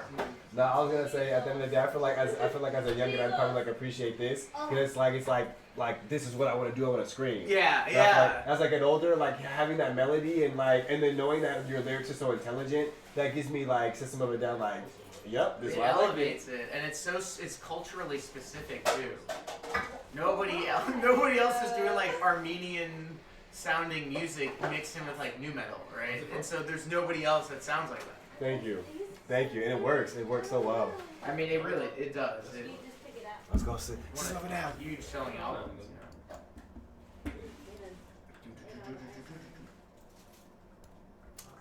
Okay. What was I saying? Songs. Your song. My song. Oh, I was gonna say I played your song. We Know California Love. We Know California Love. Yeah, that's my other song. We Know California Love. You said your other song is which one? No, I said California Love. Oh. Oh, you're looking up songs. No, yeah, he's asking what our songs would be. Our daily songs. Daily, like, walk around songs. I'll be asking questions. Imagine though being like in your 30s walking around like with that attitude. I mean, sometimes, yeah. But I say some people want that. Some people. So it's fun. I feel like I'll just wake up and I'll just be like, okay, another day, perfect, and let's do it. Run it, nigga ain't done it. Early in the morning, check the rollie with the diamonds. Yeah, literally. Run it, run it. This is me. I feel like if I had to choose, like, someone's like, yo, your no for the rest of the night. No, I was like, run it. Damn, I got good timing. Yo niggas is falling off and my niggas is climbing. What are you sipping on? Currently, I am drinking the rest of the Jameson my friend came with, and she mixed it with this cherry Coke. So, okay. Jameson and cherry. But as soon as that's out, I'm gonna start tackling these tequilas. And vodka. And that's vodka. Oh yeah, tequila's is vodka. Wait, what is this bottle? I brought some mead. I saw that and I was like, really? Yeah, it's my buddy makes this mead. Oh, it's like homemade mead? It's homemade mead. Fancy, So bro. yeah, I was like, yeah, it's a homemade. Let's go. Yeah, That's do we you should have a take bottle it. opener? I mean, yeah, I'm down. I was gonna say, yeah, we don't. I think it's on the fridge. Yeah, Okay. I don't want to rush it, but it'll stay good. I mean, this stuff's like kind of pressurized and aged, so it's not like it's gonna go flat in like an hour. Yeah, I was gonna say if we don't do it tonight, then we take it on the cruise. That's all I was gonna say. Oh, yeah, we're on the cruise. Oh, but I want to try with you guys. I haven't tried this batch let's do yet. That's it. why I brought it. It was like, no, you're not saying. Yeah, we're You also supposed said to bring games, so I brought this. I got drunk red wine. Monopoly You like game that 9 I've never pounds? I played do. before. I don't know. It was like I was at a record store and it was like $4 or something. I was like, I can't resist. So this looks entertaining. Yo, Wildflower Adventures, thank you for the follow. And yes, I do like 19 Crimes. I like the Snoop version. They got the Martha Stewart and some more stuff. Snoop is the way. Snoop is the way. It's just sweet enough to make, you know, to do some damage. Is that the end of my interview? What were we saying? I forget. I mean, I pivoted to conflict. No, it's all good. Oh, you were giving your song. Loose intro. Lose Control by. Hey Maria. Amaria. Hey Marie. Oh. Oh, gotcha. Oh, okay, I've seen this album cover. You guys like some sleepy songs, huh? Because that's how I wake up. Life's a marathon, man. Life's a marathon. Yeah. Hey, Tay just jumped in. Let me get a cup. I'm tripping. You know Oh yeah. I don't know where the cups are. Oh. Sorry. I mean, if you found one. Yeah. Is there like can I grab one of those chairs and like scoot in closer? Grab a chair. There is actually. Cause I'm trying not to block you. Actually, I'll sit here. I go just gonna go. No. You can sit here. I got you. I'm gonna figure out No, the. we don't need to go. You're in the hot seat. I don't want to be in the hot seat. Are you already live? Hey. Hi. I'm Justin. We talking about Broadway anyway. Yeah. Hi, I'm Christina. Christina, Nice to meet meet you. you. Love this outfit. Thank you. Favorite show. Oh, you too? Yeah, Oh my god. A bit. That's crazy. Just gonna pull this in a bit. Oh. Outside, the seats are kind of bunched up. But I'm gonna splash y'all in there.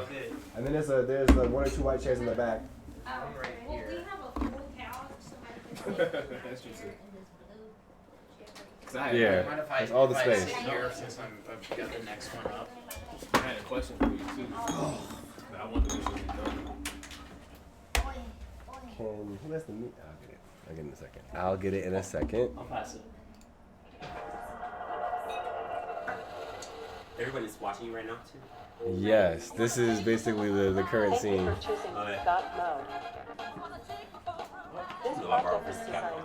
Oh yeah, it's the music. Oh, this is interesting. Yeah, right? This was it's like 11% too. Kinda like Trying the mead for the At least first time. PS2 games. I imagine I did that after. Yeah, just in case. I got all of it. Yeah, the Warriors. Oh my god, I have that game. The game with the movie. It's a Xbox. game? Yeah. Game. Never it was seen the made by movie, but guess Rockstar, what? dude. Oh, I yeah, know. watch the movie. It's Because the movie's fun. It's the game. I still want to watch the movie The game is probably a little That's one of the better. remakes gotta- I actually do. I want to see a remake of that. The Warriors? But still The set. game? But still set. Swan. Actually. Oh. I want to see a TV show. But set in the 70s. The TV show would be sick. Could you imagine That like would be each nice. gang and like their own formation and their own politics? I'm not gonna lie, that would be tight.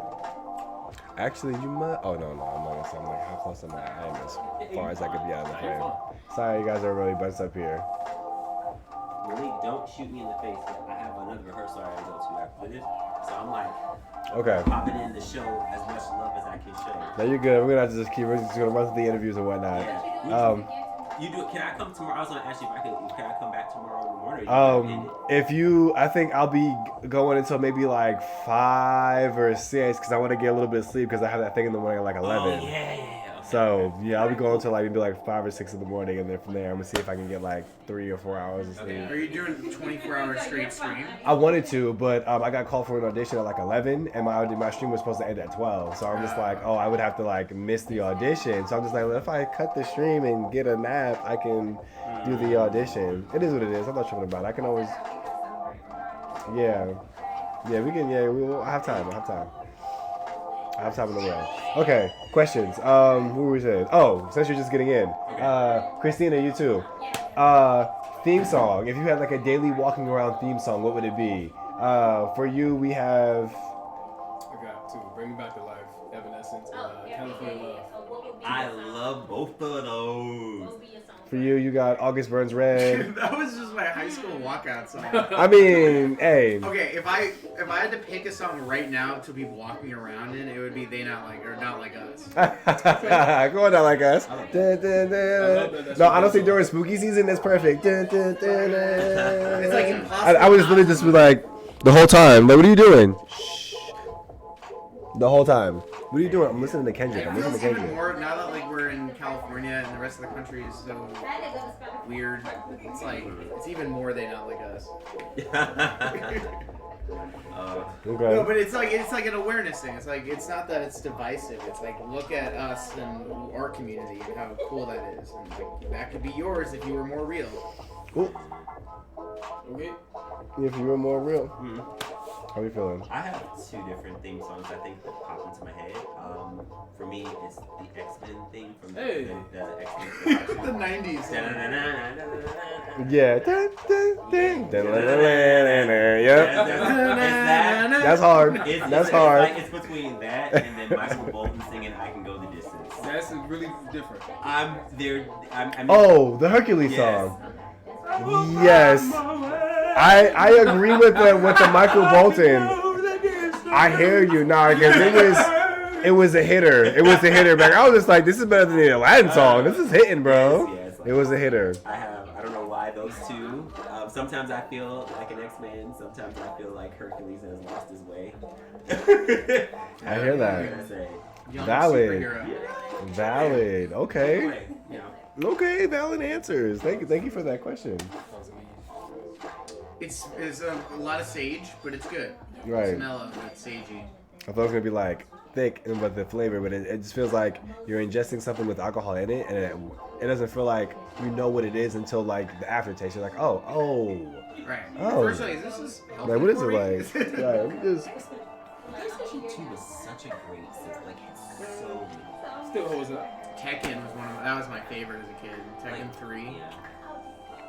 It's crazy. I started playing like some of these earlier in the year. They were like, bro, you're a retro gamer. I was like, no, I'm not. They're like, bro, PlayStation 2 was like 20 years old. And I was just like, damn, that is crazy. It's older than that. Your state of emergency? Mother. yeah, I was like, that's disrespectful. I didn't notice this until you said something, and I've been sitting here the whole time. So disrespectful. Yeah, I got it. That was the first thing I noticed. I was like, There, in case anyone wants to play, I got to hook up to the TV. But Path of Neo, Path of Neo, the game that what the movie would have been if he actually just did what Morpheus asked. But there was also that other chick that's like, oh, that's Path of Neo. same. Naomi, right? That's her name. You got any too? It's interesting that was supposed to be a State of Emergency. I liked her more than Neo. It's fun but repetitive. Yes. Very repetitive, but it's fun. Yes, I hear you. Wait, is that Hulk the one that's like the city? Which one? Like the open world? Which one? Yeah. That's the one where you basically do like the missions throughout the city, but like technically it's like an open. No, Hulk Ultimate Destruction. It's basically like Spider-Man, but it's the Hulk. I played that. Oh, rude! I didn't know you heard him. You know? Yikes! All the pearl clutches. Nerds kind of got into me. Yes. Okay. You're.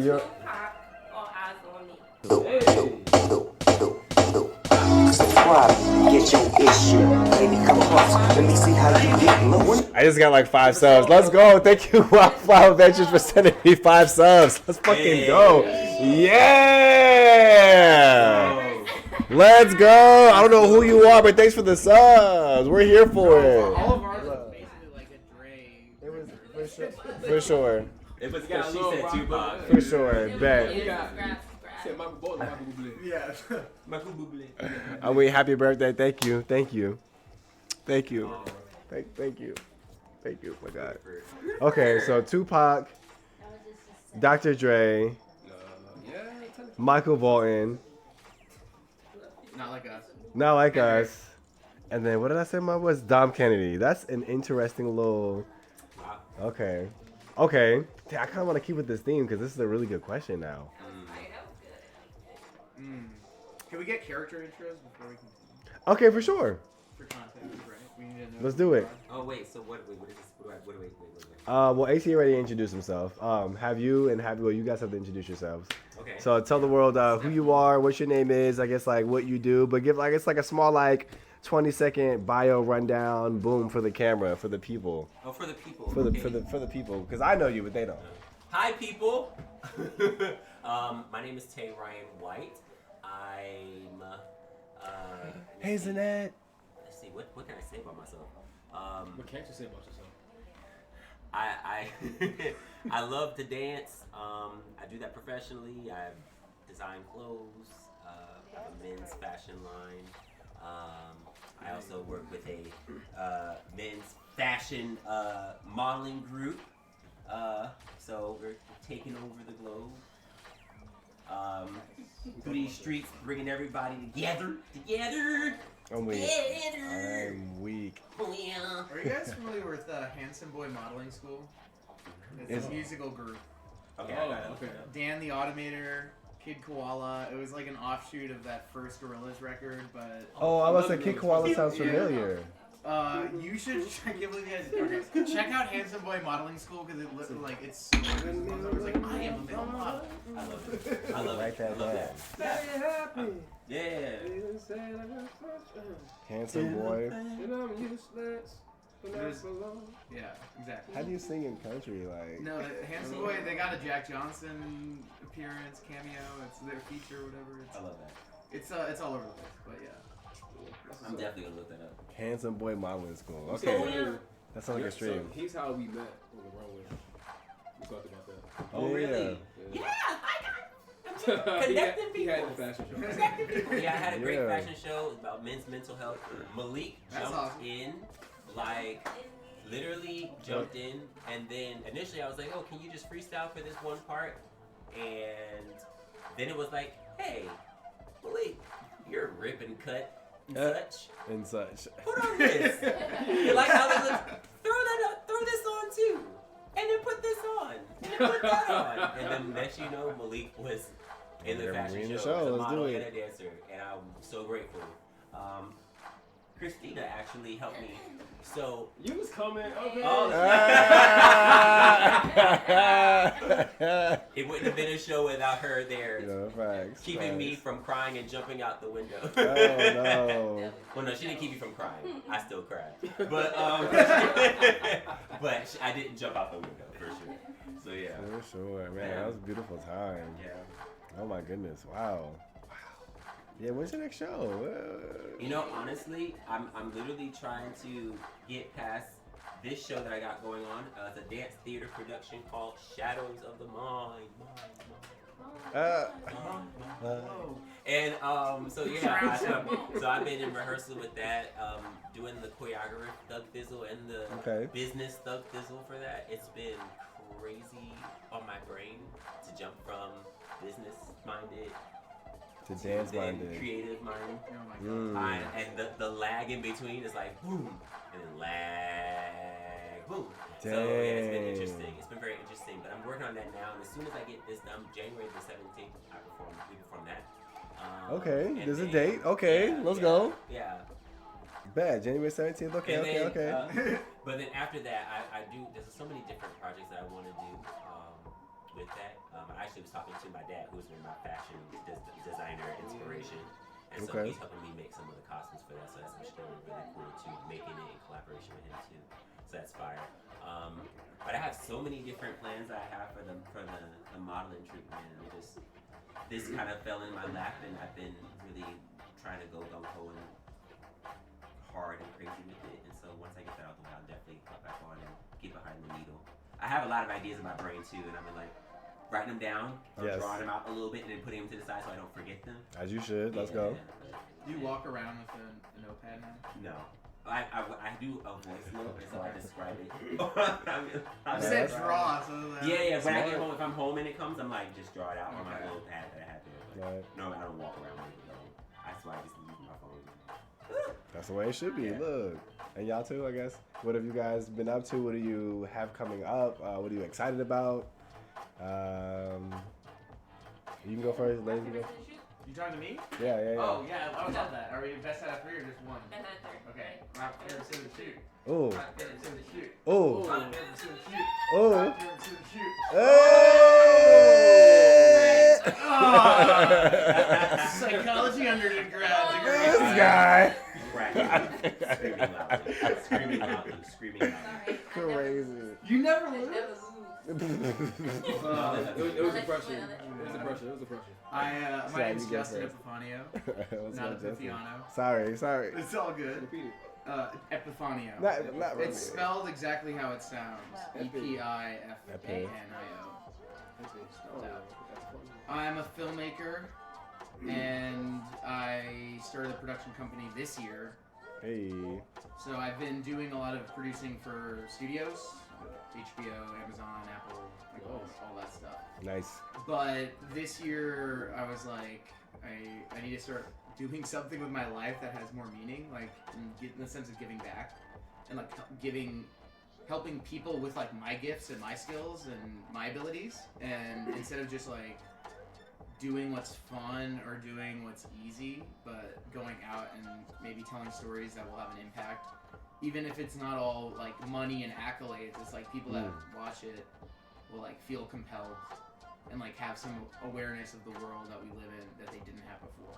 Nice. And so I just got one of the first things we talked about when we met was the current documentary project I'm working on. Yes. Called Heyoka. Yes. Which I filmed on Pine Ridge Indian Reservation in South Dakota with the Oglala Lakota Indian people. And yeah, it was crazy. It was a very stressful experience because I was filming and also doing all the business stuff, right? So I'm jotting down like interview questions and like trying to connect threads and ideas in my head, and I'm like, all right, I need this question, while I'm also like writing receipts in the other column, and so it was a weird balance, but somebody really cool that I've been somewhat friends with for a while, but recently like had a good experience with, and we got closer, and they were saying that pursuing your dreams can be very lonely. Yeah, that's real as fuck. Yeah, that made me feel like less lonely. Hit everybody here. Nice. Nice. I've never put that in words like that. That makes a lot of sense. It's like your hometown. Yeah, right. And so there's like LACMA had this exhibit, Stanley Kubrick, like years ago, and there was all sorts of things. I literally geeked out for like 8 hours, just like walked around like reading everything, and there was this one section. It was like a letter he wrote to his producer that was like, I want to go direct movies now, and Kubrick writes in this letter, and he's like, good luck, blah blah blah, like I wish you the best, seriously. And then in the middle of the letter, it's a lonely job, and then next to that letter, there's a picture of Stanley Kubrick alone on the set of Full Metal Jacket, just like back to the camera, like head down, just like walking away from everything. It was, I don't know, that. Damn. That was like, yeah, that's big. You kind of reminded me. So. Classic movies. Thank you, Blue Lightning, for your Hey. Wow. Who was calling me? Know this. I can't pick up. Give me 1 second, y'all. Okay. Hello. Okay, I'm gonna give it a gate code. Wait, is there any space in the Yes, it is. in the garage? Yes, it is. Okay, yeah, I'm gonna give it a gate code. You can come park in the garage. No, they didn't. Oh, okay. Okay, and for you, Miss Christina. So I need to go. I'm on grinding. You said you're on what? Somebody. She want a beat. I need a beat. Well, Get her a beat. So she can do her thing. I can't do this. Go ahead, rap real quick. Not introduce me. I was about to say, what you want? What you want? Okay, who am I? That's the question I ask myself. Level 2. Level 2? Underworld. What up?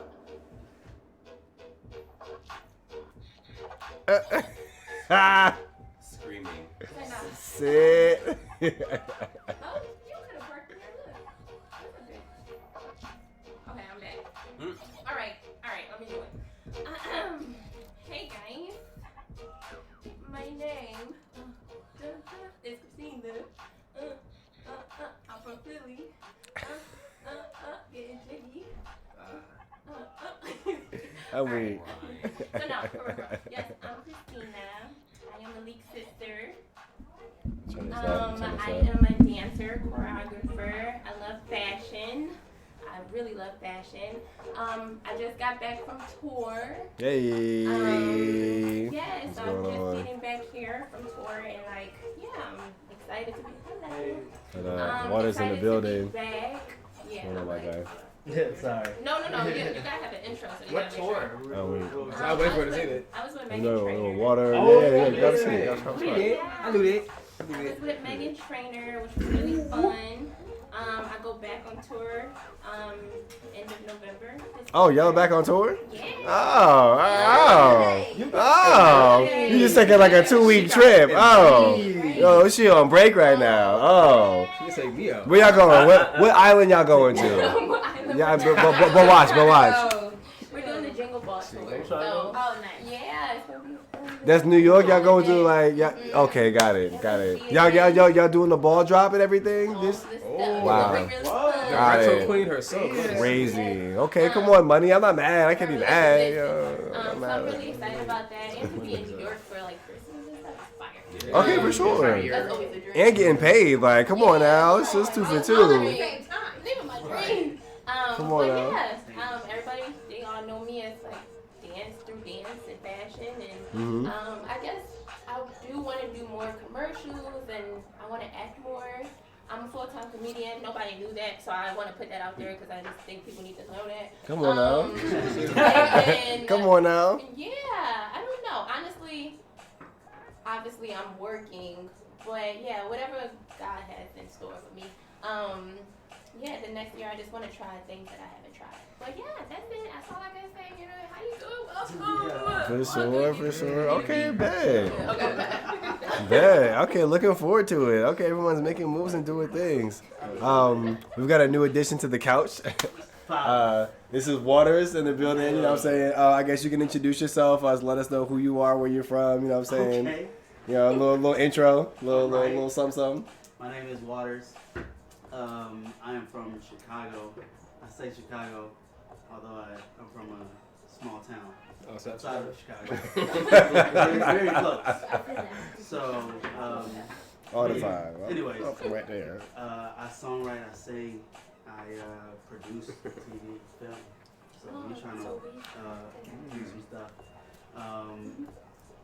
Yeah, I gotta stay creative. So like, when music slows down, ironically, that's when film and stuff picks up. And then, just kind of do it all. We just won our first award. I'm now a award-winning producer. Oh, award-winning producer. The price has gone up. The price is up. I hope y'all heard it here. It's up. Let's go. We just won Best Writer at the Michelle Film Festival. Hey, so, congratulations. That's huge. I mean, we worked hard on that film. Swoon is incredible.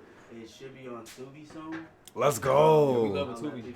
Look, Tubi films be lasting. Look, yeah. We want to joke, but Tubi films are up there. We know they exist. I want to be a Tubi superstar. I don't care. For sure. Anybody can do it. Like, this is the time to do it if you're going to do it. But yeah, man, I love everything creative. I'm also a huge gamer.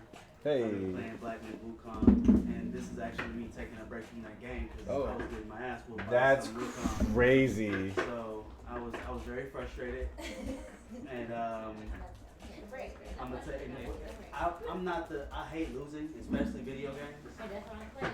So if it's hard, like I just get frustrated, and I was talking to my homie about streaming earlier today, and I was like, I don't think people need to see that side of me.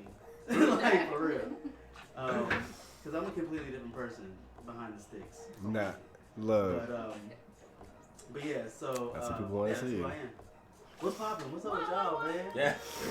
Oh yeah, we just got in here. We did like yeah. So we had a whole conversation and everything. Actually, I hate to put you back on the spot because everyone answered the question. But while you're here, I guess you could take some time to think about it. But if you had to pick a song to be like your walking around theme song, what song would it be? So we all gave what was mine? Grinding by Dom Kennedy. We had Evanescence, Wake Me Up to Light, but also California Love. We had your high school song. August Burns Red. August Burns Red. We had X-Men theme song and Michael Bolton's I'll Go the Distance. Hercules. That's what that was, right? Not Like Us if we all get two. Right, Not Like Us. Boom, yeah, Not Like Us. That's what I was like. You had another one. Not Like Us. I don't want to be pigeonholed. Dreams and Nightmares and All Eyes on Me. I have to think of a second one, I guess. Yeah. Oh, the one that I used to listen to before games. Yo Nigga Roll Call, and then Lose Control by Omarion. Okay. Got you. I mean, Ice Cube is in high favor in LA right now, though, too. You know that, right? Crazy. People are giving Ice Cube a lot of credit for the World Series. The vibes right now are saying Ice Cube. I think it's fair. It's fair if we all say Ice Cube. As much as love as he's getting, Fat Joe is also like kind of Not Fat Joe. New York is No, like Fat Joe's getting love because of him and his son's relationship. That's why that's going up. I read an article that heartwarmed me like a week before the World Series. I was like, look at Fat Joe and his relationship with his kid. That's what I'm and then saying. he bombed the World Series, and everybody forgot about his like humanistic character. Wait, he bombed? I missed it. Yeah, he's the reason they like lost Game 3 miserably. Stop playing. He performed in New York like one song with like a bad sound mix. It sounded terrible, and not only did it sound bad, and he like also didn't really like finish the song. He then mic dropped like on his way off the field. That's crazy. Oh. Like he did a good job. Like he killed it. That's crazy. It's like there's a grounds person that's got to clean that up. This is like a professional playing field. Crazy this isn't a work. Stage, you know? Jesus. Like walk off with your gear and hand it to somebody. And your dignity, like Jesus. It was you. It was you. We could have had this win. It was you. Here's why I'm not I mad. just want you to know that it was you. It was fucking you. This is why I'm not mad. Is because it didn't seem like he was actually being arrogant. I felt bad for him. It was like a little pathetic. Oof. Eee. Too much. He did, bro. You know damn well that boy was like almost Big Pun status. But I mean, do we really want skinny fat Joe? Like, is that what we're looking? Is that what this generation has done to our greats? We want skinny fat Joe. Is that what's happening? No. Is that what's happening? It's the skinny head with skinny body, big head. Like that's wild. That's wild work. Skinny fat Joe.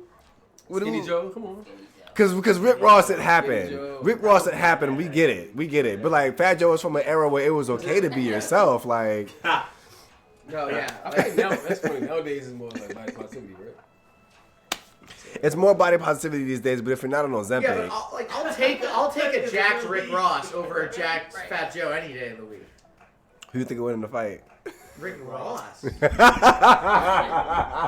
was so quick. That was so quick. Why? I don't know. Why? A jacked Rick Ross versus a jacked Fat Joe? I like both of them talk. Here's the thing, bro. Like.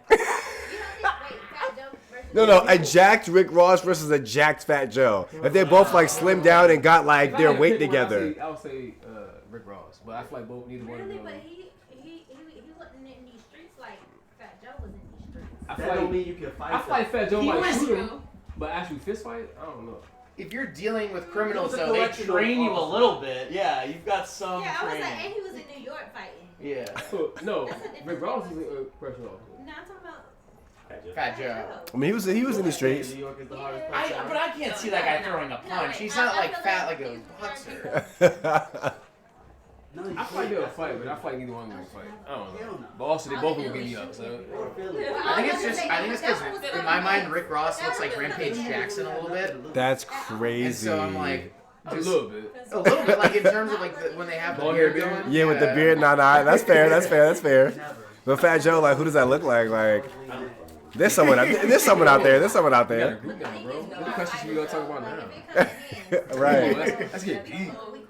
Let's get deep. I'll tell you, let's get deep. Let's get deep. Let's get Right. Any burning questions on anyone's mind while we're here? I do have one. I've been wanting to ask you shit all night. Okay, one burning question. I want to know the history of your ears. Oh, okay, for sure. Yes. I always wanted to know that. this. I always wanted to know. Like, that's your thing. If you're not winning, I'm like, yo, bro, you okay? It's been like 2 You years. good? It's only been 2 years with the ears. Mm-hmm. I wanted the background, the history, the How come reason. I know you? Did you just start putting them on when I met you? Because that was almost 2 years ago. I think like right before, maybe a few months before. That's crazy. I think so. I'm excited because I've been wanting to ask you since I met you. So, the history. I was working for this bar mitzvah company, Check 1-2 Entertainment. Shout out to Check 1-2. Hey. Really cool peoples. We ended up having a bar mitzvah show or a bar mitzvah party up in San Francisco. So we drove up in a van. It was real cool, great experience. When you take the chance to drive up, take the PCH. Wow, you cannot trade that experience of just driving up the coast and just it's all water, but still it's anyway. So we drove the PCH. We went up to San Francisco for our outfits for the party. Instead of like having just like some kind of urban-esque outfit, we had basically like penguin suits, like black and white, you know what I'm saying? Black tux, black, tie, white shirt. And so we looked just like the servers who were working at the San Francisco venue. So like halfway through the party or like a little bit through the party, they were just like, hey, so all of y'all working here for the bar mitzvah company, can y'all do us a favor and like do something with your outfit because we're getting confused on who's who. The kids are walking up and asking you questions. I'm telling you and get to work and you guys are dancers.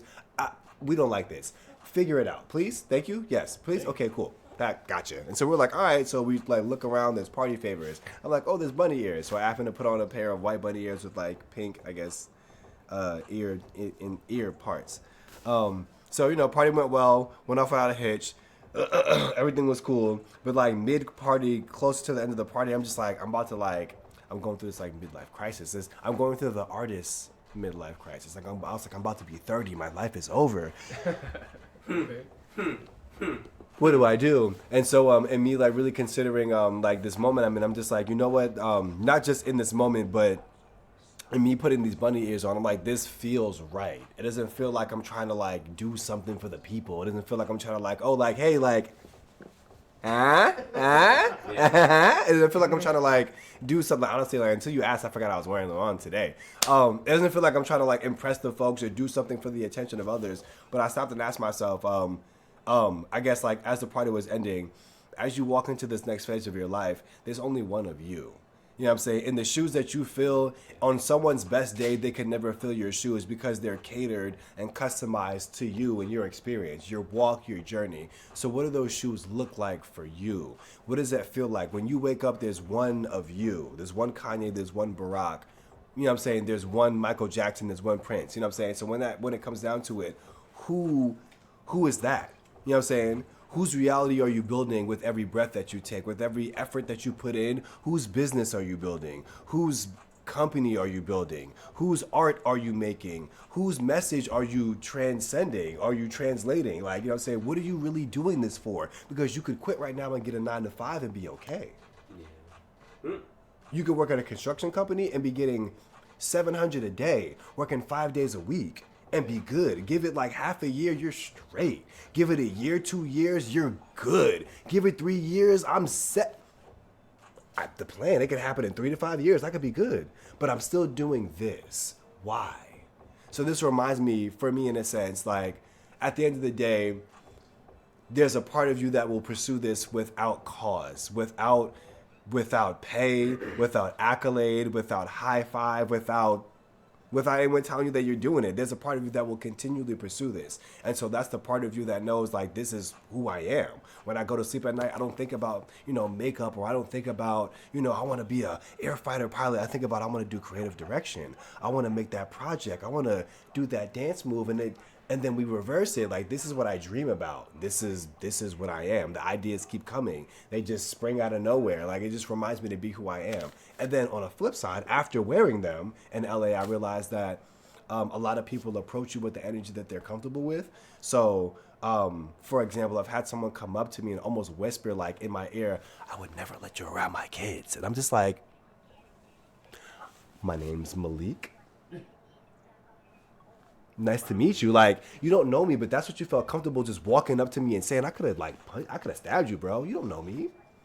But like, because you see this, now it's, I would never let you around my kids. What did you go through mentally for you to feel comfortable enough to walk up to a random person and say this? But I realized that, people have their own situations, their own traumas, their own fears. So the way you approach me is how you feel comfortable approaching yourself. It says more about you than it does me for me to stand here with bunny ears and for you to feel like you have to approach me and you have to say this in this moment. So it's an awareness situation. But I think as an artist, I get the opportunity to be able in all times to be what artists say that they are, which is truly an influential space, an influential energy. Because at all times, again, whether I'm realizing it or not, someone's looking at me from across the room like, why the fuck is he wearing? Like, what is that about, bro? Whose man's is this? There are kids in here, bro. And you probably get closer like, yo, so what's up with these bunny ears, bro? What's up with this? And I give you the same spiel. Oh, okay, cool. You know what I'm saying? But that just shifted your whole trajectory. At first it was who is this? Why is he here? Now it's we need more of this. We need more of this. And so at the end of the day, I feel like as every artist, it's a simple thing, but it's not so easy to be able to stand in the gap or stand in spaces and to be yourself so authentically that people have to like, oh, no, because you're holding that space. Yep, because that's what you do. I see you. You know what I'm saying? There's space for you in a sense. So I feel like for me, the bunny ears remind me that like, again, in the life that you live, in this fleeting 30, 40, 50, 60 years we have of using our bodies, using our voices, using our creativity, how are you going to make sure that you always are in a space where you're available to converse, available to dance, available to make art, available to just share the world in a sense. Again, because sometimes we'll forget. We'll forget that we're artists because rent is due. We'll forget that we're artists because things are happening. But when COVID happened, guess who didn't have the opportunity to forget that we were artists? Because the world needed us at that point. You know what I'm saying? There are things that we're called to do whether we realize it or not. It's not so obvious as COVID sometimes, but there are things that you could only do because you've trained yourself for it. You could only do because you've gone through this a few times. You could only do because you had this idea and you met this person and it came, like, there are things that we're built for, and the things that we're built for are not just for us, they're for the people who on the flip side or on the back end will see the results of, oh wow, that project, I wonder what it took. You should ask. You'd be surprised, you know? So, very long story short, this just reminds me that like I said, in the small time that we have, give it your all, do your best, but remember that the journey that you live, it's for you because no one can fill your shoes, but the shoes that you fill, the steps that you take are so monumental to this generation. By the time you realize that, we'll be 80. By the time you realize the effect that you could have had if you would have done the thing that you wanted to do, it'll be way too late. Like, for example, yesterday, this vote we all had to do, what? It's like talking about 9/11 now. These kids, we talk about 9/11, yeah, I mean, it happened. No, you don't understand. You don't understand. It really did happen. 20 years later, the Kamala, the Trump. Oh, no, it really happened. We were here for the last election. We were here for this one. It's happening in real time. So I feel like with artists, same thing. At the end of the day, we are the thing that's happening at all times. People don't realize that until the dance move goes from the Harlem Shake until the Dougie. Then you realize, oh, artists are doing something. But outside of that, you're just like, oh, it's a thing. Oh, a movie's made, artist. Oh, like, oh, there's an artist. Oh, I like that artist. Oh, maybe we should artist. Whatever you think and you like, it's an artist. Marketing, music, dance, film, it's an artist. So we're the movers and shakers in this generation, and this reminds me that that's what you're doing. Never forget that. Yes, it's cool and it's popular and it's TikTok and it's Instagram, but we're the movers and shakers. Like I said, again, imagine the world without artists during COVID. People would have ripped their families to shreds. It's insane to really think about what would have happened. It would have really been the purge out here. Like, it's nasty.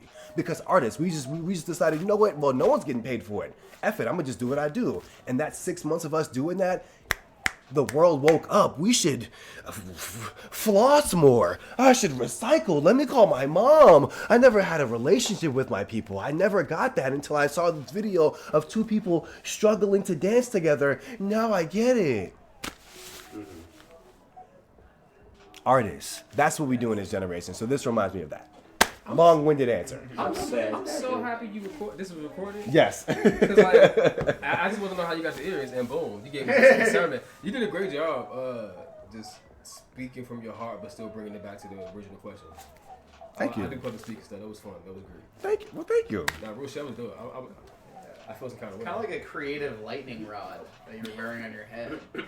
That was like Very much so. Very much so. I'm gonna use that. It's a creative lightning I rod. was thinking about art. I was also thinking about even the things that. I love how you mentioned the aspect of artistry. Malcolm X. I'm about to go right. Right. That was just very inspirational. Where my bunny is? That was bunny is that shit. Gotta get back to the editing studio. We gotta get out of here. I want to stab a snout. But I love how you mentioned the different forms of artistry. I think that sometimes it's really hard as an artist, and I think that when you do so many things, you just think of yourself as this one artist, right? Mhm. But really, in actuality, you're really multiple artists. Yeah. All combined into one. And I'm thinking about you, just like your the architecture of your ears, and then also you hear and you're inspired. You're speaking. You're obviously a speaker. You know what I mean? You obviously are someone who is meant to pour in as well, which is still art in itself. Somebody who can identify art, which is not everyone can really identify what that is and articulate it the way that you just did. But then also, yeah, you're dancing, and then you're a comedian, even though you don't mean to be. But sometimes I don't think you need to be. But you funny as heck, and you be like, dang. I was just saying, dang, the architecture of everything. In architects, like, you think that art is not important, but even when you take it on that literal space, like, what's the buildings you live in? It's art. Real estate, art. Wow. You know what I mean? Like, there's New things that, construction, like, you know what I mean? Like, the construction apartment of art. blocks. You know what I mean? And so I think that even now we're dealing with things, even with, I mean, not to be all electoral, but like when things like arts are on the ballot, even, you know what I mean? I think it's even more important for you to wear your bunny ears. It's more important for people to stand up in their authenticity as artists, because people don't really understand the full scale of what art is. And the way you described it, I think if more people were talking about it the way you just described it, I think it'd be easier for people who don't know what art is to fully give it its respect. So I don't think that people don't do that. So I appreciate that. And then she got it on. You got it on video. You got it on video. I never realized until you said it just now how much creators and art saved us during the pandemic. I never thought about that. That was real. We did. Like, if it wasn't for that, you are 100% correct. I'm gonna start saying that. I never thought about that. Like no new, like, I think I was just having a conversation with someone earlier today. There was just like during the pandemic, there was no new TV shows. You know, in the time we're all consuming, it's like no new shows. You were telling me it's coming out this week. You were telling me it's happening. You know what I'm saying? Like, it was.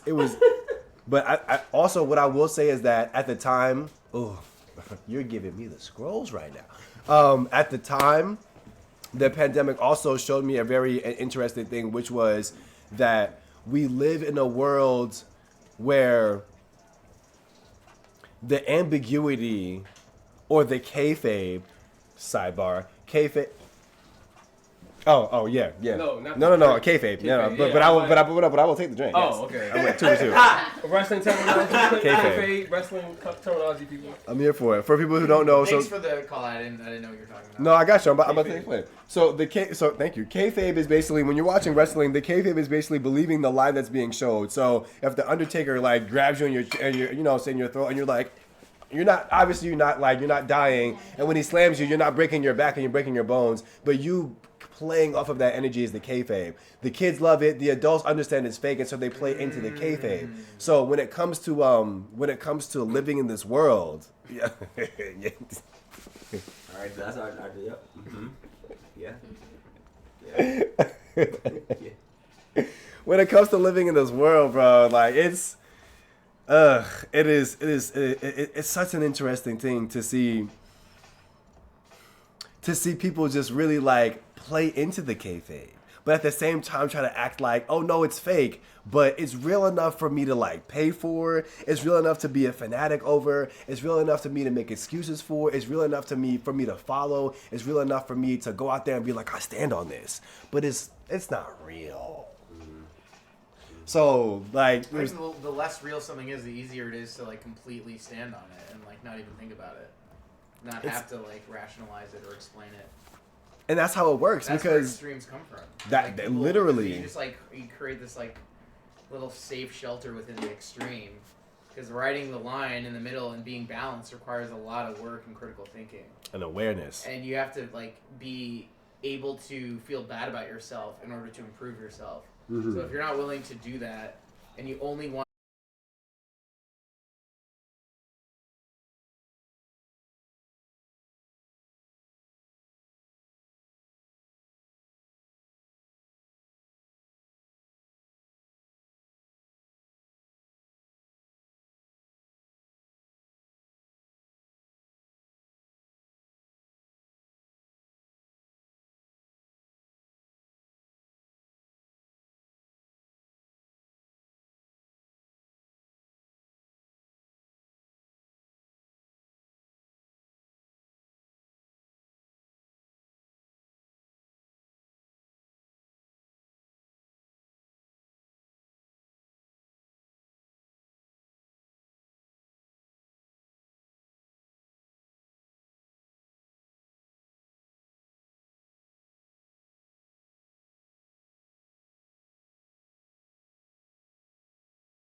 Hot. It's hot by Gunna. Good ear. They get the clutching, you best get the ducking like 6, 7 niggas that's dunking for Oregon. Money so long if I start in the south and then spread the shit out and be touching like Portland. So it's no wonder I'm walking with caution. I know that guy got his grace with me, but I still treat a ride through the hood like I hike through the woods. Got a stick that I take with me. Yikes. There's a couple of things. This is a hitter though. I love J. Cole, but I feel like he hasn't upgraded his flow in like 10 years. His lyrics are great, but it's like, I've been doing the same thing. Getting tired of threesomes. Oh. Crazy. He really a Jay-Z baby. Oh, Jay-Z shit. never shifted. Hello? So it's just like That's true. Hey, thank you for the birthday love, my guy. Beats, which is cool. Yeah. Like I was in college driving around to Lights Please, like college radio. You know, I was like, who Okay, the no, fuck is this I shit? did it, but make sure you guys And park in I the was street. like, oh, he I is have going to to be park famous. in the garage full right now, so make sure you park in the street. Mixtape. Yes, sir. Oh yeah. In college. So I listened to all DJ Drama, all of J. Cole's. Okay, for sure. That was a good time. All right, I my was brother. like, See you soon. Have a good one. I don't know, it was exciting to be around something that was so like exciting and you could tell would be Nice. successful. Yeah. It's like the music in that scene was really good. For which one? Because that's what I've been having in my heart and in my mind, but it never comes out of me. Like, because I don't make that kind of music. I'm not saying, bro. Like, it's like the very opposite of what we're listening to. But that's what's going on in my spirit, for sure. Don't You ever worry. listen to Russ? It's legit. It's legit. Russ had a new track come out that was pretty fucking good. Here and there, here and there. Same with me. I'm not like a huge. Like when it comes on, A crazy Russ fan. until I like it. Not yet. They're on their way.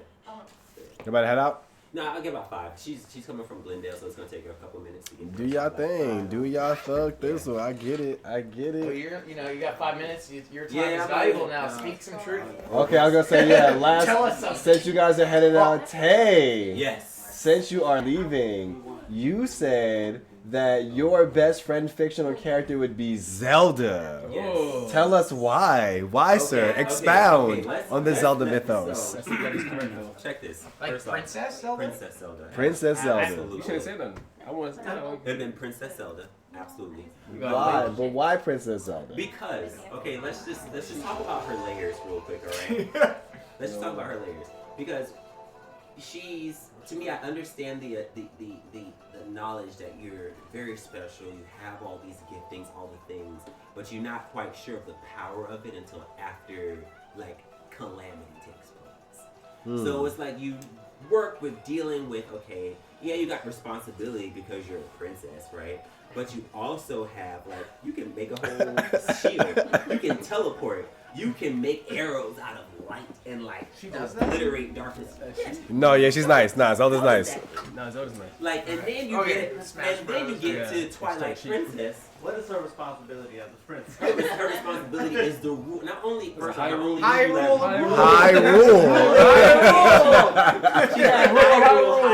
That's what she does. Hyrule. Right? Hyrule. And then on top of that, right? Here's the boss thing for me. That's a It's nice like, shirt. She's telling you, Hyrule. you have to find me. Like, I need you to find me,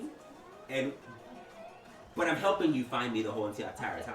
Like, I'm giving you little powers. I'm helping you get your master sword together. Crazy. I'm throwing you light bow and arrow. Playing hard to get. I'm giving you these things. I'm dressing up she's as masterminded. as a ninja. Like, she's in her little dress, whatever, da-da-da-da. She puts on her little ninja outfit, whatever, with a little eye in there. She's standing on top of trees, disappearing and reappearing. Got you. And stuff. That's She got hilarious. layers. It's like, you won't ever know me. You won't ever know me unless Right. you're close to me. I'm gonna build up And my I'm gonna man. make you, and Link, you're gonna go to all these different boards and beat all these enemies just so that you can get to understand a little bit more about me. Let me test you to see if you're worthy of a little bit more of this power. The Let me just- ultimate, all right, there the you go. ultimate Let's see jumping what else through you gonna do with hoops. that. What else you gonna do with that? Yeah, exactly. She understands the value of her time and is not gonna allow Yikes. nobody to waste it. I need to get a little bit more of that. See, it started off well and then became like the ultimate jumping through hoops. And Like, I'm just social mobility is fuck. expensive. No. It is, like, No. I know how invested you are too, but then, you think about it, she does this with this, and then a whole freaking knight, a knight with armor with a shield, just assembles. So she got a man on reserve. She got Crazy. powers. How did she get captured in the first place? Yeah, look, like we have reason why, questions. see, because you gotta understand. Magic. You have to understand the growth that comes with the responsibility of power. When you get power, you're like, okay, I have this responsibility. I have all this stuff. I don't know what I'm doing at first. You know what I mean? I don't fool first. Nobody does. None of us. Remember, Not as the an artist, you're like, yeah. justification. You know what I mean? I'm just saying. So, That's a good point. and then you got That's a good people. point. People I live try to in- manipulate I live in snakes in LA. the grass. I live in LA, right? We live in LA now, right? People come in and like, oh, I like this guy. This guy can do this, do that, and do that. Here, sign this 360 deal. I'm not gonna call it 360 deal. Here's what it is. You know what I mean? You Okay. know I'm about to make you millions and trillions of dollars. You know, millions, trillions, billions, whatever. Right, And then, right, like, but you know, you get taken advantage of. So that's what happened. Gannon Got came in. He's like, it. you know what? Got it. I'm gonna make you work for me. That's and then valid. You get her over there. She's like, I ain't doing That's that valid. for you. That's valid. That. So she's like, as a matter of fact, while I'm over here, I'm talking to old cat to come, bail me out of this. But how did she even get in that? Never mind. I'm not even gonna ask them questions. Well, so it depends on She wanted to be there just like fucking Peach. I thought they were the same. Look, that's crazy. As a kid, for a while though, I was like, I she's in 2 games for a while. I'm not gonna No. front. See, Gannon got Zelda when she was small in Ocarina of Time, though. So she was a little girl in Ocarina of Time, and Gannon came and snatched her up. So But how Peach, much- Peach is a grown woman. True. There's no She way. fight back now. Of a whole Bad for kingdom. Mario, he's just a simp. Yeah, Bowser took by force. He's just a regular Bowser dude in the came Mushroom in. Kingdom. Like, Well, I definitely give Luigi more credit because he like, Okay, I'm so gonna why be here, is I'm gonna be with my Luigi boy, mad? but I'm gonna do my own thing. Right. You got Daisy I'm worried going about. over here. Right. Daisy more of a tomboy too, so. Yeah. crazy. Like Bulma. Not really though. Not really. Not really. Bulma, Not she's really. feminine. Bulma's Yeah, she's pretty feminine. She She works. More, she treated her daughters more. She works, but she's not. Yeah, I feel it. Yeah, no. Bulma's all Dang. different. Woo. Question. Why is this here? These are all the gifts I've received on the Got last you. of the day so far. Got you. So Beard. got some beard, some beard stuff. go. Good. Got you. Keep I that thing apologize healthy. I didn't bring a gift. I realized on the way over here that it is your birthday. For sure. I hate to say that I am the gift because I'm not. Crazy. But Crazy. I have to make it up to you, big friend. You got any other questions? I guess we're good for you. I'm gonna ask you the same because y'all about to head out. I'm assuming in the next soon. Your question of who you want to be friends with, I guess you as well too, would be Catwoman. Why? Screaming. Because I want to be her. Oh, that's not a healthy friendship. What was it? I want to be Catwoman. Oh, I love Catwoman. But yeah. Which version? Halle Berry. The Halle Berry. Yeah. I just like Catwoman. I don't know. That's what came to I mind. like Catwoman. Honestly, no Yeah, crazy she's hot. explanation. She just fire and Every version. that's it. Yeah, except for for Kid and Anne Hathaway is not hot. In that role. What? In that role. I don't. She. Y'all like Anne Hathaway over the over the new black girl in the Batman situation with Robin Patterson? Chloe Kravitz? Yeah, Zoe Kravitz. Oh, Zoe. No. Zoe's That's no, way Zoe's hotter. I'm asking. Fire. Zoe was healthy. I think Anne, she was cute. I don't think she was Yeah, sexy. not for what we used sexy. to. Not She's more like a alluring. realistic. She's a realistic, serious Catwoman. She was a women's rights. She's Catwoman. She's not like Catwoman. She was like, you're not gonna objectify me. I'm. But Catwoman's like a dominatrix. She's like a thief slash that's just like- dominatrix. that's just like a mental- hardcore. that's the misogynistic. But I think That's her origin. That's where she got her whips. That's the patriarchy. It's like, what if I she feel was like real? that's the least patriotic or I'm just playing patriarchy this thing. Is like a dominatrix. It's like Not the least on your walls patriarchal. and with you. That's the least patriarchal thing. That's crazy. I think she was decent. Yeah. She was like, if she was real. That would be I love it. I was thinking like a Sin City origin story, you know. Yes. Such a man. Such a Okay. man. And then, Projecting your fantasies onto these comic book characters. yo, that's crazy. And then Justin, you said Doc Brown. Oh yeah, fuck yeah. Why would Doc Brown Dude, be? he invented time travel. I mean, Like, other what than else the is there in obvious, store? other than the obvious, like what? Why would it be time travel? First of all, Honestly? okay, did you see the amp that he hooks up Marty with in the beginning of the... He's like, don't use it, it's damaged, but Yes. it's there to use whenever you want if it's not Yes. damaged. That thing is... I mean, it's the size of this wall. Yeah. That's a good friend to have. He can just whip things like that up. Crazy. He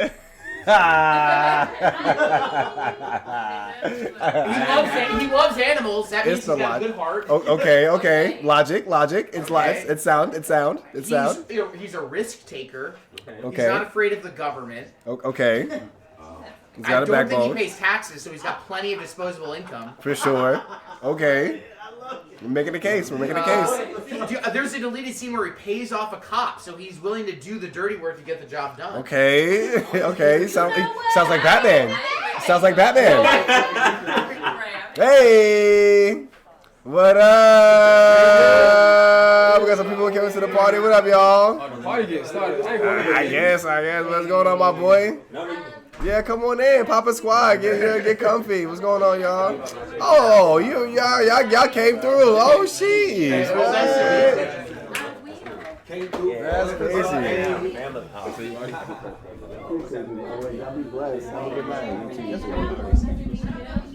Yes, absolutely. We talked you up, man. We need to show you. Wait, I like that hoodie, bro. Thank you so much. Man, Justin. Peace to Wayne. Yeah, that's me. This guy. Happy birthday, bro. Yeah. We live. Look at We you. live. Look at him. Hey. Where the camera at? Where the camera? Hey. We turn it up. Look at this man. Hey, fresh off stage, I'm pretty sure. Oh, congratulations. So like, Did you buy this or make this? I didn't step up. So you've been live all day. Yeah, basically. That's wild. What platform are you on? Twitch and Kick. There you go. I'm gonna show up I got something. You want to move it? We live, baby. Oh, we live, baby. That's Daz this way. Staff is on my. At this point, you know what to say about the Wayne? That's the birthday. What do you mean birthday boy? I'm about to say. How y'all feel about the Wayne? How you feel about the Wayne? You know, I saw this angle up. I feel like the worse the statue, the more pain necessary. Oh, is that? Cristiano Ronaldo statue. Dwayne Wade. It's alive. He knows. It was like, this is a goofy ass statue. Yeah. Maybe he was just like Different angle. angle. He looked actually like. It's too realistic. Cause like straightforward, it's actually. Yeah, right? Like, not straightforward. About 7 feet. He's tilted up. That's what we're looking at. But look at it from different angles. Guys, that's it. You have anything left? Tequila, absolutely. Tequila? You don't drink tequila? Bro, I feel like we met before. We had a long time ago. Okay, was it at his game night? Nah, I met you. I am. I thought I met you one of my friends. Okay. Yeah, it was a woman. Okay. I just don't remember where. I know a lot of Africans. You know Melissa? African? Oh, No, I don't think so. I think I met you through a woman. Okay. Like, I think Yeah, man. Your face look mad familiar, man. You know, I know all the but I Africans. mean, I think I follow you on something, maybe Facebook. Yeah, it's probably the gram or something. Yeah, man. Good to see you again, man. How's life been? Please. Yes, sir. Yes, sir. Blessings, man. Blessings. Look at these cozy ass Hey, where the shorts. cups at, now? So I made a vow. Behind you? Oh, you go. If it's not fluffy, I'm not fucking wearing it. Okay. So I'm wearing Y'all. all of the lanolin. Respect that. Do the same. That's what I'm on. That's y'all Lanolin too. kick. I'm on. Fluffy, cozy, cute. I'm doing everything. Bro, I comfy. love the Twitch, but I could never really get into it. Yo, I'm learning shit from you right now. You my Yeah, it's a journey. I'm not gonna lie. Okay, so how do you get? We got ice. Yeah. It should be left side, top left, and then like the. It should be better now. It's been like an hour and a half, right? No, there's not like a clear thing back. No. Oh, it's been sitting out. Oh. Shit. It's all good.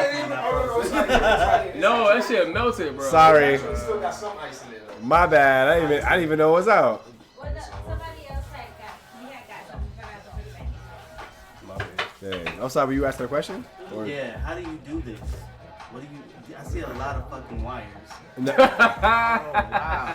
The majority of the wires are literally just for this and the speakers. Everything else is just has like 1 to 2 wires itself. But Okay, so let me ask you this, because I want to stream, but I have a projector. Okay. My computer's on the other side of the room. Can I do that? what do you want? What do you want to project? Is the question.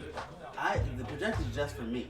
I want to know how you do like the split screen when you playing the game, like on TikTok and shit like that. So, like if you're doing like one of these. You gotta set it up. Like if we're. What is that? Break it down. Sorry, my bad. This just look like the Chinese checkers. It's so many lights. Okay, so right now what you see in the screen is we're all in the camera, and then this is my second screen right here. So I'm saying, are you saying something where like you're gaming here and you're in the screen right here? Yeah. So basically, what you would do is alright. So in order to do Twitch, you're basically doing you're running like a broadcasting system, which is basically doing like a TV show. So like if you're watching basketball, right? If you're watching basketball right now, this background screen would be the game itself, right? This right here would be the announcer, right? Maybe this white screen right here would be the scoreboard, right? And these are all overlays. So at the end of the day, once you realize how to overlay each scene with what you want it to be, and your scenes will be your angles on the court in a sense, you basically know how to run a show. So let's say one angle is like you get one singular forward down the court. That's one scene, and you would name it court to court. And then you move to the left, and it's left to right. Now you get the scene where we get to see them pass down the court, right? Now, when you're in that scene, it's nothing but the basketball court. Now you have to add the score, the timer, the what is it? So I gotta play this shit on the PC and not my PS5. If you're doing gaming, you can do it on your PS5. They have it set up so basically it literally looks just like this, without like the Gvmbytv, but it gives you a square and it gives you your game. Like PS5, Xbox Ones, they automatically do it now because it's a popular thing. Gotcha. But like prior to that, this is the only way we pretty much figured out how to do it. You had to have a computer, you had to have what is it? You know, your own camera, on your own light, your own mic, and then from there have the broadcasting system to make it happen. So if you want to do it simply, you don't need all this extra. That's just me because I'm in a different space. But you need at least one screen and then a second screen to actually play on. So for me, I guess today this is my pass-through screen, which is like your actually play screen. So one screen, one play screen, a camera, a mic, a light, and then obviously your your mouse and keyboard, and I guess your controller if you're gonna play. But like basically like whatever you need for a regular like computer, and then the mouse and keyboard, and then it's just, hey, you're in the big screen at Mo's house. Hey, what up, y'all? I appreciate y'all. Hey, thank y'all for coming through. Appreciate y'all. Those are my homies up in San Francisco. Once you take the time to, I want to say like try like a stream or two to see how it works for you. It's really just going to be finding out what your niche and what your audience is in a sense. So okay, yeah, no, seriously. So if that's your thing, then basically you want to basically find a way where if that's what you do, how can we make it so that is like the most important part of what you do in a sense. So, for example, I don't know if you've ever seen like these Madden game players. They'll play, hey, oh, thank you for the cheer. Let's go for the motherfucking money. Yeah. No, let's say like you're playing like Madden and like you get a touchdown and someone's like, oh, touchdown, oh my God, I swear y'all niggas can't touch me, every motherfucker. And so shit talk is like your thing, right? So if that's your case, then like, as you talk your shit, maybe later you'll edit the video so every time you're talking shit, like you have like a weird background, or you'll have it like zoom into just your mouth. Like find ways to accentuate what you do. And this goes in, I guess in leeway of the conversation I was having earlier. You weren't here for, but the conversation was basically when it comes to you doing what you do and people know how you do it, there are levels. But when they don't know, it's all the same level. For example, you say you're a singer. There's bar mitzvah singers. There's wedding singers. There's professional I'm in the booth every weekend singers. You know what I'm saying? Oh, hey! Oh, look at that. Let's go! Oh, we came to the funny ears. Oh my God! Aww. That's amazing!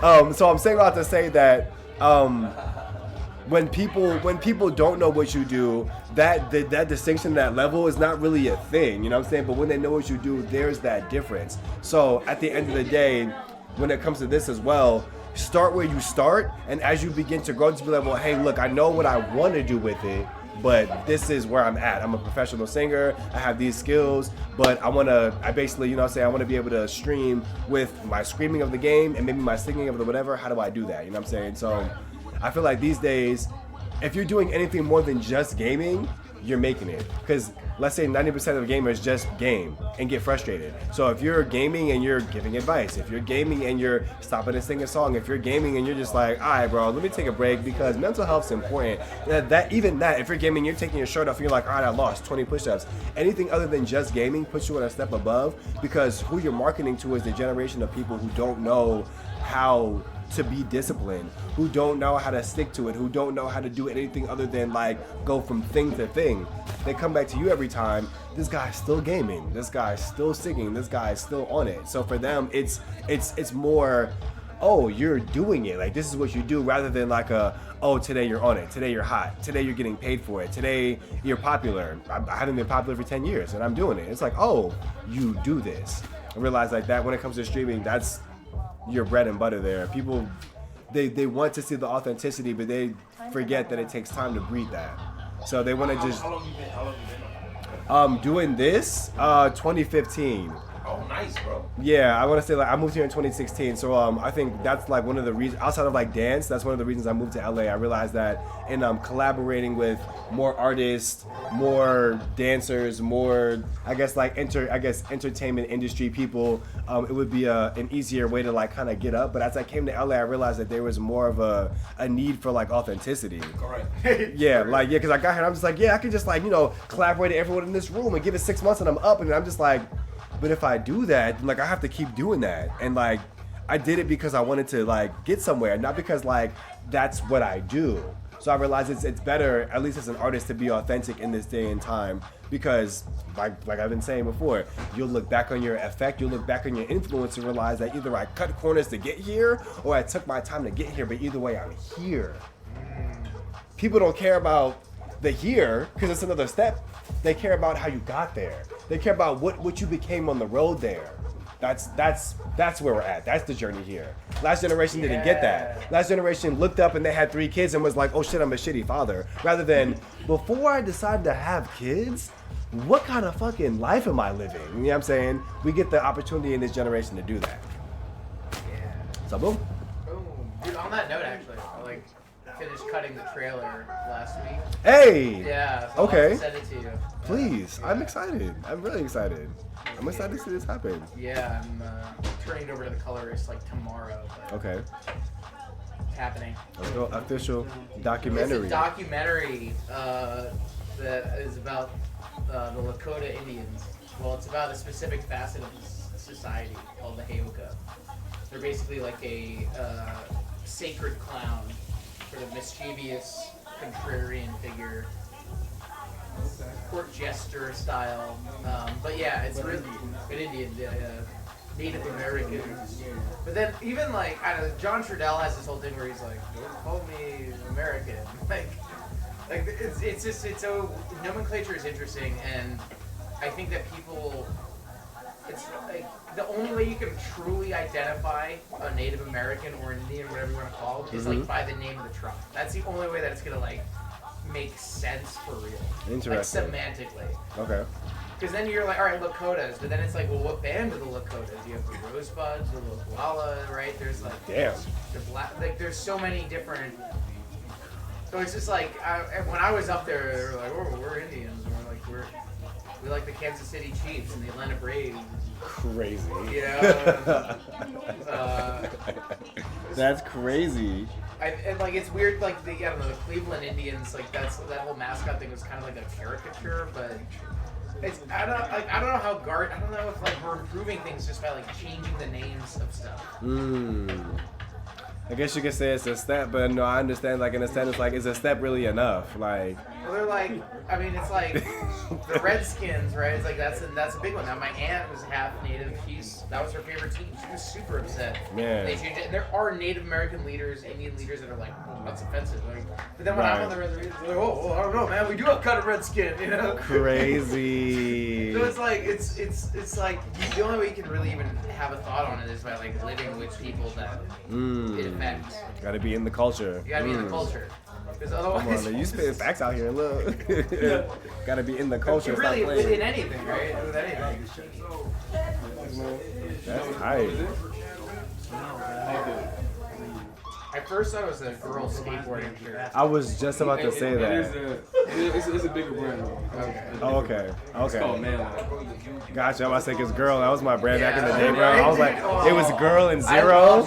Oh my god, I was such a fan. It was like, what is that? I was like, you don't know the. Whatever, bro. Whatever, bro. I just thought that was so cool. Like, you guys don't wear girl? You guys don't know Eric Costin? What? What? Such a nerd. You know. Come in. Oh, it's a party now. Is it unlocked? Is it unlocked? I mean, y'all could. I'm about to say 9:30, 10 minutes. No, hell no. I'm Yeah. down, bro. It's a party. Should we cycle out? Or I mean, what's our seat limit? I guess. I mean, I don't know. Like, at this point, I didn't think everyone was gonna be at the same time. I figured it was gonna be like a rotating thing, but people are here, so I'm like, F it. What's the party though? I mean, it's a party, low key, high key. Where's the remote? Man, happy birthday, man. Hey, so let me ask you this, bro. Like, yes. You know what I'm saying? Now, I don't know how old do you turn today? Do you mind sharing? Yeah, 32. You're 32, right? 32. 32 years on this earth. You know, like, this is the day that you came to this world. Mm-hmm. What is it that you feel like you have accomplished thus far in your 32 years, and what do you look forward to your next 32 years? Okay. Oof. Yikes. Yeah, right, 32 years in the future. That's a good scary. one. Think about it. Right, 32. What do you feel like you need to accomplish when you're 64? Got you. Before I do, y'all good? Y'all want to sit? Okay, for sure. I'll just make sure. Nice to have everybody here. Welcome. Is there a smoking area? I've been smoking indoors because this little thing right here, it will filter even the a entire. split? That's usually what I smoke. My backwards are like half I smoke. know. Yeah, so yeah, yep. I can roll in here. But I mean, yeah. And if you feel like you're not comfortable, you can have like a little back patio I'm very situation. comfortable. I just don't want to smoke out your spot if you're done. Oh no, you're good. I'm chilling. I got this. Like I said, open the window, plenty of fans, good circulation. You got your game. I just noticed the game cabinet. That's why you're like bring some games. Yeah. If anyone wants to do like board games, card games, I got the things. I bought the PS2. I got the PS4. General things. I'm just like, F it, like just in case. Yeah, man. Yeah, I felt like if I had the money, I would have had. I'm weak. If I had the money, I would have had. Like I would have made sure like everyone had like like things. I would have had like birthday stuff, and this would have been like a little bit more. I would have like, and then also a few of my DJ friends came through, and I was like, yo, y'all staying for like the party, but Yeah, yeah, it's next cool, year. though. It's fun to like just like have conversations like this and get down with some thoughts. It is directly on the other side of the roundabout. So like you don't even go to the neighborhood. It's like right there. Yeah. What happened?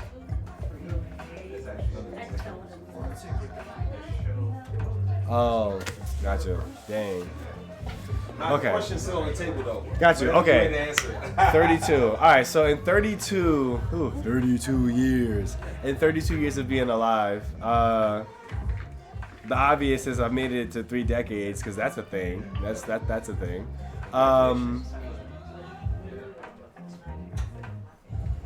I want to say in this journey of like humanity and life. Oh yeah, everyone. Yes, please feel free. Grab a drink, please. Grab a chaser. Yes. Hey y'all.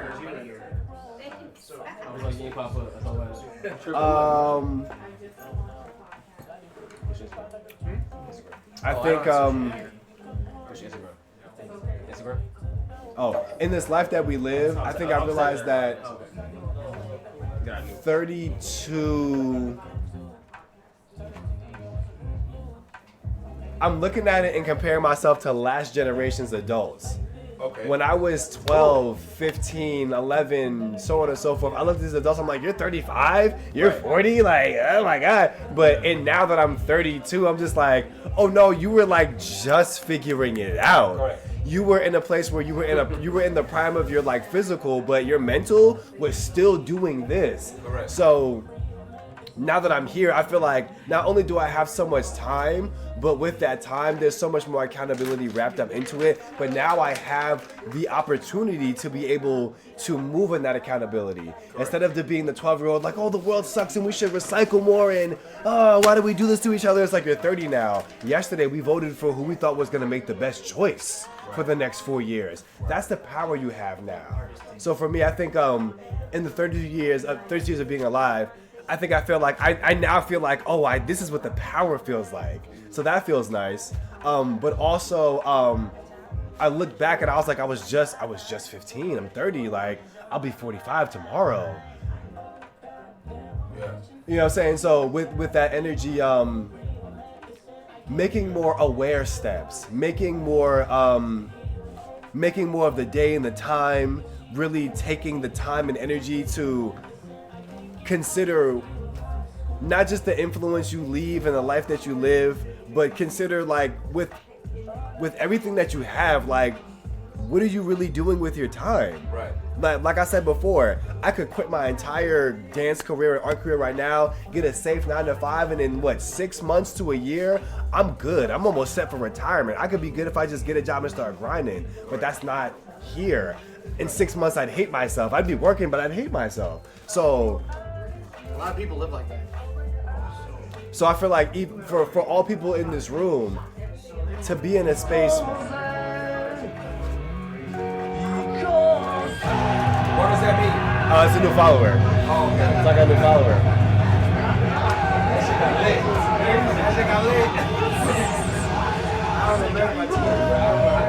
I would do like the whole dance thing, and I would like rain fire from the sky, but that costs money. I don't have the pyrotechnics, so thank you, my Mode. Thank you, Mode. Or hey, thank you, Mode, for popping in. I appreciate you, sis. I love you. Oh my goodness.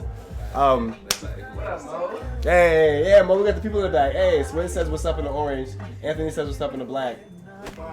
But yeah. Second part to the question. Second part. 32 years from now, where do you see yourself? At 64. 30 old man. At 64? That's not old. You know what? 64 is not old, bro. Yeah, he said 30 old man. In a perfect world. In a perfect world. I gotta stop you. Don't say in a perfect world. Don't say in a perfect world. In this world. You know what I'm saying? Okay, in 64. Yes. I believe that I will have mustered up the courage, the energy, the finances to have children and grandchildren. Okay. In doing so, I think I'll have gone past my arts career to the point where I'm like, you know what? I want to give back in a space where I'm allowing people an opportunity to find themselves. So for me, 2 things I know I want to do in my old age, and I mean like after 60. One, I want to be a flamenco dancer. Like I want to be like. I want to be a flamenco dancer like after. I want to start after 60 though. Like I want to be like really be in there like. I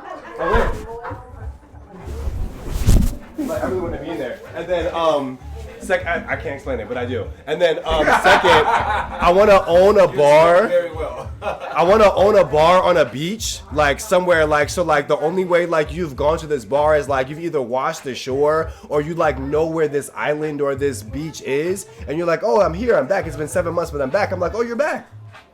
Talk to me. What's up? What's been going on? What's been happening? I got some hot real estate in Costa Rica you might be interested in. You know, like, no, honestly, though, like, I just feel like a part of me just wants to be able to have, to be able to do this. But years from now, in a sense. Oh, yeah, me and my girlfriend, we broke up. How old are you? I'm 25. Jesus Christ. You've got a whole life to live, let me tell you. You know what I'm saying? Like, I just feel like imparting wisdom is the thing that we can always give that always gives back in both ways. It gives to us, but also gives to others, so. It's that barbershop that, like, our, like, parents had to use. Yeah. Like, it's that hard. Like, pull up, whether you get a haircut or not, like, pull up because the conversation was going to be there. Yes. They still around. You just gotta find them. Yes. It's like my barbershop is definitely like that. I can pull up at any moment, and I know somebody gonna have something to talk about. And it's just like, bro, like I was there yesterday. That's like my second home. Come on. It's kind of like Cheers. Did you get a shave? Yeah. That's what it is. Wisdom through and through. So I hope in my older years to be a part of the older or old heads who are imparting the wisdom to the next generation. And maybe even if it's a small tidbit, something small like that can change. I think we've all had it. Something small, one conversation, one quote can change your whole life. Can change your whole direction. I would love to be the person, and not for like the accolade of it, but for we all need that at some point. I would love to be the person to be like, oh, you got this. Just do it again. Some guy told me to do it again. I'm back on it, bro. I'm on fire today. For me, that's a job well done. That's a life lived. I'm good. I've done it. And I can do it again tomorrow? Perfect. I'll be at the bar tomorrow. Watching Three's Company or something. I don't know. I'll be there tomorrow. You're going to figure it out. Right. Go figure it out. Sure. I definitely can see you being a bar manager, like just having your own shit. Yeah. Like you own it and you manage it.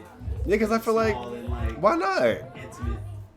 What are you doing all day? I'm going to be out here pouring drinks. What do you mean? What else do I do? You know, I'm probably going to like turn the TV on and off, but I'm going to be pouring drinks. Like, it's the Olympic year. Oh, okay, let's get the bigger TV. Like, what? We're pouring drinks. All right. President still sucks. All right, so people who are just, I guess, coming in the last like 20, 30 minutes, whenever you get a chance, tell me who you are, what you do, where you're from. Yeah, just a quick like 30-second intro or so. We got a lot of y'all, so take your time. But yeah. Wait, that doesn't include us though, do it? Yeah. Really? I mean, well, I know you, but they don't, so yeah. Oh, okay. For sure. I was like, damn, he said skip me. I was like, wait. Everybody. Yeah. Alright, well I jump on it. Yo, so what's up everyone? My name is Dwayne Richmond. I am from Sierra Leone, West Africa. Let's go. I am an actor, musician. I'm an artist. That's what I do. And from Africa, I lived in New York, from New York to Atlanta. Hey! I've been in LA for the past 15 plus years. Come on now. And you know, I am a stewardess of the world, but LA is definitely home. So yeah, that's me. Beautiful. Come on with the intro. I gotta get my intro game up. Look. Yeah. Like, Student of the world. Right. I'm trying to say that. Look, a world connoisseur. I'm drinking coffees from, you know what I'm saying, and waters from the artesian wells of, like, what? That's lovely. Shoot. All right, who else we got? Who hasn't introduced themselves? Anybody? Any takers? Ladies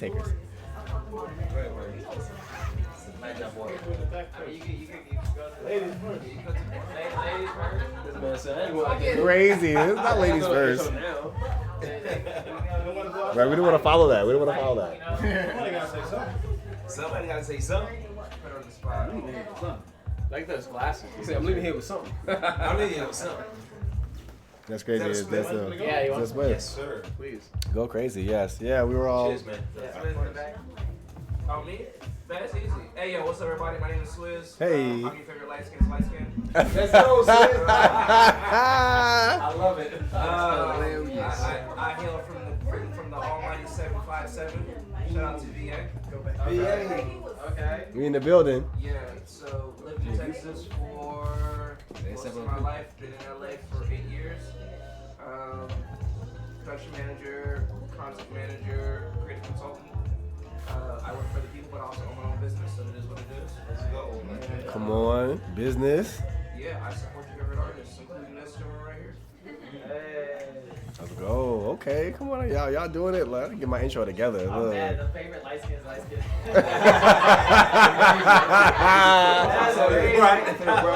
don't know the certain lights that you don't have. We're just like, yo, you're so light skin. Whoever your favorite light skin, that's I'm his favorite.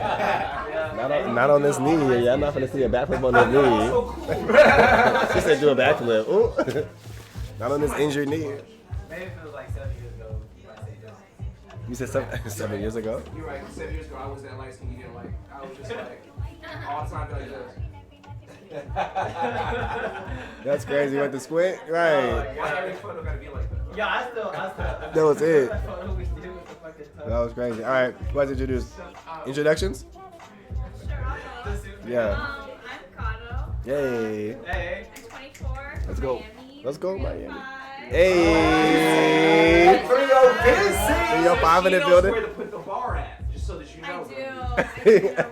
You're so stupid. What does that mean? What does that mean? Right by the Okay, all right. Malik's beat is fantasy That's bar. Miami. Yeah, that's Miami. Near Margarita. I'm just kidding. Okay, I'm gonna write that. Look, Florida Keys, so be careful. look, the hurricanes are crazy. The hurricanes like drown and everything. When I tell you, like, if I did a bar on the Florida Keys, it would be one of those. Oh, hurricane's coming. You're not close enough for what? It's gonna take me with it. What you mean? Like, I'm gonna be right here. Right, category 3. You'll be. Yeah, my pleasure. He gonna be that bar serving drinks in the water. Sure. We all have a hard time right now. The whole roof I just do came off professional the car. videography full time. Okay. I travel usually every weekend and like film camps every weekend. Okay. Let's go. Let's go. Are you working for a company with your traveling? Yeah, I work for a dance competition, but their style is less about like just like archiving. It's more like cinematic filming. Nice. And stage. So yeah, and then I do like social media content creation. Let's go. Okay. What do you shoot on? Well, I was shooting originally. They had a Sony A7 III, and then my friend was like, "Hey, you wanna like just fuck it up with my FX3?" And I was like, "Yeah." Nice. And then I moved up from like a Canon M50 to a Sony A6700. Nice. I'm trying to get a Sony A7. Like, I'm trying to skip all the way up. Like, I want a DSLR. Like, FX3 is a V cam. That's a good camera. it's nice, man. It's one of those, like, it's like an Android. You have to know, like, you know, your exposure. You have to know your connections. You have to know what you're doing. Because, like, if you just put it in your camera, you'll be like, oh, it's a good lens. Yeah, but do you know how to shoot it correctly? Oh my god, yeah. Yeah, I feel like people will buy Blackmagics and not know how to shoot on it, and then I'm like, you don't fucking need that if you like. You can get good quality if you know what you're doing. I feel like to a certain extent. You know what I mean? You can get good quality if you know what you're doing, and also not even if you know what you're doing, but if you really believe in it and take care of what you're doing. So, Well, Right. If you spend the time. yeah. Come then on it will now. be better. But I tell you this, I went to when I went to school for film, I had a buddy of mine in Dallas who we actually almost failed together. It was funny. Photography. He lives out here now. He's been out here for the same amount of time. Been out here for. I think for that first 5 years, he was shooting the same Canon Rebel that we had, the training. Oh my god, yeah. Wow. Yo, he's made bank off that Canon. Like, he shot all, like, I think any major celebrity that I had seen on spreads, he shot that first 4 years on that Canon Rebel. Okay. So it is what it is. Like, I think it's a matter of, like, if you have the skill set, it doesn't matter how much money you pour into the tools. At some point, you have to, because you have to elevate, right? But Right. I think it's a flex to see somebody rock, like, some archaic joint and, like, still cook. Like, Right. I can go buy the new stuff. I just kill you with the old stuff I got in the closet. It makes you look like you, yeah. Like I think that's a product of the generation. Like, it's so crazy that we're saying this. I saw a quick sidebar. I saw a Converse interview with Tyler the Creator in France, like last year, 2 years ago. And in that conversation, he was saying basically how this generation, like us in our upper 20s and 30s, we come from the generation of touching a shirt and being like, what's this? Is it cotton? And like, no, it's polyester. You're like, polyester? So now you're in the library. What's polyester? Now you're trying it on. Now you're trying to see what matches. Now you're wearing it to a party. You're sweating. You're doing your thing. Oh, hold up. We got someone leaving out. Thank you, brother. Appreciate you for coming through. Thank you. All right, y'all give it up one time for 18. Blah, blah, blah. I gotta get that sound. I'm gonna get it before the night. Nah, I was supposed to have it last night. Yeah, get in there. This one feels very comfortable. I'm saying that to say that what's it called? What's it saying? Polyester. Yes. So polyester, we went to go look it up to try it on. We tried to wear it in the heat. Nope. We tried to wear it in the cold. But you know what I'm saying? But the bottom line is, for the majority of us, if not all of us, we are wearing what we're wearing, for example, because we've gone through the process of building a relationship with it. These kids, they're like, oh, what's polyester? They say the word polyester, their phone has polyester down their timeline for the next 3 days because they said it out loud. They don't even know what it is. They don't care for it. They don't want it at all. They just said, what's that? Polyester? Oh, that sounds cool. Next thing you know, oh, polyester. Oh, polyester. Oh, polyester.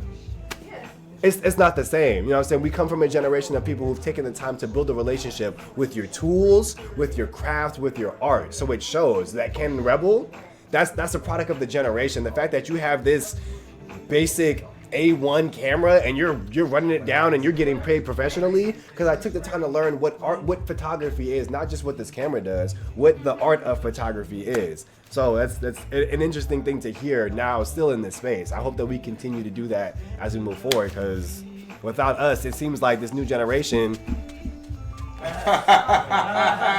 that's what it is. That's what, like, if, you know what I'm saying, if we don't take the time, that's what it is, right? So we have to take the time to really like make that steak instead of like just that ramen noodle situation, if that makes sense, you know. So where I'm at right now is I'm 35 years old, so you coming in is this guy. Wow. That's correct. I thought I was validated. That was funny. I turned 35 on Sunday. I don't know what's most, but like I feel like for me it's a matter of I'm in that age where I'm like these kids these days. Right. You know what I'm saying? Like the other day it was like that part. The new trend right now are the Adidas Sambas. They're coming back? They're back. Stop playing. The little low soccer shoes? Showtail? So basically. Yeah, the shell toes, No yeah. longer in the AJ1 phases. No more Jordans. No more Jordans. It's all Sambas. We're back to low soccer shoes. We're down to Sambas and Gazelles. That's what we are. Oh my goodness, Jesus, we're back. That's just how we are. Look, I'm gonna stick on my little felines, and you know what I'm saying, a little comfy shoe. That's crazy. We're back already. What's Like, a lot about it is like I think it's so funny because like the kids nowadays think that like they think that the shoes are new. Like they don't realize there's no history behind this brand, and it's just cyclical. So I always think it's funny because for those that are maybe around my age, I don't know. I feel like you've seen the cycle once or twice, and now that you see it come back around, you get to like laugh at the fact that like the new age thinks that like this stuff's new, and it's like that's funny. So like, why do you like that shoe? I don't know, because someone said that. I'm like, you have, like you said, there's not even really a story to it. Like I wore Fila's at the end of the day because like that's all we could afford. And you Right. made Fila on the move. And you know what I'm saying? you Like, made it I high. wear Filas and I love Filas. So like, Yo, them the shits is reason why I lit. wear them is, like, there's a That's what we used to wear in Atlanta. Thank you. Forever, I love Atlanta. Forever, I love Atlanta. But that's my joint. That was my joint. Yeah. I got made fun of for wearing Filas. Really? I feel it at some point now. I feel it. Same with like New Balances. The MVs. It must have been like when Vans were coming up, and then like like when like Vlado's Vans and like when that footwear was coming up. Cause like again, New Balances, Fila's, they were like they weren't doing it then. That was crazy. I remember, when the colorful shoe game started coming They're out. like your grandpa's shoes. Why are you wearing them? And you know what's crazy? Now that we're up in our 30s, bro, the grandpa shoe look Yeah, is the Filas are hot now. It's and like when I tell you it's so hot that like I try to get like these shoes my man's had on now. These like I'm trying to get them for dance, like 145. I'm like I'm trying to dance in these. I thought this was a throwaway Nike for like $50. 145 Nike for Mero trainers. I'm like, bro, you're kidding me. You're kidding me. You literally have to get like Under Armour shoes for $10. Like, it's wild. Not Shaqs. Ooh, the Shaqs and the Starberries? Starberries. Ooh. The My Starberries? whole junior, was that junior high school? My junior high school basketball season, I wore those Shaqs, and it had the bubble in the back. And this, Where is my Stop. On the roll, this guy. It's a thing where like apparently I'm the oldest in the room. So Nah, I'm here for it. I'm like, there's too much of a river. That was right before the little press Reebok joints, right before that. Damn. I remember those. You had to sit here and pump the little pump your shoe up. I thought I was hot shit. The pump. Reebok pumps. I had a pair. I remember those, bro. No Let's one. bring For sure. Let's bring those hard. But like the Shacks though, they had the little air pocket in the back. And I remember like I ran them things through to the point where the back of the bubble had cracked. So when you run, it's exclusive. And as you the regular was is like $20. Like you have money. So what is to this? Make it work. Right. And the one time that we ended up getting enough money to buy shoes, low top Air Force Ones, and I played all of the season with those. They're not the best shoes. They're not. That shit is hard. Hey, we played ball in Tim's, bro. Like you had to make that shit work. That's some New York shit right You there. had to, yeah, I was balling in Tim's and shorts. He'll tell you ball Tim's and shorts. I was out there. Terrible footwork. Fucking my knees up. You went tracking what? In black forces? No, not black forces. Oh. No, that energy. Oh, okay. I'm about to say that. Jesus. So these horses, they were like low top white nose. Oh, okay. There was like I thought you had like the all black. You just came with the black and Air Force DC. So about some. What? I would have been upset, bro. I would have been so mad. Where the cup at? Oh, I got you. Alright, y'all. So I don't know how many people are drinking in the house right now, but I say let's do a toast to the birthday boy, man. That's a great idea. Perfect timing. Perfect timing. Bring some cups. Bring some cups.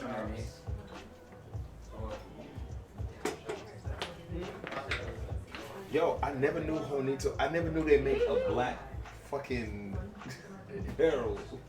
This is like an exclusive version of I've never seen this one before.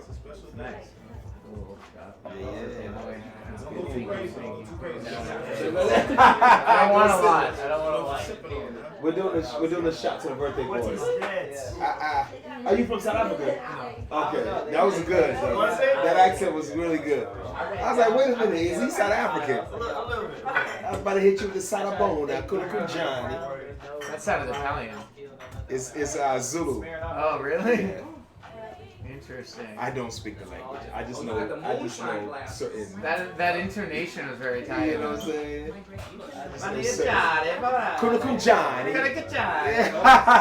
It does have a Italian.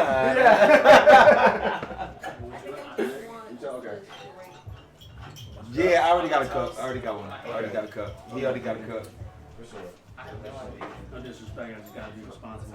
It's all good, brother. Just a light, little light. This is Reposado Tequila. Let's go. Reposado. Where's my cup though? I had a cup though. There it is.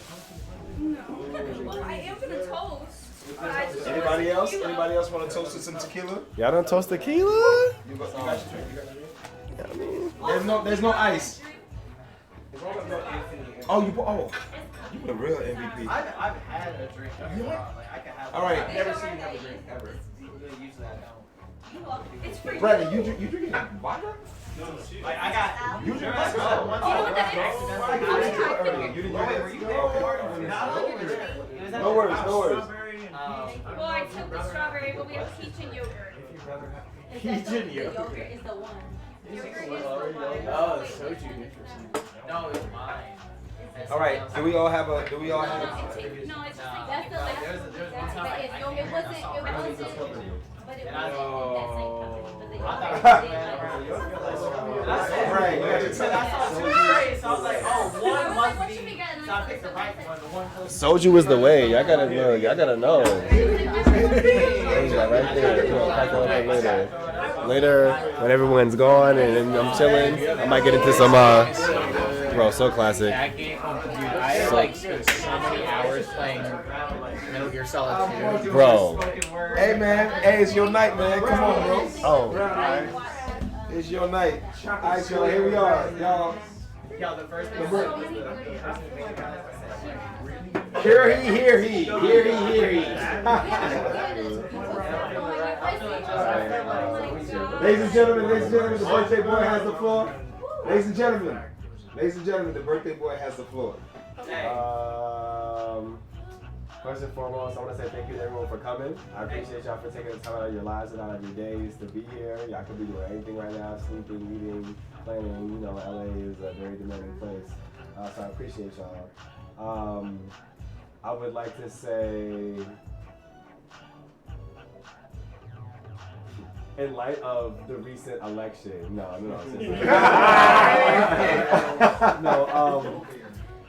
this year has really given me the opportunity to stop and look at not just my life, but what it truly means to live in the sense of being influential, being accountable for who you are, and making sure that if today was your last day, you have given your utmost and absolute best. Even if it's not your most energy, you've given your best intention, your best efforts in a sense.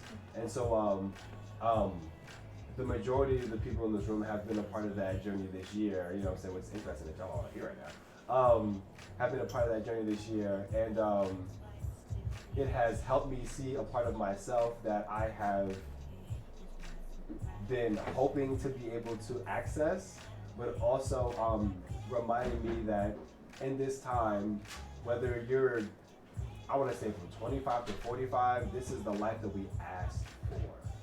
This is the life that we're living now. You know what I'm saying? We could be 9-to-5ers, we could be corporate this, we could be doing whatever it is, but we're all here in Los Angeles. We're all here pursuing our dreams. We're all here artists and doing our thing. So when we look back on this 20 years from now, when you're in your 30s and 40s and you're like, oh no, in LA I took that time, I made that chance, I made that thing, this is the time. So this year just reminded me that not so much like, oh, time's running out, but you're 32 now.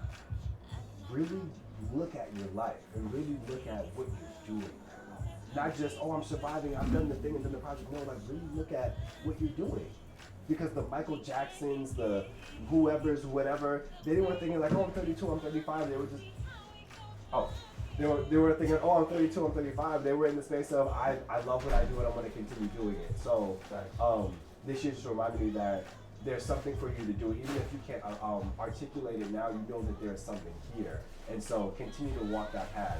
And there are people here who are walking in a similar space. Even if we're not always do this, we may veer off. As of right now, we're all, for a split second, we may do this tomorrow, but today it's all moving in the same direction. So thank y'all for being honest, open, authentic, faithful people, not just to your career and your art, but to yourselves. That's the only way that you can survive in LA. I've learned the hard way. You can only survive by being your authentic self. When you try to be something else, you get it for a year, you get it for 2 years, you get it for a tour, you get it for a project. But after that, you start realizing that I can't sustain this because it doesn't work for me. So thank you all here for being people who do things that work for you. Because whether you realize it or not, people like me and other people out there, we watch and we draw from that. We grow from that. We learn and we live through that. So thank you guys. Cheers, man. Happy birthday, folks. It hit. It hit.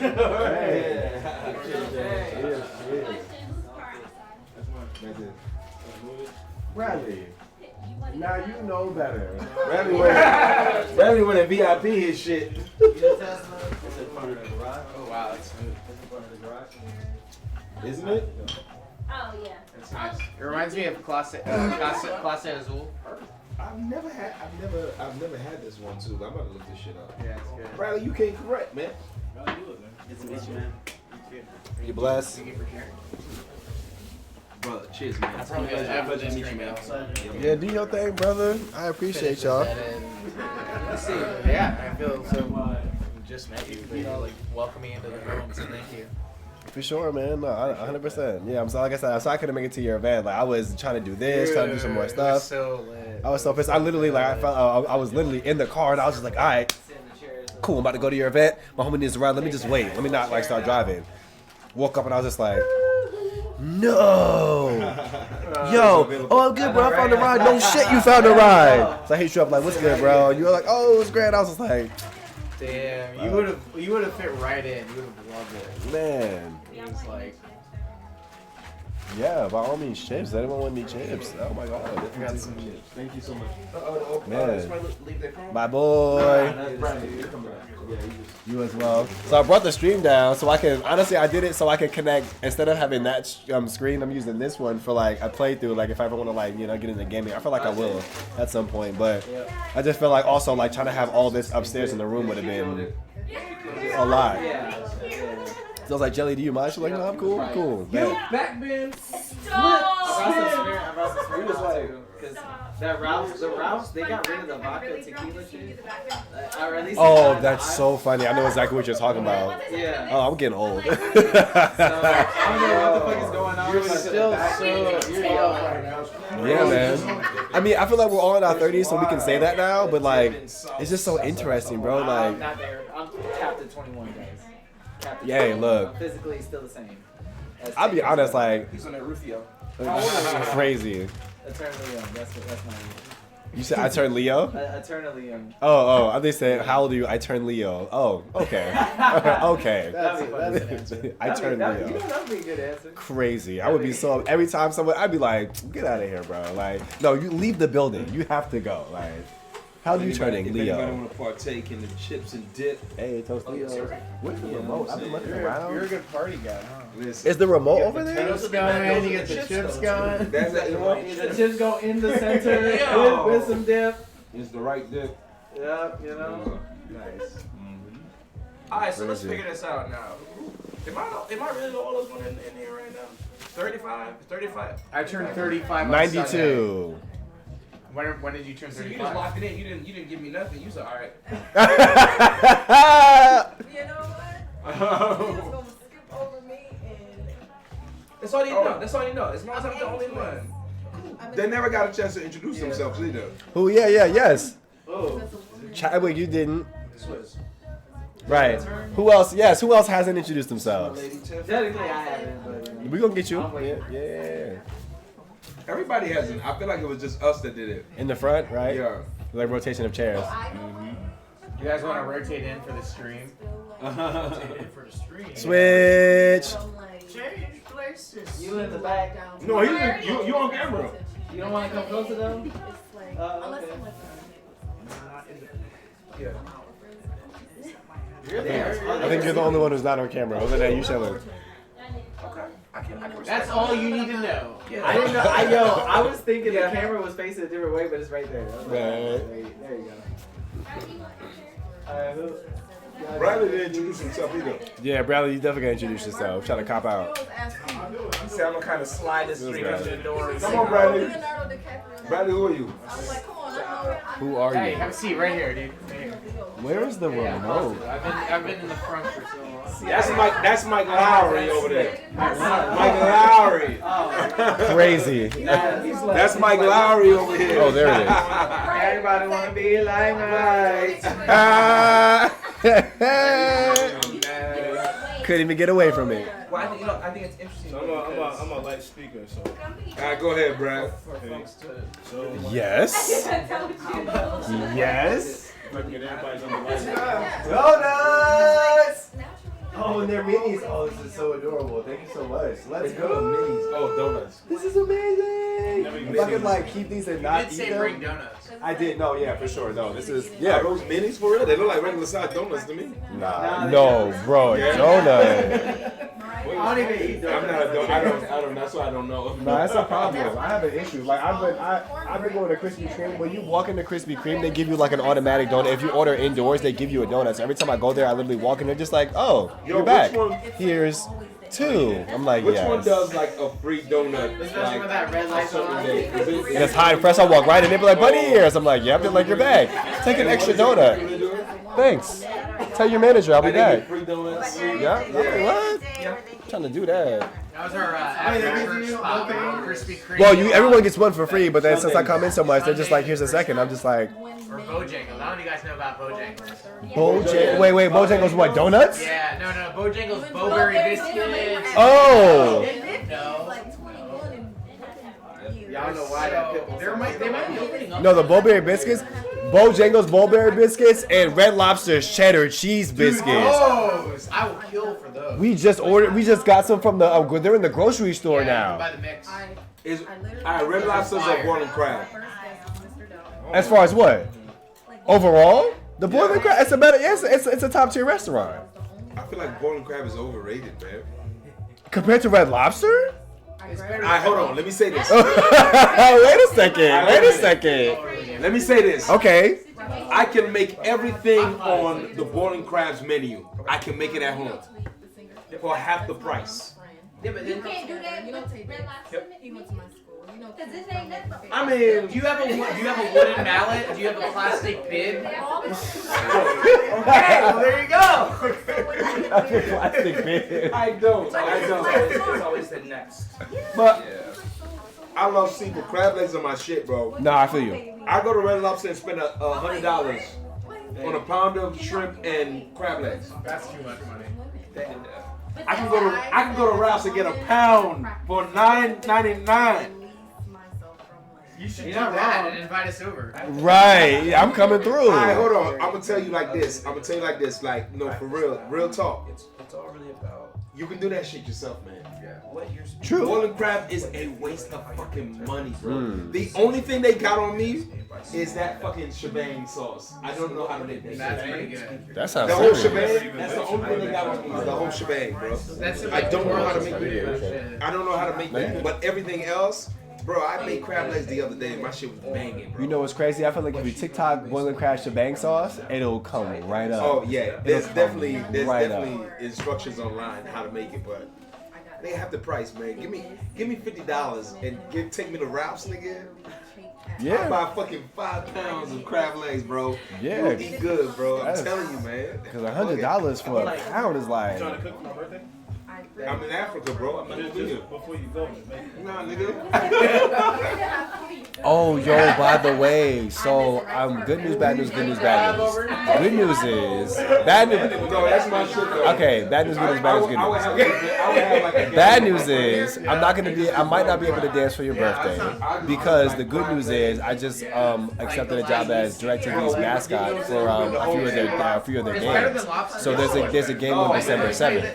Do you do like a butter sauce too? It's on your birthday, but it's at 8 p.m. and it's gonna be their first game they want me dancing for is gonna be at 8 p.m. at USC. So after the game, if the Airbnb is somewhere in LA and I can get to it, maybe I can slide. But I don't think I'm gonna be able to be able to perform on the actual day in the sense. Onion powder. Garlic Yeah. So we gotta be done by 10. Airbnb?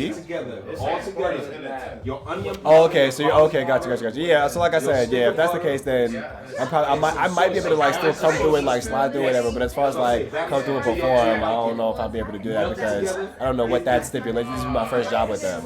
You know what I mean? No. I've been asking around. I'm still waiting for him to be back. Huh? Bro, that's what I do. Who? Are you a chef? I'm not a chef. Oh, Christina, yeah, she was the girl who did all the baby stuff that I was doing. She was the choreographer. You say you from Jordan? Yeah, she had pink hair. Yeah. Yeah, for sure. Yeah, You African and you said, of course you make it. Bro. yeah, she does bring people. That's easy. I was just letting you know that I might not be able to be a part of it just because. I think so. When I get off, because I'll be on the field. Once I get off the field and they're just you're good for the day, I'll be able to just swing through. I'm pretty sure. Oh, really? Wait, so you were going to undergrad and full-time managing? Thank you. Yeah, honestly, I got it through Shay. You know what I'm saying? She was like, we need a mascot for so-and-so. I was like, I'll do it. She was just like, you done mascot job? I was like, yeah. It's just dancing in a costume, but yes, I've done it. And she was like, oh. And then she thought about it. She was like, well, I mean, if we ride together, then we can save money on the budget and da-da-da-da. So I'll put your name in it. And they were just like, they was like, if y'all go together, we can save like $3,000 on just hotel alone. We should. Well, I doubt it's gonna be like that, but I know I'm gonna be. I know I'm gonna get paid. Huh? For sure, but I think what they're trying to do basically is fire the guy that they had doing the thing, and also cut the budget. And they didn't know how to do that, but while being fair. So with me, in order to do that is for them to save the money on the travel and the expenses. You know what I'm saying? So where they'd have to give this guy $7,000 for all this, half of that. Me and Shay, we gonna lift. We're gonna stay together. When we go to town in like San Diego and like Milwaukee and stuff, if I'm mascotting, we're staying in the same hotel room. So they're just paying for one hotel instead of two. You know what I'm saying? So like if that's the case, then we can have you finish. They can have me finish out the season, and then when it comes to next season, they can start paying me correctly in a sense. Yeah. How do you make it? I mean, all I know is right now on your actual birthday is when I'm doing the thing. Yeah, you know, I mean, don't change your whole birthday up for me, my guy. Like, I appreciate. Huh? Do you have a For sure. I let my dad. Yeah, I guess I was gonna. Yeah. We chilling. It's okay. With a crack, you put the Yeah, for sure. Like I said, one way or another, I told myself I was gonna be there. But like I said, once she said, I was just like, ooh. If it's me like accepting the job with DirecTV or like accepting the job with the homie, I would usually always pick the homie. But this job with DirecTV can, start that ball rolling. Because at the end of the day, I can always once I get the job, I can take a day off rather than I don't work for the company, so I got time. I'd rather be let me take a day off. You know what I'm saying? So we're gonna see what it is. We'll see, but thank you. I'm taking this month to just like really lock in. Like today's the birthday. This weekend I'm going to San Francisco to perform with Fim and his dance company, and then the next weekend I'll be in Miami and in the Bahamas for a 6-day cruise with Shay and Shay's family. So November has been like the whole like get back into it and then make it happen.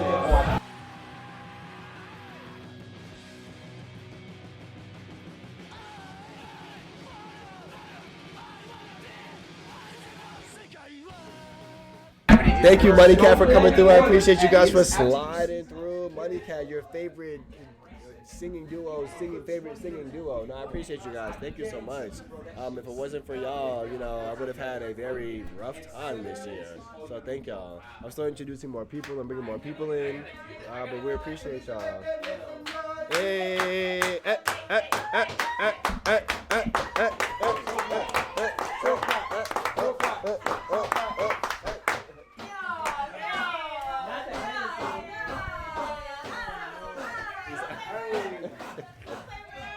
crazy. What are y'all for? Hey, nice seeing you. Thanks for coming, y'all. I'm gonna be a gentleman. I'm being a gentleman. Please, guys, anyone grab a seat now? This is. Oh, okay, for sure. For sure. Look, I get one offer and that's it. I like this outfit. Happy birthday! Happy motherfucking birthday! I'm weak. Thank you, guys. I appreciate you guys for coming through, Manny Cat.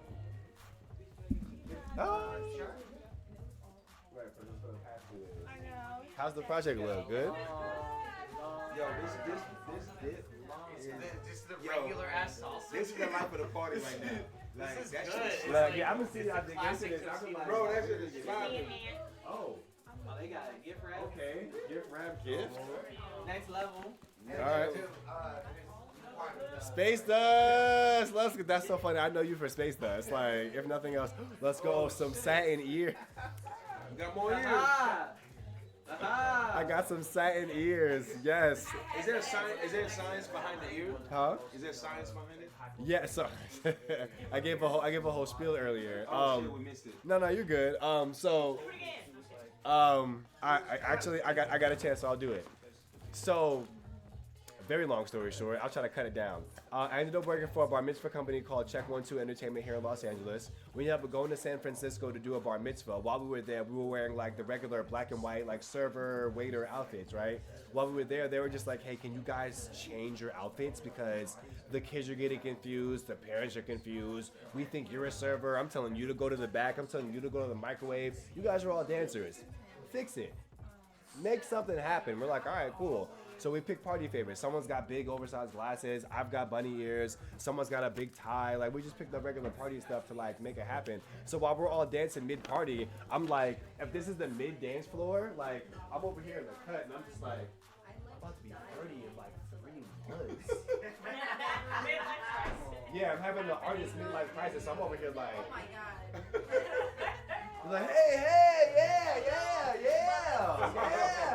Like, really like, really going through it, right? So as I'm having this like situation, I'm thinking to myself like, I'm about to move into the part of my life that really matters. Like your 10s, your 20s, your 30s, prime of your energy, awareness, like you're really in your life. Your 40s, we should really, hopefully we're all there in our 40s, you know what I'm saying? 50s and up is like, not so much you're just surviving, but you're starting to prepare yourself for the later years in your life, yeah? So your 30s are really the time where you're just like, if it's gonna matter, it's gonna matter now.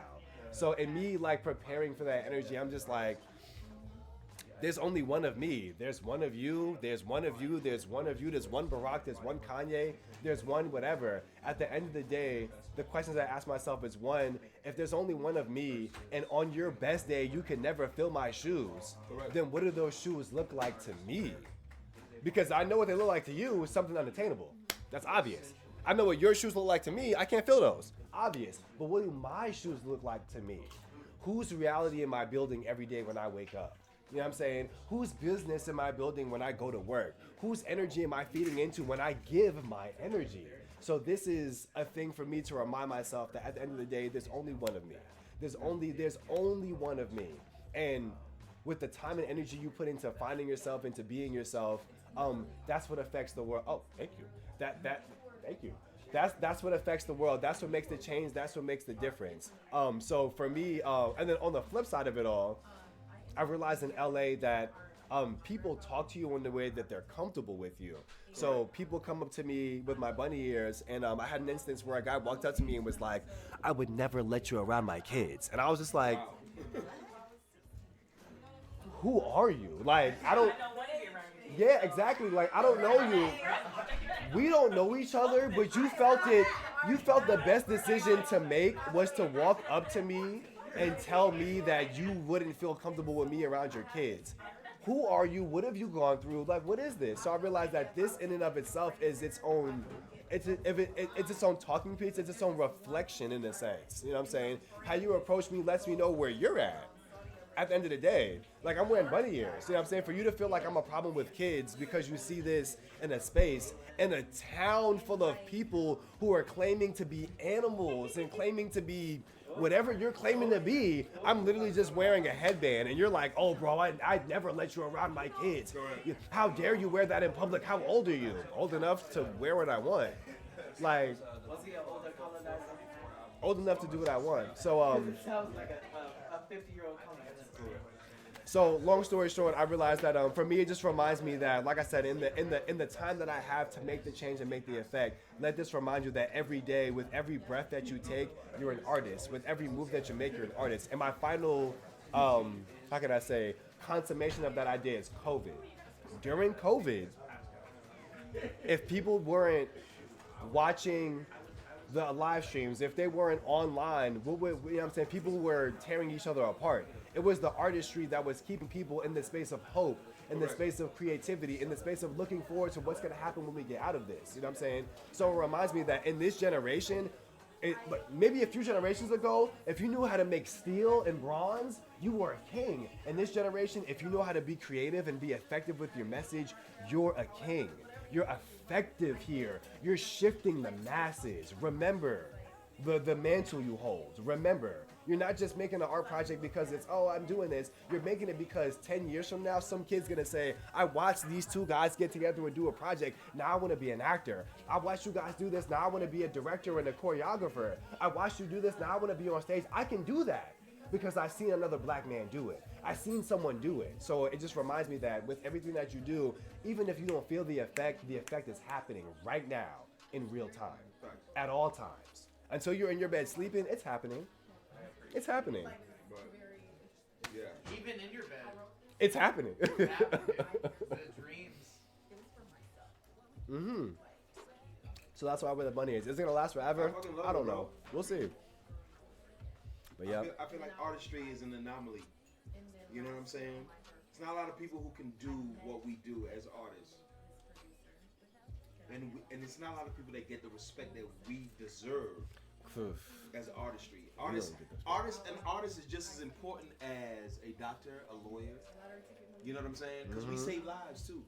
You know Save what I'm lives. saying? We tell stories that save lives. Yep. We transform. So Yes. that shit is deep, bro. I fucking Yes. love it, man. Can I ask you a question though? Uh-oh. Do you think like everybody has the capacity to be an artist or create art, and it's just that we've created a society or a system where people are forced away from that? Like, imagine how dangerous people would be if everybody was an artist. For people to control, it'd be a lot harder to control. Well, why dangerous though? I was about to ask, what's the danger? dangerous?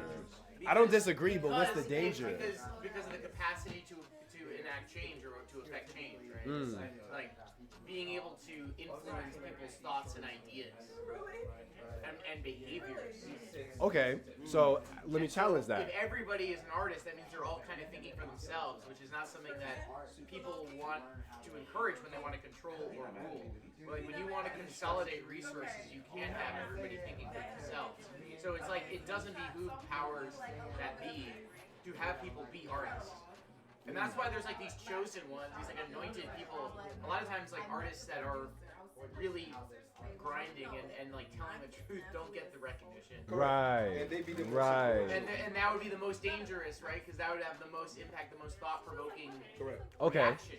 I see what you're saying. So instead they give you a watered-down version of Spirituality is artistry. I fucking love it. That's a good question. It's a good question. Yeah. So, Go ahead.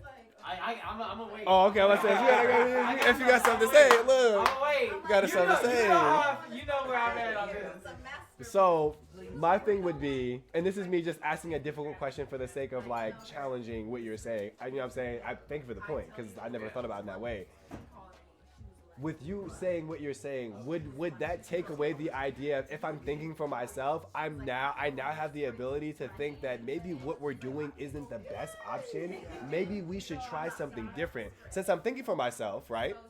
And I'm saying that, you know what I'm saying? If we're all doing our own thing, we're all doing our own wave, I feel like someone should have the ability of thinking like, if we're all moving in this direction, which is thinking for yourself, then what if we tried thinking together? I feel like there's always going to be a counterculture argument or a mentality within a society of people.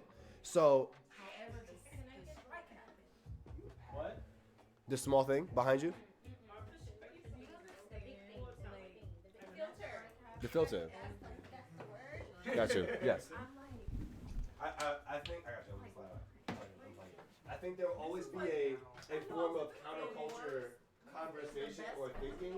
So I feel like at some point there would be a set of people or a person who feels like thinking as a group or making a group effort might be the next best level, the next best idea. But I think that's only if we take the idea of if we're intelligent enough to think for ourselves, then maybe we're intelligent enough to see a better way than thinking for ourselves. It's a weird circular reasoning thing. Have you seen Men on Fire though? Yes. Yeah. Okay, so he's like, Greasy, any man, craft, he's an artist. Greasy's art is death. Mm. Terrible. I still want to go back to what I like you said. that. You know what I'm saying? I like that. I feel like you were there. Oh So yeah. I'm gonna Yeah. Go ahead. You just go got ahead. good for no reason. So I want to get to the part, the danger of all the idea for us to entertain. What would this world look Subscribe like to the if we were stream. all artists? Yeah. Like, because the world is set up on mass control, right? We are the pawns, and we are supposed to be controlled by this media and this idea that submission is the only way that you can live a fruitful life. When you go against the system, you're facing judgment, you're facing death, you're facing incarceration. When you go against the system, right? So now we are pawns, right? So you ask a question. What I don't does know it what they look like, but they when feel comfortable. If we were all artists, how dangerous would that be? What you mean? How are you too big to wear down? You gotta say the whole name. It's a pimp name. So go ahead, bro. I want to hear your thought on it because I know you have something to say. So, Oh no, you're right. I'm gonna start by saying, although it is a thought-provoking question, theoretically, it could never happen, and it's therefore a logical fallacy because yin and yang. It is by design that most people on this planet can't think for themselves. Correct. Most people don't even have a soul to think for themselves or a conscious inner dialogue. So like, Wait, you think most people don't have a conscious inner dialogue? it's proven. Most people do not have a a voice inside their head. There's no How do you explain phonetics? That's This facts, is bro. tight. Like we are more like humanity is more sheep. I think we raise sheep. Ooh, yikes. Not we raise sheep, yikes. I feel like humanity is more sheep than shepherd. Well, see, I disagree. I don't think humanity is more sheep than shepherd because you have to think about the difference between a Homo sapien and a Homo sapien sapien. If we're going back into evolution, this goes back. Explain. If we're going back into the evolutionary standard, right? Homo sapiens and a Homo sapien sapien is where the Neanderthal difference comes in. Correct. Right? So when you take that back and you go back into like the ancient civilizations, you then get into eugenics, which is what all the Ivy League schools are about. That's how they still tamper with DNA today. Okay. Right? So ancient civilizations already knew about eugenics and how to mess with DNA, which is how we ended up creating the wild man or the colonizer Neanderthal DNA, which is why most Black Americans or Africans do not carry the Neanderthal DNA. So it's a separation between an animalistic gene, right, or a barbaric gene, as you know they like to call it gentrification, versus an actual junk DNA, which is closer to creator or more divine DNA. That's what junk and ghost DNA is. That's why they can't classify it because it predates Lemuria, which is a whole nother topic in itself. Correct. It is. Yep. We can talk about Lemuria. So here for it. That's why, but that's also the difference between a conscious individual, a conscious collective, and a non-conscious individual. All of them purport the other, but they can't be theoretically the same. Correct. Even if you try to create that thought-provoking like topic, it could never happen. Even if you try to force it. You think that it's like logically impossible to like imagine a world where everybody thinks for themselves? Yes. Because we're not designed. Here's the thing. Let's ask a simple question. Let's simplify it. I just want to say this. So, being a teacher in an elementary school, I've learned that there are a lot of things. So, it's like an elective. There are a lot of things that we have to pick up that teachers don't pick up, that parents don't pick up, i.e. the stuff that kids aren't getting, certain like common knowledge things, manners, how to tie your shoes, how to read certain things. These are things that we stereotypically think that teachers are supposed to teach us this, or our parents are supposed to teach us this. But really, a lot of it is community. And so earlier someone said something about how like we're not.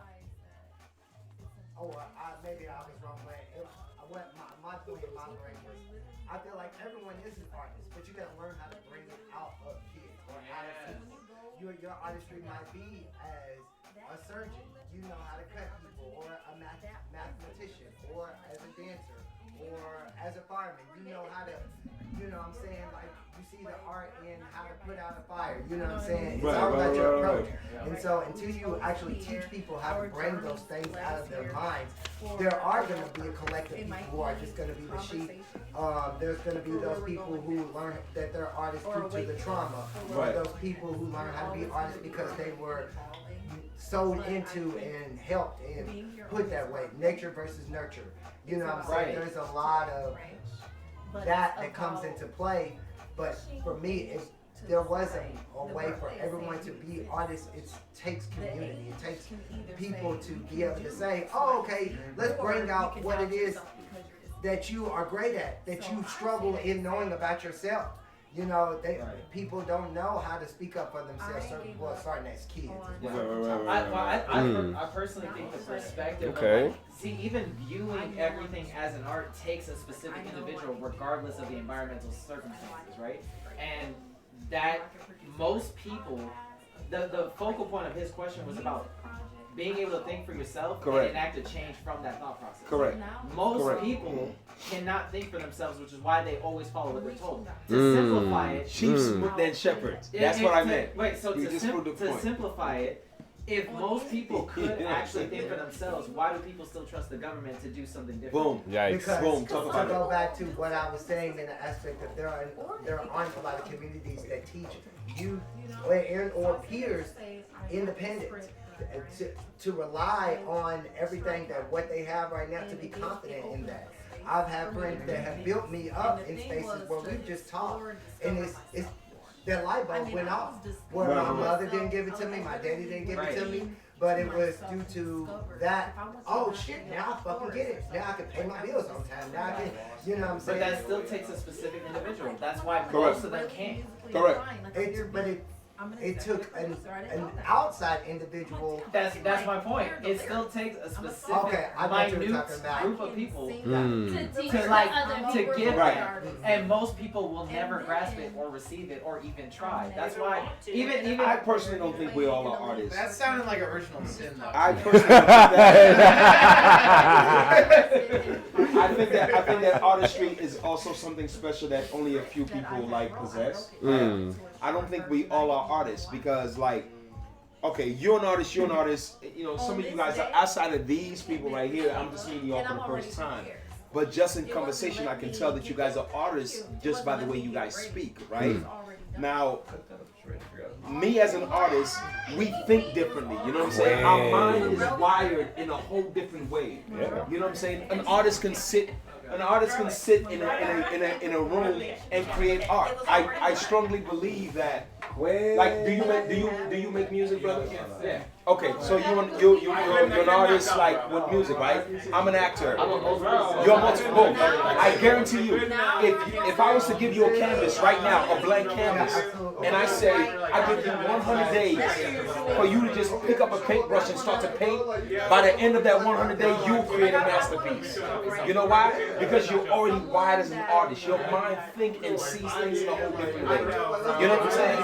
Everybody doesn't have that. So when I hear that we're all artists, I feel like, because then it takes away from the craft that we are doing. You know what I'm saying? It takes away from. You're saying you have like the character and fortitude to like disregard all the other shit and be like, I'm gonna do this art. But I'm saying if you got rid of the pressure and the bullshit and you just let people like express and experience the world and encouraged, fostered something, we're not all gonna be the same kind of artists. Correct. Right? And like the fucked up thing is like people can be like technically worse at an art, but be more honest and then be a better artist. So it's not like my brain is born with this like gift from God and I'm gonna play like music like the most amazing thing ever. It's like how honest are you with yourself and how do you apply that with your perception of the world? That's kind of how I think art is about. Where do you think artistry comes from? Just bro, not allowed to report. It comes from the art. It comes from like knowing your self-worth or knowing what you don't know about yourself. Is it possible for a person who is not creative at all, in no form? I don't think that exists. There's no human being that's not creative. Yeah. There's no human being that's not creative. Okay, so let me rephrase that question. Is it possible for... Wait, real quick before you continue. Okay. Are we defining creativity as original, or are we defining creativity as like the ingenuity systematically? Like, what are we defining creative aspects? Like, what's the creative parameter? Because being able to imagine something that's not there and then like follow through and execute and make it there, or you know. I definitely don't think everyone can. Okay, let's break it down. Filmmaker. You're a filmmaker. Okay, who's your favorite director? Favorite director? Probably David Lynch. David Lynch. Paul Thomas Anderson. Okay, give me one of his films, because I'm not good with names, but I'm good with projects. Like Mulholland Drive, Twin Peaks, Blue Velvet, or you got like There Will Be Blood. There Will Be Blood. Yeah. I fucking love it. Amazing fucking film. Now, let me ask you this. I'm not a good example. Right? No, I'm not a good example. Let's take the guy that's working at Home Depot that just loves movies. Yeah. Don't care to make film or nothing. That's not his calling. Are you saying that person in him has have that same creativity as your favorite director, my guy who did There Will Be Blood. Now when it comes to filming, So you just put my no, but his art might be some other thing that Paul Thomas Anderson's not good at all. So maybe he's like a really amazing landscape architect where he can like see the pattern in flowers or whatever it is. The fact that he has to pay rent or a mortgage and work at Home Depot stifles his ability to find it. But you define it as being able to imagine something not there and put it there. Correct. So if we're talking about something that doesn't exist and actually bringing it into existence, you think the guy at Home Depot could do it? Maybe he's a master carpenter and he's just like, you know, it's hard to And in a find sense, work. that's art. Yes, that is art. But when that already exists, because even the ancient Egyptians, If you see a plot of land and you're like, I'm going to put a building there, that building didn't exist. Correct. You have to imagine it, and then you put it there. You see a patch of dirt, and you put a whole system of flowers and guardrail, whatever, like but this landscape. does it not exist at all? Because I'm very meticulous on my choices, right? So like, if it doesn't exist at all, then that would be truly creative. But if it still exists somewhere and he just made it here, then is it really originally creative? Nothing. I mean, creative. You can't define it like that. Well, I mean, I asked you that. Nothing is truly original in the sense that like you can't imagine something that doesn't exist. It's a whole lot. So, yeah. So like, since then, I feel like So that's what I'm saying. But it's like it doesn't exist in the material world. Whatever, like song, it's like an arrangement of percussive sounds, like a building. It's like a structure that was in the physical space that was empty, and now it's something there. And you also not That's drinking what I either, mean. so Like you that's not imagine keeping something, and then you can like execute it. That's creativity. You give somebody like enough time on a deserted island, and they're like starving, and they need to like figure out some solutions. They're gonna get creative real quick, or they're gonna not. I feel like I would define that as fortuitous, like not creative. Splitting hairs, I think. I think those are very. I also. I mean, look, I'm someone. It's also creativity. I know, but I'm like, creativity. I'm someone who like went through a dictionary growing up. You know what I mean? Like I came from the ghetto, but I also like had to like understand what's smart and what's smart. So like I was very meticulous when it came to how I entered the environment. It's good to be meticulous with words. Yeah. So that's why I say what I say about it. I appreciate you asking the terms to be defined. That's step one. I feel like there is a level where I understand that we all have the power of artistry within us because one, we're all human beings. Like there is nothing you're capable of doing that I'm not capable of doing. Like if I put enough work and energy into it, then I can possibly, I may not be as good as you at it, but I can possibly be able to like affect that form of artistry or whatever. Like I can be anything I want to be. If I want to be a doctor, I can start studying right now and I can be a fucking doctor. But I also do believe that passion and drive is also something that certain people are given that others are not. You know what I'm saying? And when it comes to artistry, from the sense of like visual, creative, artistry, You think passion is taken out of people? You think passion is taken out of people? Then what makes the person who stay within the passion and then lose it? What makes them different? Probably they're like more of an asshole and they didn't care what people think, and so they made it. But why are they an asshole? But why would the term asshole be there? I'm describing myself. Okay. because for me, the person I personally feel like this. The person who endured, the person who walked through the fire. Yeah. Yo, bro, I'm African, bro. I was born in West Africa. My family, when I I tell them I'm a twin. My brother is a fucking engineer.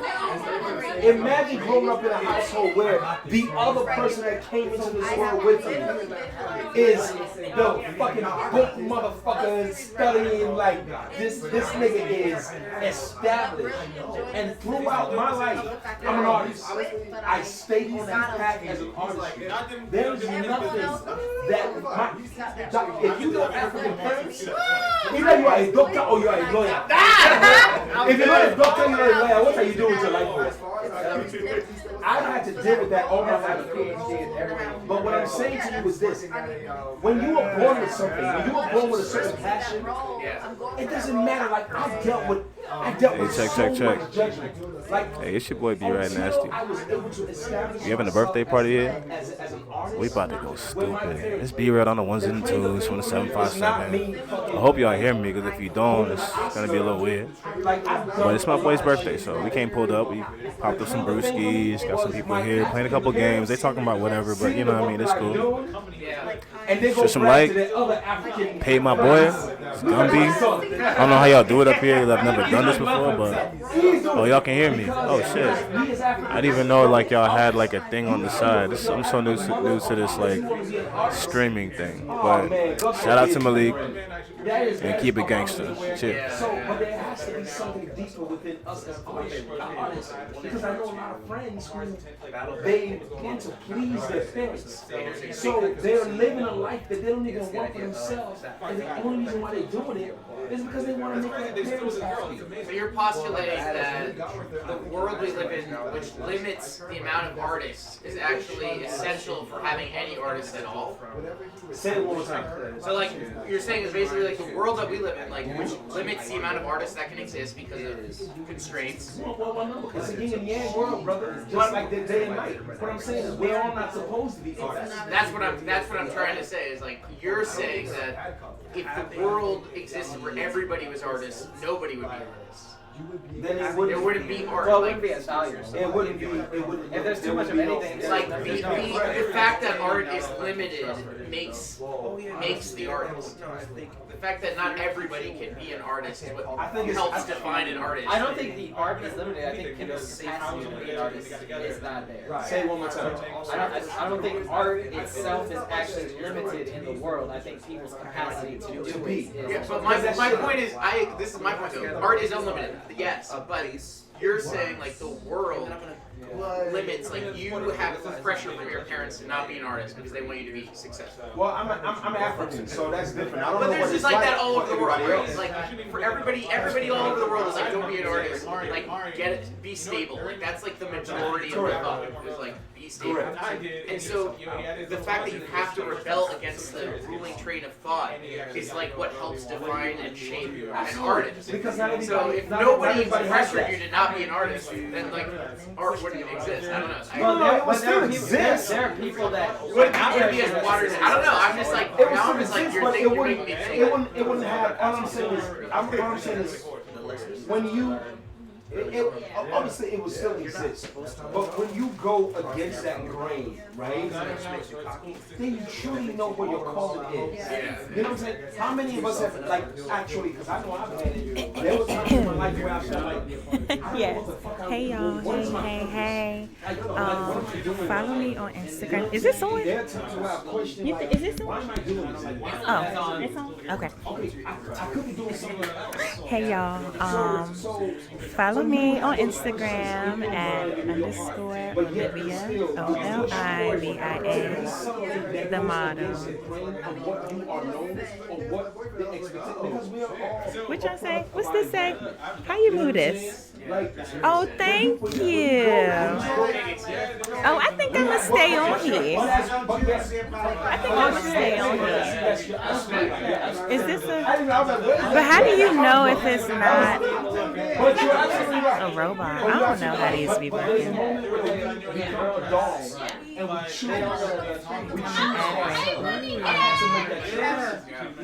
Oh, you know Money Cat? Yeah. Oh, okay. Hey. Hey, what's up? It's been a hot minute. Oh, hey. They know you. We danced. We were in their video. Oh my goodness! Thank you. They said Y'all still doing music? Oh, hey, beautiful Where's couple. y'all music at? Oh shit. Oh, that's so cool. They're sending hugs. Oh, this is amazing. I think I want to get a Twitch. Do I have to play games or can I just sit and talk? Like he was saying, it's the same. No, but I mean, like, come back around soon. What's the idea of Twitch? Like, are you supposed to play games on here? I mean, yeah, most people play games on Twitch. You can talk, do whatever. You can do whatever. Oh, that's so cool. Just have conversations. You know? So I'm starting to business. I need a Twitch. Yeah, maybe I should. Maybe I should. I should get this cute little microphone when they be doing that little. And I can pay all my. I'm not sure what I'm doing here. I just wanted to come and talk to you guys. The gang behind me, they're having a really great conversation. I wonder where the camera is. Check, 1, 2. This is so fun. Mia, I have no idea what I'm doing. But this is so fun. That's my sister back there. Oh no, fuck this. We're getting a Twitch. Well, can we curse? I hope I can curse. Oh, we're getting a Twitch. We need to get a little microphone. This is cute. I don't know. This is so cute. We can do like that. I always say I'm thankful. Like I love being a fucking artist, bro. You know what I'm saying? There are days where that shit is great. And there are days when that shit is like, what the fuck, bro? You know what I'm saying? I've been through that seesaw of multi-screen. Like where, as an artist, because you never know, like. And there's so much expectation. Oh my God. Yes, y'all, send in some donations for my brother Malik. It's his birthday. He's 21 today. Well, that's beautiful. Well, you know what? That's beautiful. You had a father that inspired you to do that. They're having a really good conversation, but I had worked all day today, so I don't know if I'm really in the mood to be having deep conversations. I used my brain all day today, and I think I'm trying to turn off my brain. I'm talking to them. Yeah. My voice is putting them to sleep. Wait, you dropped all that, now you about to leave? You about to stop? My ride is leaving. I know. I want to Okay. say my ride got I feel that. I feel that. I'm doing a showcase at New House in Sunset. What kind of showcase? It's like a monologue slam with a bunch of other actors. So, you know. I would like to go. Let me get you on the gram. I will send the info. Okay, so remember I told y'all to follow me at _ Olivia the model. My name is Olivia. Please follow me. Where's the camera? Oh, that's me. Follow me. It always did. Oh man. You showed up. You had like really good philosophical. My last name's Mikhail. Hold on, let me see if I can show you. Like documentary shoot. Oh, I don't know how to do this. Olivia the model _ Olivia TheModel. Yeah, it's about the Lakota, I call myself Miss Blue Lips because I am Miss Blue Lips from Schoolboy Q's album. This camera is messing with me. I didn't know where it was. You gotta look over here. Okay. Let me see if I can Get more people in the camera. Yes. Yes. Oh, yes, Money Cat. I like Money Cat. I like you. I don't know you yet, and I can't wait to meet you, but I like you. I like the both of you, because I heard you're a cute couple. I like the both of you. Underscore Olivia the model. Girl, oh! That's lit. Please send me your family. I will send it. I'm from Georgia. Okay. I think I'm about to leave soon. I need to go do my hair. What hair? I know. I need to go cut it. At New House in Okay, I'm gonna add you. I would love to I was about to do the Gen Z one. They told you about like medicine. I can't do it. Yeah, so my documentary is about This is amazing. How do you guys know Malik? So they do things backwards. Like when they, the sun dance, everybody spins clockwise. The Aoka will go counterclockwise. And they're like conquering when they're fasting and not drinking. Money Cat, how do you guys know? A kickback. Ooh, how do I keep missing all these kickbacks? I know. Well, please invite them to me. A music video. So are you a musical artist? Are you also a dancer? I'm a trained dancer in ballet, modern, and African. No, I'm Dwayne. Oh, yeah. Justin, can you change your car from this car? When is the next show? I would love to be there. Definitely. I would love to be there. Please invite me to the next show. This is amazing. I need to have a microphone like this all the time. Yes. Well, I'm a dancer, but I don't dance anymore that much. But I would love to get back into it. So, yeah, man. Yeah, bro. I'll send you guys Have a blessed evening. Man, cheers, man. Well, just invite me to the next kickback. Really like you're tired. Oh man. Damn. You hitting that? You ready for that night? Damn. It's only 10:40. This is an early day. Daylight savings time. Say hello to my sister back there. That's my girl. That's my girl.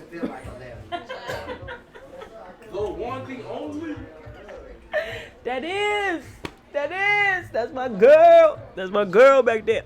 Sleepy gal. Yeah. They said hi. She's also really nice.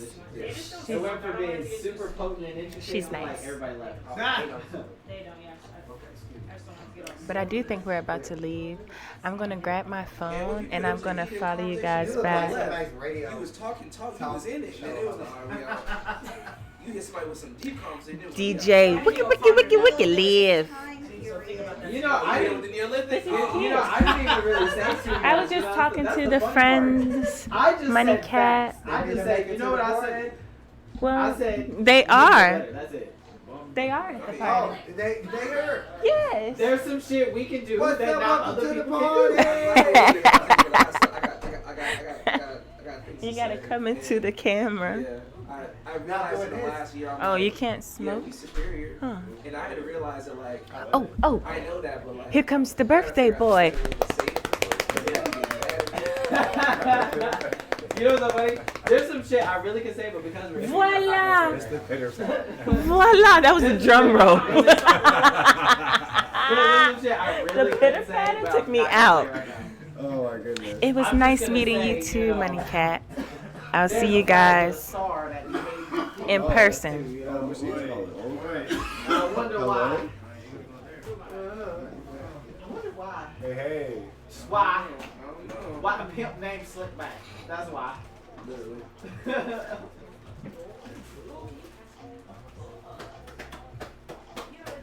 Anyway, let me come up to the front so I can introduce myself real quick. Oh, is it? Is yours? Do I leave this? Do I just sit on it? It's street parking. Yeah, I got you. You want me to come get you from the gate, or you want me to get you What's up, everybody? Welcome back. Okay, I got you. So let me introduce myself while he's talking on the phone right here. Y'all can't see him. But what's up, everybody? My name is Anthony McCray. I go by Lil Beast. What's up, Money Cat? Been a long time. I ain't seen you in a hot minute. But yeah, I'm an all-around entrepreneur, artist, entertainer. You know, I create magic. That's what I do. Magical art. That's my shit. I'm a full divine being with some 9 ether in him. You know what I mean? And I'm working on some beautiful things. I came from Georgia, Decatur, Georgia, so that, you know, I got some Southern good vibes. The original shit. That's how it is. But I hope y'all enjoying the conversation. What's up, Money Cat? How you doing? How you doing? You doing good? It's good to see you too. You know, are you guys out in California still, or are you guys out somewhere else? Oh, and you ain't here? Okay, see, that's crazy. That's crazy. I appreciate it. Thank you. You're amazing too. I haven't been on the gram enough to see some of y'all stuff. Y'all are in Studio City, and y'all, where's our invite? Who's the Anthony? Who's the Anthony? Oh, yeah. I have twists. Anthony, I have twists. Oh. Twist. Well, I go by Ant. You go by Ant? Yeah, I don't. call me Ant. I don't. Everybody back home call me Ant. Yeah, you see, I only let family do that. Y'all can, especially with Yeah, I mean, it's all back home. Nene. Yeah. What, is that your nickname? Or? Yeah. Well, I'm special. I came first. Did you?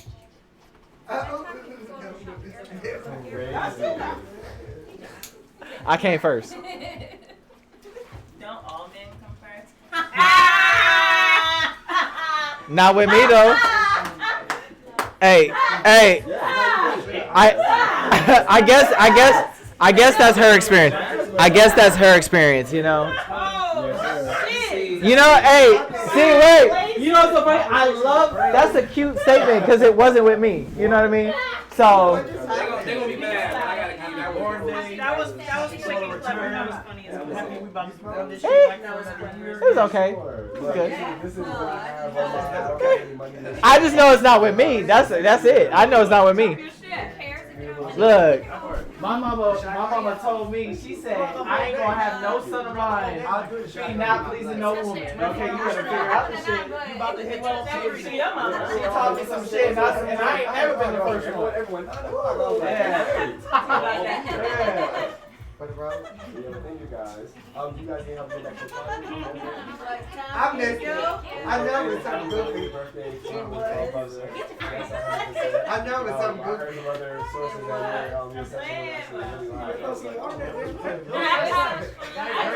Hold on, Money Cat. When we all getting together, huh? Cause you in Studio City. You back where I used to be. When we all getting together? Be safe. Drive safe. Get on safe. Also, I know you were talking about Check it out. the video that we That was lovely. That lovely exchange for a hot 20 seconds. You know what I mean? December. She got mad because I believe, like, said a nickname. Christmas, This all started because I Okay. said Nene. I'm That's it. Okay, I'm gonna shoot for like first or second week in December. You know, Okay. I'm just. They call her that? Is that why? No, I call that her. part I missed, and then No, I call her that. So I've known her for a hot minute. I call her that. I never met that girl, so I don't know who the other one was today. When's the date for I was like, I came first. I ain't never seen you. So I've been around for a decade. You know. That's, yeah. Because I heard you say that, then her say that. And then I said it wasn't with me, so that's cute. Hey, look, do you boo-boo? We on the magical side, okay? On the magical side, ain't shit come quick over here. I'm here for it. It's 10:50. I'll be blessed. I'll be safe. Unless I'm so good, I appreciate you. Yes, hey, baby, we should do Korean barbecue with soju one day. We should make this happen. Yes. Oh, on Instagram, should I hit y'all up? DM. Oh, this is Mercury Jelly. That's the one that got us into. What's up, Jelly? Jelly. I should do it. Gel I quakes. I would do it today, but I didn't hear. I'll probably get a head up. Okay, I'll hit y'all up on the DMs. I hit y'all up. I got you. We got that audition. Oh, you do it too? I've never met a black jack. But isn't it after? I got a little name check. For what? Freestyle? Just freestyle? No, this is 11 for guys. 4 is freestyle. You always show up at 4? No, mine's at 4. I'm about to show up at 4. Stop fucking with me. That's when you hit me up for the. You said, "Oh, can I come to the interview?" I was like, "Bro, I got an interview. I got an audition. Let me see."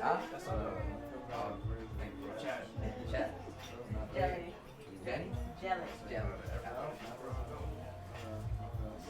Yes. But you know, Anthony, my nickname got me in trouble too. Sort of. Who got you in trouble? Well, just because people in college were calling me Jelly, and there was this guy who got upset that my nickname was Jelly because he had a best friend whose nickname was Jelly, and he was like, "How's your name Jelly?" And I'm like, "I've been called Jelly for like at this point like 6 years." And he was like, "Well, her name's Angelica. What's your name?" I was like, I don't even want to drink it. He's like, It's like. well, I'm like, and I'm like, "Thank you for letting me What's keep your name? my fucking nickname." That's And I was like, "This is my Machine. fucking Yeah, like the book. Yeah. That's what's up. Marco. Yeah, the team was. Oh, you're GTA. I'm locked, so I'm at Oh, that makes sense. Got you. It's Man, I don't even want to go now. No. Yeah, their audition time is at 4. I'm like, their audition time is at 4. Your body just knows. The weed's available. Tomorrow for Mary J. Mine's at 11.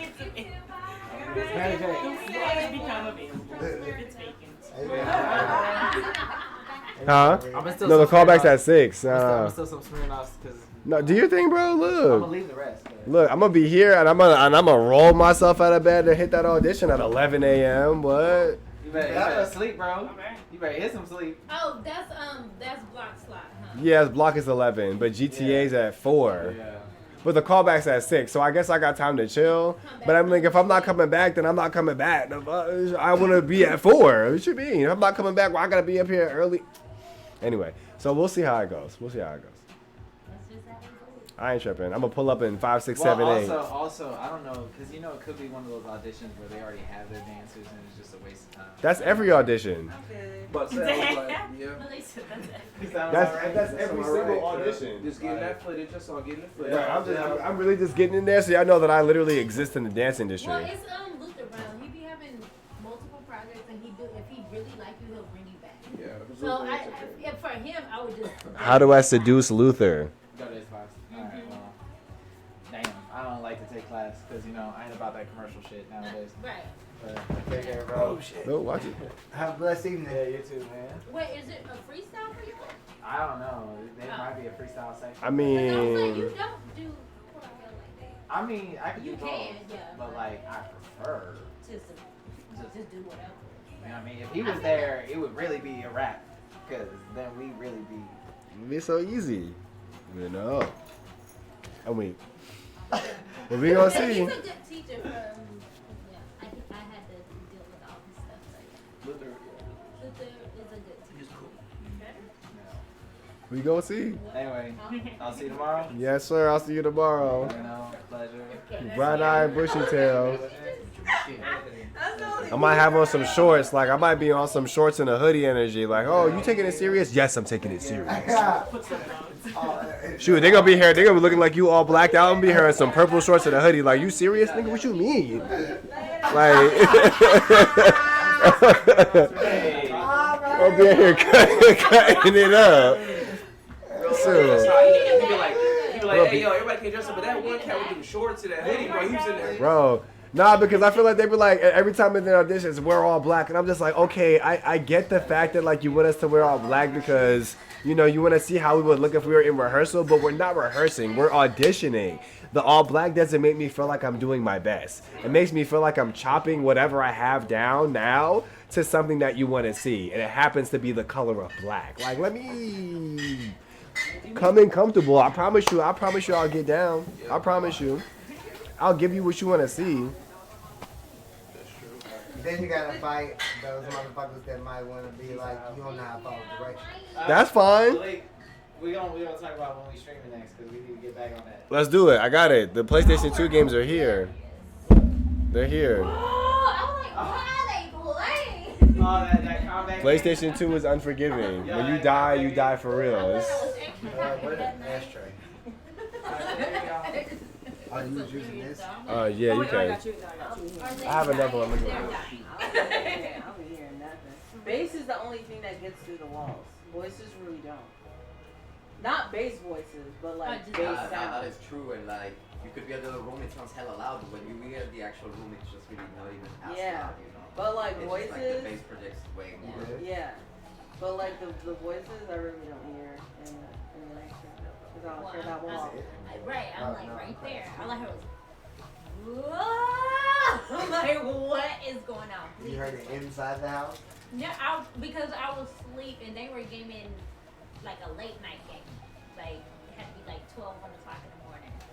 And I'm asleep. I gotta work. But they was playing some type of fighting game and both of them just like yelled at the same time. And I'm like, what the fuck is going on? oh, it's just them. Okay, let me go back to sleep. Because, look, I don't want to hear nothing happening outside this house. That makes me think about.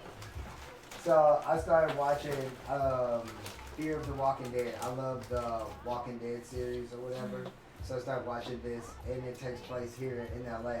Really? So yeah, so it's interesting, like seeing like LA scenery shit, like during like a zombie. Post-apocalyptic. Yes. And it's great because it's like it's a little personal. Like one of the main characters in the beginning is coming off of being an addict, and my brother passed from drugs and all that. So it was like it drew me to that personal portion. But seeing that it was here too, and then like they're like, oh, it's a virus, and then how we just went through COVID and all that, and just looking how people pass off like certain things, like, oh, it's just sickness. No, but you just saw her eat somebody's face. Like, how did she just sick? Like, that don't make no sense. You know what I'm saying? And then, like, how people pick and choose who they want to tell, like, and then, like, thinking about circumstances, like, you know, if I tell somebody, they're going to think I'm crazy, or if I tell them I'm also helping them, then, like, then you got to think about, like, I'm not from here. These motherfuckers, they talking about, we're going to go to the desert. I'm like, damn. Which way's the desert? Like, I use GPS. The phones, everything was cut off. I was like, damn, I'm gonna be fucked, bro. Like, I don't even know the freeways. Then it was like, everything was like packed. It's like, if shit was here fucked up here, like an actual Your like instincts would kick in though, like. but pandemic wide like type of thing. Like thinking about if you're gonna stay or if you're gonna go. You know what I'm saying? Like, are you going to stay in LA or are you going to leave? You know, think about how many people is here. Is your home secure enough to hold up? Do you have enough food? Do you have a car? You know what I'm saying? Like, I tell you this. I feel like that's what kicks in at that point. You have to, like, something like that happens. The best place, not place, but the idea, get out of any metropolitan city. Major city, yeah. Take your ass out of New York, take your ass out of the Bay, take your ass out of LA, get on. Don't be nowhere in Atlanta. Go someplace where you got some kind of room. Because it's the ex-military talking, but in a scenario where there's some kind of crisis, a good portion, I think they say about 47% of people will die due to incidents that have nothing to do with what's going on. Food shortages.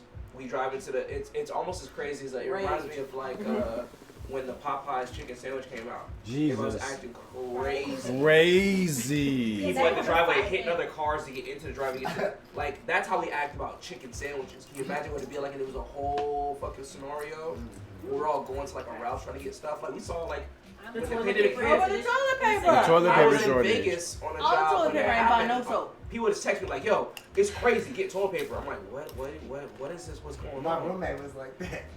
And we came back and like, not gonna lie, like I made like $200 off toilet paper. Cause folks was like, "I'll pay you this and that." I'm like, "All right, let's do the exchange then." So it's interesting the fact that Right, because I got towels. I can wash towels. Right. That kind of goes with what you guys were talking about earlier, though, about people thinking for themselves, and there's people that think for themselves, and there's people that just do what they're told, and I feel The like herd. people are just like hearing that, like, we gotta get toilet paper because everybody's posting and everybody's sharing it, people are selling newspapers. I'm like, laughing oh, I at gotta us do like, you know? Right, they're like in a crisis for yourself, toilet and you're like, paper. okay, wait, let me like breathe So for a second. I was watching this. I finished this, or I'm caught up with this with Fear the Walking Dead. I'm a Walking Dead fan. Fear the Walking Dead to me is Same. okay, but it's different in its own right. I just started. Like I said, I'm episode 4. It's different. So even the idea of like those who follow versus those who lead the herd, right? Like I had a conversation with my homie because he was like, "What would you do? Like, would you save everybody around you?" I'm like, "Nah, I'm not really about that." Because at the end of the day, the majority of folks gonna do whatever they need to do because everyone else is doing it. And if you with them, you gonna get killed like the rest of them.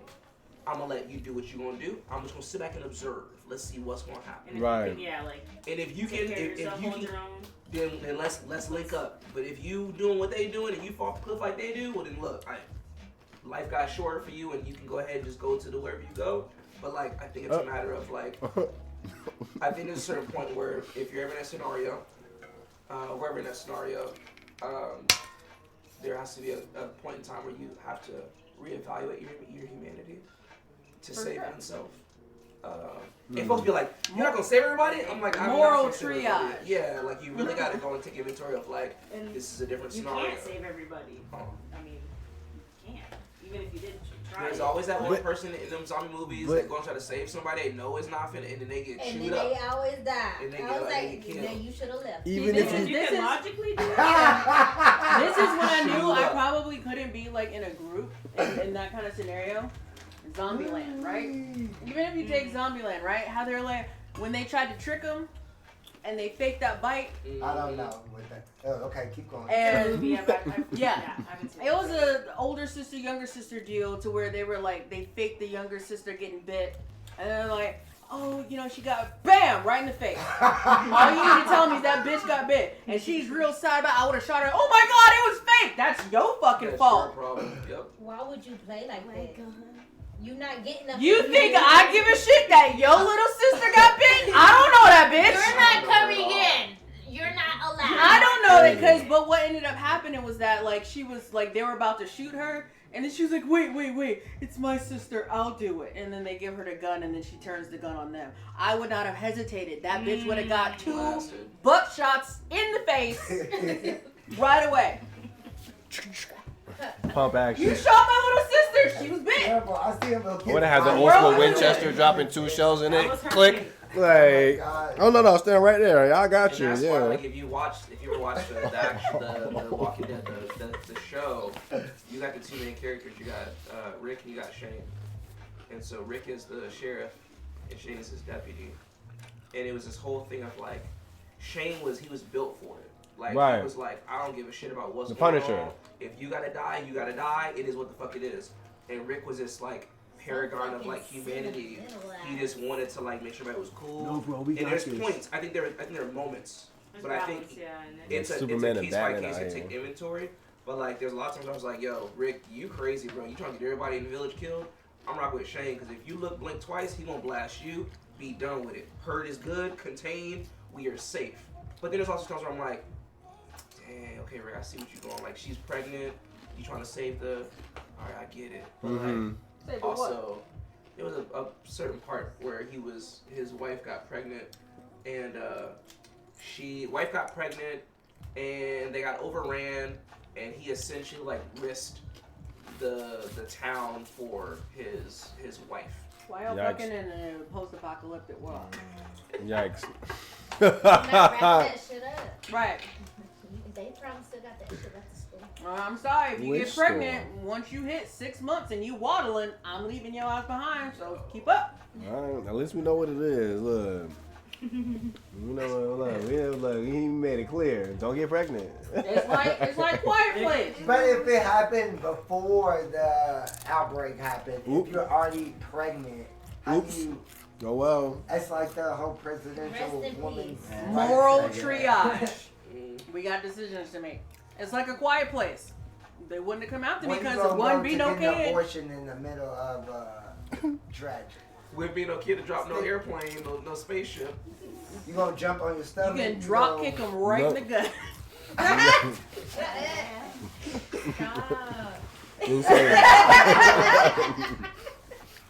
A straw. Whatever. Oh my God. Right. Just like we pain right in the chest.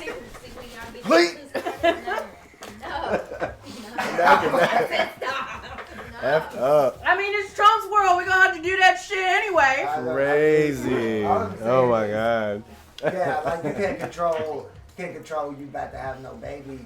If we were about to No, have you them, can't control that, but you know, in that type of scenario, I love you. right? You You go better hide that hop- baby you better over hop- there. I'm you gonna be better over there. Hop in the car. If you make it, I'll see you in a minute. Yo, there's a scene where they're in the prison. They found a homestead in the prison. They kind of hunkered down. An old girl giving birth while these motherfuckers is breaking through the prison, and they gotta fight these things off to give her enough time to like Have the squeeze the baby out. You can see screaming and everything. I think I remember Bruh, that and shit. her screaming is echoing Probably through echoing the 'cause it's halls, huge. and it's bringing More people. And look, as somebody who, if that was my wife, that's different. But if that's not my wife, bruh. Something. Punching her in the face. Knocking Knocking her out. But she gotta push the baby though. We can Even drop, though, we can even pull though it out. it feels like Now we can pull it out. Future humanity potentially. Let's secure the humanity that's alive first. I mean, I feel that. But if she finds a way, I mean, if she makes it happen. Cause then you gotta carry She this makes it baby, happen. you gotta feed this baby, you That's- gotta that- nurse this baby. But she This baby be crying. Why she trying to run out the building? Right. That's my thing about saving She better have the everyone. baby and then get up and run. That's 6 weeks of recovery you gotta go in. And the baby. Who gonna wheel her around during this Lord. dying apocalypse? don't say that because Even right now, this baby's 6 months years old. No, like during slavery time, they were saying women slaves will have babies and they were expected to go back to work literally right after having their baby. I'd like to go ahead and take someone to quote Kendrick Lamar by saying, "They not like us." I was about to say we built different. No different. This is why we don't supposed to be in the hospitals. Well, I'm talking to us, so I mean. No different. Black women need to have their babies in the wild like God intended. Crazy. Pop them out on a banana We leaf. be dying in hospitals.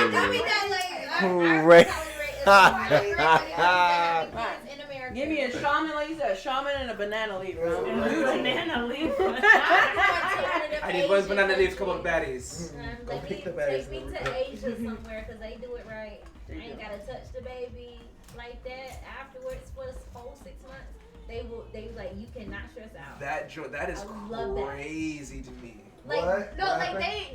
you'll like nurse your baby, you'll hold your baby, but other That's than on me. that, like they will not let the woman stress her body out at all. Don't you pick that up? You gonna get fussed out by grandma. So basically, in Asia, once you have the child, there's essentially an individual the confinement period, where essentially they treat the mother. The village takes over. Yeah, like the village takes over. Essentially, like they do everything for the mother. Don't pick up nothing. Don't grab nothing. So they Like can heal. yeah. You sit That's there tight. and heal your vagina. Yeah. What part though? I can't remember. And it's It's a and That's that's tight. beautiful It's a 'cause couple years in I Asia bet for it's, sure. it's all about fertility and building the community and And it helps yeah. with postpartum depression. Yeah. Because you're not sitting there thinking, I think I hate this motherfucker that I just pushed out of me because I'm stressed. I Yeah, can't the I baby ain't start sleep. I crying. ain't They slept already in have, days. they have like a nanny or nurse already there. Right, so then they're not bringing that like tension to the baby too. And Yeah. so it's kind of like They healing both the ways. baby. Yeah. Come okay. back a couple weeks later, you're like, That's all oh, I got. this baby, I love this Yeah. baby. Right. Yeah. Because it's been inside you for 9 months. We need some time apart. Fair. Yeah. Because that help. That sometimes stresses And they the have baby out all more, too. different types of how to give birth. Like they have like the little rope you can stand up and like naturally. First of all, that shit is wild. Yeah. I'm not even going to the obvious reasons why I think women are fucking superheroes, but that shit is crazy. Yo, hold on to this rope and hit this squat and just pop this baby out. Yeah. What? You're not That's supposed about to lay right. on your back. That's a lot gravity. better for Gravity. the like the body to Yeah. do that. That laying So- down shit is just King. Who was it? Or they have King like the George little, Yeah, you're 13. basically holding you hold yourself. and basically Yeah. squat and then letting them. It was just one of those European kings who wanted to make sure wasn't nobody fucking with his kids. It was. My arms. So- I know, that's why they don't. He wanted to sit and watch. That's why they have. Let me take it a step further. different sections. Like if your arms. I don't remember the actual country or culture, but there was a culture where instead of hanging onto a rope, they would hang onto the testicles of the husband. And as the baby drops, they pull on the testicles, so we share the pain of childbirth. Oh yeah, I remember that. That's crazy. I missed it. What? So when he was saying you hang onto the rope while you're having the kid, there was an ancient culture where instead of you hanging onto the rope, you would hang onto the testicles of your husband. And so as the baby drops, you pull down. So we share the pain of childbirth together. As I go through the pain, you go through the pain. And that's how they would go through I'm that. hurting. Yo, hurting. That shit is. I'm gonna take a second to be completely selfish. Yeah, that ain't for me, big dog. Oh, we having I kids? understand the concept. No. I But that's a understand. different kind of pain, I feel. Yeah, like as I'm sitting here like this, you're underneath me and you're just like, so I'm over here.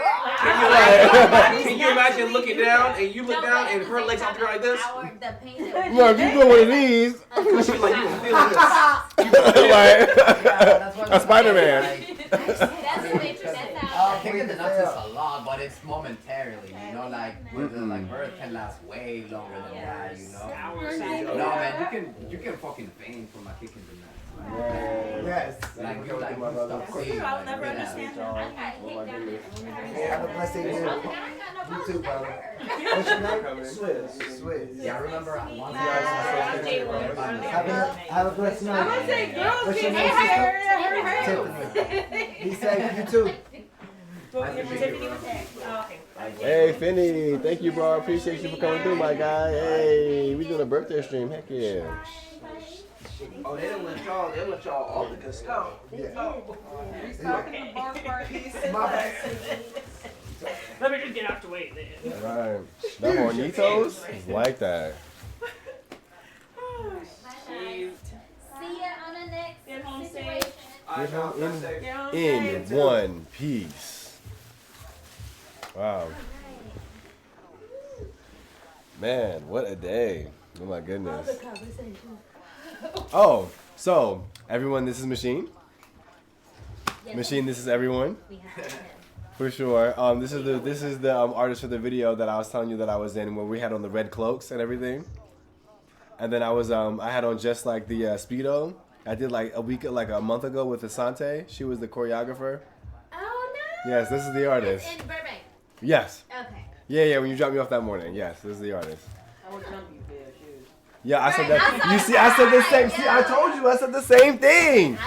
He came on set. When he said that, I was like, oh, I like them. Bro, I said the same thing. These are dope. Mode situation as Like a sucker for a Yeah, I mean, you can jump me because Bro. once you have them on, you cannot jump at all. I'll actually give you the shoes first. That's sick. Extra strong. Those are nice. I love them. Man. And your pants too. Got the whole get up. Look. Yeah, like, style on 1,000 points. No, so it was this is an interesting moment for me because Asante hit me up and she was like, I was looking for an extra guy for the choreography, and so I like put your profile in like the I guess in the pot of people to be like chosen, and she was just like, oh, he's a streamer, he's a gamer, we should like call this guy up. And I was just like, yes, streaming for the dance job, let's go for the win. I mean, yeah, ultimately, because fucking one of them guys, I mean, it was like 2 days before the shoot, and it was rehearsal night, and then that same day, it's like, oh man, like one of the guys had like a family emergency, he cannot show. Like, well, don't worry, I got you. And I'm like, fuck, you know, like, so I take my other homie Jamal, and Jamal is like, oh man, I got this guys, and he sent me 3. But I saw them 3, but I saw him first with his streams, and I'm I'm a fucking nerd too, you know. Let's go with the nerd. Yeah. That's all the time. Like, man, just hit this guy up and shit. Yay! Hey! What up? Oh my goodness! What up, my boy? Oh my God! Nice to see you, brother.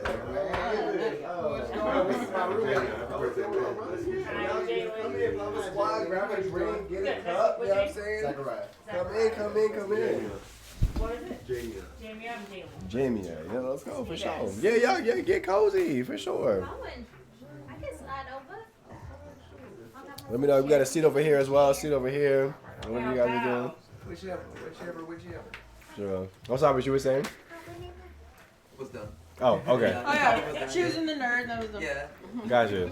We got there. All right, then. Well, I guess you guys are here too. So I guess in an overall sense, I guess introduce yourselves, who you guys are, where you're coming from. You know, say what you do here in LA, in an overall sense. All right. Well, I'm Zachariah. Well, what is that? Wait, Zachary? I ain't seen you in a minute. Wait.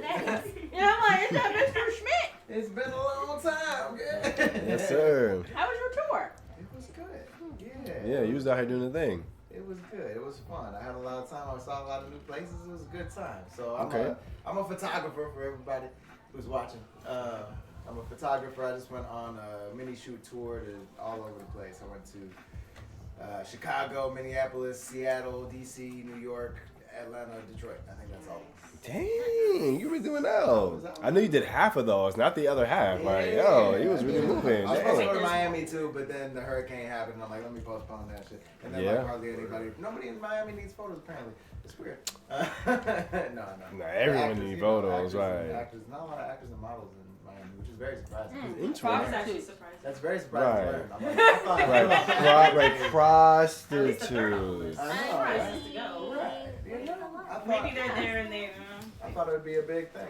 Hey, man, gold diggers need fucking photos too, though. Right. Hey, that part. Gold diggers need photos too. Come on now. Everyone needs some footage. Everybody needs photos. I'm like, okay, Miami, get your shit together. But we're still working on it. But yeah, I'm a dancer, actor, singer, photographer. What else do I do? Come on now. My resume. Yeah, Right. you know, those are the main things. Entrepreneur, those are the main things. That sounds about right. Look, welcome to LA. Yeah, man, LA is. This is my roommate, Jamie. Yeah, what's going on, my guy? I love these pants. I'm gonna do this. Hell yeah. Introduce yourself, Jamie. What do we do here, Jamie? We'll get in the camera. Yes, sir. He took the floor. What's going on, y'all? How y'all doing? My name is Jamie. I just actually moved out here 2 months ago. Hey, okay. I'm a production stylist. I'm a fashion designer. Y'all about that came here skin the Amazon to get here. You know what I'm saying? Yeah, I also have a printing company, so I do like direct to garment printing. So dope. If you ever need any custom stuff like that, what you're wearing. Oh yeah, for sure. I got you, man. Okay, I'm gonna hit you It's all up. at the house, man. Okay, I'll for find sure. it, man. Okay, Yeah. look, yeah, because I do the fashion thing. We're gonna get together. Local black-owned business. Let's go. Let's go, y'all. Come on now. Does the same thing. Come on, man. No, for sure. Look, that's the way. Secret fashion show. Underground. That's what she wants. That's what I want to do. That's dope. Or I want to get like local artists to perform, invite nobody famous, Yeah. and make them feel left out. Yeah.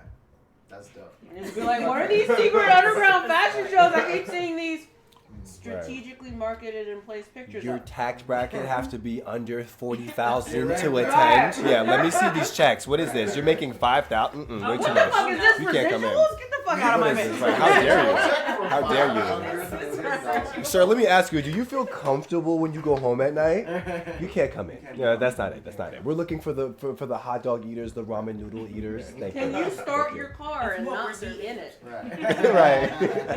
Right. We're serving Mad Dog 2020 at the bar. Oh. You guys? Cool. Tell me, I thought you about the whole thing. Yeah. I said, if not, we got plenty of tequila and some more. Tequila Jones. So what's going on with you, man? This year, Yeah. I started the year off with the energy of like, you know what? It's 2024. We're going for it. I was dancing with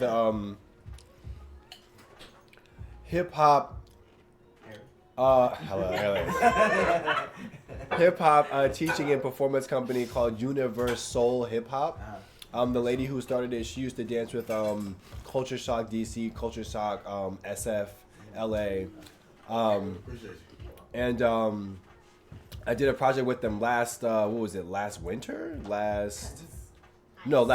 And then after that, come January, they were just like, hey, like if you want to join the team, come January, we're starting a new season. So like you can come through, train with us, So January came, and I got to the point where basically I was doing more performances and like teaching here and there for like kids, LA USD, Downey USD, things of that nature. Come May, I woke up one day and my left knee was regular size, my right knee was twice the size. And this happened back in 2011. I injured my meniscus from a long 10 years of doing knee drops, specifically in my right patella, like right on my kneecap. I would it wasn't like my toe and my knee, it wasn't like one of these. It was like I would land like on the kneecap and I would bounce back up. That was like a regular move for me. So yeah, I got to the point where I did it one night and I woke up and there was that left right knee thing in 2011. They were like, you'll never walk again. Obviously I'm a professional dancer, right? So in 2024, I woke up and it was that left knee right knee thing, and I was. Every dancer has the. We gotta dance. dance. We gotta dance. You'll never walk again story. Like, why is that? So many dancers have a you'll never walk again story. And it's like, why do they keep saying that? Because the industry is not made for us. Another conversation. Like, that doesn't apply to dancers. The medical industry is also an industry. Right. Exactly. No, but what was I saying? So after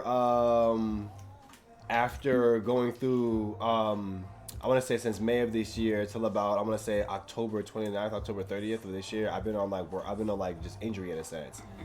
Missed a few dance performances, missed a few opportunities to go on tour on some major situations, but also in lieu of that, had some very hard and long conversations with my parents about their divorce. Had some life-altering and shifting conversations about my character, my foundation, on my emotional stance, and basically where everything stands in a sense. So I've done a lot of work this year that it would have taken me, had I been successful this year in the way that I thought I would have been successful, it would have taken me maybe 3 to 5 years to get to the point that I've gotten to in these last 6 months. I've taken the time of having these conversations, really hunkering down, really seeing myself for where I am. Had I been on tour doing this, it would have been like, oh, bro, I got shows for the next 6 months. I can't deal with it. Now it's like, oh, no, you got 6 months to deal with it. Right. What are we doing? Right. And I was like, all right, let's do it. So now that we're in November, I'm just like, you know what? I'm glad that instead of me going on the tour or doing the big job, that I took the opportunity, or I took the time within this opportunity to have those conversations, to really see myself in a different way. Because for me, again, I'm the kind of guy who would hate to be on tour in France and being like, damn, bro, what am I gonna do after this? I ain't doing shit with my life, bro. I'm making mad money, but fuck, bro. I would hate that. I would love to be on tour and be like, all right, so when I get back to LA, I have plans. Boom. Okay, we're doing this. Boom. Savings. Boom. Da da da. Boom. You know what I'm saying? Yeah. So I feel like God, the universe, is just like, we're gonna go ahead and hold you back here. We're just gonna hold you right here so you can get all that now. And then when we put you on, you can do your thing and not crash out. Yeah. Right. We don't want you crashing out overseas. Right. You have a triangle haircut. We don't want you crashing out. Yeah. That's cool in the U.S. That's popular. But you crashing out in Germany, popular. Right? In Germany, you crashing out is jail time. Mm-hmm. Right. You're gonna be in an Uzbekistan prison. We're not doing that. And Trump ain't gonna get you out. Trump ain't gonna get you out. No. Right. What are we doing? He's making a phone call. Right. Hey, every African American artist that you have in your prison, what is this? This Cuba? Oh, sorry, wrong country. Every African, no, he's not calling me. He's not calling for me. So, yeah, it's just. So yeah, no, but ultimately this year has been a big reflection on, how I'm seeing myself, what's happening. And in that injury, got an opportunity to perform with an artist. I got an opportunity to help,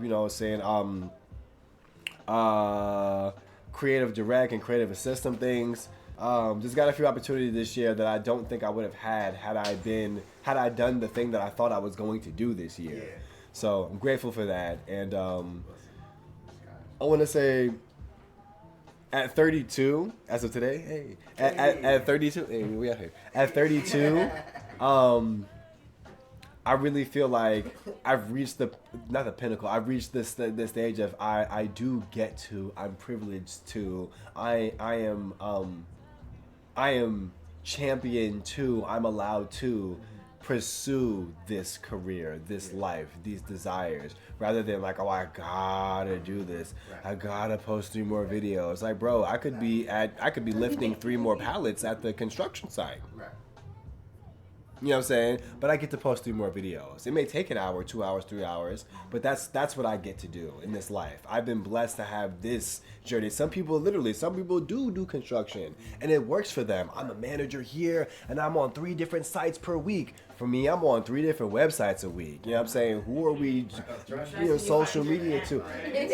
It's rough, yeah. The money is amazing, but it's rough. Money is good. I would say it's not as amazing for the toll you put on your body. Because you only get one of them. Shoot, I never did construction, but I used to work in warehouses. Money was good. I was making what, like $600-700 a week?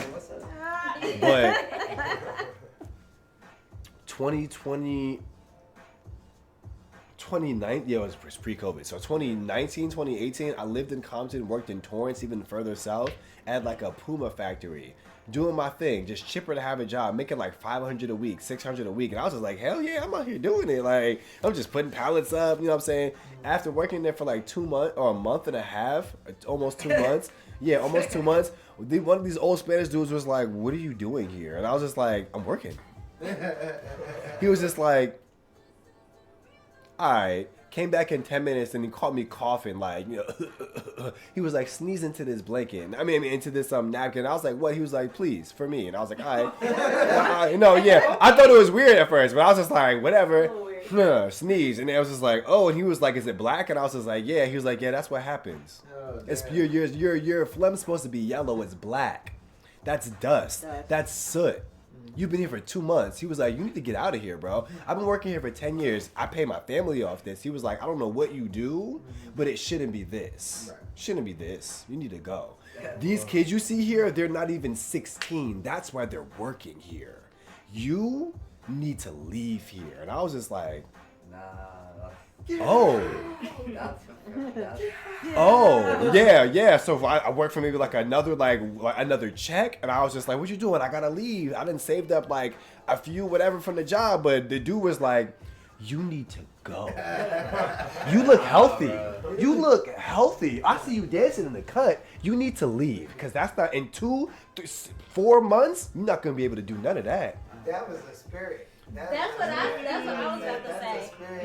And the job was chill, and we got free shoes, we got free clothes. I was like, I could pay $5 to get like 3 pairs of Pumas. This is not. They did, but every once in a while, it wasn't yellow, it was black, and I was just like, oh, maybe whatever. No, he was like, no, it's supposed to be yellow. He was like, you know how I know? Because I've been here since like 2011. And I was just like, oh. He was just like, yeah, after working here for a year, this started happening to me. And I was just like, yeah. He was like, but I realized I can't quit the job because this is the best money I'm making being an undocumented person. I can't not work here.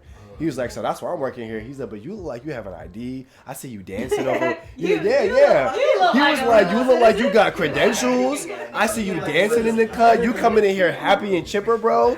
I don't want to see you in here. At first, I thought he was like hating. He's like, I don't want to see you in here. And I was just like, I'm just trying to make money, bro. He's like, nah, bro. Like you have a healthy body. You have a energy. You know what I'm saying? Like in my brain, I'm like, I have a light. But he was like, you have like. You seem like you got energy.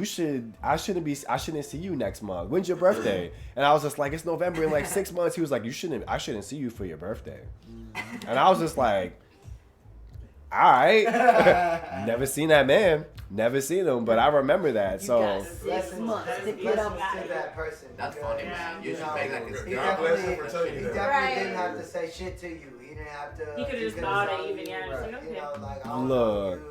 Honestly, and at that time, I was so down on my luck. When I got that job, I was so happy to work. I would have worked that job. They was like, oh, well, if you guys want to work Saturday and Sunday, I'm in there. I work 7 days a week. I was the one. You're such a good worker. Appreciate you. Dude, because I was like, I'm making, what, minimum $5 a week? minimum, and 19, 5 a week. Shit, yeah. And all I'm doing is putting some pallets up, doing a little this and that. When people don't know what they're doing, I was like, oh no, I got you. Look, no. Teo, yo, tango, comidor. See? He ain't get it, bro. That's all I was doing the whole time. Like, oh, but trust, bro, it was gonna get worse once you got to like the more like, oh, that was like entry level like endeavors, you know. and now, like I said, I came in there with a little lunchbox. The fucking roof, bro, just like sliding down. They was asking me, you want to do extra stuff? Yeah, dudes kept coming. People kept coming up to me. You want to learn how to do the forklift? I was like, forklift. You want to learn how to do forklift? I was like, sure. Yeah. He was like, how much you making now? So I'm making like 17 an hour. You can make 22 with forklift. Yeah, I'll learn forklift. Yeah. Dude was like, leave. No, you can't. Leave. Bro. Get out. Get out while you can. I was just like, but it's forklift, bro. Get out. It's funny because they do call you out. It's like, it's just like it's like taking advantage, you know, like weak-minded or like yeah, like I was people's kindness or just the ability, you are a willing worker, you are a willing hard worker, and so it's like let's go ahead and offer him these opportunities, these promotions to keep him, but these are terrible conditions. He don't know it, but he's a great worker, so he's gonna keep making me money. Yeah. You know. I would have been in there. Set limits because takers don't set limits. Yeah, takers don't set limits, y'all. Draw that line. Thank you for that period. Yeah. So to answer your question, after going through that part of LA and going through so much, I realized that dance and artistry is what I'm truly called to do, and it's what I'm really good at. So at this point in life, again, I'm glad to see 32. I'm glad to know that my 15-year-old self was just like, yes, you're 30, like you're an adult, and you're like doing what you actually desire to do. You're not living last generation's idea of an adult, which is I work this 9-to-5 job plus this side hustle, and I hate both of them. But I've got these responsibilities, or I've got this family, or I've got these things I'm hanging on to, so I've got to do this. But every day, I just want to be an actor. Right. You know what I'm saying? I'm just like, no, I'm pursuing what I want to pursue, and I'm finding out how to make it work, and how to make it work in a way where I can support not just me, but other people. So. Yeah. You have this family and these kids, and then it's like, oh, now I gotta take it. Oh, man. Yeah, because my thing is at the end of the day, it's really nice to have a family when you're young to be able to like do things and, play wiffle ball with the kids. But when you stop and think about it, at the end of the day, in the grand scheme of life, like having a family is legacy and lineage. Yeah. So as long as you're healthy enough to be able to like really do what you need to do as a grown man, you can have a family when it's time for that. Right. But this generation and the generation that we come from, or not, the generation we come from tells you that you gotta got a family by 25. You gotta have 3-4 kids. Like, what's that about? Right. Because now we all starving. We all hungry. And right. I feed myself first. Right. Like our parents are telling us this, and they were just like, we were like, you weren't prepared. Look how you raised us. Valid points. Yeah. What do we do? Like, you gotta suffer like I did. No, fuck I don't. Right. But man, I just gotta say, like, sometimes we do take it for granted, because it's tough out here, when you're by yourself as an artist. Luckily, for example, you got each other, that's already a blessing, bro. Right. A lot of people comes here on their own, like with nobody, they don't know nobody. And like you say, that was most of us, and then we found each other. Yeah. And man, like just a lot of people just that shit they fucking hate, but I mean sometimes just doing whatever you want, even if some days you have a lot, some days you have nothing, but like I bet those days that you'd have nothing, if you die you'd be satisfied because at least you always were just doing whatever you wanted to do, and you didn't dedicate your time to something you didn't want to, but what's giving you enough bread to like buy some fucking ramen noodles or whatever. I feel it. Like the zombie apocalypse analogy. Look, I'm gonna live my life now, so when the apocalypse comes, I can just die happy. I live my life. Look, so, oh my God, we gotta survive. I'm waiting for the zombies to hit my door. I'm good, bro. What's happening? Like I'm chilling, right? You'll see a blunt in my ear as Why you want to survive? I survived this party and it just got worse. Real talk, like low key, high key, like I'm still on the fence about that. Between all of us here, if the apocalypse happens, I don't know if I'm gonna be like a, all right, just take me, or like a, we gotta fight, we can make it up. I think I might just be like the. If there's enough of a community, it's like, look, I think I'd give up, to be honest. If zombies ate all the bitches first, and it's like, no. It's like I'm out. Oh, you just finished it? That's good. Nah, I feel you though, cause like if it's just dudes out here, we gotta play the authority game. It's a weird ass show. No, Like I'm good. I'll be eaten by zombie bitches. Right. Call your friends. Right.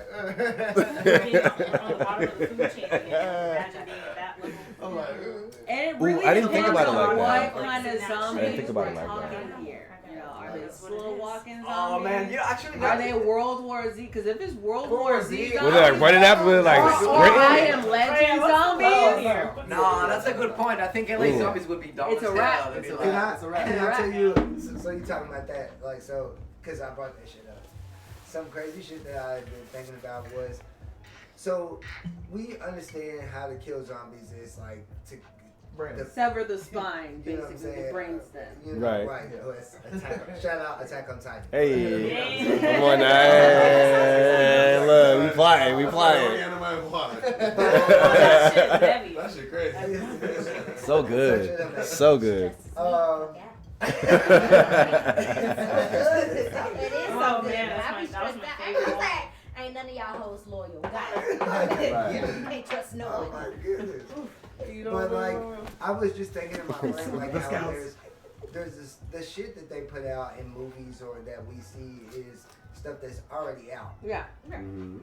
What if they were making the zombie that does not get? If you have to, the only thing you have to do is to cut the head off. But what if the head still keeps chomping and the arms still keep moving? I was thinking of some shit like. Yeah. Well, I mean, like, you know. You have to incinerate the body, like burn it. Like it's not when they say that it's the living That's dead, annoying. that it That's does so not annoying. actually die. I'd be mad as fuck. The impulses and You're all so that fucking still mad. actually move. You know what I'm saying? Like what we see on movies is the only answer we have. Like, oh, how to kill a vampire, a cross, a steak, holy water. But Garlic, then they show me right. other movies, none of that shit works. The vampire fucks their asses up. Some vampires do. But I was like, they you were talking about the different type of zombies that walk or run. Yeah. What about zombies that you know what I'm saying, like they don't actually die. Nothing dies. I mean, it's a wrap no matter what for me. I'm good. I mean, like, because I was thinking in my brain, like, are they trying to replicate what we see, like, to find the perfect But once you blow the head off, like, there's how you go back to that. No, zombies So- are gonna be an accident. So But are they gonna I just read a Like manga. the movie. Are they gonna be like what we see in movies? It's what my brain. You know what I'm saying? Like, cause we're like, oh, we kill them like this, but They're it's not. conditioning us to be prepared for that to happen, so it's already out. They probably already have a specimen. They probably had some drug trial. And they most of the accidentally stuff that they- created a zombie and they're like, oh Yeah, fuck, we most of gotta the stuff burn that this. Yeah, because it could be anything that makes a human act like that, you know? Like, it could be just something else. I mean, wasn't it like a fucking drug, like that fucking shit, like they would make people like zombies and they would eat each other, like there was like Bath happening salts, something. yeah. I was in Florida when that happened and they're like, some dude in Miami ate eating people's Yeah. noses. And I'm like, People's what? face off. That's crazy. Okay, so wait. The question is, there's an extra. Oh, okay. What happens when the zombies are intelligent enough to? No. Okay, wait. Here's what I'm trying to say. I was like, it's giving. You fucking. No, I'm kidding. Crazy. What happens when the virus that takes over the zombie virus is the next evolutionary step in humanity? So let's say, like, for example, we're zombies, but now we can fly, and now, like, once we're done, like, flying, we still go along with our lives or some shit. Like basically, the only thing about the virus that we don't like is the fact that we're not autonomous to ourselves anymore. But the world is cleaner now because instead of us, like, being pollutants, we all just do the same shit. You know what I'm saying? We're now a part of some hive mind situation. what happens when the zombie virus is better for everything else except for us? Is given what game you was playing? What game were you playing? Dead Space. Dead Space. Oh, Dead Space. It wasn't Dead Space. Hellblade. We just watched it on HBO. Scavenger's Reign. No. Last of Us. Last of Us. I'm just I was sorry. gonna say the mushroom thing. The cordyceps zombies, man. Yeah. Basically, that's basically what that is. Is it really? Are they better for humanity and society? I was just like, Like the hive mind that you were talking about. So, yes. Because it's like Fall Guy, which What you're is saying, I could see something like that happening if it was like a Mother Nature type thing. Like if Earth produced some type of like toxin or thing in plants to Get humans in control check. humans. Yeah. That's basically what it was. You know what I'm saying? It was To mushrooms. control. It was cordyceps. Oh, you said it was mushrooms? basically, yeah. Ain't that science for mushrooms? Well, the thing that unites them is called like it's called intellectual. I didn't know That's the that. connection. Cordyceps do take over like Cordyceps is what? mushrooms. Mushrooms. I got it. Yeah, they do take over like in real life. They take over like insects and shit. And Yeah, I saw the one with the shit zombie do ants. Yeah, zombie ants. It's a real thing. But they're like, well, no, it doesn't work on humans because it's not evolved enough. And then all of a sudden. But all they There's need. so many different kinds. And then Last of Us came out, and I was like, now look. They already got it. Think about They the Last already of Us. tested it. Terrifying. It already worked. About The the show. IP in general. Oh, the IP in general. So, I think the idea for having like this mushroom virus type virus like basically take over the world is such an intelligent thing because at the end of the day, the only reality that's stopping that from happening is the fact that we don't know enough about mushrooms. Like there could be a mushroom that's just literally sitting underneath the surface. It's been like we'll be waiting for year 5,000. And then we're gonna make our, you know what I'm saying, mushrooms could be this entity of connected vines and situations that have been around before humanity existed. So I feel like when it comes to Last of Us, it was just like this could happen. Right. But I think the best part about it was that, at least in my opinion, besides the fact that humanity went the whole like survivalist apocalypse thing, that's always important, that's always amazing.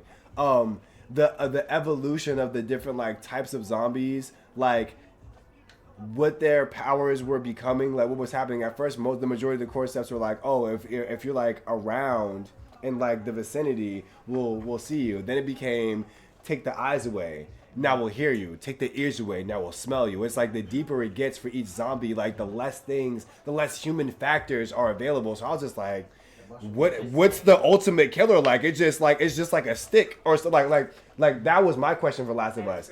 It keeps getting like less and less. No eyes, no ears, no nose, but you're finding us even faster. What the fuck are you gonna look like when it's like, oh, it's the thing. Don't move. It's just like a floating. I don't know, like. Well, that's always been the principle. Waves, just like our brains. I said they do that now. When they think about it, when underground with they trees say and it like when mushrooms. we're alive. If you take away the eyes, your ears, and Your other sight, your other senses, senses they get enhance. stronger. So yeah, exactly. No, that makes sense. That's what Technically, that it is an makes me think intelligence about. that's been around before we existed. So- and that's what I'm saying, that's what I'm saying. But- It may not be outer worldly though. Well, I was mushrooms don't have eyes though. So I wasn't They gonna can't say hear either. He's so that we know of. Check it. So I'm a jump Maybe back they to can. the They just go back to honesty their thing, normal right? shit. So me as like I love directing. I used to make movies all the time. I used to love making like horror movies too, in particular. as a Yeah. kid. Loved horror movies. But there's this thing of where I'm thinking in my mind, like some of the stuff, yes, it can be factual information or it came from something. But us as artists, we can see one thing and create a whole new song. I.e. off the way he's saying. So it does not have to, you know what I'm saying? It is basically a multitude of different people's creation, their artistry, in their movies, in their TV shows, in their game development for plots. It's not always, you know, like, oh, this is real. That's why we have them, in my opinion, the multitude of the different type of zombies, i.e., like how they think of like the different type of mad scientists. There was the Frankenstein kind, and then there's the Resident Evil kind mad scientist type bullshit. Sure. You know what I'm saying? Like that's someone's creativity. That's someone's mind. Sure. But then it came from something that they saw or inspired. It was inspired by something. You know what I mean? So, Valid. You know, I guess that's why I'm getting to the multitude of the different types of where that shit come from. It's not always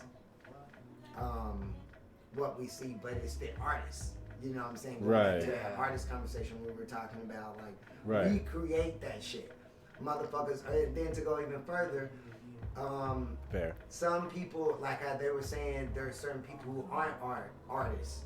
They hire people like us to give them the ideas. You know what? I didn't even think about a zombie that could do that. You know what? I'm about to invest in to create that shit. Thanks for just running your mouth. Right. Cool, you fired. AI, write it. Yep, right. Jesus Christ. And here we are in 2024. Right. Remember the first time you saw fast zombies? Like running zombies? The I said no. George, Day of the Dawn of the Dead. Dawn of the Dead. I was like, oh shit. I'm like, they started coming like, oh, He said. What's the 28 days later.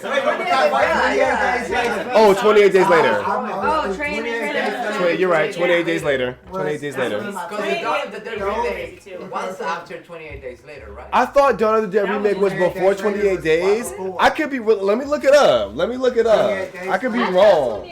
Nah, 28 days later changed the game, bro. Like it opened the way like a lot of people started writing zombies. Like. That would be, I don't know. Yeah. Oh, and like 28 Dawn of the Dead 2004, 28 days later 2002. Hey, I told you, man. Yeah, yes, sir. That was the first one in the zombie movie.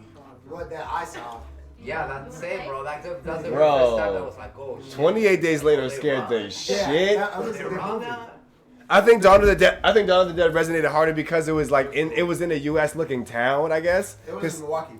Gotcha, yeah, because 28 days later was in the UK, and I was just like, oh, we good. Like, y'all fucked up. It's all y'all. We pretty much an island compared to the I saw Dawn of the Dead, I was like, that's a suburb. That's we done. I was like, what can we do? I was like, if it's like this in the suburbs, we dead in the hood. Like, what can we do? Go to the mall. But it was good, though. I'm not gonna lie. I'd love to see that kind of a movie, like Zombieland, but like all hood people. Crazy. So, like the blackening, that is what changes. They did the That is haunted what house changes. one. They just Exactly. That is what changes so much in the aspect of that. We as a culture have so much of a voice in that space. There has not been a lot of horror movies. That's me as a director. That's why I loved it. How the fuck you trick this country bumpkin ghetto boy that Michael Myers gonna kill me? He's in a suburban area killing people. Don't look nothing like me. Don't be in my hood at all. Freddy Krueger don't even fuck with kids that look like me. Don't talk like us. We ready to gang his ass. Y'all smoke too much weed to dream. Crazy. But Facts. But listen, Candyman came out. Now see, now look. For urban kids, Candyman came out. What is it? Leprechaun in the Hood. We have in the hood. Shit. That was like, I was like, oh. And there was two of those too. Back to the Hood. Yeah. Back to the Hood. Snoop had his movies. I remember what was that movie where Eddie Murphy was the Black No. The Vampire in Brooklyn. Bruh, scared the fuck out of me. Scared the fuck out of me as a kid. But absolutely, and that's real. That I think that is a culture to be tapped into in the aspect of like black horror, black urban horror. We need a hood zombie. And not like spoofy. No, we but need like real. Yeah. What was it? Deliverance. I fucking love that shit. Didn't It's see new it on yet. Netflix. Oh, bro, that motherfucking movie was good as fuck. I'm still good because as I'm still trying to deal with Lee Daniels. Oh no. I was gonna say park outside the gate. Yeah. Let me say this spot. As a person. He may do good work. I'm talking about it. Clear. He apologized, but I'm still hurt. Wait, what did he do He didn't again? do nothing to me. Hey man, what he do again? He was a part of the circle that blackballed Monique. Oh yeah. That's right. Not the rest of his friends. Oh, yeah, Tyler Perry came. Suck big fat dicks. I'm sure he enjoys that. Covered in baby oil. No, I think he enjoys that. I think he was there. Tyler Perry's weird. Give him Bro. something else. I was watching Beauty and Black earlier while I was editing because I was working. I would say, why would you do that? Because I didn't care about it. It's like inspiration for yourself. It was bad. It's just like, man, it's like whenever you have what? whenever you have what is it called? Don't forget to subscribe to the stream, y'all. Appreciate y'all for coming through. Hey. Imposter syndrome. Oh, yeah. Just watch a Tyler Perry movie. You're like, oh, I got this shit in the bag. Right. His movies be treacherous, like. Yo, did y'all watch Divorce in the Black? No. Yo. Divorce in the Black? Bro. Did you? That's the. It's a Megan Good movie. Can we watch? Can we watch the first 7 minutes of it? This shit. No. This shit is hilarious. No. It's so, I know about the first 7 minutes. So, And that's because of my group chat. No, the funny thing is, because my friend did Brody did a parody of it, and that's what made me want to watch it. And the movie was way fucking crazier than the parody. I'm like, yo, this is crazy, bro. This shit is insane. That's the Megan Good. There's a funeral. Somebody gets I was naked screaming, and jumps in the laughing. casket. Divorce in the Black. Tyler Perry. The first 7 minutes is insane, bro. No, it was It's a so hot crazy. funky movie mess. It from was what I heard. crazy. You haven't seen it either. It was a hot mess. No, But it I was- only seen it through my friends. Because No. they were watching it Brody together. made me and watch then it. All his put- parents- I feel like as much as I don't want to watch it, I feel like I'm probably gonna watch it now just to be like, We should all wow. watch it. We should have a watch party. I'm low key down because like Tyler Perry movies just be like, Yo. how did you get away with this? Right. Who is funding you? Who is backing you? He is. Like, He is. That's the thing. Who is back? Like, He is for 100%. That's why nobody can tell him shit because he's backing everything. He's financially backing everything. Tyler Perry is a billionaire. When he had people telling him what to do, his stuff was better. When he had to deal with distribution under Lionsgate, they're like, you ain't gonna be doing this ratchet shit It's so crazy. on your trash. production. And they're like, oh, I love Hollywood because they won't let me talk about God. No, it's because they're making you pay your actors, they're making you pay your crew. You was on the You do can't not shoot a work whole list, my fucking guy. movie in 10 days. There's no God to be found in any of his shit anymore. you said no. Dude, Yikes. all of it. It's all just of it- bashing black All of women. it's fucking crazy. All of it. None of it is godly. I mean, Bashing black women and bashing there's church in it. But Yikes. this shit is And demonic then making as all light hell. skinned men gay. And if you cheat, if you cheat, you getting AIDS. You get getting yo. If you cheat, they get back together. Someone needs to make a content video about the Tyler Perry show because that shit, if you getting AIDS, that's a thing, bro. If you cheat, you getting AIDS. That's Tyler Perry. Right. Yeah, they're gonna get back. That's the cost of cheating in every I'll Tyler ask Perry I mean, movie. that's what happened in Divorce and Black too. Yo. I'm gonna ask ChatGPT to write me a Tyler Perry script. We're all gonna act it out. Yo, It's bro. still gonna be better than what fucking Tyler Perry writes. Here's the crazy part. So we asked ChatGPT earlier, can you write a movie about Bugs Bunny if he was a secret agent? It was called Agent Bugs. Agent Bugs. Yo, it was It lit was as good. fuck. It was, I think it was like I think I have it on my phone. Marvin the Martian was like he was like the evil villain. Like, bro, no, Donald Duck was like a double agent. He kept switching sides every time things got like hairy. Bro, this shit was hilarious. I was like, yo, ChatGPT got it together, yo. Crazy. It's scary as fuck. It's too wild, bro. I'll be honest, it's dope that you can, me and Jillian were talking about it, it's dope that in ChatGPT that you can bounce your ideas off of another like situation that can give you like real feedback, but we're getting into that space where, like you said, you're fired, we'll get AI to write it, and it's just like, so it's one of those things where The like, thing is that the consumer don't give a fuck, bro. Like everything's dumbed down. Like Yeah. as long as it just serves a As long as purpose, they'll be paying like, money. "Oh, I like this shit, man." Like right. Like, yeah, yeah. that's why Tyler Perry keeps making movies, because there's Jesus. still people down in the South who be like, yeah, this movie's great. You a fucking lie. Every time you come to Hollywood or go there, It's like, just- no, there's a lot of people for with only fucking 2 what? brain He don't cells, do bro. shit. He don't pay nobody. It's like there's a lot of people with 2 brain cells that's like, oh, this shit good. And that's what it is. If you can entertain the lowest common denominator, you will always have a platform. Right. And That's the crazy. Ugh, it's the craziest part. Ruthless is insane. Who with who? Ruthless is the Tyler Perry show. I had a on BT friend, Plus. my friend Melissa. Oh, it's the show. Yeah, Got Melissa- you. It's yeah, the she's show. the star of it. Yeah. Yeah, I Melissa. did a short, well, it's not a short, I did a web series with her. Yeah, I love Melissa. She's amazing. She's a star of the craziest shit I've ever seen. This shit is wild, bro. I'm like, I called her. I'm like, Melissa, we gotta talk about this fucking scene. She's like, which one? I'm like, season 3. She's like, you're way behind. There's been way crazier shit since season 3. I'm like, listen. And sisters, they tried to do it like girlfriends, but it was terrible. Was it trying to do it with girlfriends? It wasn't. It's not a comedy. Neither was really girl. Well, Girlfriend. they had the 4 girls. They like did. girlfriends. They Or, tried to like, make it a comedy. It was a stress bucket for me. I would have shot Joan in the face. Yeah, I think it was a comedy for the time. Stress me out.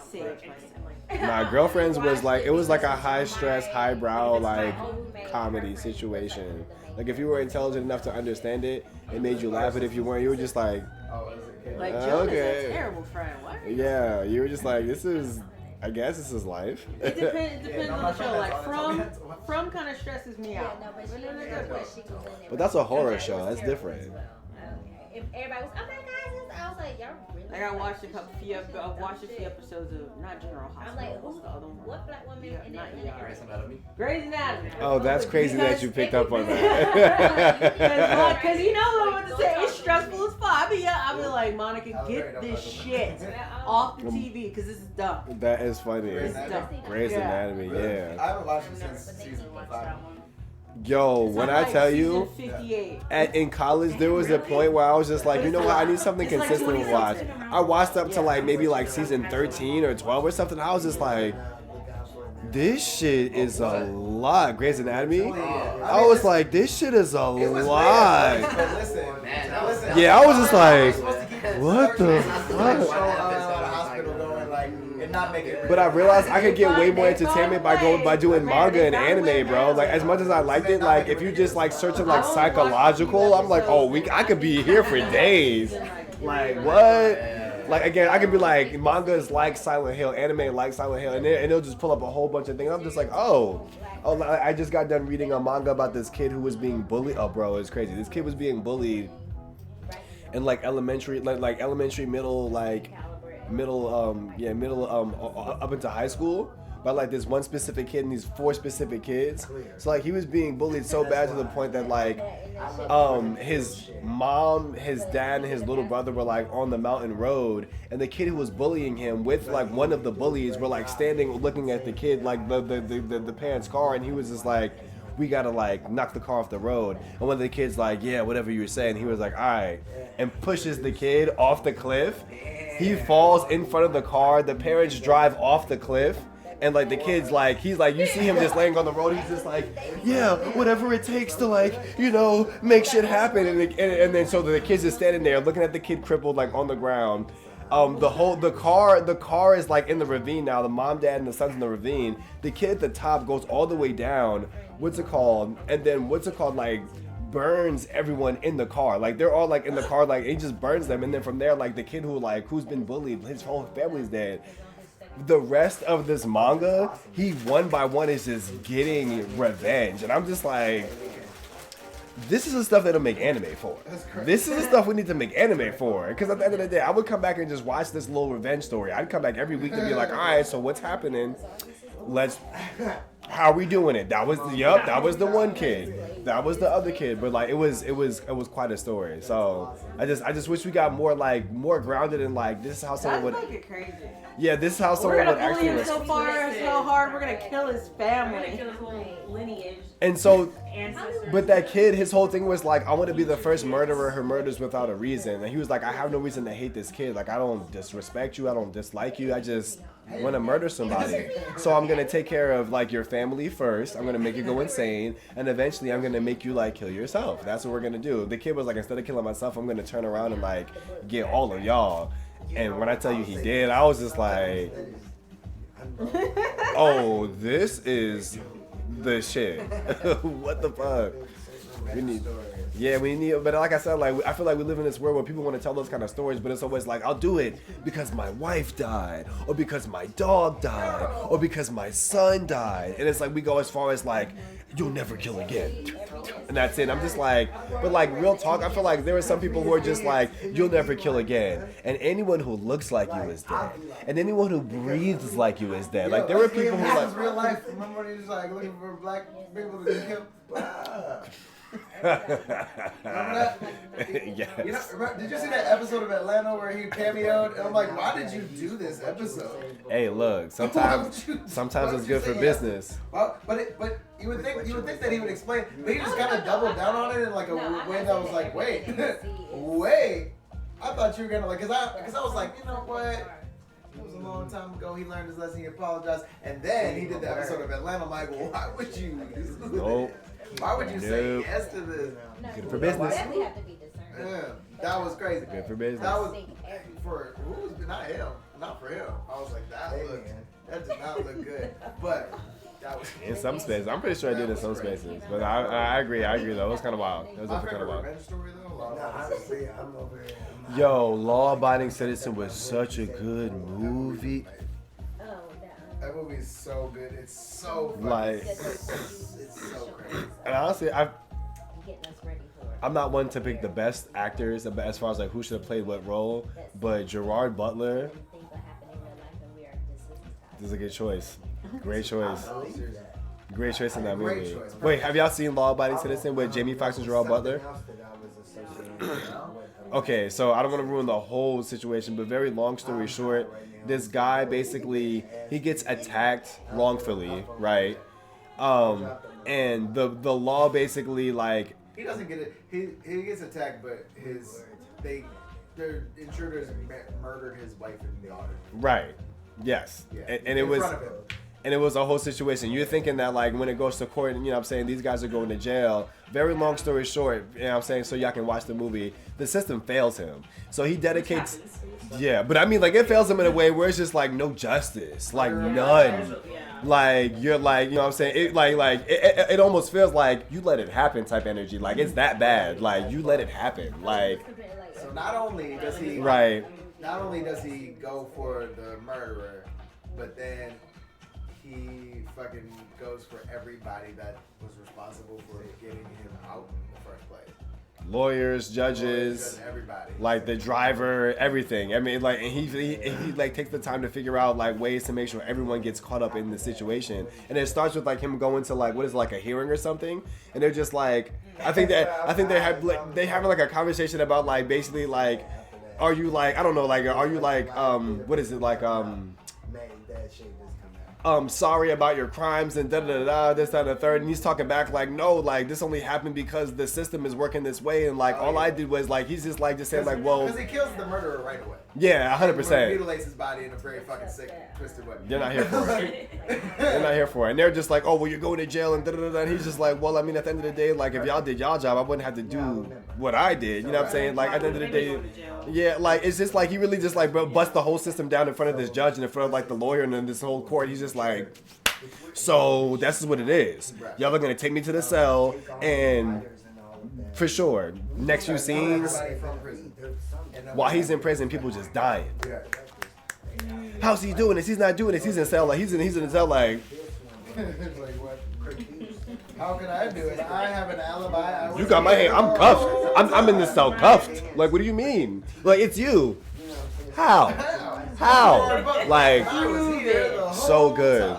So like, I want to say after that point, the movie starts taking some twists and turns, and I want to ruin it, but you gotta watch it. It's so good. Like when I watched it for the first time, I was just like, it might even be on Tubi right now. These days, you literally. I've seen it because it's been on my watch list for like the longest. Have you ever seen it? Oh, it's yeah. I do like Gerard Butler. Speaking of which, I saw the trailer for Den of Thieves 2. Ooh, yeah, I want to see that. The first one was good. The first one was good. Den of Thieves was good. I like Den of Thieves. What was it? A little mini Ice Cube was holding it down. Yeah, Baby Cube. Yeah, he was holding it down in that movie. Big Baby Cube. He was holding it down in that one. Mm-hmm. I'm not gonna lie. I want to see Baby Cube's character and Denzel from Training Day's character get together and do some work. Like, I don't know what it's gonna be and how they're gonna make that happen, but I would hope like Den of Thieves and Training Day like merge universes just so Denzel could come back and be like, look here, young blood. You don't know what you're doing. And he's like, well, I've been doing this for years, not long enough. Yeah, okay, yeah, listen to me. I would love to see Denzel just like, you know, he's doing the Equalizer. We're not mad at that, but like, I want like Training Day like one last time. Yeah, just a similar, you know, Training Day. If he had that old OG that would be so nice. If he just gives us one, just give us one. You know what? I feel like, you know, if Ethan Hawke and Denzel did another movie. When would they do? Oh no, Training Day. I said, What if it was Baby Cube and Baby Denzel? Giving the trust. John David Washington. But what movie would they? Okay, but John David Washington, what? Because he's more of like an action guy. He's a runner. He's a shooter. And I don't get Baby Cube for action. I mean, he's done action stuff. He just hasn't done action. Yeah, people do action around. Yeah. People would be actioning around him. Right. That's funny. Because Den of Thieves was a lot of action and a lot of running. He just wasn't doing it. He was hitting one of these. Right. It was Cornstarch that was doing. It was Pablo Schreiber. Yeah. That was doing all the running and shooting and stuff. Right, running and gunning. Yeah, He wasn't getting that stunt credit. Right. Stop, oh Baby my God, Driver. I love that movie. Wait, that's what I started, but I haven't finished yet. You started? How do you start it? No, I be doing that. Look, I be falling asleep on stuff. Before bed one night, so I was like, See? but then I got like really baked, and then I was like, I know the eyes.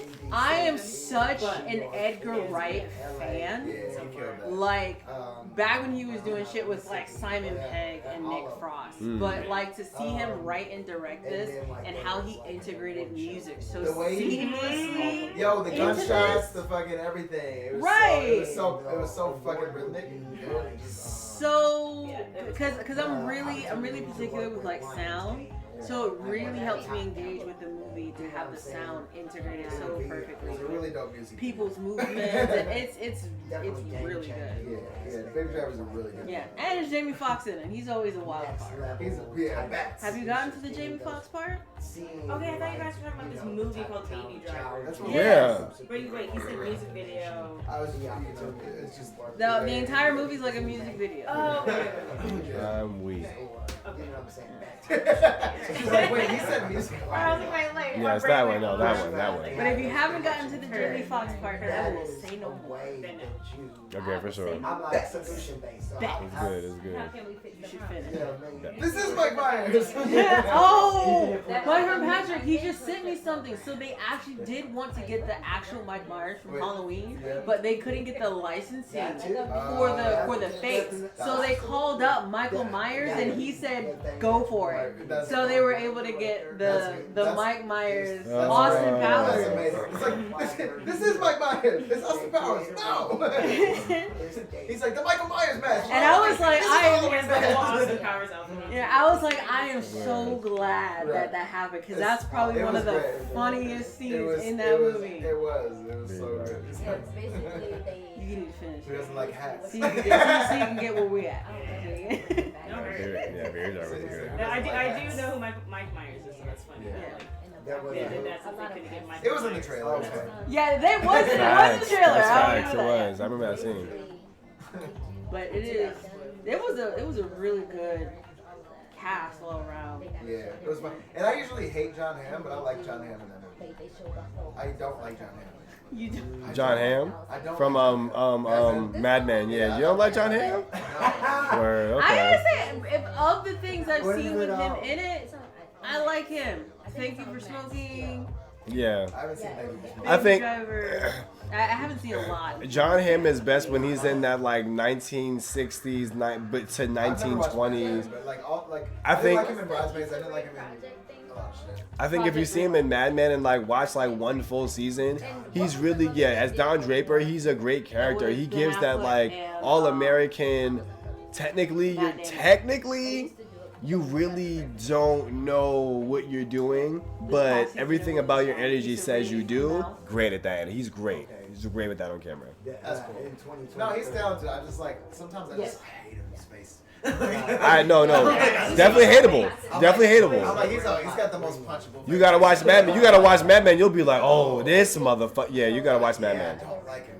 But I did like him in Baby Driver. I also heard that he's a fucking drug. I can see. He used to go to be attendance to the trees fucking races all the time. Damn. They have to carry him out multiple times. So I've heard this from multiple people. Not drunk on set. Yikes. Attendance to the trees. Oh, but you know, Chris Columbus. I keep getting it. Christopher Short got a drinking problem. He gets blackballed. Columbus Short. From Stomp the I Yard? heard you say cursive for short. Cursive for short. I constantly From Stomp the Yard? I keep calling him Chris Columbus, the director. But Columbus is my brother.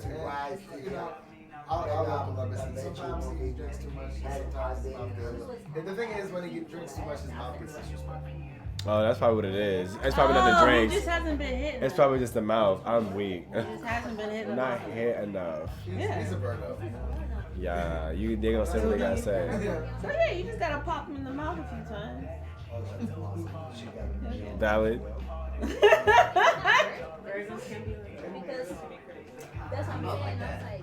He said, speak for yourself. My dad's a Virgo. My dad's a Virgo. My mom's a very good friend of mine. My mom's a Gemini. My mom's an Aries. My mom's okay. So my brother. I'm adopted. My adopted mom's an Aries. Both my biological parents are Virgos. Nice. My mom's an Aries and my dad's a Cancer. I think it's just if it's continuous, because then you can also have a following, and people are gonna come to watch that shit. Interesting world. Just to sit here and to see who is gonna be one of the next biggest directors that's out there for the big. My mom would be like, "Why are you this way, Mom? You're lucky I'm not a serial killer. Be happy with this." Right. You set me up. I was like, a Gemini raising a Capricorn, that's just powder keg, waiting to happen. Who's your next favorite? Is it really a thing though? Do you really think that defines a person? Not necessarily. No. I think it helps, but I was gonna say, I think like outside of the comedy of it, you know what I'm saying, outside of like the social, like, you know what I'm saying, the social engineering of it, I think there is a space of ambiguity that can be taken as truth, but there's a space of ambiguity where it's just like, it could apply. It could apply, and it makes sense, you know what I'm saying, when it comes to the whole birth chart, you know what I'm saying, horoscopes chart. But for me, in a sense, it's not like because you're a Sagittarius, these are the reasons why I would never, you know what I'm saying? There's a lot of people that live like that. Yeah, no, yeah. Oh yeah, people who like die hard on that, they're crazy. Because like I find myself like, and they're probably in Pisces. Right. No, I feel it. I feel it, and that's honestly what it is. I feel like it's almost people's way to be safe when trying to judge other people for their own, you know what I'm saying, their own like comfort, like their own like, okay, you're There's a lot of things that go to you're this close to me in a sense, but no. Like people are like, oh, I'm not gonna talk to them, you know, they're a Leo. Wasn't there like a bar that wasn't letting a certain? Yeah, certain signs type of shit. I read that. Yeah, it was like a bar. I don't know how real that was, but Just gonna do that again? I don't know. That sounds funny as shit though. Yeah, it was like a club or something. We're going Yeah, backwards. We're gonna take it was like no Sagittarius or some shit. No Aquarius is allowed. No Leos or some shit. And I was like That's Aries, See, right? that's valid though. Because Leos just be fucking everybody's time. But they did like a study that they're like all the people that they picked out was this one sign. So they said fuck that sign. Yeah. They said nope, no, this night they had no so. It's like it's discrimination. It was like we got the charts. We have the receipts. For the last 3 months, everyone who got kicked out, Libras. No Libras. No Libras tonight. No Libras tonight. But let me see. All right, Libra, you gotta go. Sorry, no Libras. I'm like every time, like it's a common thing, especially earth signs, but like butterflies, you're unstable. Earth signs like stability. Yeah. Male Libras are unstable, and butterflies is gymming. They don't stay in one place. Image of theirs literally the Oh scale. no, because my brother be on the road. Okay. Yeah, exactly. Earth signs like you there where I left you. When I come back, you there. Yeah, for real. My dad is a Libra. He's still there. Being married with my He's still around. Shit. That's beautiful. But is he there by choice? Oh shit! I mean, maybe. It could be I know I had like a couple brothers here and there that I don't know, but who knows? Got it. Say less. No, I don't know. That's funny. As long as I have lived yet. That is too funny. Everybody's, complex in their own way. Everybody's unique. fuck yeah, dude.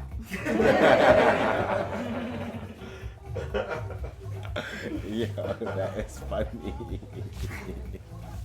Oh, I'm saying that. It was all extreme. There was a club that only allowed in like certain. It's been fluctuating. Some Air people in, signs some people out. Boring.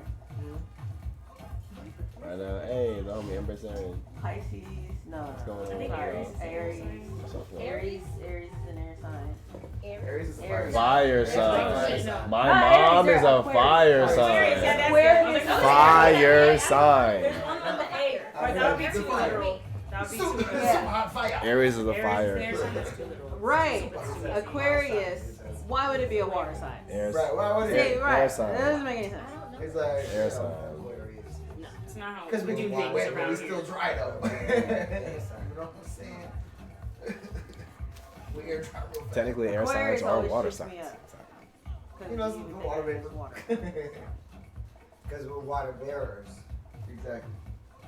but air sign. Right. I always say That's about clouds. us, it's That's a, my it's a rising.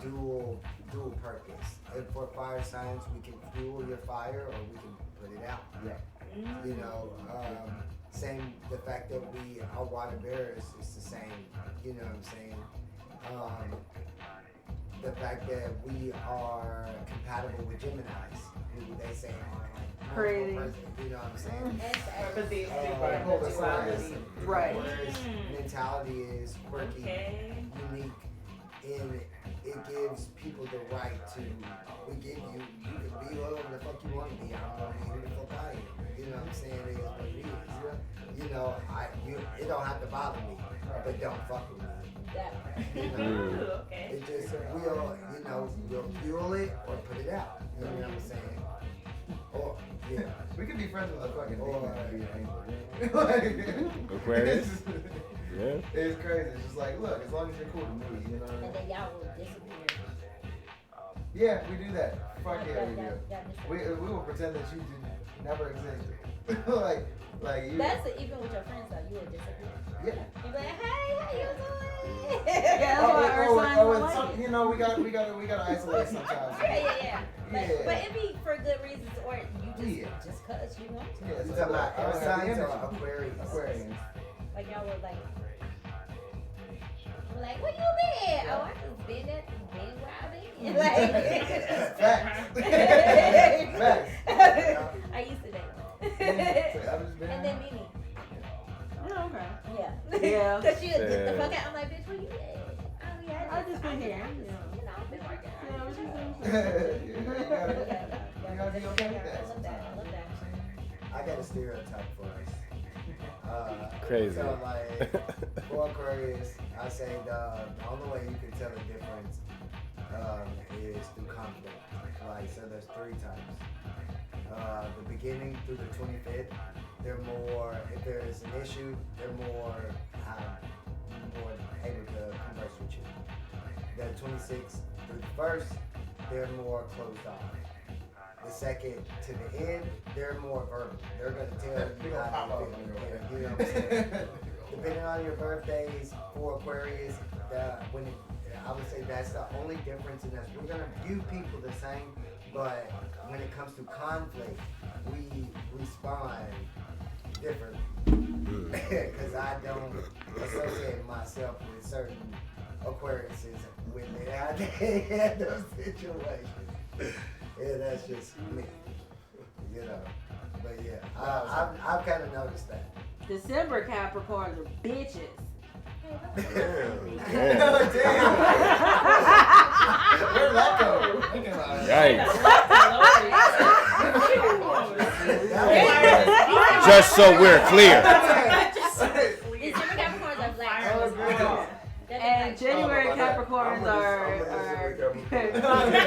Damn.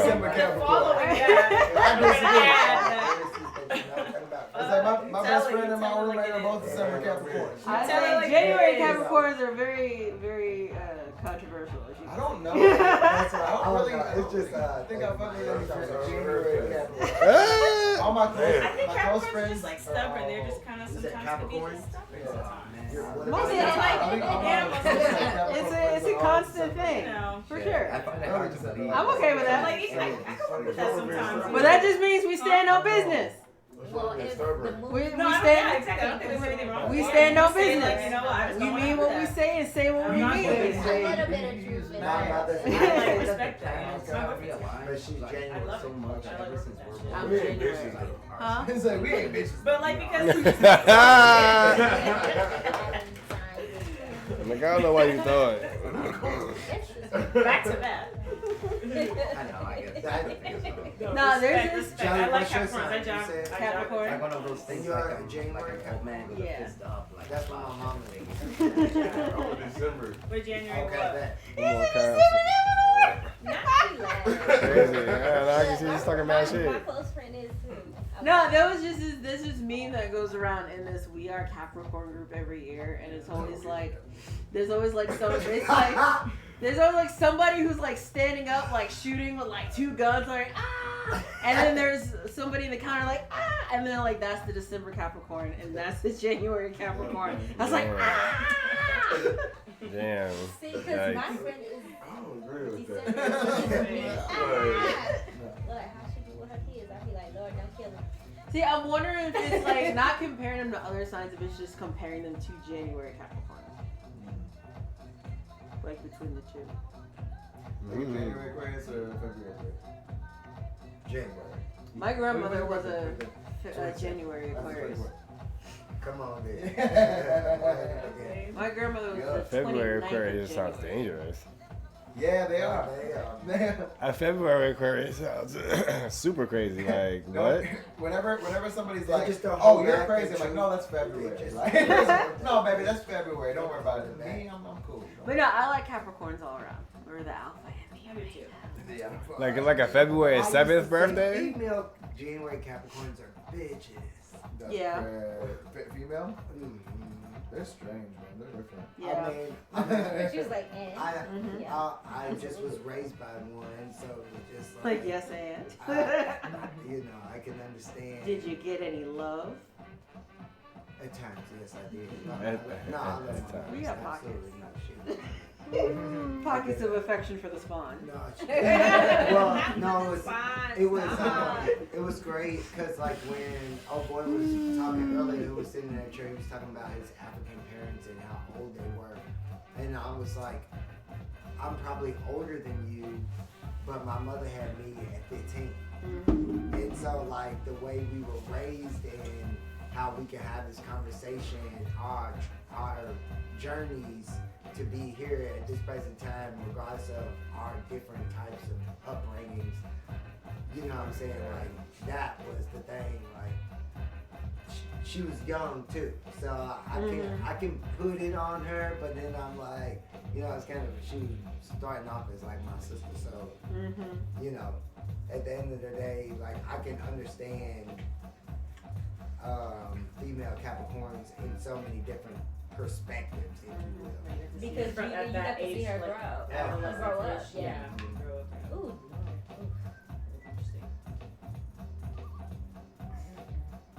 Right? It's like. Well, no, it's like, but I think it's cool too. So my dad's Sagittarius, and so my daddy had me. He was 17. And he was my daddy was a gangster.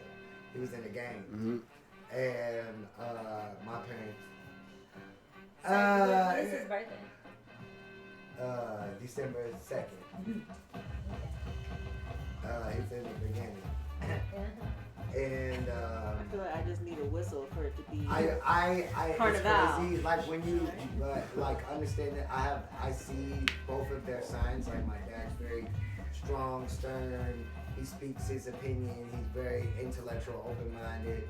My mom is very fun. She's free. She's spontaneous. She's honest. You know, and I get a lot of both of their ways. I'm not gonna talk about negative things, so I get those too. But then I think again what I said about Aquarius, my birthday, the position, you know what I'm saying, like it's the beginning, like we're all, my dad's the beginning of Sagittarius, my mom is, you know what I'm saying, the beginning of the month, the start of the year for Capricorn, and then I'm the start of Aquarius, the first of our signs, so it's like it's a different type of energy, me being brought in from those type of spaces. You know, I think astrology is dope. I'm not like, I 100% operating on it. It's a great energy to tap into. Yeah, it's fun.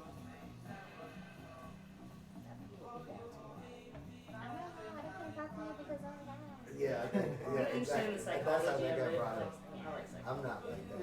I don't judge people off of that, you know. Yeah. It's fun. It's a conversation starter. Yeah. So what characteristics that you hold complex the brain is just so interesting. You know. The brain just how it works. Right? When I saw So Sag, I was people like, are just so weird. I don't. You just stare at them and you're like, why? We're so, that's what makes us amazing though. That's what makes us so like. It's like, why can't you do this? Right. Why can't you think about it this way? Because it makes so much sense. But to you, No, because of your background and your environment and then these experiences plus this. Well, I be analyzing the fuck out of people like that. I do too. It's fun though. It's very fun. We're breaking people down. I like doing I'm it while empathetic, so having I the do that. conversation Yeah, I with do them. that a lot. So not it just being in my head, but seeing what the fuck they actually have to say. I do it so often with my friend Oscar, and at the end of it, he's always like, You drain you blew him. my mind. You drain him. Yeah, right. And It's a physical reaction. I just be sometimes I just be asking questions. I was like, I will make you think on it for yourself. Like, what's the intention behind this? This is what's the intention behind this? Like, I'm gonna make you figure it out. I think that's what somebody said earlier too. Was just they were talking. I think they said to Malik in the aspect of him having these type of people around him, and then she had said, "Well, we were all strangers who met each other." You know what I'm saying? That's the beautiful part about it is that you know what I'm saying, like fate, or not necessarily fate, but just like you know, life allow us to be here in this moment. She could be Tar, I could not be here, vice versa, any of us. But it was a reason in the time, space. You know, this man had a fucking questionnaire filled in. You know what I'm saying? He would have had a schedule when he would see all of our faces. But yeah, you know, like life don't really move like that. You know what I'm saying? Well, we know who's gonna be around when they come around to have these type of conversations, and it's dope to have motherfuckers around to be able to have these type of conversations with. You know what I'm saying? Like to be able to respond to where they're not like your friend who's like, you know what I'm saying? Like that's the dope thing, because then you could keep having more of those ideas and keep expanding and growing as a person. Hey, thank you for the happy birthday, Jade. I appreciate you, sis. Yes, I love that. Thank you. Come on, dude. Amen. Like drew you, to like be here, all of us. Sorry, just put it in my mouth. Yeah. Expected to be this part for you. Imagine choking on a life. I love that. I love Choking you. on a lifesaver. Isn't I that expected right? it. No, I love that. It's I'm like, can we roll up something again real quick? We could. For the bro? it's like choking on. Yo, isn't it ironic would be And the it's only a craziest lifesaver. ad? Isn't it ironic? Isn't I'd it be ironic? like, Choking on a lifesaver. Isn't it ironic? that would be that. If that was like a Halloween ad or something, I'd be like, motherfuckers. Yeah, that's good. Wow. I just can't wait for the day where the world gets so cynical where we can do like just like cynical ads and give the people just like, I want a Mentos.